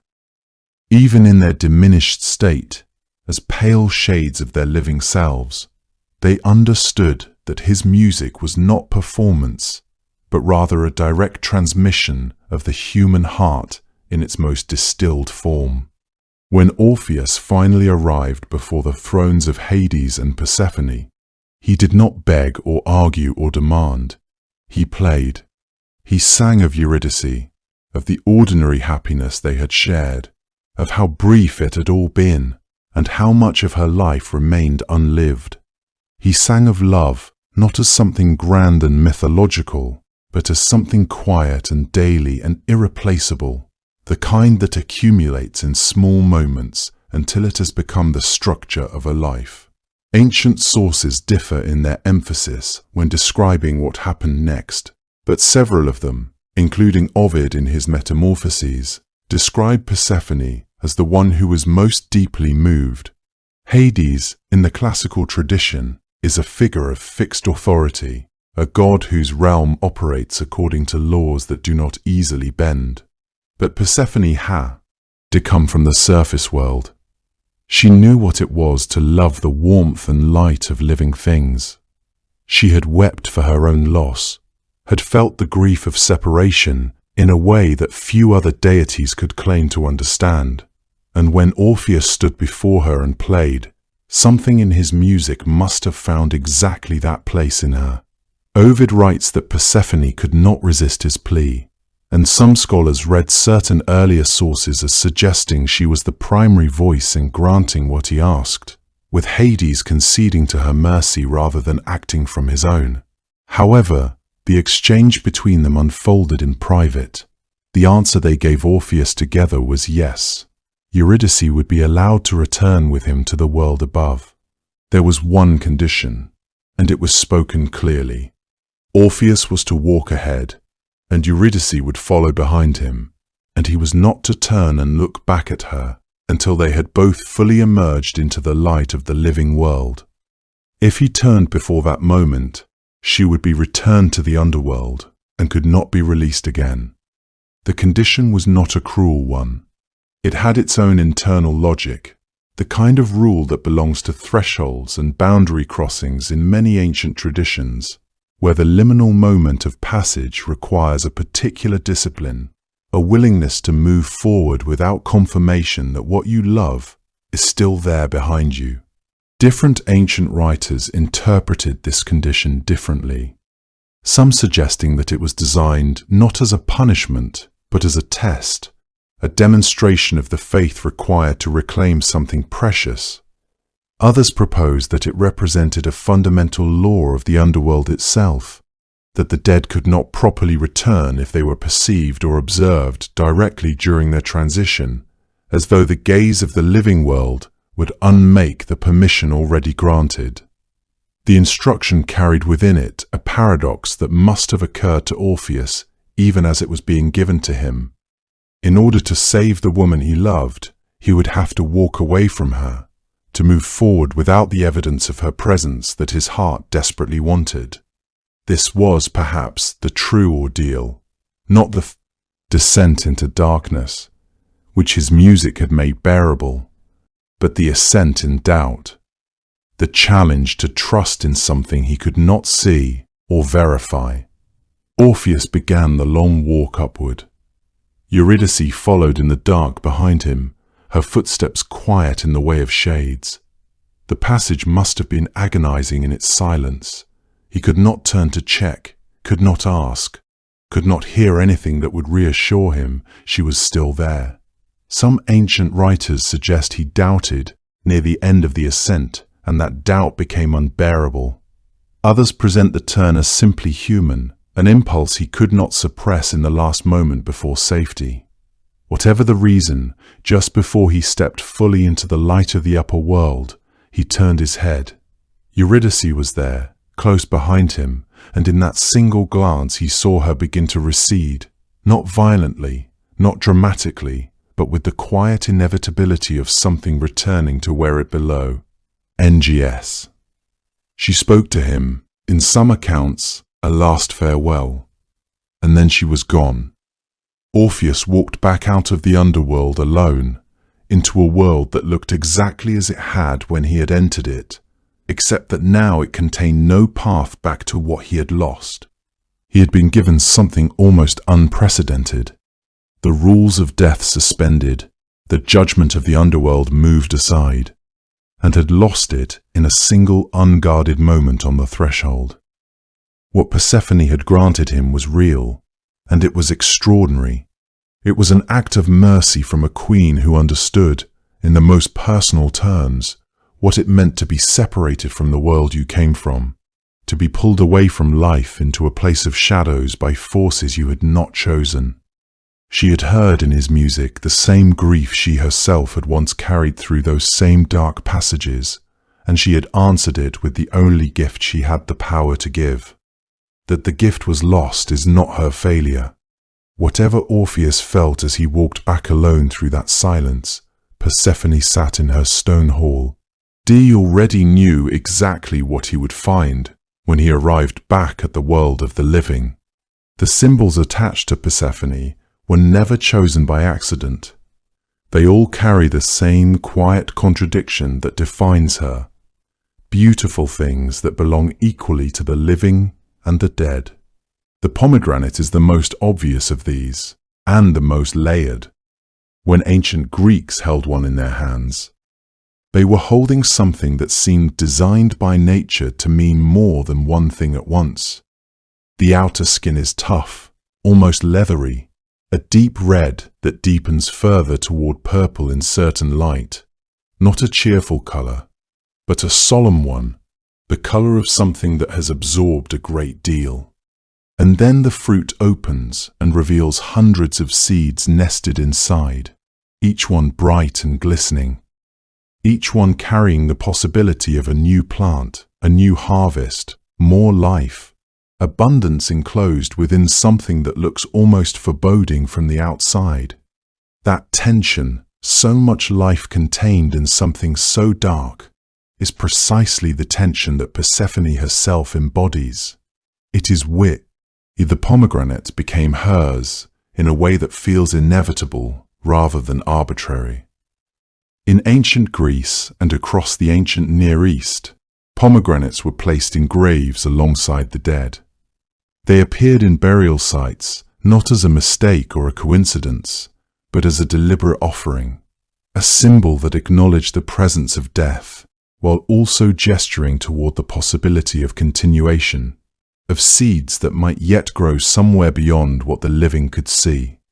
Persephone stood in exactly that same position, between the grave and the green world above it, and so the pomegranate accompanied her naturally.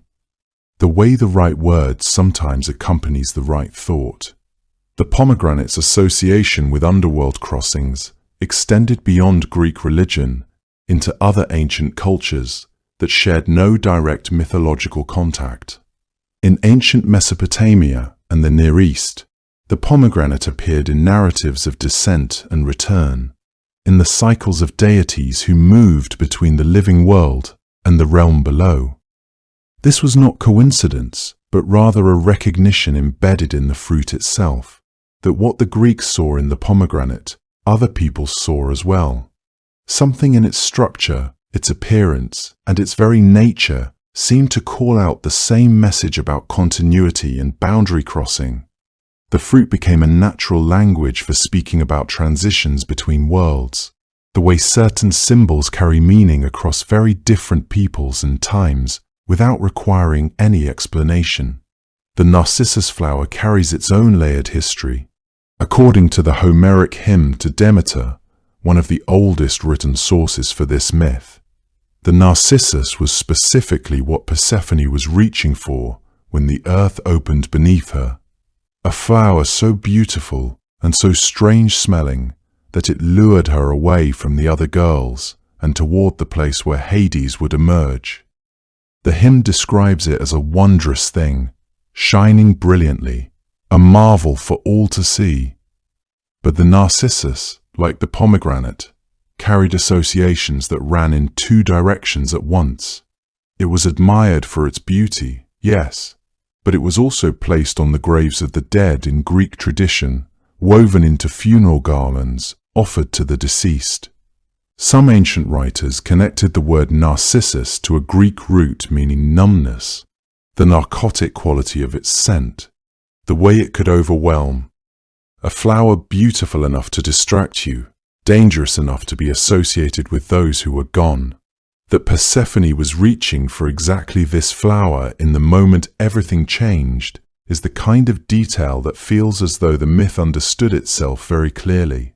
She was drawn towards something lovely that also belonged, in some quiet way, to death, and in reaching for it she crossed from one world into the other, Wheat and grain belong to Persephone as well, though they are more commonly associated with her mother Demeter. The connection makes sense when you consider that the growth of grain was understood to depend on Persephone's return from the underworld each year. It was her presence on earth, her reunion with her mother, that made the fields green again. Grain required both of them, the goddess of the harvest and the goddess who had been below the ground. So the ears of wheat that appear in ancient depictions of Persephone are a reminder that abundance is never entirely separate from what lies beneath the soil. Seeds themselves go into the earth, into darkness, before they become anything at all. The Greeks who worked the land and watched that process every season would not have missed the parallel. In the agricultural festivals of ancient Greece, grain was treated with the same reverence as the sacred, objects of mystery religions. The act of planting was understood as a death, a sending of the seed into darkness and underground silence. Only through this apparent destruction could new life emerge into the light of spring and early summer. Torches appear frequently in images of Persephone, and they belong to her story from its earliest chapters. When Demeter wandered the earth searching for her daughter, she carried torches through the night, light brought to bear against an absence, fire moving through a dark that refused to answer. Hecate, the goddess who heard Persephone cry out on the day she was taken, also carries torches in her traditional depictions. The two of them, Hecate and Persephone, became closely associated after the reunion, with Hecate described in the Homeric hymn as Persephone's companion and attendant from that point forward. The torch is a tool for someone who must move between lit and unlit places, someone who cannot rely on the sun to illuminate every passage they need to walk. It suits Persephone well. In mystery religions like those at Eleusis, which centered on the worship of Demeter and Persephone, the torch carried additional weight as a sacred object. Initiates processed by torchlight through ritual spaces designed to enact the journey between worlds, and the torch became a symbol of knowledge revealed and truth brought into light. The bat and the deer appear in her iconography less frequently than the pomegranate or the narcissus, but they carry their own quiet logic. Bats inhabit the threshold between the underground and the open air. They sleep in caves and emerge at dusk, at the hour between day and night. That is itself a threshold. The deer, gentle and alert, moves silently through woods and meadows, disappearing into the tree line as quickly as it appears. Both animals suggest something that exists at the edge of the visible world, something that passes between states rather than settling permanently in any one of them. They are creatures of the in-between. That is precisely where Persephone lives most of the time, not fully in the underworld, not fully on the earth's surface, but perpetually in motion between the two. What these symbols share, taken all together, is that none of them belongs cleanly to either life or death. They all straddle the line. The pomegranate with its burial associations and its abundance of seeds, the narcissus placed in funeral garlands and found in sunlit meadows, grain that must go underground before it rises, torches carried through darkness by the grieving and the searching, creatures that inhabit the hours and places where one world shades into another. Each symbol encodes in the natural world the same truth that Persephone's story encodes in narrative, that the boundary between living and dying, between light and darkness, between the world above and the world below, is not a wall but a threshold. That there are beings, and perhaps even ordinary things like flowers and fruit, that belong to both sides at once. The pomegranate especially seems to have been chosen with particular care. This was because there is almost nothing in the natural world that holds so much life. All those seeds inside something that looks, when cut open, so much like a wound. Hello, welcome back to Mythology and Folklore for Sleep. Long ago, before the world had settled into its familiar rhythms, a goddess named Leto wandered across the earth in search of a place to rest. She carried within her the children of Zeus, the king of all the gods, twin siblings who had not yet arrived but whose coming had already set the divine world on edge in ways that Leto could feel even as she walked. The cause of her difficulty was not Zeus, who could not or would not shield her from what was coming, but Hera, his queen, the goddess of marriage and family, who had learned of the pregnancy and had decided, in the full weight of her authority, that Leto would find no relief anywhere on earth. Hera's anger at Zeus's affairs was something the ancient world understood as real and deep, born not from simple jealousy, but from a profound sense of injury. None of that made what she did to Leto any less difficult, but it does explain the resolve behind it.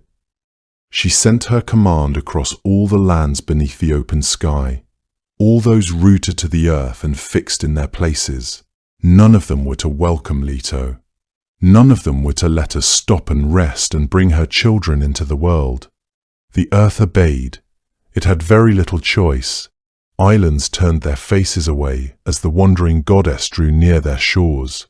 Peninsulas that had always stood open to the sea suddenly became closed and inhospitable.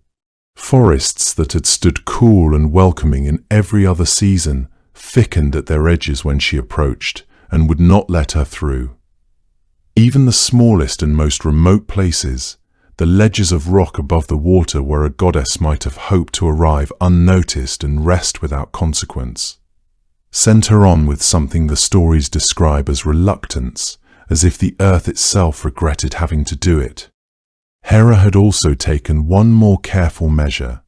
She kept Eileithyia, the goddess of childbirth, well away from Leto, so that even if the wandering goddess managed to find a willing shore, the labor could not reach its conclusion without divine assistance that Hera controlled.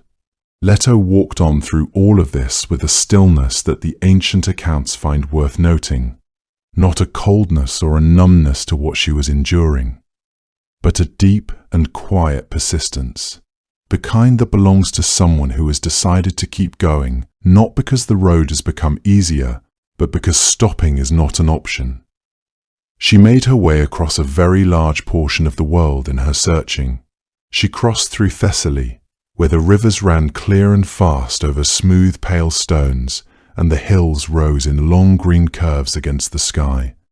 She moved along the Aegean coasts, where the water was blue in a way that seems almost impossible until you have seen it. Not a single shade of blue, but a layered one, deep and shifting, full of light that came from somewhere below the surface as much as from above.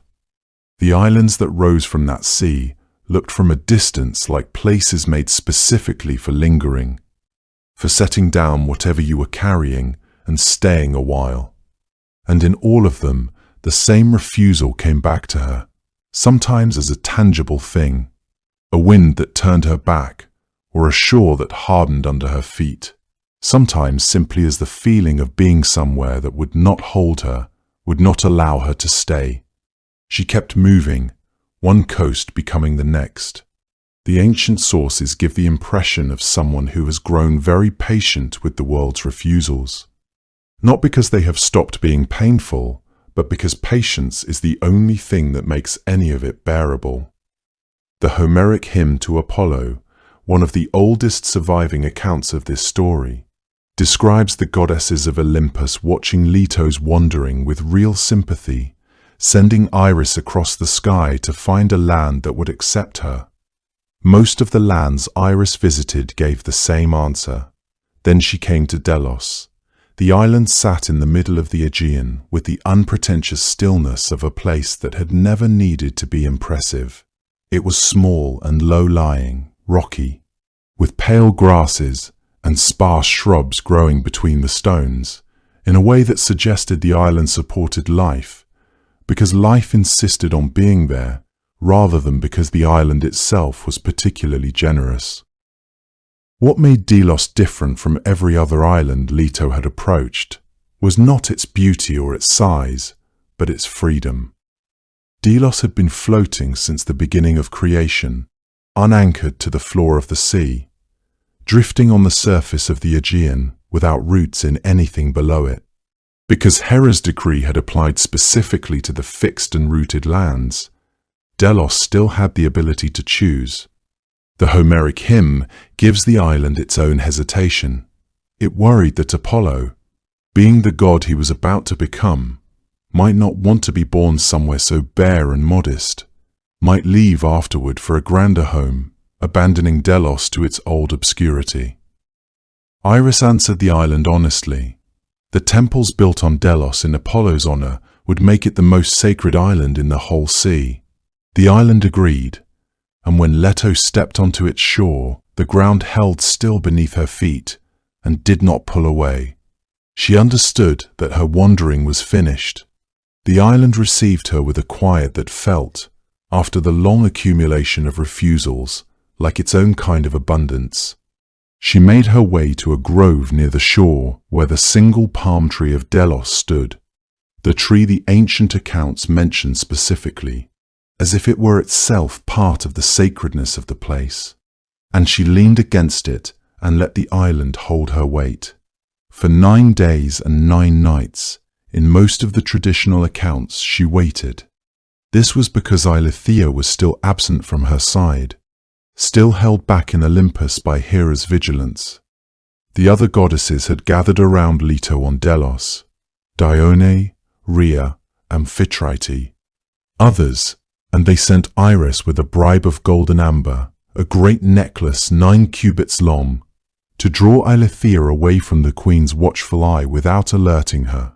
When Eileithyia finally arrived on the island and took her place beside Leto, the birth began at last. Artemis came into the world first. The myth describes her as having arrived already composed, already capable, almost immediately to assist with what came next, as if her first act in existence was to be useful to someone she loved. Apollo followed her, and his arrival changed the atmosphere of everything around it. The ancient sources describe the moment of his birth as a flooding of golden light across the island, not a gentle brightening, but a total and sudden transformation, as though the air itself had been replaced by something more luminous. The rocks of Delos went warm with it. The pale grasses caught the light, the way things hold warmth after the sun has passed over them slowly throughout the day. The Aegean around the island shimmered with a gold that came from something deeper than the sun overhead, something that had just entered the world and was still spreading itself outward from its point of origin, learning the boundaries of its own radiance. The swans that circled the island above cried out over the water in their great white arcs. The nymphs attending Leto washed the newborn god and wrapped him in clean white cloth and brought him nectar and ambrosia. Even in those first moments, the sources suggest there was something in his presence that was different from anything the world had held before. Not merely divine in the way the gods were divine, but luminous in a way that reached into the quality of the air and altered it, made clarity out of it, made it possible to see things more sharply in it than had been possible before his arrival. Then the island did the thing that made it unlike any other place in the old myths. Delos, which had been floating freely across the sea since before time had any shape, settled. It sank its foundations into the floor of the Aegean and became fixed, anchored, permanent. The island that had drifted through all of creation without belonging to any particular point on the sea, finding its place the moment Apollo arrived in it, as if his birth had given the world around him something solid to hold. And from that first golden breath, the island of Delos held still, as if the whole world had paused to take in what had just arrived. The young god did not linger long on Delos after his birth. Something in him already knew where he needed to go. There is a quality to certain mythological figures that makes their destinies feel inevitable from the very first moment you hear about them. Apollo was one of those figures. Even as a newborn wrapped in the golden warmth of that small, rooted island, Something in him was already oriented toward the distant slopes of Mount Parnassus, toward the deep fissures in the earth where smoke curled upward, and the air itself seemed to carry the weight of things not yet spoken aloud. According to the old stories, Apollo grew with extraordinary speed, not gradually, the way a mortal child grows through years of quiet accumulation, but with the sudden unfolding that belongs to divine beings, as if time were merely a suggestion for a god of his nature. He was given nectar and ambrosia, the food of the gods. With each taste he became more fully himself. His golden hair caught the light. His eyes, clear and steady, seemed to see further than any ordinary gaze could reach. And before very long, he lifted his bow. That was already in his hands as naturally as breathing, set off from Delos with a purpose that would reshape the sacred geography of the ancient world. The place he was moving toward had existed long before he arrived. In one of the oldest versions of the story, the site at Delphi, or Pytho as it was sometimes called in those earlier days, belonged first to Gaia, the earth herself, who had kept an oracle there since before the gods of Olympus had risen to power. Some accounts say that after Gaia, the sanctuary passed to Themis, the goddess of divine law and order, who delivered prophecies from that same rocky ground long before Apollo claimed it as his own. It matters that these older traditions existed. This was because they remind us that what Apollo eventually built there was not created from nothing. He came to a place that was already alive with a particular kind of sacred attention, a place where the boundary between the human and the divine had always been thin. What he did was not erase what had come before, but transform it, reorient it toward his own nature. This understanding of continuity rather than conquest would define Apollo's approach to the sanctuary throughout the ages that followed. He did not seek to obliterate the memory of Gaia or Themis, but rather to channel the power they had tended into new forms and new purposes. The sacred ground itself remained sacred. Only the deity who tended it changed. This spoke to something fundamental in how the ancient world understood divinity and space.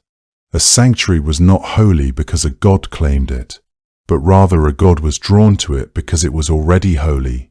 Apollo's arrival at Delphi was less an invasion than a recognition, less a seizure than a homecoming.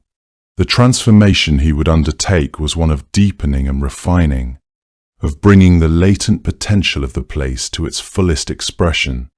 He understood intuitively what would take centuries for human pilgrims to learn, that Delphi was a threshold, a place where the ordinary rules governing the separation between worlds grew thin and permeable.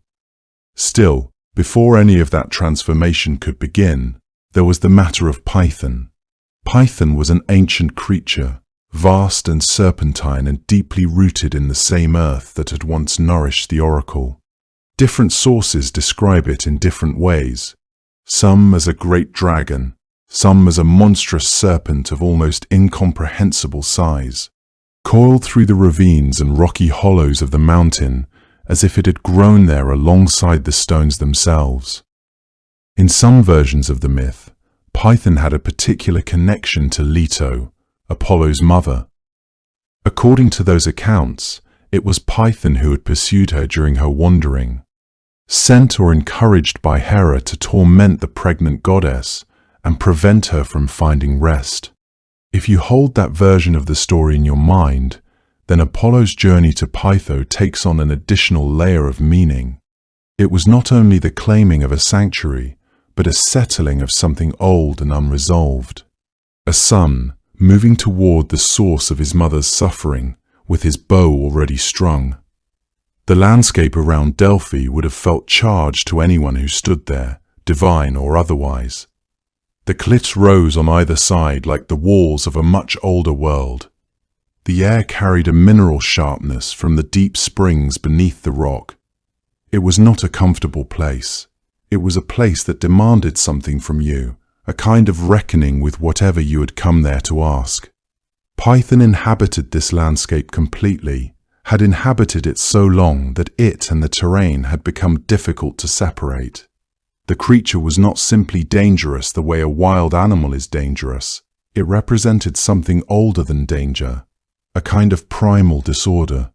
The chaos that had preceded the ordered world, the Olympian gods were in the process of establishing. Apollo faced it with his silver bow, that he drew with the focused stillness of a god who understood that clarity itself was a weapon. The old stories tell us that he fired arrow after arrow, that Python was immense and the battle was not brief, that the creature's body eventually came to rest in the same earth it had always belonged to, just beneath the rock where Apollo's temple would one day stand.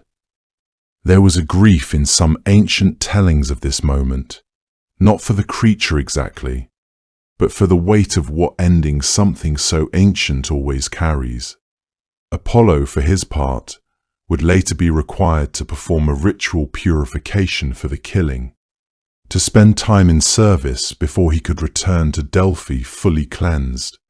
The purification that Apollo underwent was not a punishment, though the stories sometimes make it sound like one. Rather, it was an acknowledgement that taking a life, even a monstrous one, even a necessary one, created a kind of spiritual debt that demanded settlement. This was a principle that applied even to gods, perhaps especially to gods, who wielded such tremendous power. By submitting himself to purification, Apollo demonstrated that no being, however divine or justified in their actions, stood outside the moral order of the universe. The blood that had been shed, though it belonged to a creature of chaos and disorder, had still been shed. It had to be honored and accounted for. This ritual obligation became part of Apollo's identity at Delphi. It grounded his authority there in something deeper than mere conquest or divine privilege. His temple would be built by a god who understood humility alongside power, who recognized that even the slaying of Python required making amends to the cosmic balance. When pilgrims later came to consult his oracle, they would be approaching a sanctuary tended by a deity who had already proven his willingness to submit to the law he represented. What Apollo built at Delphi after his victory was not built quickly. The stories suggest he understood from the beginning that the place required careful tending. He established his temple on the site where Python had fallen, the name Pytho, and the title of his eventual priestess. The Pythia preserved something of the creature's memory in the very fabric of the sanctuary he created.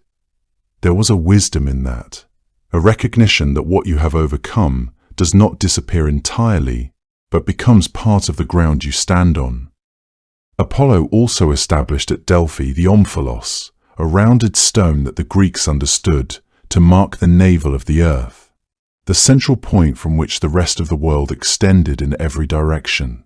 The story behind it was this: Zeus, wanting to find the true center of the cosmos, had released two eagles simultaneously from opposite ends of the earth and watched as they flew toward each other. They met above Delphi, so the place was confirmed as the world's midpoint, the still center around which everything else turned. The omphalos sat within Apollo's temple as both a physical marker and a theological statement. To consult the oracle at Delphi was not simply to ask a local god for a local answer. It was to address a question to the center of things itself, to the point where earth and heaven were most intimately connected. Pilgrims who made the long journey to Delphi, sometimes from the farthest reaches of the Greek world, were traveling not just toward a god, but toward the place where the world was most fully itself. Apollo understood this, and the sanctuary he tended reflected it in every detail, in the carefully maintained springs, in the sacred precinct where the air still carried that faint mineral sharpness from deep below, in the laurel that grew at the edges of the path and rustled quietly in mountain wind. And so Delphi became his, not only a temple, but the center of the known world, the place where divine knowledge and human need would meet for centuries to come. Apollo was called Phoebus, a word that means bright or pure. It was not simply a title describing the sun hanging in the sky, the way you might point to a lamp and call it bright. Phoebus carried a deeper meaning than that, a meaning the Greeks turned over carefully and returned to again and again across centuries of worship and poetry and quiet contemplation. To call Apollo Phoebus was to say something about his essential nature, that he was a god defined by clarity, by the quality of light that does not merely shine but reveals. Helios was the god of the sun as a physical object, the blazing wheel of fire that crossed the sky each day from east to west, pulled by his tireless horses. Helios was warmth and heat and the mechanics of daylight, the god responsible for the actual arc of the sun's passage. Apollo was something different. His domain was light as a principle, the illumination that separates truth from shadow, that makes hidden things visible, that cuts through the fog of confusion and uncertainty and leaves behind only what is real. Where Helios was the fire itself, Apollo was the quality of seeing clearly that fire makes possible. The distinction sounds subtle, but the Greeks felt it deeply. This distinction extended into how the two gods were worshipped and invoked. Helios received acknowledgement and respect, particularly among those whose lives depended on the sun's consistent passage, farmers and sailors and travelers. But Apollo commanded a different kind of devotion. He was sought out for answers, for guidance, for access to truths that lay beyond ordinary human understanding. The oracle at Delphi drew pilgrims from across the known world, but it was not Helios they climbed the mountain to consult. It was Apollo they sought, the god whose light could penetrate the veils that ordinarily separated mortals from knowledge of their fates and futures. This speaks to something fundamental about how the ancient mind organized the sacred, physical necessity on one side, spiritual illumination on the other.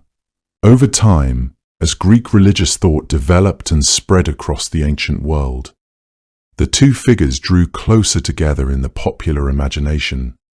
Many later writers collapsed them into a single image of a golden youth driving a chariot across the sky.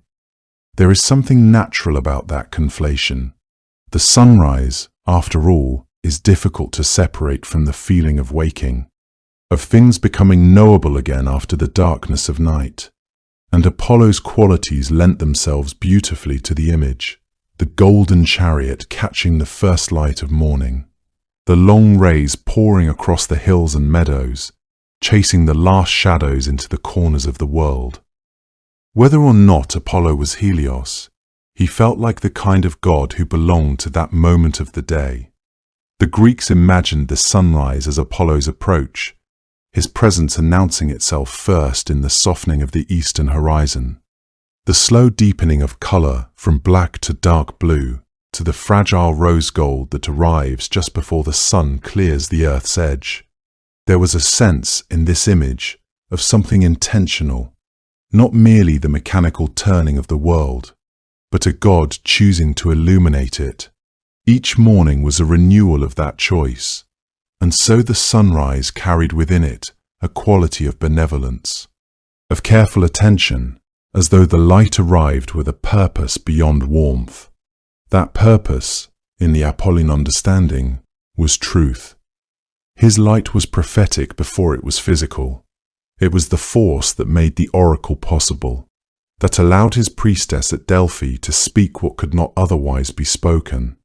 When pilgrims climbed the mountain to consult the god, they were climbing toward the source of illumination itself, toward the one who could see clearly what others could only half perceive in shadow. The fog that gathered in the valleys below the sanctuary, the ordinary human confusion and uncertainty and wishful thinking, could not survive where Apollo's light reached fully.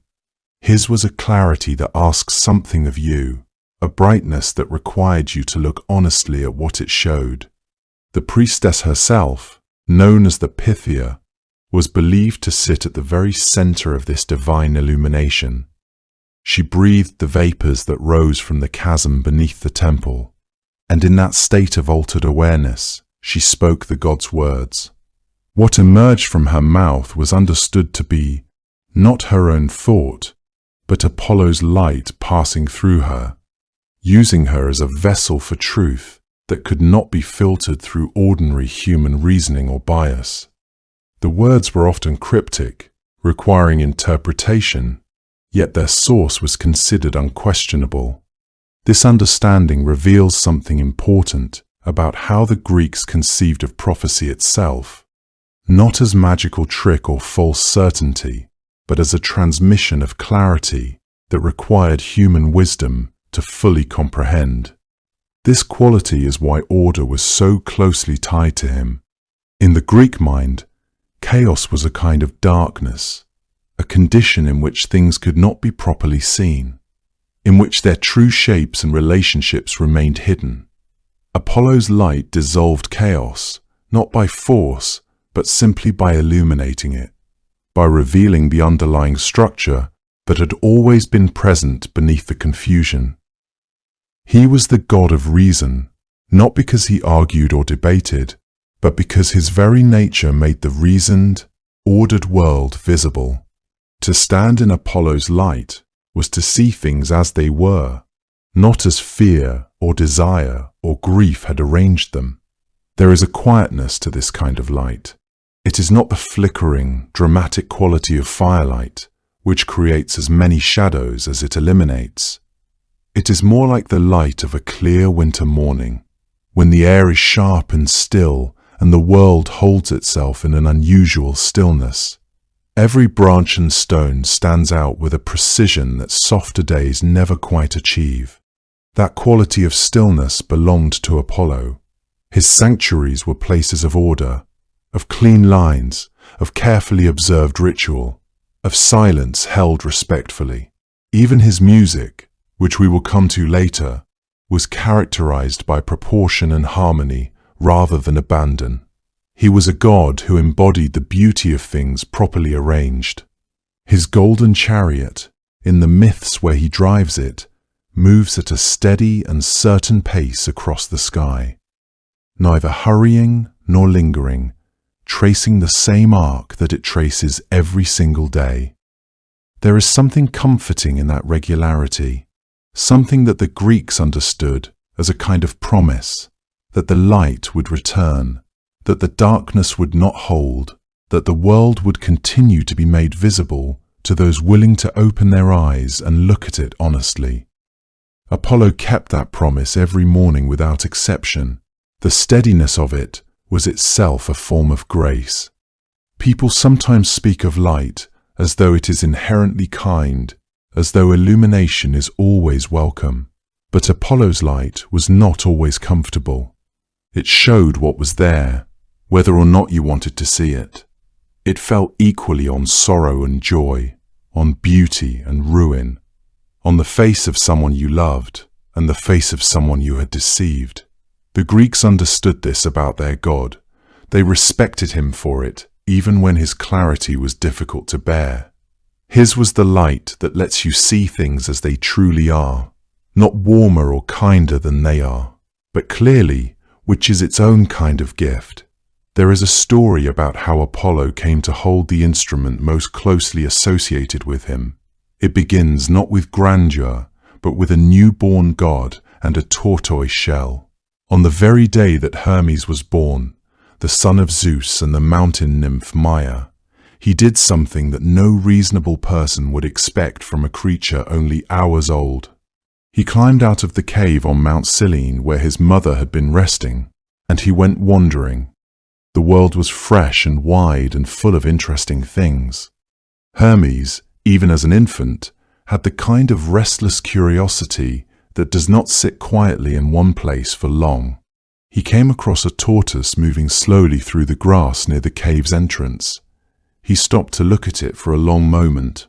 According to the old story told in the Homeric hymn to Hermes, he hollowed out the tortoise's shell, stretched animal gut strings across it from one side to the other, and plucked them experimentally. The sound that came back to him was something entirely new, a resonant, shivering tone that seemed to gather the air around it. He had made the world's first lyre, without quite meaning to, or perhaps meaning to more than he let on. This was because Hermes was already, even in those first hours of his life, a god who understood that a useful thing was worth having. But he did not stop there. That same night, still a newborn by any reckoning, he slipped away to Pieria in the north, where Apollo kept a herd of cattle sacred to the gods. Hermes drove 50 of them southward, cleverly walking them backward so that their tracks would point in the wrong direction. He wore sandals made of woven branches so that his own footprints would be strange and unreadable. He hid the cattle in a cave near the river Alpheus, slaughtered 2 of them in a ritual offering he improvised himself, then returned home to his cradle, pulling his blankets up around him as though he had been there all along. Apollo, who could see clearly what others could not, was not fooled for long. He followed the confused trail and eventually confronted the infant, who blinked up at him with an expression of complete innocence and denied everything. Apollo brought the matter before Zeus on Mount Olympus. Zeus, who seems to have found the whole situation more amusing than his older son did, ordered Hermes to make restitution. The 2 of them went together to retrieve the remaining cattle, and it was there, during that walk, that Hermes began to play the lyre he had made that morning. What Apollo heard stopped him entirely. There is something in the story worth pausing over, because it says a great deal about both gods. Hermes was clever and quick, a god of boundaries and crossings, of thieves and travelers and unexpected connections between things. The lyre he made was his invention, the product of a wandering mind that saw a tortoise and immediately imagined something else entirely. But Apollo, when he heard it, understood its meaning in a deeper way than its maker did. He understood what music was for, what it could hold, what it could say about the shape of the world. He wanted the lyre the way a person wants something they have always been looking for without knowing what it was called. Hermes, ever practical and ever willing to negotiate, offered to trade it for the cattle and for the golden staff that would become the caduceus. Apollo agreed without hesitation. He took the lyre in his hands. The instrument had found the god it had been waiting for. What Apollo did with the lyre over the long years of his divinity was something that the ancient Greeks found almost impossible to describe without reaching for images from the natural world. His playing was not entertainment, and it was not performance in any ordinary sense. When Apollo drew sound from the strings, people said it was as if the notes arranged themselves into something larger than music, a pattern that echoed the way the stars moved, the way the seasons turned one into the next, the way light fell evenly across a hillside without favoring one blade of grass over another. Greek thinkers who came later would call this quality harmony. They meant it in the fullest sense of the word, not merely sounds that agreed with one another, but a reflection of the order underlying every thing visible and invisible. Music, for the Greeks, was not decorative. It was structural. It was the sound that the cosmos made if you could hear it clearly enough. And Apollo, with the lyre across his knees, was the clearest hearing of all. He was given the title Musagetes, leader of the Muses, and this connection deserves a moment of attention. This was because it tells you something about how the ancient Greeks organized the world of creativity and thought. The 9 Muses were goddesses who presided over every form of human expression and intellectual life. Calliope oversaw epic poetry. Erato was the muse of love poetry. Euterpe governed lyric song. Terpsichore moved through dance. Clio kept the stories of history. Urania watched over the study of the heavens. Polyhymnia was the muse of sacred hymns. Melpomene and Thalia governed tragedy and comedy. the two great theatrical forms that the Greeks developed and refined with extraordinary care. These 9 goddesses lived on Mount Helicon, or, in other traditions, on Mount Parnassus near Delphi. Apollo dwelled among them, or led them in performances that celebrated the full range of what a mortal or immortal mind could create and understand. That Apollo led them was not simply a matter of rank or prestige, though he certainly had both. It was because the Greeks understood inspiration, the genuine creative impulse, the thing that makes a poem feel inevitable rather than constructed, to be a form of illumination. The same god who was Phoebus, the bright one, who cleared fog and let things be seen as they truly were, was also the god who gave artists the sudden inward light by which a verse resolved itself, a melody found its shape, a difficult thought became expressible.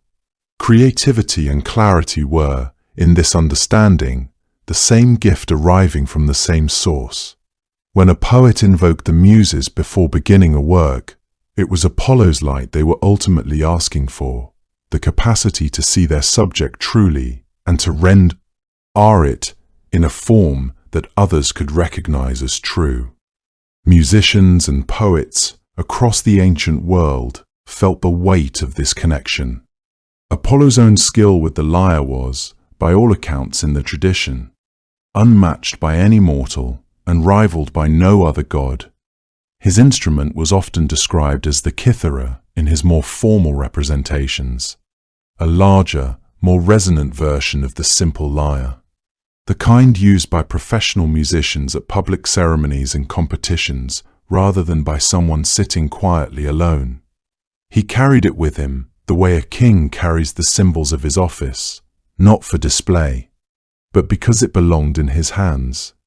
Some ancient images show him in the act of playing, his head slightly inclined, his posture easy and unhurried, as though the music costs him nothing and gives him everything. The sound of Apollo's lyre was associated in the old stories with particular effects on the world around it. When he played at the feasts of the Olympian gods, the banquet became something different, more than a gathering, more than a meal. Something settled over the assembled gods that was close to peace, the kind that comes not from the absence of conflict, but from the sudden apprehension that things are, for this moment, exactly as they should be. When he played in the natural world, the trees were said to lean very slightly in the direction of the sound, the rivers moved more quietly, and the animals in the fields stood still in the grass. These are the kinds of details that ancient storytellers reached for when they were trying to describe something real that language could only approach from the side. The experience of hearing music so perfectly ordered that the usual noise of existence seems to quiet itself in response.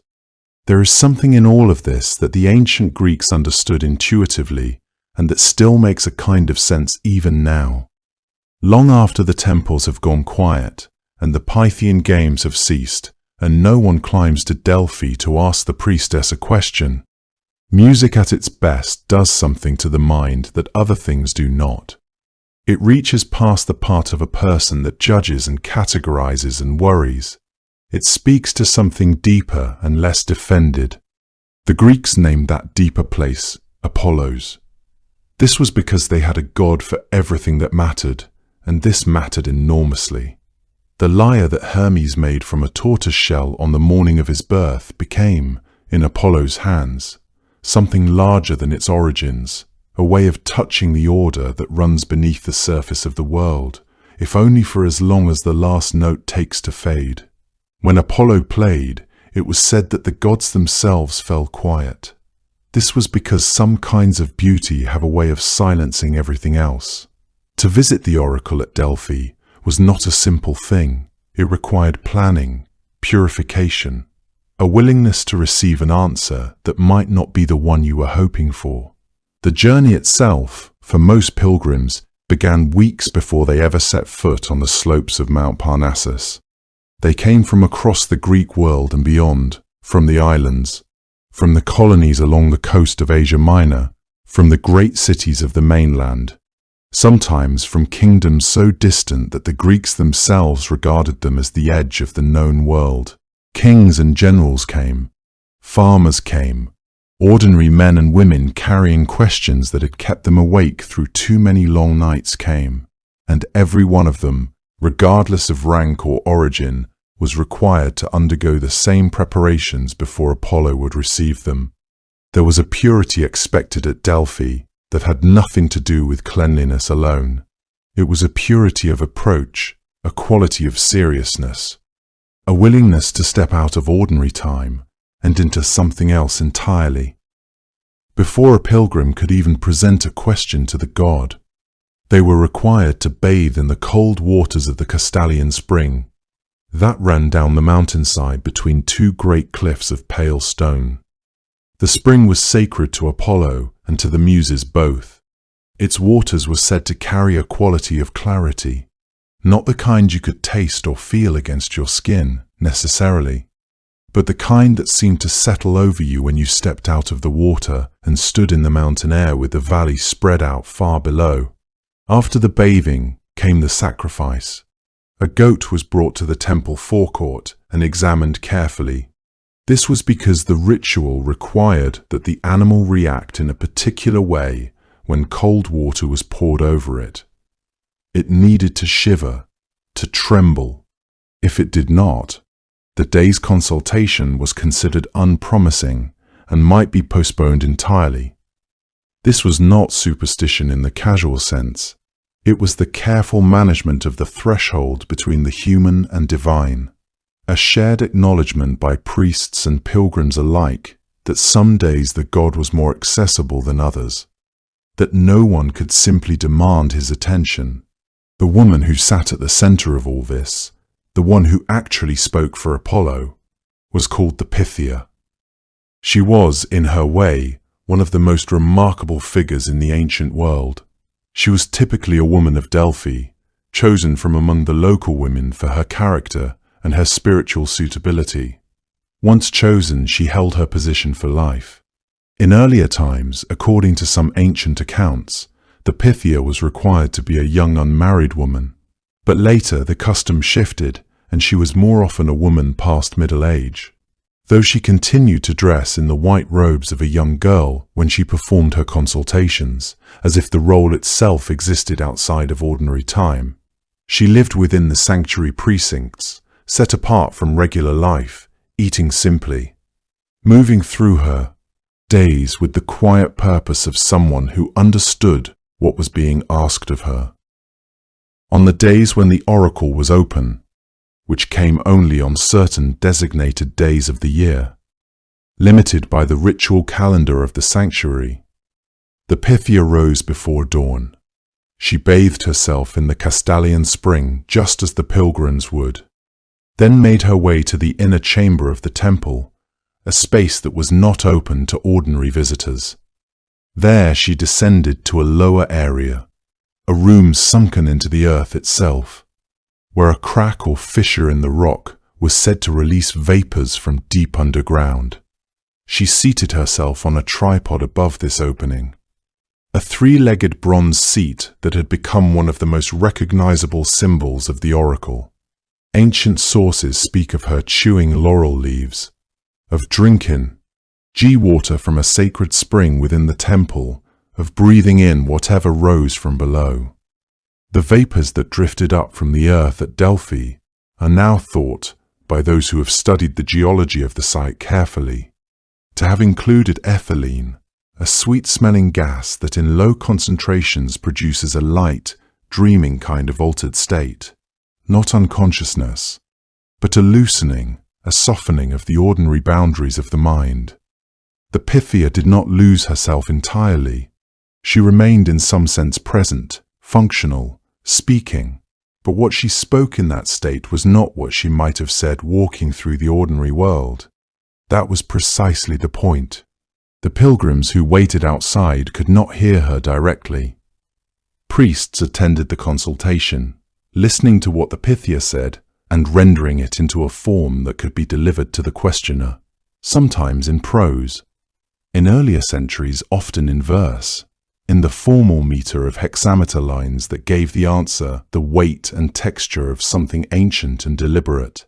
The questions that people brought to Delphi covered an enormous range of human concern. Should a city go to war? Should a man marry? Where should a colony be founded? What ritual had been neglected that was causing the illness spreading through a household? What did a dream mean? The oracle received them all with the same gravity, and the answers that came back were rarely simple. This was not an accident, and it was not, the Greeks understood, a failure on the god's part. Apollo was the god of truth, and yet his oracle was famously, consistently oblique. The paradox is one of the most interesting things about his worship. It was not lost on the people who traveled to consult him. They came knowing the oracle might speak in riddles. They came anyway. Perhaps the understanding was that truth, in its full form, does not arrange itself into tidy sentences. It comes layered and conditional, dependent on things not yet decided, shot through with what might happen and what might not. The god could see clearly, but the future was not a single fixed thing. It was a field of possibilities. What the oracle gave you was your position within that field, if only you could read it correctly. The trouble was that reading it correctly required a kind of patience and humility that was very easy to lose, especially when the answer seemed, on its surface, to confirm exactly what you had already hoped. The story of Croesus, the wealthy king of Lydia, is perhaps the most often told illustration of this. Croesus was one of the most powerful rulers of his time, a man of extraordinary wealth who had made substantial offerings to the sanctuary at Delphi in hopes of securing the god's favor. When he was considering whether to go to war against the Persian Empire, that was growing rapidly under Cyrus the Great, he sent messengers to Delphi with his question. The oracle's response, as it came back to him, was that if he crossed the river Halys and went to war against Persia, he would destroy a great empire. Croesus received this answer with satisfaction. A great empire would be destroyed, and surely, he reasoned, a king of his stature and resources was not the one who would be destroyed. He crossed the river. The great empire that fell was his own. The answer had been entirely accurate. It had specified neither which empire nor whose destruction. It had told the truth in the only complete way truth could be told. That is to say, it had told it in a way that contained more than one meaning. Croesus had chosen the meaning that he preferred.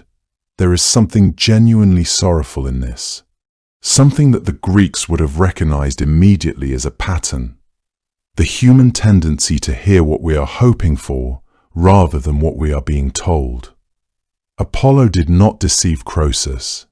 He illuminated the situation with exactly the same clarity he always brought to things. What Croesus did with that light was his own responsibility, his own choice, shaped by his own desires. Stories like this one circulated widely among the Greek world, passed from one city to another, repeated in gatherings where people debated what they meant.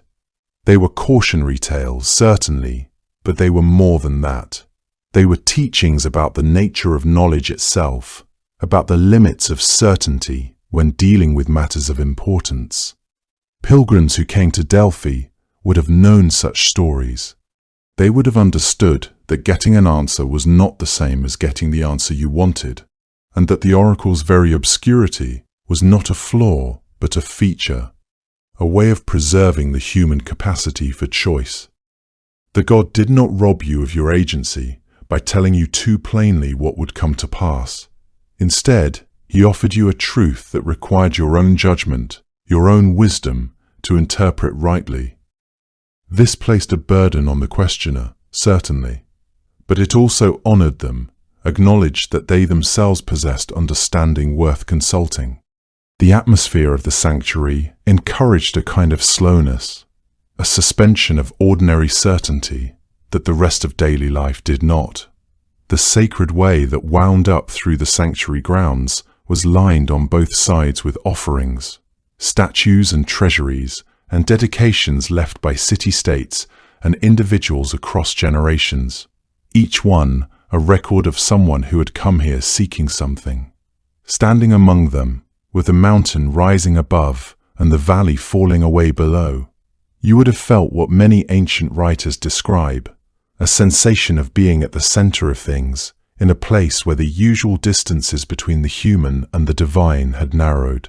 The omphalos stone inside the temple, a rounded white stone said to mark the exact center of the earth, gave this feeling of physic, owl form. Zeus himself, according to the old account, had sent 2 eagles flying from opposite ends of the world. They had met above this spot. The stone was the proof of it, a fixed point in an uncertain world. You carried your question here. You underwent your purification. You waited in the mountain air for the answer to come back to you across the threshold, and when it came, it asked something of you that no simple answer would have required. It asked you to sit with uncertainty, to resist the urge to resolve ambiguity too quickly, to let the truth reveal itself over time rather than forcing it into the shape of what you already believed. But God was telling the truth, as he always did. It was only that the truth, when you looked at it too quickly, could look very much like reassurance. Apollo could kill with his bow from a great distance. The Greeks understood this not as a contradiction with his healing nature, but as the same power turned in 2 directions. His arrows were not merely weapons in the ordinary sense. They were expressions of something precise and absolute, something that arrived without warning and could not be argued with. When Apollo's silver bow was drawn against a mortal or a people, the result was swift and certain. A death that came like a sudden change in the weather, with no visible cause and no clear remedy. In the opening passages of Homer's Iliad, when the Greek camp is struck by a devastating plague after Agamemnon dishonors Apollo's priest, the poem describes the god descending from Olympus with his bow rattling at his shoulder, the arrows falling invisible into the camp like rain. Animals die first, and then the men. The fires of the funeral pyres burn night and day for 9 days without stopping. This image carries within it the ancient understanding that epidemic illness, sudden, collective, inexplicable, belonged to Apollo as surely as the morning light did. The god who illuminated the world also had the power to darken it. And yet the same tradition that gave him this terrible capability also made him the one god most able to lift the sickness he had sent. His arrows could carry pestilence outward into the world. They could also, when he chose, carry it away again. He was called Alexikakos in Athens, the averter of evil, and temples were raised to him, not only to win his favor, but to thank him for plagues that had ended, for seasons of illness that had passed. The Greeks lived with the knowledge that the god who protected them and the god who could destroy them were the same figure, approached through the same rites, honored with the same laurel and the same song. There was no separate deity of healing to turn to when Apollo was displeased. This was because healing and harm were not separate things. They were the 2 faces of a single, extraordinary attention. But there was another dimension to Apollo's nature that the Greeks also recognized, one that emerged not in his role as a protector of cities or an avenger of wrongs, but in his capacity for personal attachment. Apollo was a god who loved mortals, and these loves were marked by an intensity and a particularity that set them apart from the more distant relationships between gods and humans. When Apollo loved, he loved with the full force of divine attention, a gaze that could illuminate a person's entire existence and set them apart from the ordinary run of mortal life. Yet this very intensity created a tension that the myths repeatedly explored. A god's love, no matter how genuine or profound, could never quite align with the fundamental needs of a mortal being. The god existed outside of time in a way that a human could not. He would endure long after any mortal beloved had turned to dust and been forgotten by the world. The Greeks understood that this gap between divine and human existence created a kind of tragedy that was built into the very structure of such relationships. It was not a matter of the god being cruel or indifferent. Rather, it was an acknowledgement that some incompatibilities could not be overcome, no matter how much love was present on either side. The god could offer eternity, but not the simple comfort of aging together. He could offer transformation and transcendence, but not the quiet ordinariness that a mortal heart might crave. These contradictions lived at the heart of every love story involving Apollo, creating narratives that were beautiful and terrible in equal measure. It is partly in this light that the story of Coronis becomes so meaningful. This was because it is a story about what happens when that extraordinary attention is turned on someone the god loves. Coronis was a mortal woman of Thessaly, a princess of great beauty. Apollo loved her with the kind of care that made her life luminous for a time. According to the version told by Pindar in his second Pythian ode, she carried Apollo's child. The world around her must have seemed lit with a particular grace, but Coronis made a choice that the god could not overlook. While she was pregnant with Apollo's son, she took a mortal man named Ischys as a lover, drawn, some versions of the myth suggest, simply by human nearness, by the desire for someone who would grow old beside her and share the ordinary texture of a mortal life. Apollo, being a god, could not offer her that. He was radiant and distant and eternal. Perhaps there are things that even a god's love cannot give a person. But in the myth, the reasons for Coronis's choice matter far less than the consequences of it. This was because the crow that had been watching her, a white bird, Apollo's own messenger, flew back to Olympus and told the god exactly what it had seen. There are versions of this story in which Apollo already knew through his prophetic sight. The crow's report only confirmed what he had already foreseen. That makes the grief inside the rage all the more resonant. He could see the truth. He always could. That did not make it any easier to receive. The violation that Coronis committed in Apollo's eyes was not primarily a matter of sexual jealousy, though that element was present in the god's response. Rather, it was an assertion of human autonomy in the face of divine will. She had chosen the mortal and the temporary over the divine and the eternal. She had looked at what Apollo offered: immortal love, transcendent beauty, a connection to the divine, and decided that it was not enough. Her desire for Ischys was an implicit rejection of everything that made Apollo who he was. It was a statement that the ordinary was preferable to the extraordinary, that human mutuality mattered more than divine devotion. For a god accustomed to receiving worship and gratitude from mortals, this refusal must have been experienced as an almost incomprehensible wound.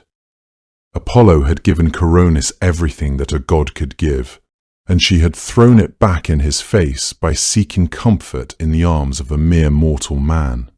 The myth does not present Coronis as wicked or foolish for making this choice. Rather, it presents her choice as a deeply human one, rooted in a need that even divine love could not satisfy.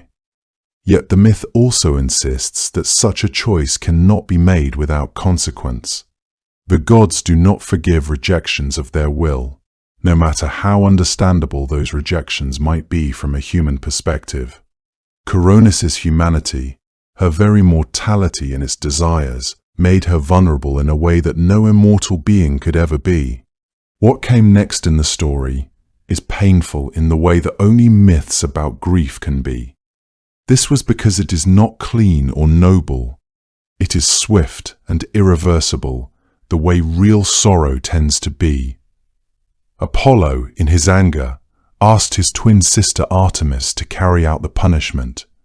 Coronis was struck down by her arrows on the plains of Thessaly. According to Pindar's account, when the flames of her funeral pyre were already rising, something shifted inside Apollo. The rage gave way to a grief so acute that it must have felt like one of his own arrows turned inward. He could not undo what had been done to Coronis. But she was still carrying his son.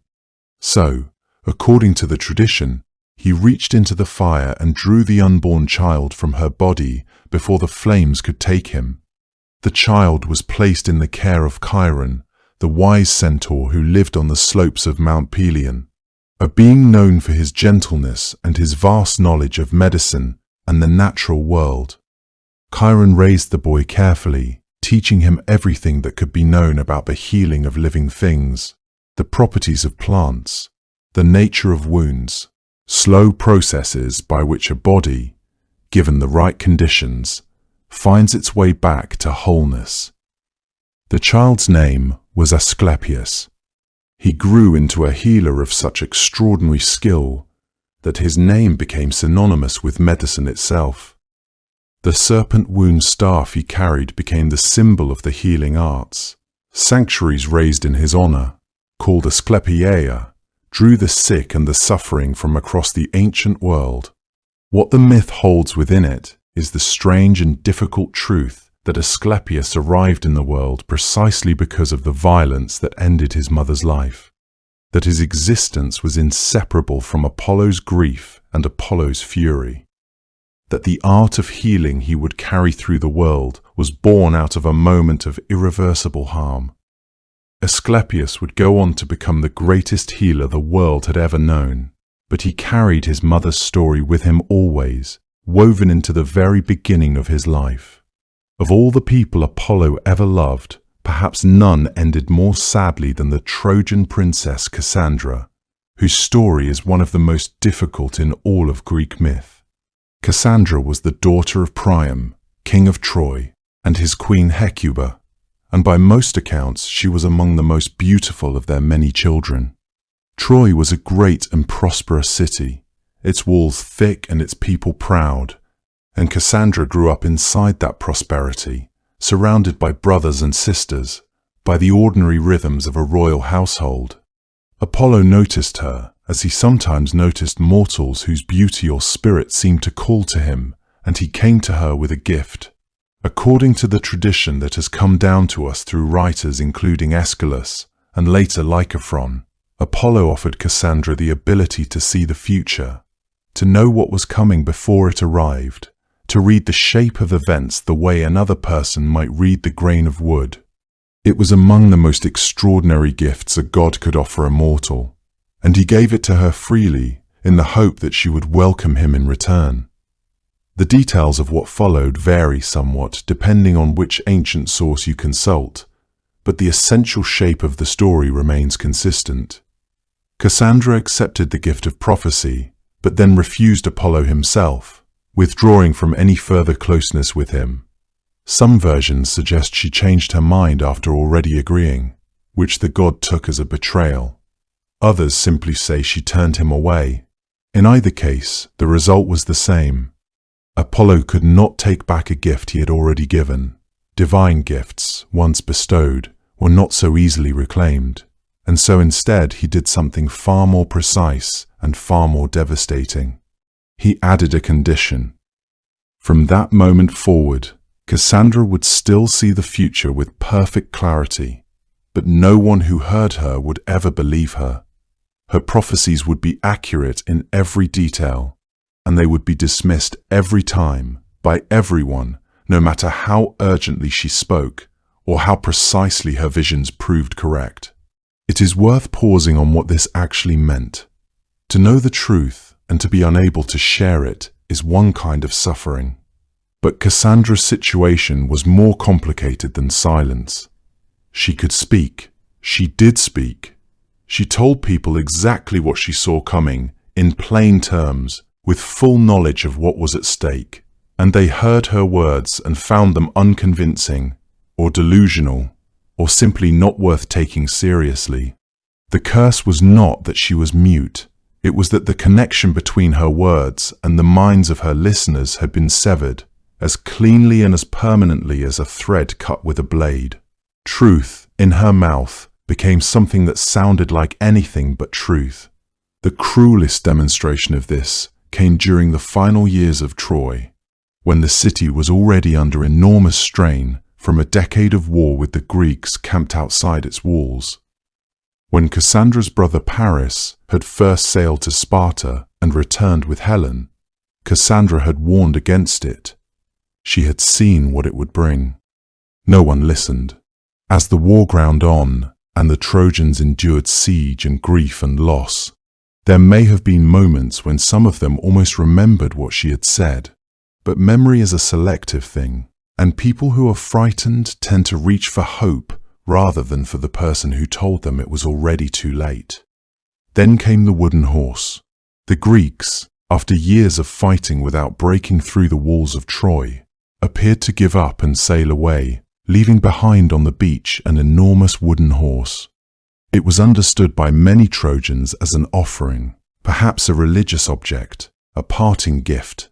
The debate about what to do with it was lively and spirited. Bring it inside the walls, some argued, and the victory is ours. Cassandra stood before them and told them what it contained. She told them that Greek soldiers were folded inside it in the dark, waiting for night, and that if the horse entered the city, it would mean the end of everything. She was not vague about it. She was specific and she was insistent, and the Trojans looked at her with the particular kind of patient sorrow the people reserve for someone they have decided cannot be trusted. And they wheeled the horse through the gates. There is a weight to that image that is difficult to describe in calm terms. Cassandra watching the horse pass through the walls of the city she loved, knowing with absolute certainty what was going to happen next, knowing that she had said so and been heard and disbelieved, knowing that from this point forward the suffering was inevitable and irreversible. Some ancient sources describe her as frantic with grief in those final hours, crying out warnings that echoed off the stone walls of a city that was already, in every meaningful sense, lost. And she was right about all of it. The soldiers came out of the horse in the darkness. The city burned. The people she had grown up with were killed or taken into slavery. Everything she had seen came to pass, as it always did, exactly as she had described it. What this story reveals about Apollo is something that the myth does not soften or explain away. The god of truth, the god whose sacred temple carried the inscription to know oneself, the god who valued clarity and light above all things. This god used his power not to illuminate, but to isolate. He did not punish Cassandra with blindness, did not strip her of the gift he had given. He left her in full possession of it, and what he took away was the only thing that made truth bearable, the ability to share it with another person and be believed. He turned the gift into a prison, and he did this not because Cassandra had caused harm to anyone, not because she had been cruel or destructive, but because she had hurt his pride. There is genuine generosity in Apollo's character, and his stories are full of it. The gifts he gave, the healings he offered, the music he brought into the world. But his pride ran just as deep as his generosity, and Cassandra's story sits at the intersection of both. He gave her something extraordinary and real, and when she declined to give him what he wanted in return, he found a way to ensure that the gift would never stop reminding her of what she had lost by refusing him. It was perfectly calibrated cruelty, the kind that requires real intelligence to design. Ancient writers found Cassandra's story almost unbearably poignant, and Aeschylus in particular gave her some of the most haunting lines in all of Greek tragedy in his play Agamemnon, where she arrives in Argos already knowing what awaits her and still unable to make anyone understand. She does not stop trying, even at the very end, in an unfamiliar city with no one who knew her. She kept telling the truth, kept trying to make the shape of the future visible to people who could not receive it. It was not stubbornness exactly, or at least not only that. It was perhaps simply that she had no other way of being, having been made into what she was by a god who had changed her so completely that there was no way back to ordinary silence. The strange and uncomfortable thing about this myth, when you sit with it quietly, is that it is not only a story about a god's punishment or a princess's tragedy. It is also a story about the nature of truth itself, about the gap that can open between what is real and what people are willing to believe. Cassandra did not fail to know the truth. She failed to be trusted with it, which is a different failure entirely, and not hers. Every warning she gave was accurate. Every dismissal was wrong, and yet the dismissals had the same practical effect as if she had been lying all along. She spent the rest of her life telling the truth, and the rest of her life being ignored, and perhaps that is the cruelest thing a god of truth ever did. A satyr named Marsyas once made the mistake of believing that skill alone was enough to stand equal to a god. It is a mistake the Greeks told with great care, because it touched something they understood deeply, that excellence, however genuine, however hard-won, was not the same thing as divinity, and that confusing the two could lead a creature to a very dark place indeed. The story begins with Athena, the goddess of wisdom, who had fashioned a new instrument, a double flute, the kind the Greeks called an aulos, made of bone and hollow reed, capable of a haunting, wild, breathing sound unlike anything else played among the gods. According to the old accounts, Athena took her new instrument to a gathering of the Olympians and played it with great pride. But as she played, she noticed the other gods suppressing smiles. She did not understand why, until she caught sight of her own reflection in a pool of still water, and saw what they saw. Her cheeks puffed out, her face strained and reddened, her features distorted in a way that she found deeply undignified. Athena was a goddess who valued grace and composure above almost everything else, and so she set the oar, lost down, and walked away from it, cursing the instrument, and declaring that whoever took it up would come to regret it. Marsyas found the aulos lying in the grass, and he picked it up. He was a satyr, a creature of the wild spaces, part man, part goat, at home in the forest clearings and along the banks of rivers in Phrygia. The satyrs were not gods, and they were not quite men. They lived at the edge of the civilized world, between the tame and the untamed, and their music reflected that. When Marsyas put his lips to the aulos and began to play, something extraordinary happened. The sound that came out of it was rich and sorrowful and strangely human, full of longing and earth and the smell of deep forest. He practiced until the music seemed to flow through him as naturally as breath, and the nymphs and animals of the countryside gathered around wherever he played, unable to leave until the last note had dissolved into the air. His reputation spread, as reputations do. People said there was no finer musician alive, and Marsyas, surrounded by admiring creatures and flushed with the pleasure of his own gift, began to believe them. He believed them so completely that he eventually issued a challenge to Apollo himself, the god of music, the master of the lyre, the one who led the muses and whose playing was said to bring order to the very movements of the stars. He challenged Apollo to a contest to determine whose music was the greater.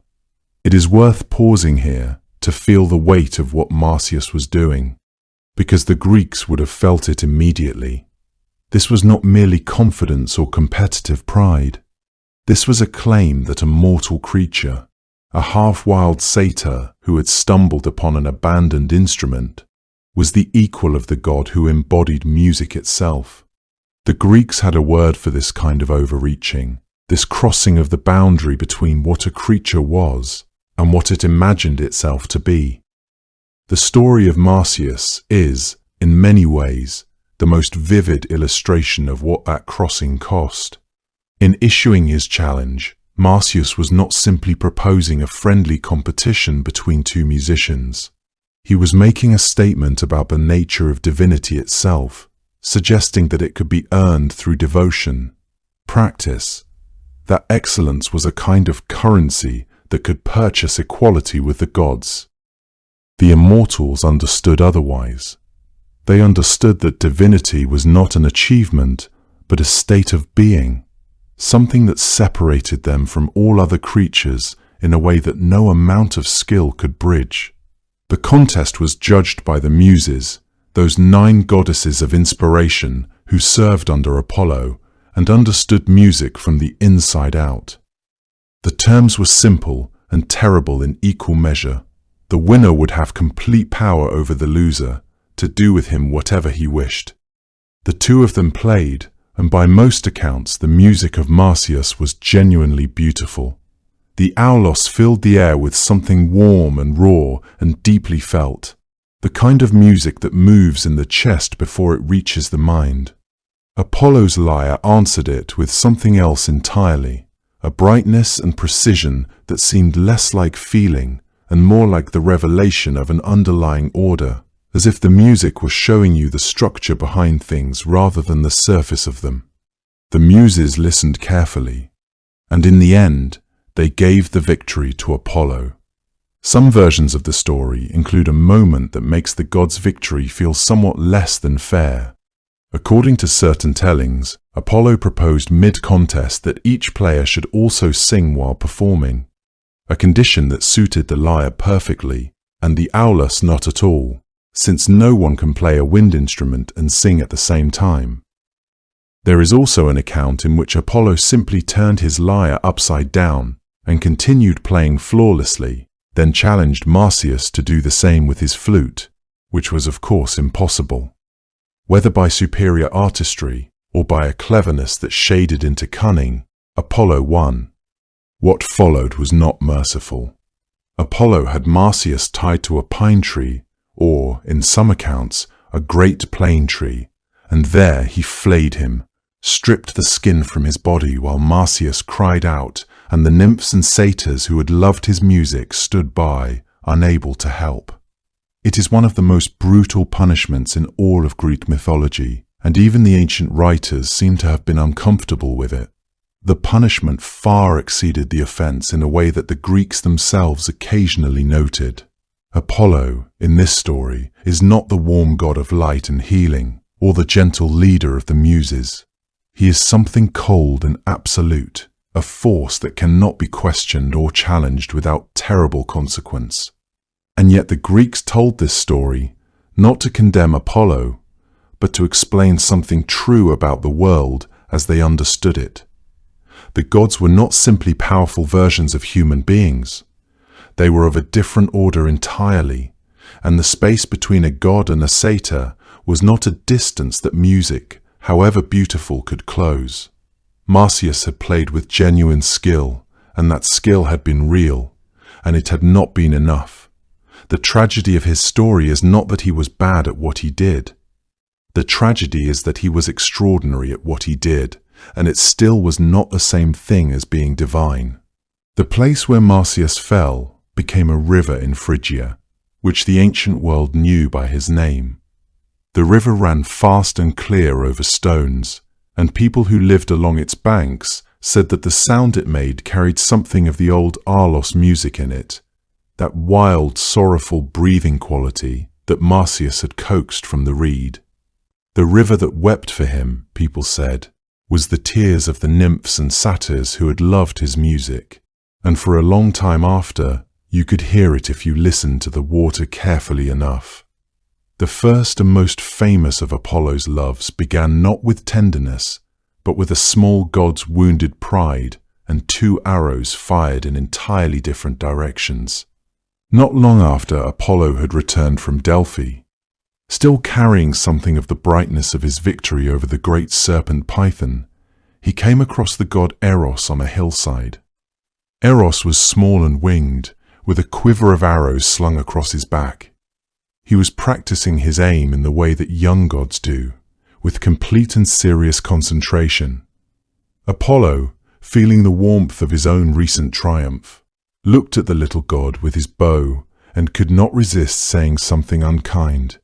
He told Eros, in so many words, that weapons like those belonged in the hands of someone who had actually used them to face something worthy of the effort. He gestured at his own silver bow, still humming faintly with the memory of the python's death. He was not being cruel so much as careless, the way the powerful can sometimes be without fully realizing it. Eros heard every word. He did not answer back, and he did not argue. He simply waited until Apollo had moved on. Then he reached into his quiver and drew out 2 arrows. 2 very different arrows. The first was tipped in gold. It carried within it a love so immediate and so consuming that the one it struck would feel nothing else for as long as it lasted. The second was tipped in lead, dull and heavy. It carried the opposite, a cool and absolute repulsion, a turning away from love as if love itself was something to be avoided at all costs. He shot the golden one into Apollo. He shot the leaden one into Daphne. Daphne was the daughter of Peneus, the great river god of Thessaly. She had grown up along the banks of her father's river, in a life that suited her perfectly.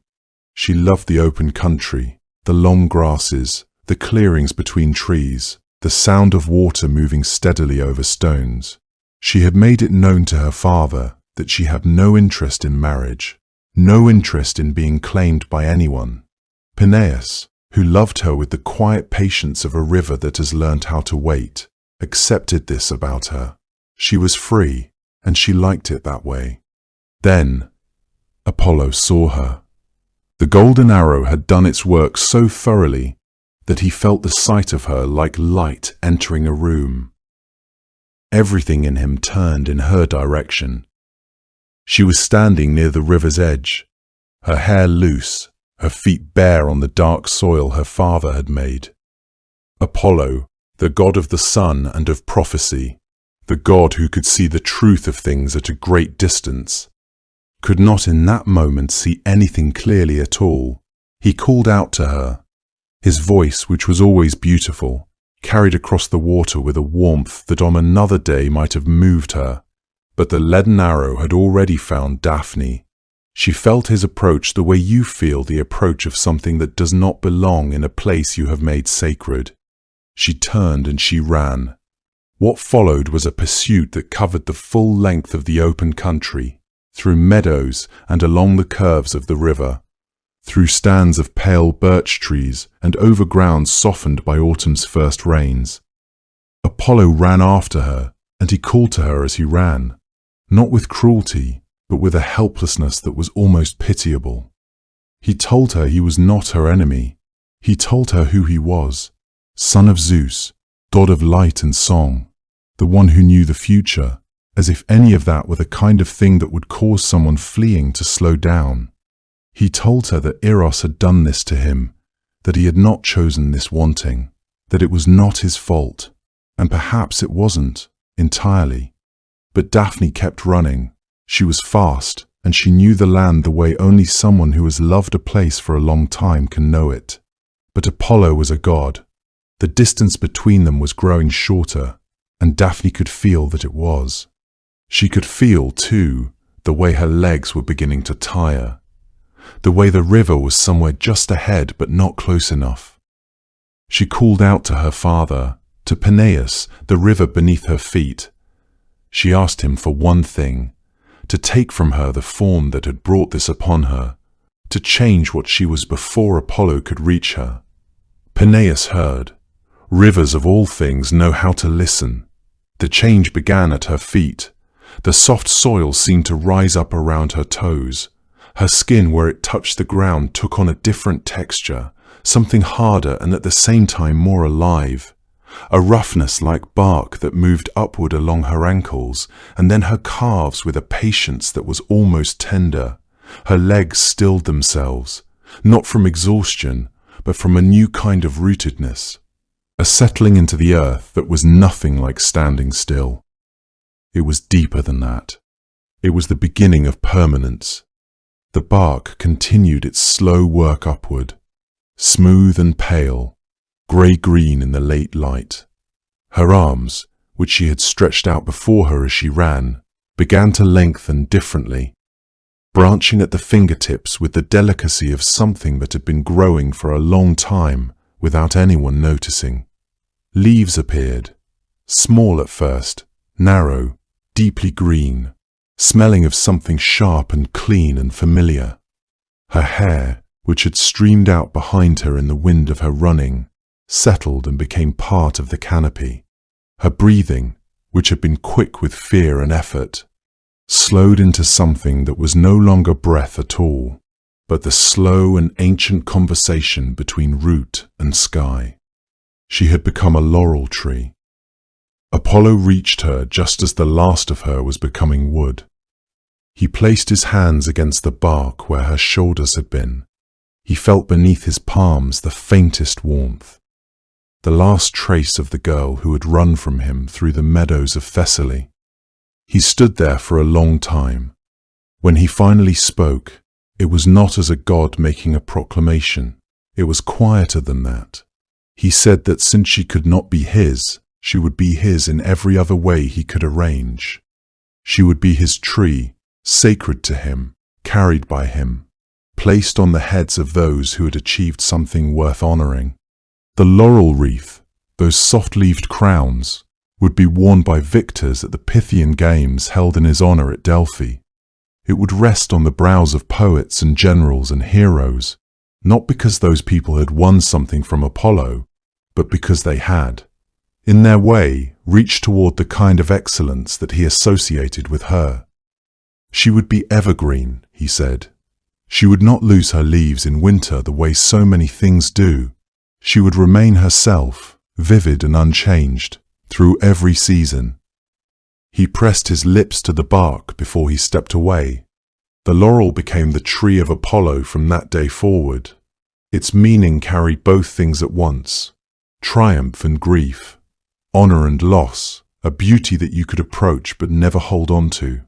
When the champions at Delphi received their wreaths, they were receiving something that had been made sacred, not by victory alone, but by a god's longing for something he could not have. And there was something in that, something that the Greeks understood without needing to say it plainly, that the most enduring honors are often the ones that grew out of the things we could not keep. Daphne never came back from the tree. Her father's river still ran beside her, as it always had. In the evenings, the water sound was not so different from the sound of leaves moving in a slow wind. The gods do not always get what they want. When they don't, the wanting can outlast everything else. The pursuit, the distance, the moment of transformation itself. Apollo carried that with him. It showed up in the way he wore the laurel, in the care with which he placed it on the heads of those he wished to honor. From that day forward he wore her leaves in his hair and honored her at every victory. This was because it was the only kind of closeness she had left him. Among all the companions Apollo ever had, Hyacinthus was perhaps the one he loved most freely and most genuinely, and also the one whose loss left the deepest mark on him. The story begins in Sparta, in a time when that city was still young, and the banks of the Eurotas River were lined with soft grasses and the sound of moving water. Hyacinthus was a prince of Sparta, a young man of such remarkable beauty that people said the gods themselves paused when they saw him, the way you might pause at the edge of a meadow when the light falls across it, in a way you were not expecting. He was warm and spirited and easy to love. And Apollo, who had known many people in many ages of the world, found in him something rare, a companionship that felt effortless, a presence that made even the long Spartan afternoons feel like something worth savoring. The two of them spent their days together along the river, running through the fields, competing in the games that young men played, and sharing the kind of easy quiet that only comes between people who are genuinely at ease with one another. Of all the things they did together, they were most fond of throwing the discus along the river's edge, where the ground was wide and flat and the air in the afternoons carried just the faintest coolness off the water. Apollo threw with the full strength and grace of a god, the discus arcing high and clean across the sky, and Hyacinthus delighted in chasing after it and throwing it back, trying to match the god's distance and ease. There was a particular joy in it, something playful and unguarded, which was not always easy to find in Apollo, who was more often the recipient of reverence than of laughter. In the company of Hyacinthus, something in him softened, but there was another who watched them from a distance, and who did not watch with warmth. Zephyrus, the god of the west wind, had also loved Hyacinthus, had courted him with the gentle persistence of a breeze that keeps returning, and had been gently but clearly turned away. Hyacinthus preferred Apollo's company, and Zephyrus, who was not accustomed to being refused, carried that refusal with him the way a still afternoon carries the heat of the day, quietly and without relief. He kept his distance, but he did not stop watching. On one afternoon that began in the same easy way as all the others, Apollo and Hyacinthus were throwing the discus back and forth along the Eurotas. Apollo threw it first, sending it soaring high in a long, smooth arc that caught the light as it turned. Hyacinthus ran forward to meet it, eager and laughing, and in that moment Zephyrus, from somewhere above the fields, shifted the air. It was a small thing, barely more than a change in the direction of the breeze, but it was enough. The discus turned in the air and struck Hyacinthus on the side of his head, and he fell. Apollo was beside him before the discus had finished rolling across the grass. He knelt there on the riverbank and gathered Hyacinthus into his arms, and every gift he possessed as a god of healing he poured into what he tried to do next. He pressed his hands to the wound. He called upon every art he knew.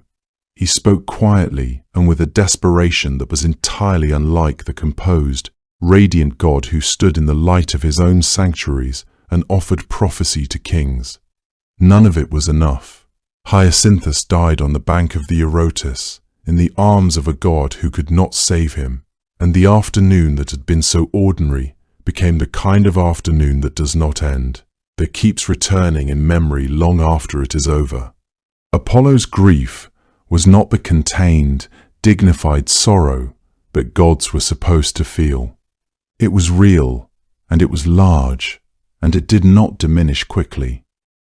He refused to let Hyacinthus go to the underworld, or rather, he refused to let all of him go. Where the young man's blood had spilled and darkened into the earth, Apollo drew something back up from that ground, coaxing it gently the way he had once coaxed music from strings.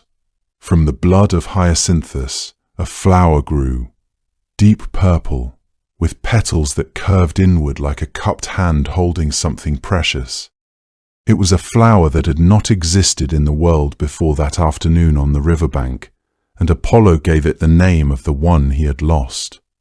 The hyacinth flower that emerged from Hyacinthus's blood became one of the most cultivated and beloved flowers throughout the entire ancient Mediterranean world. It appeared in gardens across Greece and beyond, carried by travelers and traders who brought seeds and bulbs to distant lands. Each bloom carried with it the full weight of this story, so that anyone who grew the flower or saw it in spring was participating in Apollo's act of remembrance and grief. The flower transformed private sorrow into something communal and eternal, a memorial requiring no temple or shrine. Ancient writers who described this flower noted something remarkable about its petals. There, along the markings that ran across them, some read the letters of a cry. Ai, the Greek sound of grief, the kind of sound a person makes when there are no words sufficient for what has happened. Whether the flower truly bore such markings, or whether the people who loved this story simply needed it to, the idea remained that Apollo had pressed his sorrow into the plant itself, had written mourning into something that would bloom again every year with the spring, so that the loss of Hyacinthus would never be simply forgotten, but would return, reliably and quietly, in the form of something beautiful. Zephyrus was never punished in the way that mortal transgressors were punished in other myths. He remained the west wind, warm and wandering, and perhaps that was its own kind of grief. To have caused something irreversible, and to have gained nothing from it. To feel Hyacinthus nowhere in all the soft air he moved through. The story does not linger on him, and neither should we. What it lingers on instead is Apollo, sitting beside that river in the long light of a Spartan afternoon, with a flower where a person used to be. It is one of the few moments in all the myths surrounding him where the god of clarity and radiance and perfect form appears genuinely undone, genuinely reduced by love to something smaller and more human than himself. He could not see this one coming, could not prophesy his way around it, could not heal it with any art. He could only stay and grieve and transform what remained into something that the world could keep. Every spring when the flower came up again, it was a reminder that some grief is not meant to go away, but only to bloom in a different form. The animals that ancient Greeks associated with Apollo each carried a story inside them. Taken together, they say something about the kind of god he was. Of all of them, perhaps the most intimate is the crow, or in some older tellings, the raven, a bird that was once said to have worn feathers as white as sea foam, as white as the light Apollo himself cast across the world. The story of how those feathers turned black is bound up with the same tragedy of Coronis, the mortal woman Apollo loved and lost. It begins with the bird doing exactly what a devoted messenger ought to do. It brought the god the truth. According to the old accounts, the crow had been watching over Coronis on Apollo's behalf. When the bird discovered that she had taken a mortal lover while Apollo was away, it flew to the god and delivered its report faithfully and in full. Apollo, in his grief and fury, struck Coronis down with his silver bow, and then, in a separate movement of rage or sorrow that the myth does not always clearly distinguish between the two, he turned on the messenger itself, darkening its feathers forever as a punishment for the news it had carried. It is a curious thing when you sit with it quietly, because the crow had done nothing wrong. It had been honest, it had been loyal, and yet the bearing of unbearable truth became, in that moment, a thing that could not go unpunished, not because Apollo disbelieved the bird, but perhaps because, in those first raw seconds of knowing, there was nowhere else for the pain to go. This detail sits at the very center of what made Apollo a complicated god to understand. He was the god of truth, the deity whose temple at Delphi was inscribed with the command to know oneself, the divine force most associated with clarity and light and the refusal to look away from what is real. And yet, he punished the creature who told him the truth. He did it not because the truth was false, but because it hurt him. The crow wore that darkness from that day forward. Every time the Greeks saw one of those black birds moving through the trees or settling on a rooftop, they were looking at something that had once been luminous and had been changed by the cost of honesty. Apollo kept the crow close to him, even so. It remained sacred to him. It remained his companion and his messenger, just changed, just carrying the stain of a moment the god could never undo. The swan arrived at Apollo's symbolism from an entirely different direction. The feeling it carries is quieter, more interior, more suited to the hours just before sleep. Swans were believed, in the ancient world, to live their lives in relative silence and then, only at the very end, to produce a song of such beauty that it was unlike anything they had offered before, a final, perfect expression of everything they were, released at the moment of dying. This belief has come down to us in the phrase, swan song, though we rarely remember where it came from or why it was attached to that particular bird. For the Greeks, the swan's last music was not a lament. It was something closer to a gift, the creature gathering everything it had and offering it up freely at the very threshold between one state and another, between life and whatever comes after. Apollo, who presided over both prophecy and music, found both of his natures reflected in the swan. The bird stood at the border between what was known and what was not, and it sang there. Prophecy, after all, was not simply prediction. It was a form of seeing into the space beyond the ordinary, into the place where time behaves differently and outcomes are already decided. Music, for Apollo, was its own kind of bridge across that same space, a way of touching something that reason alone could not reach. The swan brought those two things together in a single, dying breath of song. Apollo was said to have been born to the sound of swans circling Delos. In some versions of the myth, it was swans who drew his chariot across the sky rather than horses. That gives the image of his passage a softness that the more common golden chariot does not quite carry. There is something in that image worth resting with for a moment.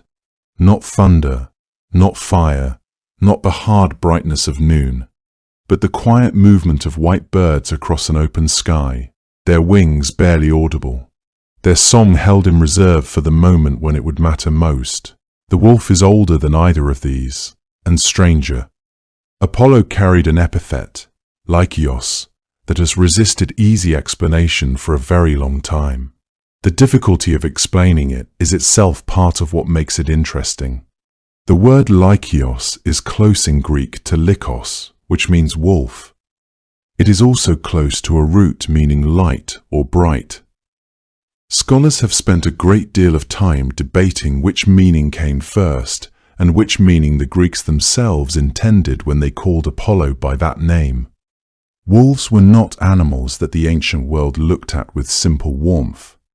They were associated with the wild edges of the cultivated world, with the darkness outside the firelight, with a kind of fierce and disciplined intelligence that demanded respect, even as it inspired unease. Apollo as a wolf god would have been something quite different from Apollo as a god of music or prophecy. Harder, older, belonging to a time before the lyre and the temple and the carefully spoken oracle. And yet the connection held. His shrines at Delphi included wolves among their sacred imagery.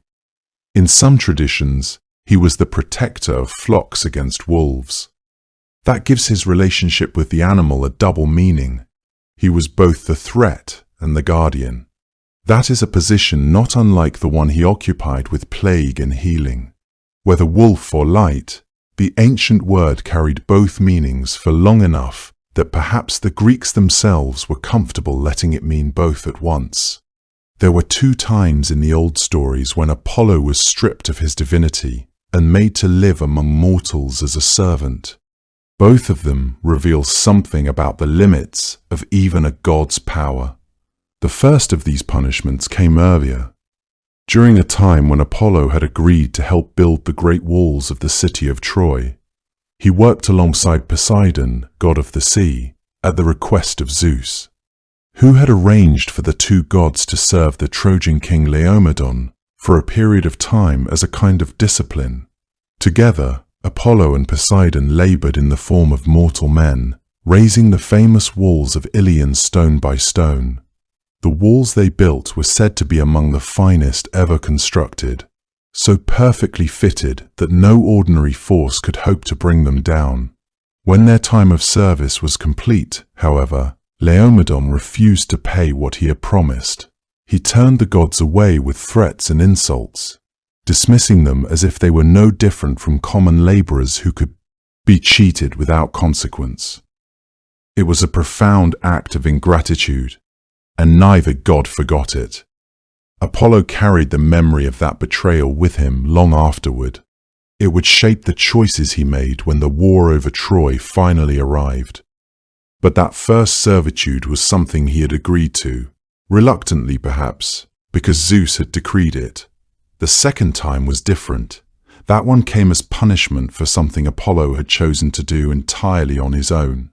This punishment for the defiance at Troy would reverberate across the centuries to come. When the Great War finally engulfed the city whose walls he had built, Apollo would fight fiercely for the Trojans, and that ancient wound would inform his actions throughout the long conflict. He remembered Laomedon's betrayal each time he drew his bow. The first servitude had taught him something about humiliation, about labor beneath one's station, about the weight of injustice. Yet even then, he had been following orders. The god in him could accept the logic of obedience to Zeus's will, however much it galled him. The second punishment, by contrast, would touch something deeper in his nature. Apollo had a son named Asclepius, whom he loved deeply and had taught the art of healing. Asclepius grew into the greatest physician the world had ever seen, so skilled that he eventually did the impossible and brought a man back from the dead. Zeus, who kept a careful watch over the boundary between mortal life and the afterlife, found this unacceptable. The natural order demanded that mortals die. Asclepius, by defying that order, had overstepped in a way that could not go unanswered. Zeus struck him down with a thunderbolt forged by the Cyclopes, those ancient one-eyed craftsmen who worked the divine fires beneath the earth. Apollo, whose grief was as fierce as his love, could not accept the death of his son without answer. He took his silver bow and turned it on the Cyclopes, killing them in his anguish and rage. It was an act of open defiance against his father and against the order that Apollo himself was supposed to embody. Zeus could have punished him far more severely. Instead, he sent Apollo down from Olympus and required him to spend a year living among mortals as a hired servant, stripped of his divine standing for the duration. The punishment had teeth to it, in a way that mere physical pain could never inflict on an immortal being. To be a god divested of divinity, to feel power slip away like water through grasping hands, to stand diminished before mortals who did not even recognize what he had lost, this was a torment uniquely suited to one accustomed to worship. Every moment of that year would be lived in the knowledge of what he had been forced to give up, and what he might never fully recover. The king who received him was a man named Admetus, ruler of Pherae in the region of Thessaly. By most accounts, Admetus did not know at first who his new shepherd truly was, only that this particular man had an unusual quality about him, a quiet brightness, a way of moving through the world that seemed to belong somewhere higher than a hillside in Thessaly. What distinguished Admetus from the many other mortals Apollo had known was simple. He was genuinely kind. He treated his shepherd well, not because he expected anything in return, not because he suspected the true nature of the man in his service, but because kindness was simply the way he lived. The cattle in Apollo's care grew stronger and more beautiful than any animals in the surrounding lands. The flocks multiplied. The fields around Pherae seemed to grow richer and more fragrant during that year. People noticed, though few understood why. In all his dealings with mortals throughout the ages, Apollo had received countless demonstrations of devotion born from fear or from hope of divine favor. Suppliants had come to him at Delphi seeking guidance, offerings piled high on altars in exchange for prophecy or blessing. But these were transactions, in their way, contracts between the divine and the human. What Admetus offered was something entirely without transaction. He gave consideration to a servant because that servant existed and deserved consideration. There was no calculation in it, no thought of gain. This struck Apollo in a way that worship never had. Apollo noticed too. There is something in the old stories that suggests he was moved by his time in Pherae in a way that the grander moments of his divine life had never quite managed. He had received worship and reverence from thousands of pilgrims at Delphi, but Admetus offered him something quieter and perhaps rarer, ordinary human decency, given freely, without expectation. When the year of his servitude came to an end and Apollo returned to Olympus, he carried that gratitude with him and looked for a way to honor it. The gift he arranged was an unusual one. Apollo went to the Fates, the three ancient goddesses who held the threads of every mortal life, and cut them when the time came. He made a request on behalf of Admetus. The Fates agreed, with one condition: when the day arrived for Admetus to die, he could be spared if someone who loved him was willing to take his place and go down to the underworld in his stead. It was a remarkable intervention, and a rare one. The Fates did not typically offer such arrangements. That Apollo was able to persuade them at all said something about the weight he carried, even as a god who had just been humbled. For a time, Admetus lived with the knowledge of this bargain, perhaps assuming that when the moment came, someone close to him would step forward readily. His elderly parents, when asked, found reasons to decline. Life, it seemed, remained sweet to them even at the edge of it. It was his wife, Alcestis, who agreed to die in his place. She loved Admetus deeply enough to walk into death on his behalf. She did so with a quiet courage that the ancient world long remembered. The story of Alcestis and what came after, including the account of Heracles bringing her back from the underworld, belongs to its own telling. But the thread that ran through all of it began with a disgraced god tending sheep on a hillside, a mortal king who treated him well. Both of these episodes, the building of Troy's walls and the year among the flocks of Admetus, showed Apollo at his most mortal, subject to consequence, to grief, to the authority of others, to time spent in labor rather than in glory. They are among the most quietly affecting stories attached to him, not because they diminish him, but because they bring him close enough to touch. It was an unusual gift from an unusual god. It said something about Apollo that when he was at his most humbled, he still found a way to leave beauty behind him. When the great war at Troy began, Apollo made his position clear almost immediately. The Greeks encamped on the plain below the city felt it before they had fought a single battle. The cause of his anger, according to the Iliad, was a quiet and serious one. A man named Chryses, a priest of Apollo, had come to the Greek camp with his arms full of gold and his heart full of grief, hoping to ransom back his daughter Chryseis, who had been taken by the Greek commander Agamemnon during an earlier raid. He came humbly, bearing the sacred symbols of his god. He asked for his daughter back in the most respectful terms he knew. Agamemnon refused him, and not gently. He sent the old man away with threats still ringing in his ears. Chryses walked back along the shore of the sea in silence. When he was far enough from the Greek camp that no one could hear him, he prayed to Apollo. He reminded the god of every sacrifice he had offered, every temple he had tended, every act of devotion he had given across the years of his priesthood. He asked that the Greeks be made to pay for what had been done to him. Apollo heard him. He came down from Mount Olympus with his silver bow across his shoulders. When he reached the edge of the Greek camp, he began to shoot. The arrows he sent were not visible to the men they struck, but the results were impossible to ignore.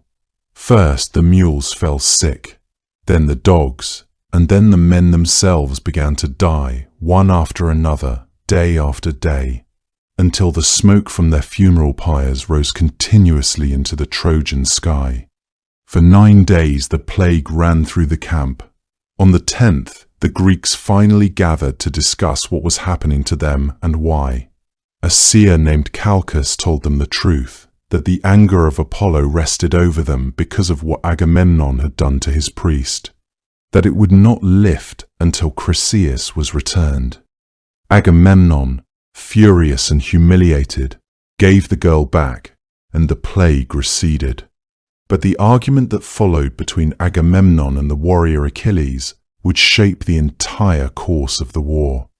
That is perhaps the deepest way Apollo ever touched the conflict, not with arrows alone, but with the chain of consequences that a single act of disrespect had set in motion. Throughout the years of fighting that followed, Apollo remained one of Troy's most devoted divine protectors. He watched over Hector, the greatest of the Trojan warriors, shielding him at moments when the tide of battle might otherwise have swept him away. He moved among the fighting at times like a kind of steady presence at the Trojans' backs. The Greeks, who faced the most skilled of Troy's defenders, were sometimes described as facing something that felt larger than any single man. When Achilles finally returned to the battlefield after his long withdrawal from the fighting, he cut through the Trojan forces with a ferocity that seemed almost impossible to answer. Even then, Apollo's care for the city did not waver. It was Apollo who guided the arrow that Paris released from his bow, directing it toward the one place on Achilles' body where he could be struck fatally. Whether you understand this as a god literally turning an arrow in flight, or as something more subtle, the precise timing, the exact angle, the strange luck that sometimes attends the desperate, the result was the same. The greatest warrior the Greeks had brought with them to Troy fell at last.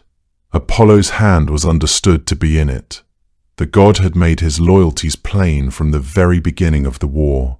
He never set them aside, not even when the outcome of the whole vast struggle began to seem inevitable.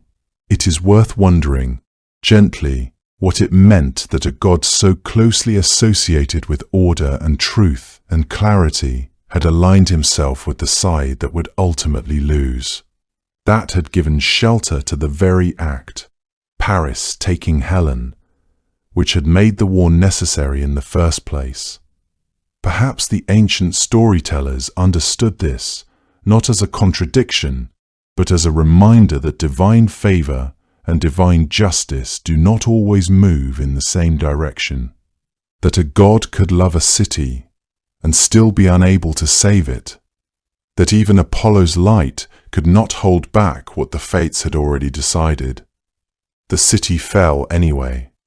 Apollo withdrew, as gods do, back into the light, leaving behind only the echo of his arrows and the ruins of the walls he had once helped to build. The sanctuary at Delphi sat high on the slopes of Mount Parnassus, where the stone cliffs known as the Shining Rocks rose up on either side, and the valley fell away far below.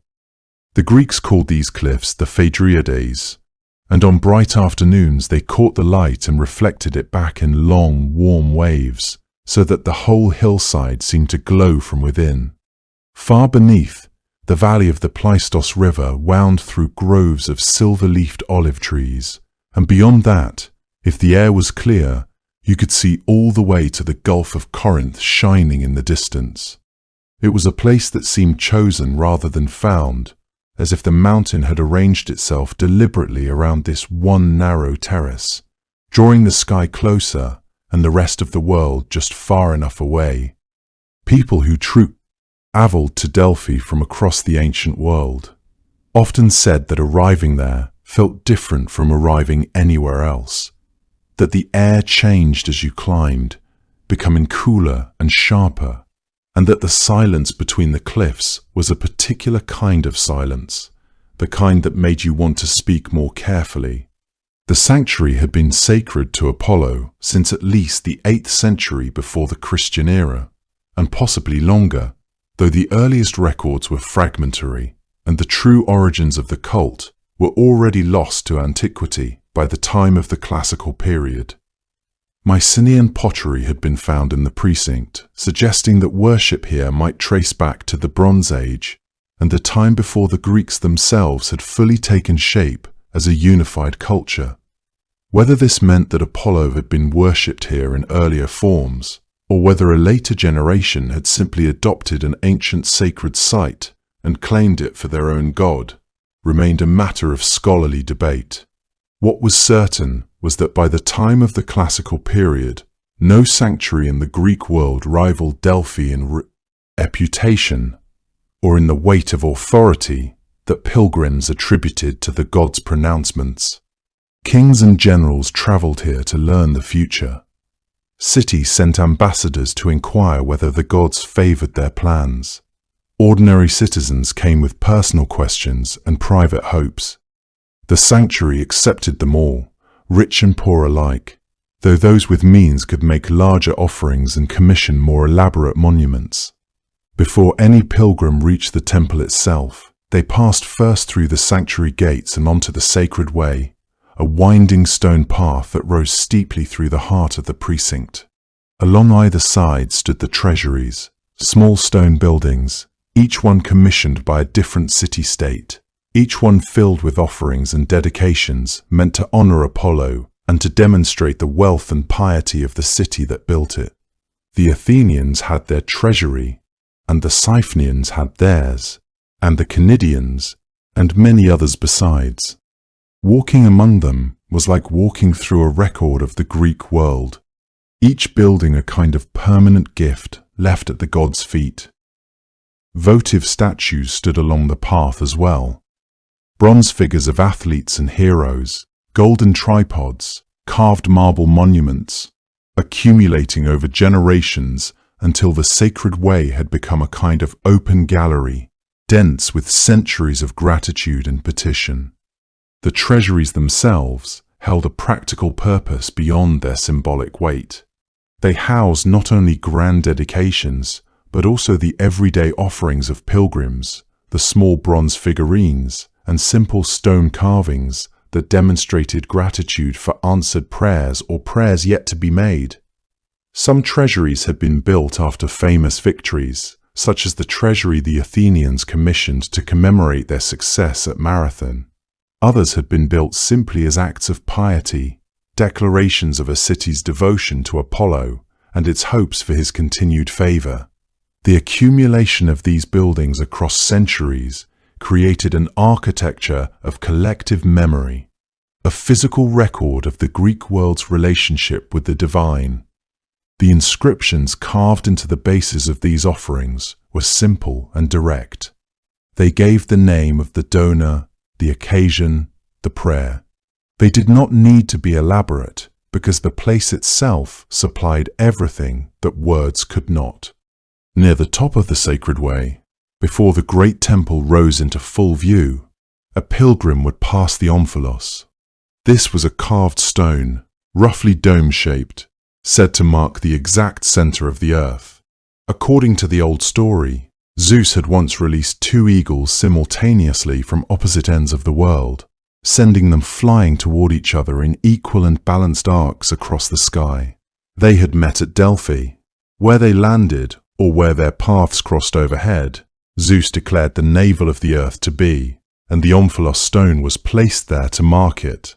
The stone that stood in the sanctuary in later centuries was carved with a net-like pattern and draped sometimes with wool carvings meant to represent the sacred covering that had always been part of its description. Whether the stone pilgrims saw was the original or a later version made little difference to those who stood before it. What mattered was what it meant, that the world had a center, that the center was here, and that here was where the gods had chosen to speak. Arriving at the omphalos, many pilgrims simply stopped for a moment. They had come from cities and harbors and farming villages and mountain passes, from every corner of the Greek-speaking world, and sometimes from well beyond it. And now they were standing at the place that all those distances pointed toward. The Castalian spring lay just to the east, tucked between the cliffs where a stream ran cold and clear out of the mountain's face. Before entering the sanctuary, pilgrims were expected to purify themselves in its waters. This was not a long or elaborate ceremony. Cupped hands, cold water over the face and hair, but it was required.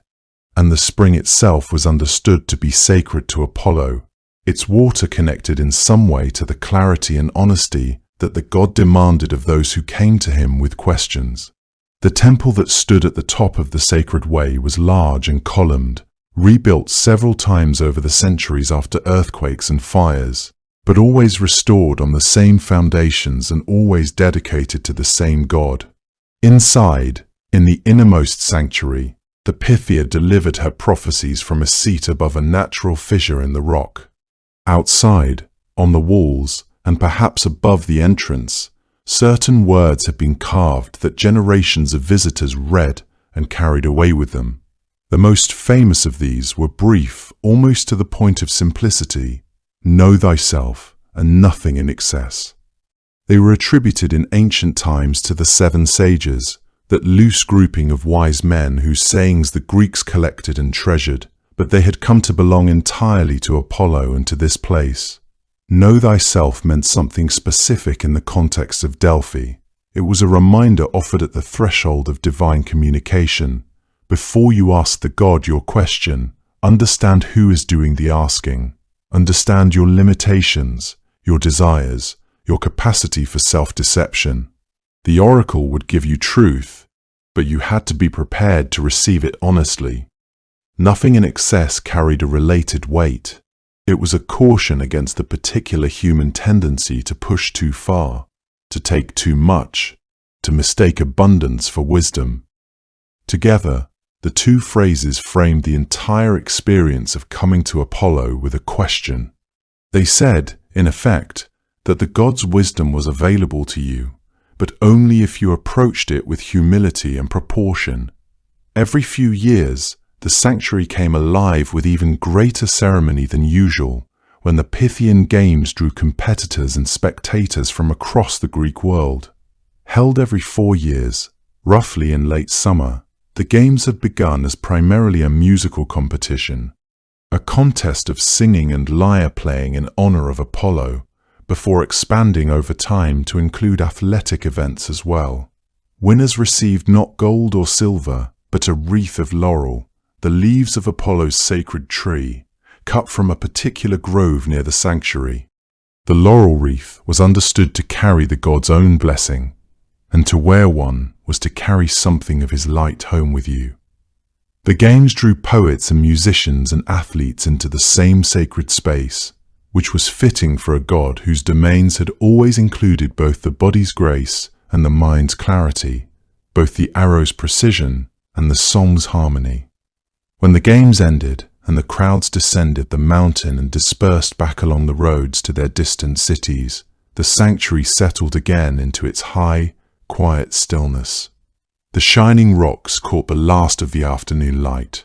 The Castalian spring ran on, and the 2 phrases remained on the wall, doing quietly what they had always done. Know yourself, and nothing in excess.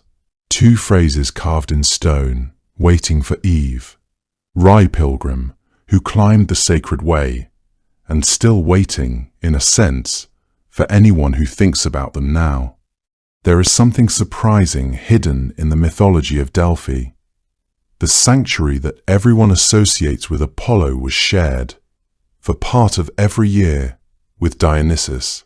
Most people, when they think of Delphi, picture Apollo, the clean light falling across the marble columns, the Pythia seated on her tripod, the calm and ordered world of reason and prophecy.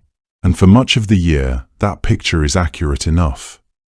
But when autumn deepened and the days grew short and cold, Apollo was said to withdraw from Delphi entirely, traveling to the land of the Hyperboreans in the far north, where he spent the winter months in a kind of sacred rest. And in his absence, Dionysus came, the god of wine, of ecstasy, of the unraveling and the wild and the joyful dissolution of the self. He took up residence on the same mountain, in the same sanctuary, tended by the same people who served Apollo when the days were long and bright. The 2 gods were not strangers to the same ground. They were, in a sense, companions in it. This arrangement was not incidental. The ancient Greeks recorded that Dionysus was buried at Delphi, beneath the very sanctuary where Apollo's oracle spoke. That his presence there during the winter was not merely symbolic, but genuinely felt in the rituals performed on the slopes of Parnassus. The women known as the Thyades, devotees of Dionysus, held their ecstatic rites on those same cliffs where pilgrims arrived quietly in summer to ask careful, anxious questions of the god of truth. In winter, Delphi became a different kind of sacred place, louder, wilder, warmer in a way that had nothing to do with temperature. What the Greeks seemed to understand, in giving these two gods the same mountain, was that order and ecstasy are not enemies. They are two things that take turns. The year itself moved between them as naturally as it moved between warmth and cold. Apollo held the sanctuary when the light was strong and the mind could be trusted to work clearly. When questions could be asked and answers could be heard. Dionysus held it when the dark closed in and something else was needed. Something that didn't ask for clarity, that didn't require you to come with a well-formed question, that invited you instead to stop thinking so carefully and simply be alive in the most unguarded way you could manage. Between the two of them, they covered everything. It is worth sitting with that idea for a moment. This was because it is easy to assume that Apollo represented the better or more civilized half of the arrangement, Dionysus the chaotic or dangerous half. But the Greeks did not seem to think of it that way. Dionysus was not a lesser god, temporarily filling in for the real one. He was equally divine, equally necessary.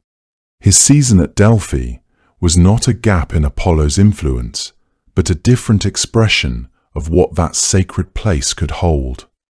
A sanctuary capable of housing both of them was, in a sense, more complete than one that housed only the god of light. The two gods also shared something beyond Delphi. There is an old tradition in which Apollo and Dionysus were described as half-brothers, both sons of Zeus. Their mothers were different. Leto for Apollo, the mortal Semele for Dionysus. Though his story of origin is complicated and varies across sources, but the divine parentage connected them. Some ancient writers described a genuine warmth between them, a mutual recognition, as if each understood that the other guarded something the world could not afford to lose. Apollo with his lyre and his lucid gaze, Dionysus with his wine and his dancing, and his insistence that the boundary between the self and everything else is, at certain moments, a boundary worth forgetting. In the 19th century, a German philosopher named Friedrich Nietzsche gave new names to what the Greeks had already known.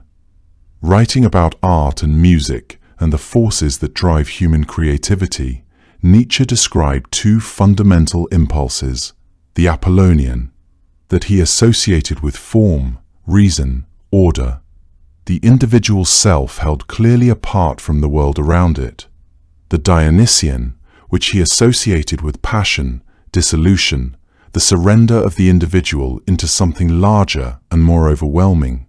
His argument, put simply, was that the greatest art holds both of these forces together, that neither clarity without feeling nor feeling without form is quite enough on its own. He drew these ideas from Greek tragedy, from the plays that were performed at festivals honoring Dionysus, but that carried within them all the restraint and beauty and moral weight that Apollo represented. In writing those plays, the Greeks had found a way to let both gods speak at once. Nietzsche's framework became enormously influential. It is still the lens through which many people first encounter the pairing of Apollo and Dionysus as opposing principles. But it is worth remembering that he was building on something much older, something the priests and pilgrims at Delphi had lived out in the rhythm of their actual calendar, in the fires lit on the mountain in winter and the careful processions of summer. The idea was not Nietzsche's invention. He simply found a way to translate it into language that a modern age could use. There is something quietly beautiful about the image of those two gods sharing that one mountain through the turning of the year. Apollo arriving with the swallows in spring, taking his seat in the temple, letting the light fall across the omphala stone and the inscriptions and the whole apparatus of his ordered, illuminated world. And then the autumn coming, Apollo departing, and something wilder and warmer settling over the mountain in his place. The torches on the cliffs at night, the sound of drums carrying down into the valley below. Neither god made the other unnecessary. Each made room for the other, the way the year itself makes room for everything it contains. Two gods, two seasons, one mountain, and between them, between the clear light of reason and the warm dark of ecstasy, something that the Greeks understood to be the whole of human experience. Not everyone who sought Apollo's guidance traveled to Delphi. Some of them simply went to sleep. Across the ancient world, there was a practice known as incubation, in which a person seeking divine guidance would travel to a sacred precinct, perform the necessary rites of purification, then lie down within the temple grounds to wait for the god to speak through a dream. The practice was widespread and treated with great seriousness, regarded not as a lesser substitute for the waking oracle, but as a genuine form of divine communication in its own right. The idea behind it was both simple and beautiful in its way. If Apollo was a god of illumination, a god whose essential nature was to make things visible and clear, then his light wasn't bound by the movement of the sun through the sky, or the arrival of night over the hills. Even as the waking world grew dark and still, even as the eyes closed and ordinary thought loosened its hold, his light could still reach inward, finding the mind in its softer and more open state. Sleep, in this understanding, wasn't an absence of awareness, but a different kind of presence, a loosening of the everyday grip of things that allowed something finer and harder to hold to come through. The Greeks, and those who came after them, understood the dreaming state as a threshold, a permeable edge between the human world and the world where the gods moved freely. They believed that under the right conditions, that edge could grow very thin indeed. At sacred sites connected to Apollo, pilgrims would prepare for incubation with days of fasting and ritual bathing, clearing themselves of the ordinary world and making themselves as receptive as possible to whatever the god might send. When they finally lay down in the inner precincts of the temple, the atmosphere around them would have been deeply quiet, the fragrance of laurel and incense hanging in the still air, the stone floor cool beneath a woven mat, the sounds of the mountain or hillside folding gradually into the edges of sleep. If you can imagine lying in such a place, the darkness soft and complete around you, the scent of sacred smoke still faintly present, the world outside slowly receding, as your breathing deepens and slows, you begin to understand how the boundary between waking thought and dreaming vision might grow genuinely difficult to locate. When the god appeared in these dreams, according to those who experienced it and those who wrote about it afterward, he didn't arrive with the noise of thunder or the full heat of noon. He came quietly, as a presence of gentle luminosity, speaking in a way that seemed to reach the dreamer, not through the ear alone, but through something deeper and harder to name. The message might be clear and direct, a plain instruction or a simply spoken answer, or it might come threaded through an image, a bird landing on a particular branch, a stream running in a meaningful direction, a shaft of light falling on a specific stone in a way that felt deliberate rather than accidental. The dreamer was expected to carry these images carefully into the waking world, to turn them over in the early morning quiet, to allow their meaning to clarify in its own time rather than forcing it into shape too quickly.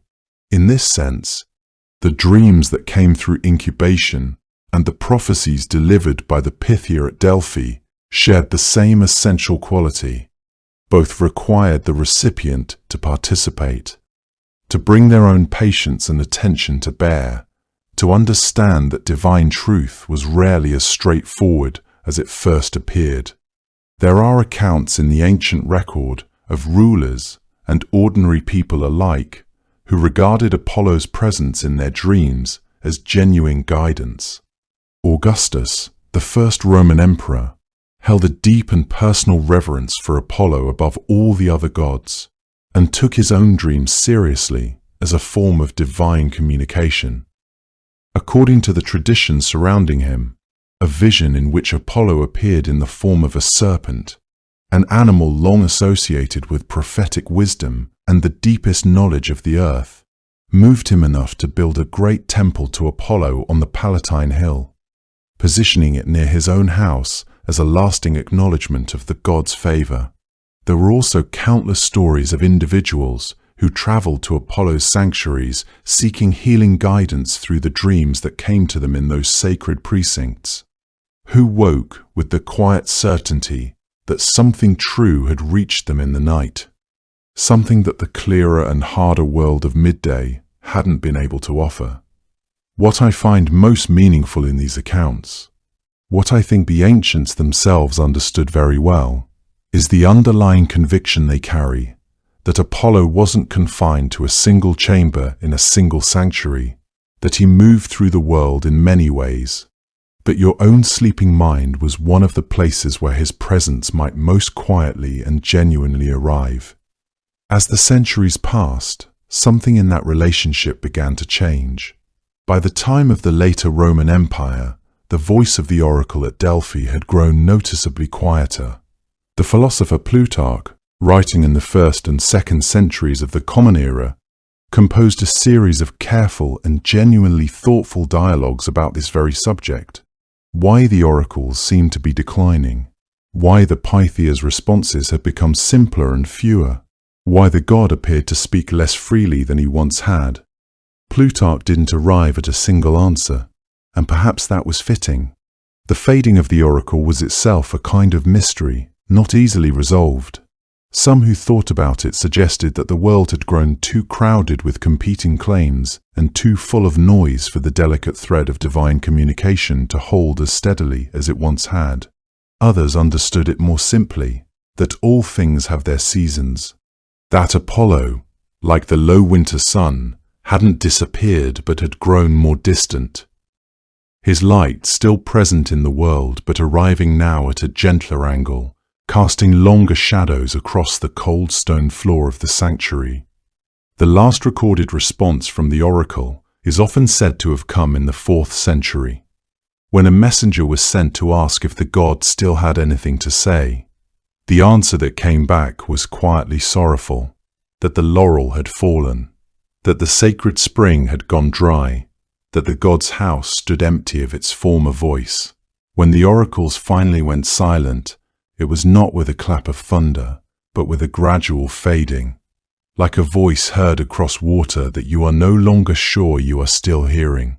After all the stories, the loves and the losses, the plagues and the healings, the prophecies given and misunderstood, what remains is something simpler than any single myth.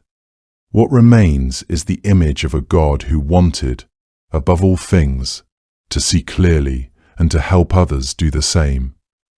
Apollo was not the most powerful of the Olympians. That distinction belonged to his father, and he was not the most feared, nor the most ancient, but he may have been the most widely beloved. This was because what he represented touched something that people in every corner of the ancient world recognized in themselves: the desire to understand, the longing for order in the middle of confusion, the quiet hope that the world beneath all its noise and suffering might be, at its deepest level, comprehensible. His light was not merely the light of the sun moving across the sky each morning, though the Greeks saw him in that too, in the way the gold spread slowly over the hills, and the shadows retreated, and the shapes of things became clear again. It was the light of a mind finding its footing, the light of a song resolved into its final note, the light of an answer arriving after a long and patient wait. He carried his bow and his lyre together. Those two things said everything about him, that beauty and precision were not opposites, that the same steady hand that could send an arrow to its mark could also draw music from strings, that both required the same quality of attention, the same willingness to be still and to aim truly. He travelled further than almost any other god. The worship of Apollo spread from the small bright island of his birth outward in every direction, carried by sailors and traders and colonists who brought his name with them to shores that had never heard it before. The Romans took him in with particular reverence, keeping his name unchanged, simply Apollo, as if even they understood that some things do not need translation. His temples rose on the Italian peninsula, in Asia Minor, in the far western reaches of the Mediterranean world. Wherever Greeks settled, they often built him a sanctuary first. This was because they wanted that sense of orientation, that feeling of a center that Apollo alone could give them. The Omphalos stone at Delphi marked the navel of the earth, the fixed point from which all directions could be measured. In a way, Apollo himself served the same purpose in the imagination of the ancient world, the still point at the center of all that motion, the clarity at the heart of all that noise. Cities sent their questions to him before they went to war, before they established new colonies, before they made the decisions that would shape whole generations. They trusted him not because his answers were always easy to understand, but because they believed, at the end of a long and careful reading, that the truth was always somewhere inside what he had said. At Delphi, his priestess, the Pythia, spoke from beneath the temple in trances that were said to bring divine wisdom into the world through her own lips. The seekers who came to her had travelled from every direction, compelled by questions they could not answer themselves, by uncertainties that threatened to paralyze them. What they found in her cryptic utterances was not reassurance, but rather a kind of permission, the knowledge that someone, something, had looked directly at what troubled them and returned with words, however difficult to interpret. The oracle of Apollo became the most powerful voice in the ancient world. Kings and generals and ordinary citizens waited to hear what she would say. They came seeking clarity, seeking permission, seeking some sign that the future was not entirely beyond their reach or understanding. In this way, Apollo's reach extended not through conquest, but through the very human hunger for meaning. His stories were not uniformly gentle. He could be proud and he could be cruel, and the myths never disguised this.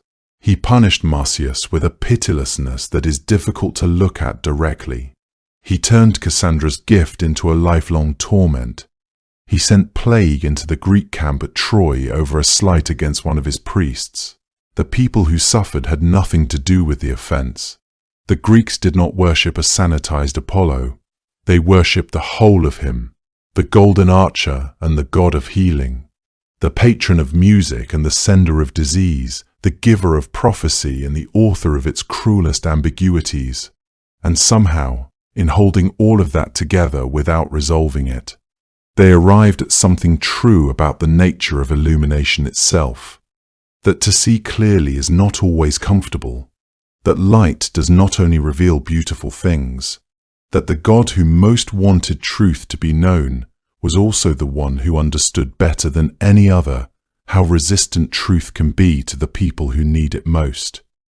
There is a laurel tree that still grows at Delphi, or so those who have visited the site will tell you, rooted in the stony ground near where the great temple once stood. The temple itself is mostly gone now. Columns remain. The foundations and the wide terrace of the sacred way climbing the hillside, and the Omphalos stone in the museum nearby, smooth and carved with its net of woven lines. But the laurel persists. It persists Because laurel is a hardy plant that asks very little of the soil and gives generously in return. Because this particular hillside has been considered sacred for so long that even the ground seems to remember it. Apollo's priests once wore wreaths of it. His Pythia chewed its leaves before she descended to the tripod and opened herself to whatever it was that moved through her. Athletes who won the Pythian Games received a crown of it, walked home wearing his tree on their heads. Daphne became it in the oldest and saddest of his love stories. He carried a branch of it afterward everywhere he went. That is the kind of faithfulness that a god can offer when all other kinds have been taken away. There are mornings on the slopes of Parnassus when the light comes in at a low angle from the east and falls across the pale stone ruins and the dark green of the hillside in a way that makes everything seem very still and very clear. Each rock and shadow exactly where it belongs, the whole landscape composed and unhurried and quiet in the way that only very old places are quiet, as if the air itself remembers something it is not quite ready to put into words. The valley below holds the mist a little longer than the heights. As it burns away, you can see the olive groves and the silvery shimmer of their leaves. Above the ruins, the cliffs of the shining rocks catch the early light and hold it. And somewhere on the slopes of Parnassus, if the morning is clear enough and the air is still, can almost feel what it might have been like to believe that the light itself was alive.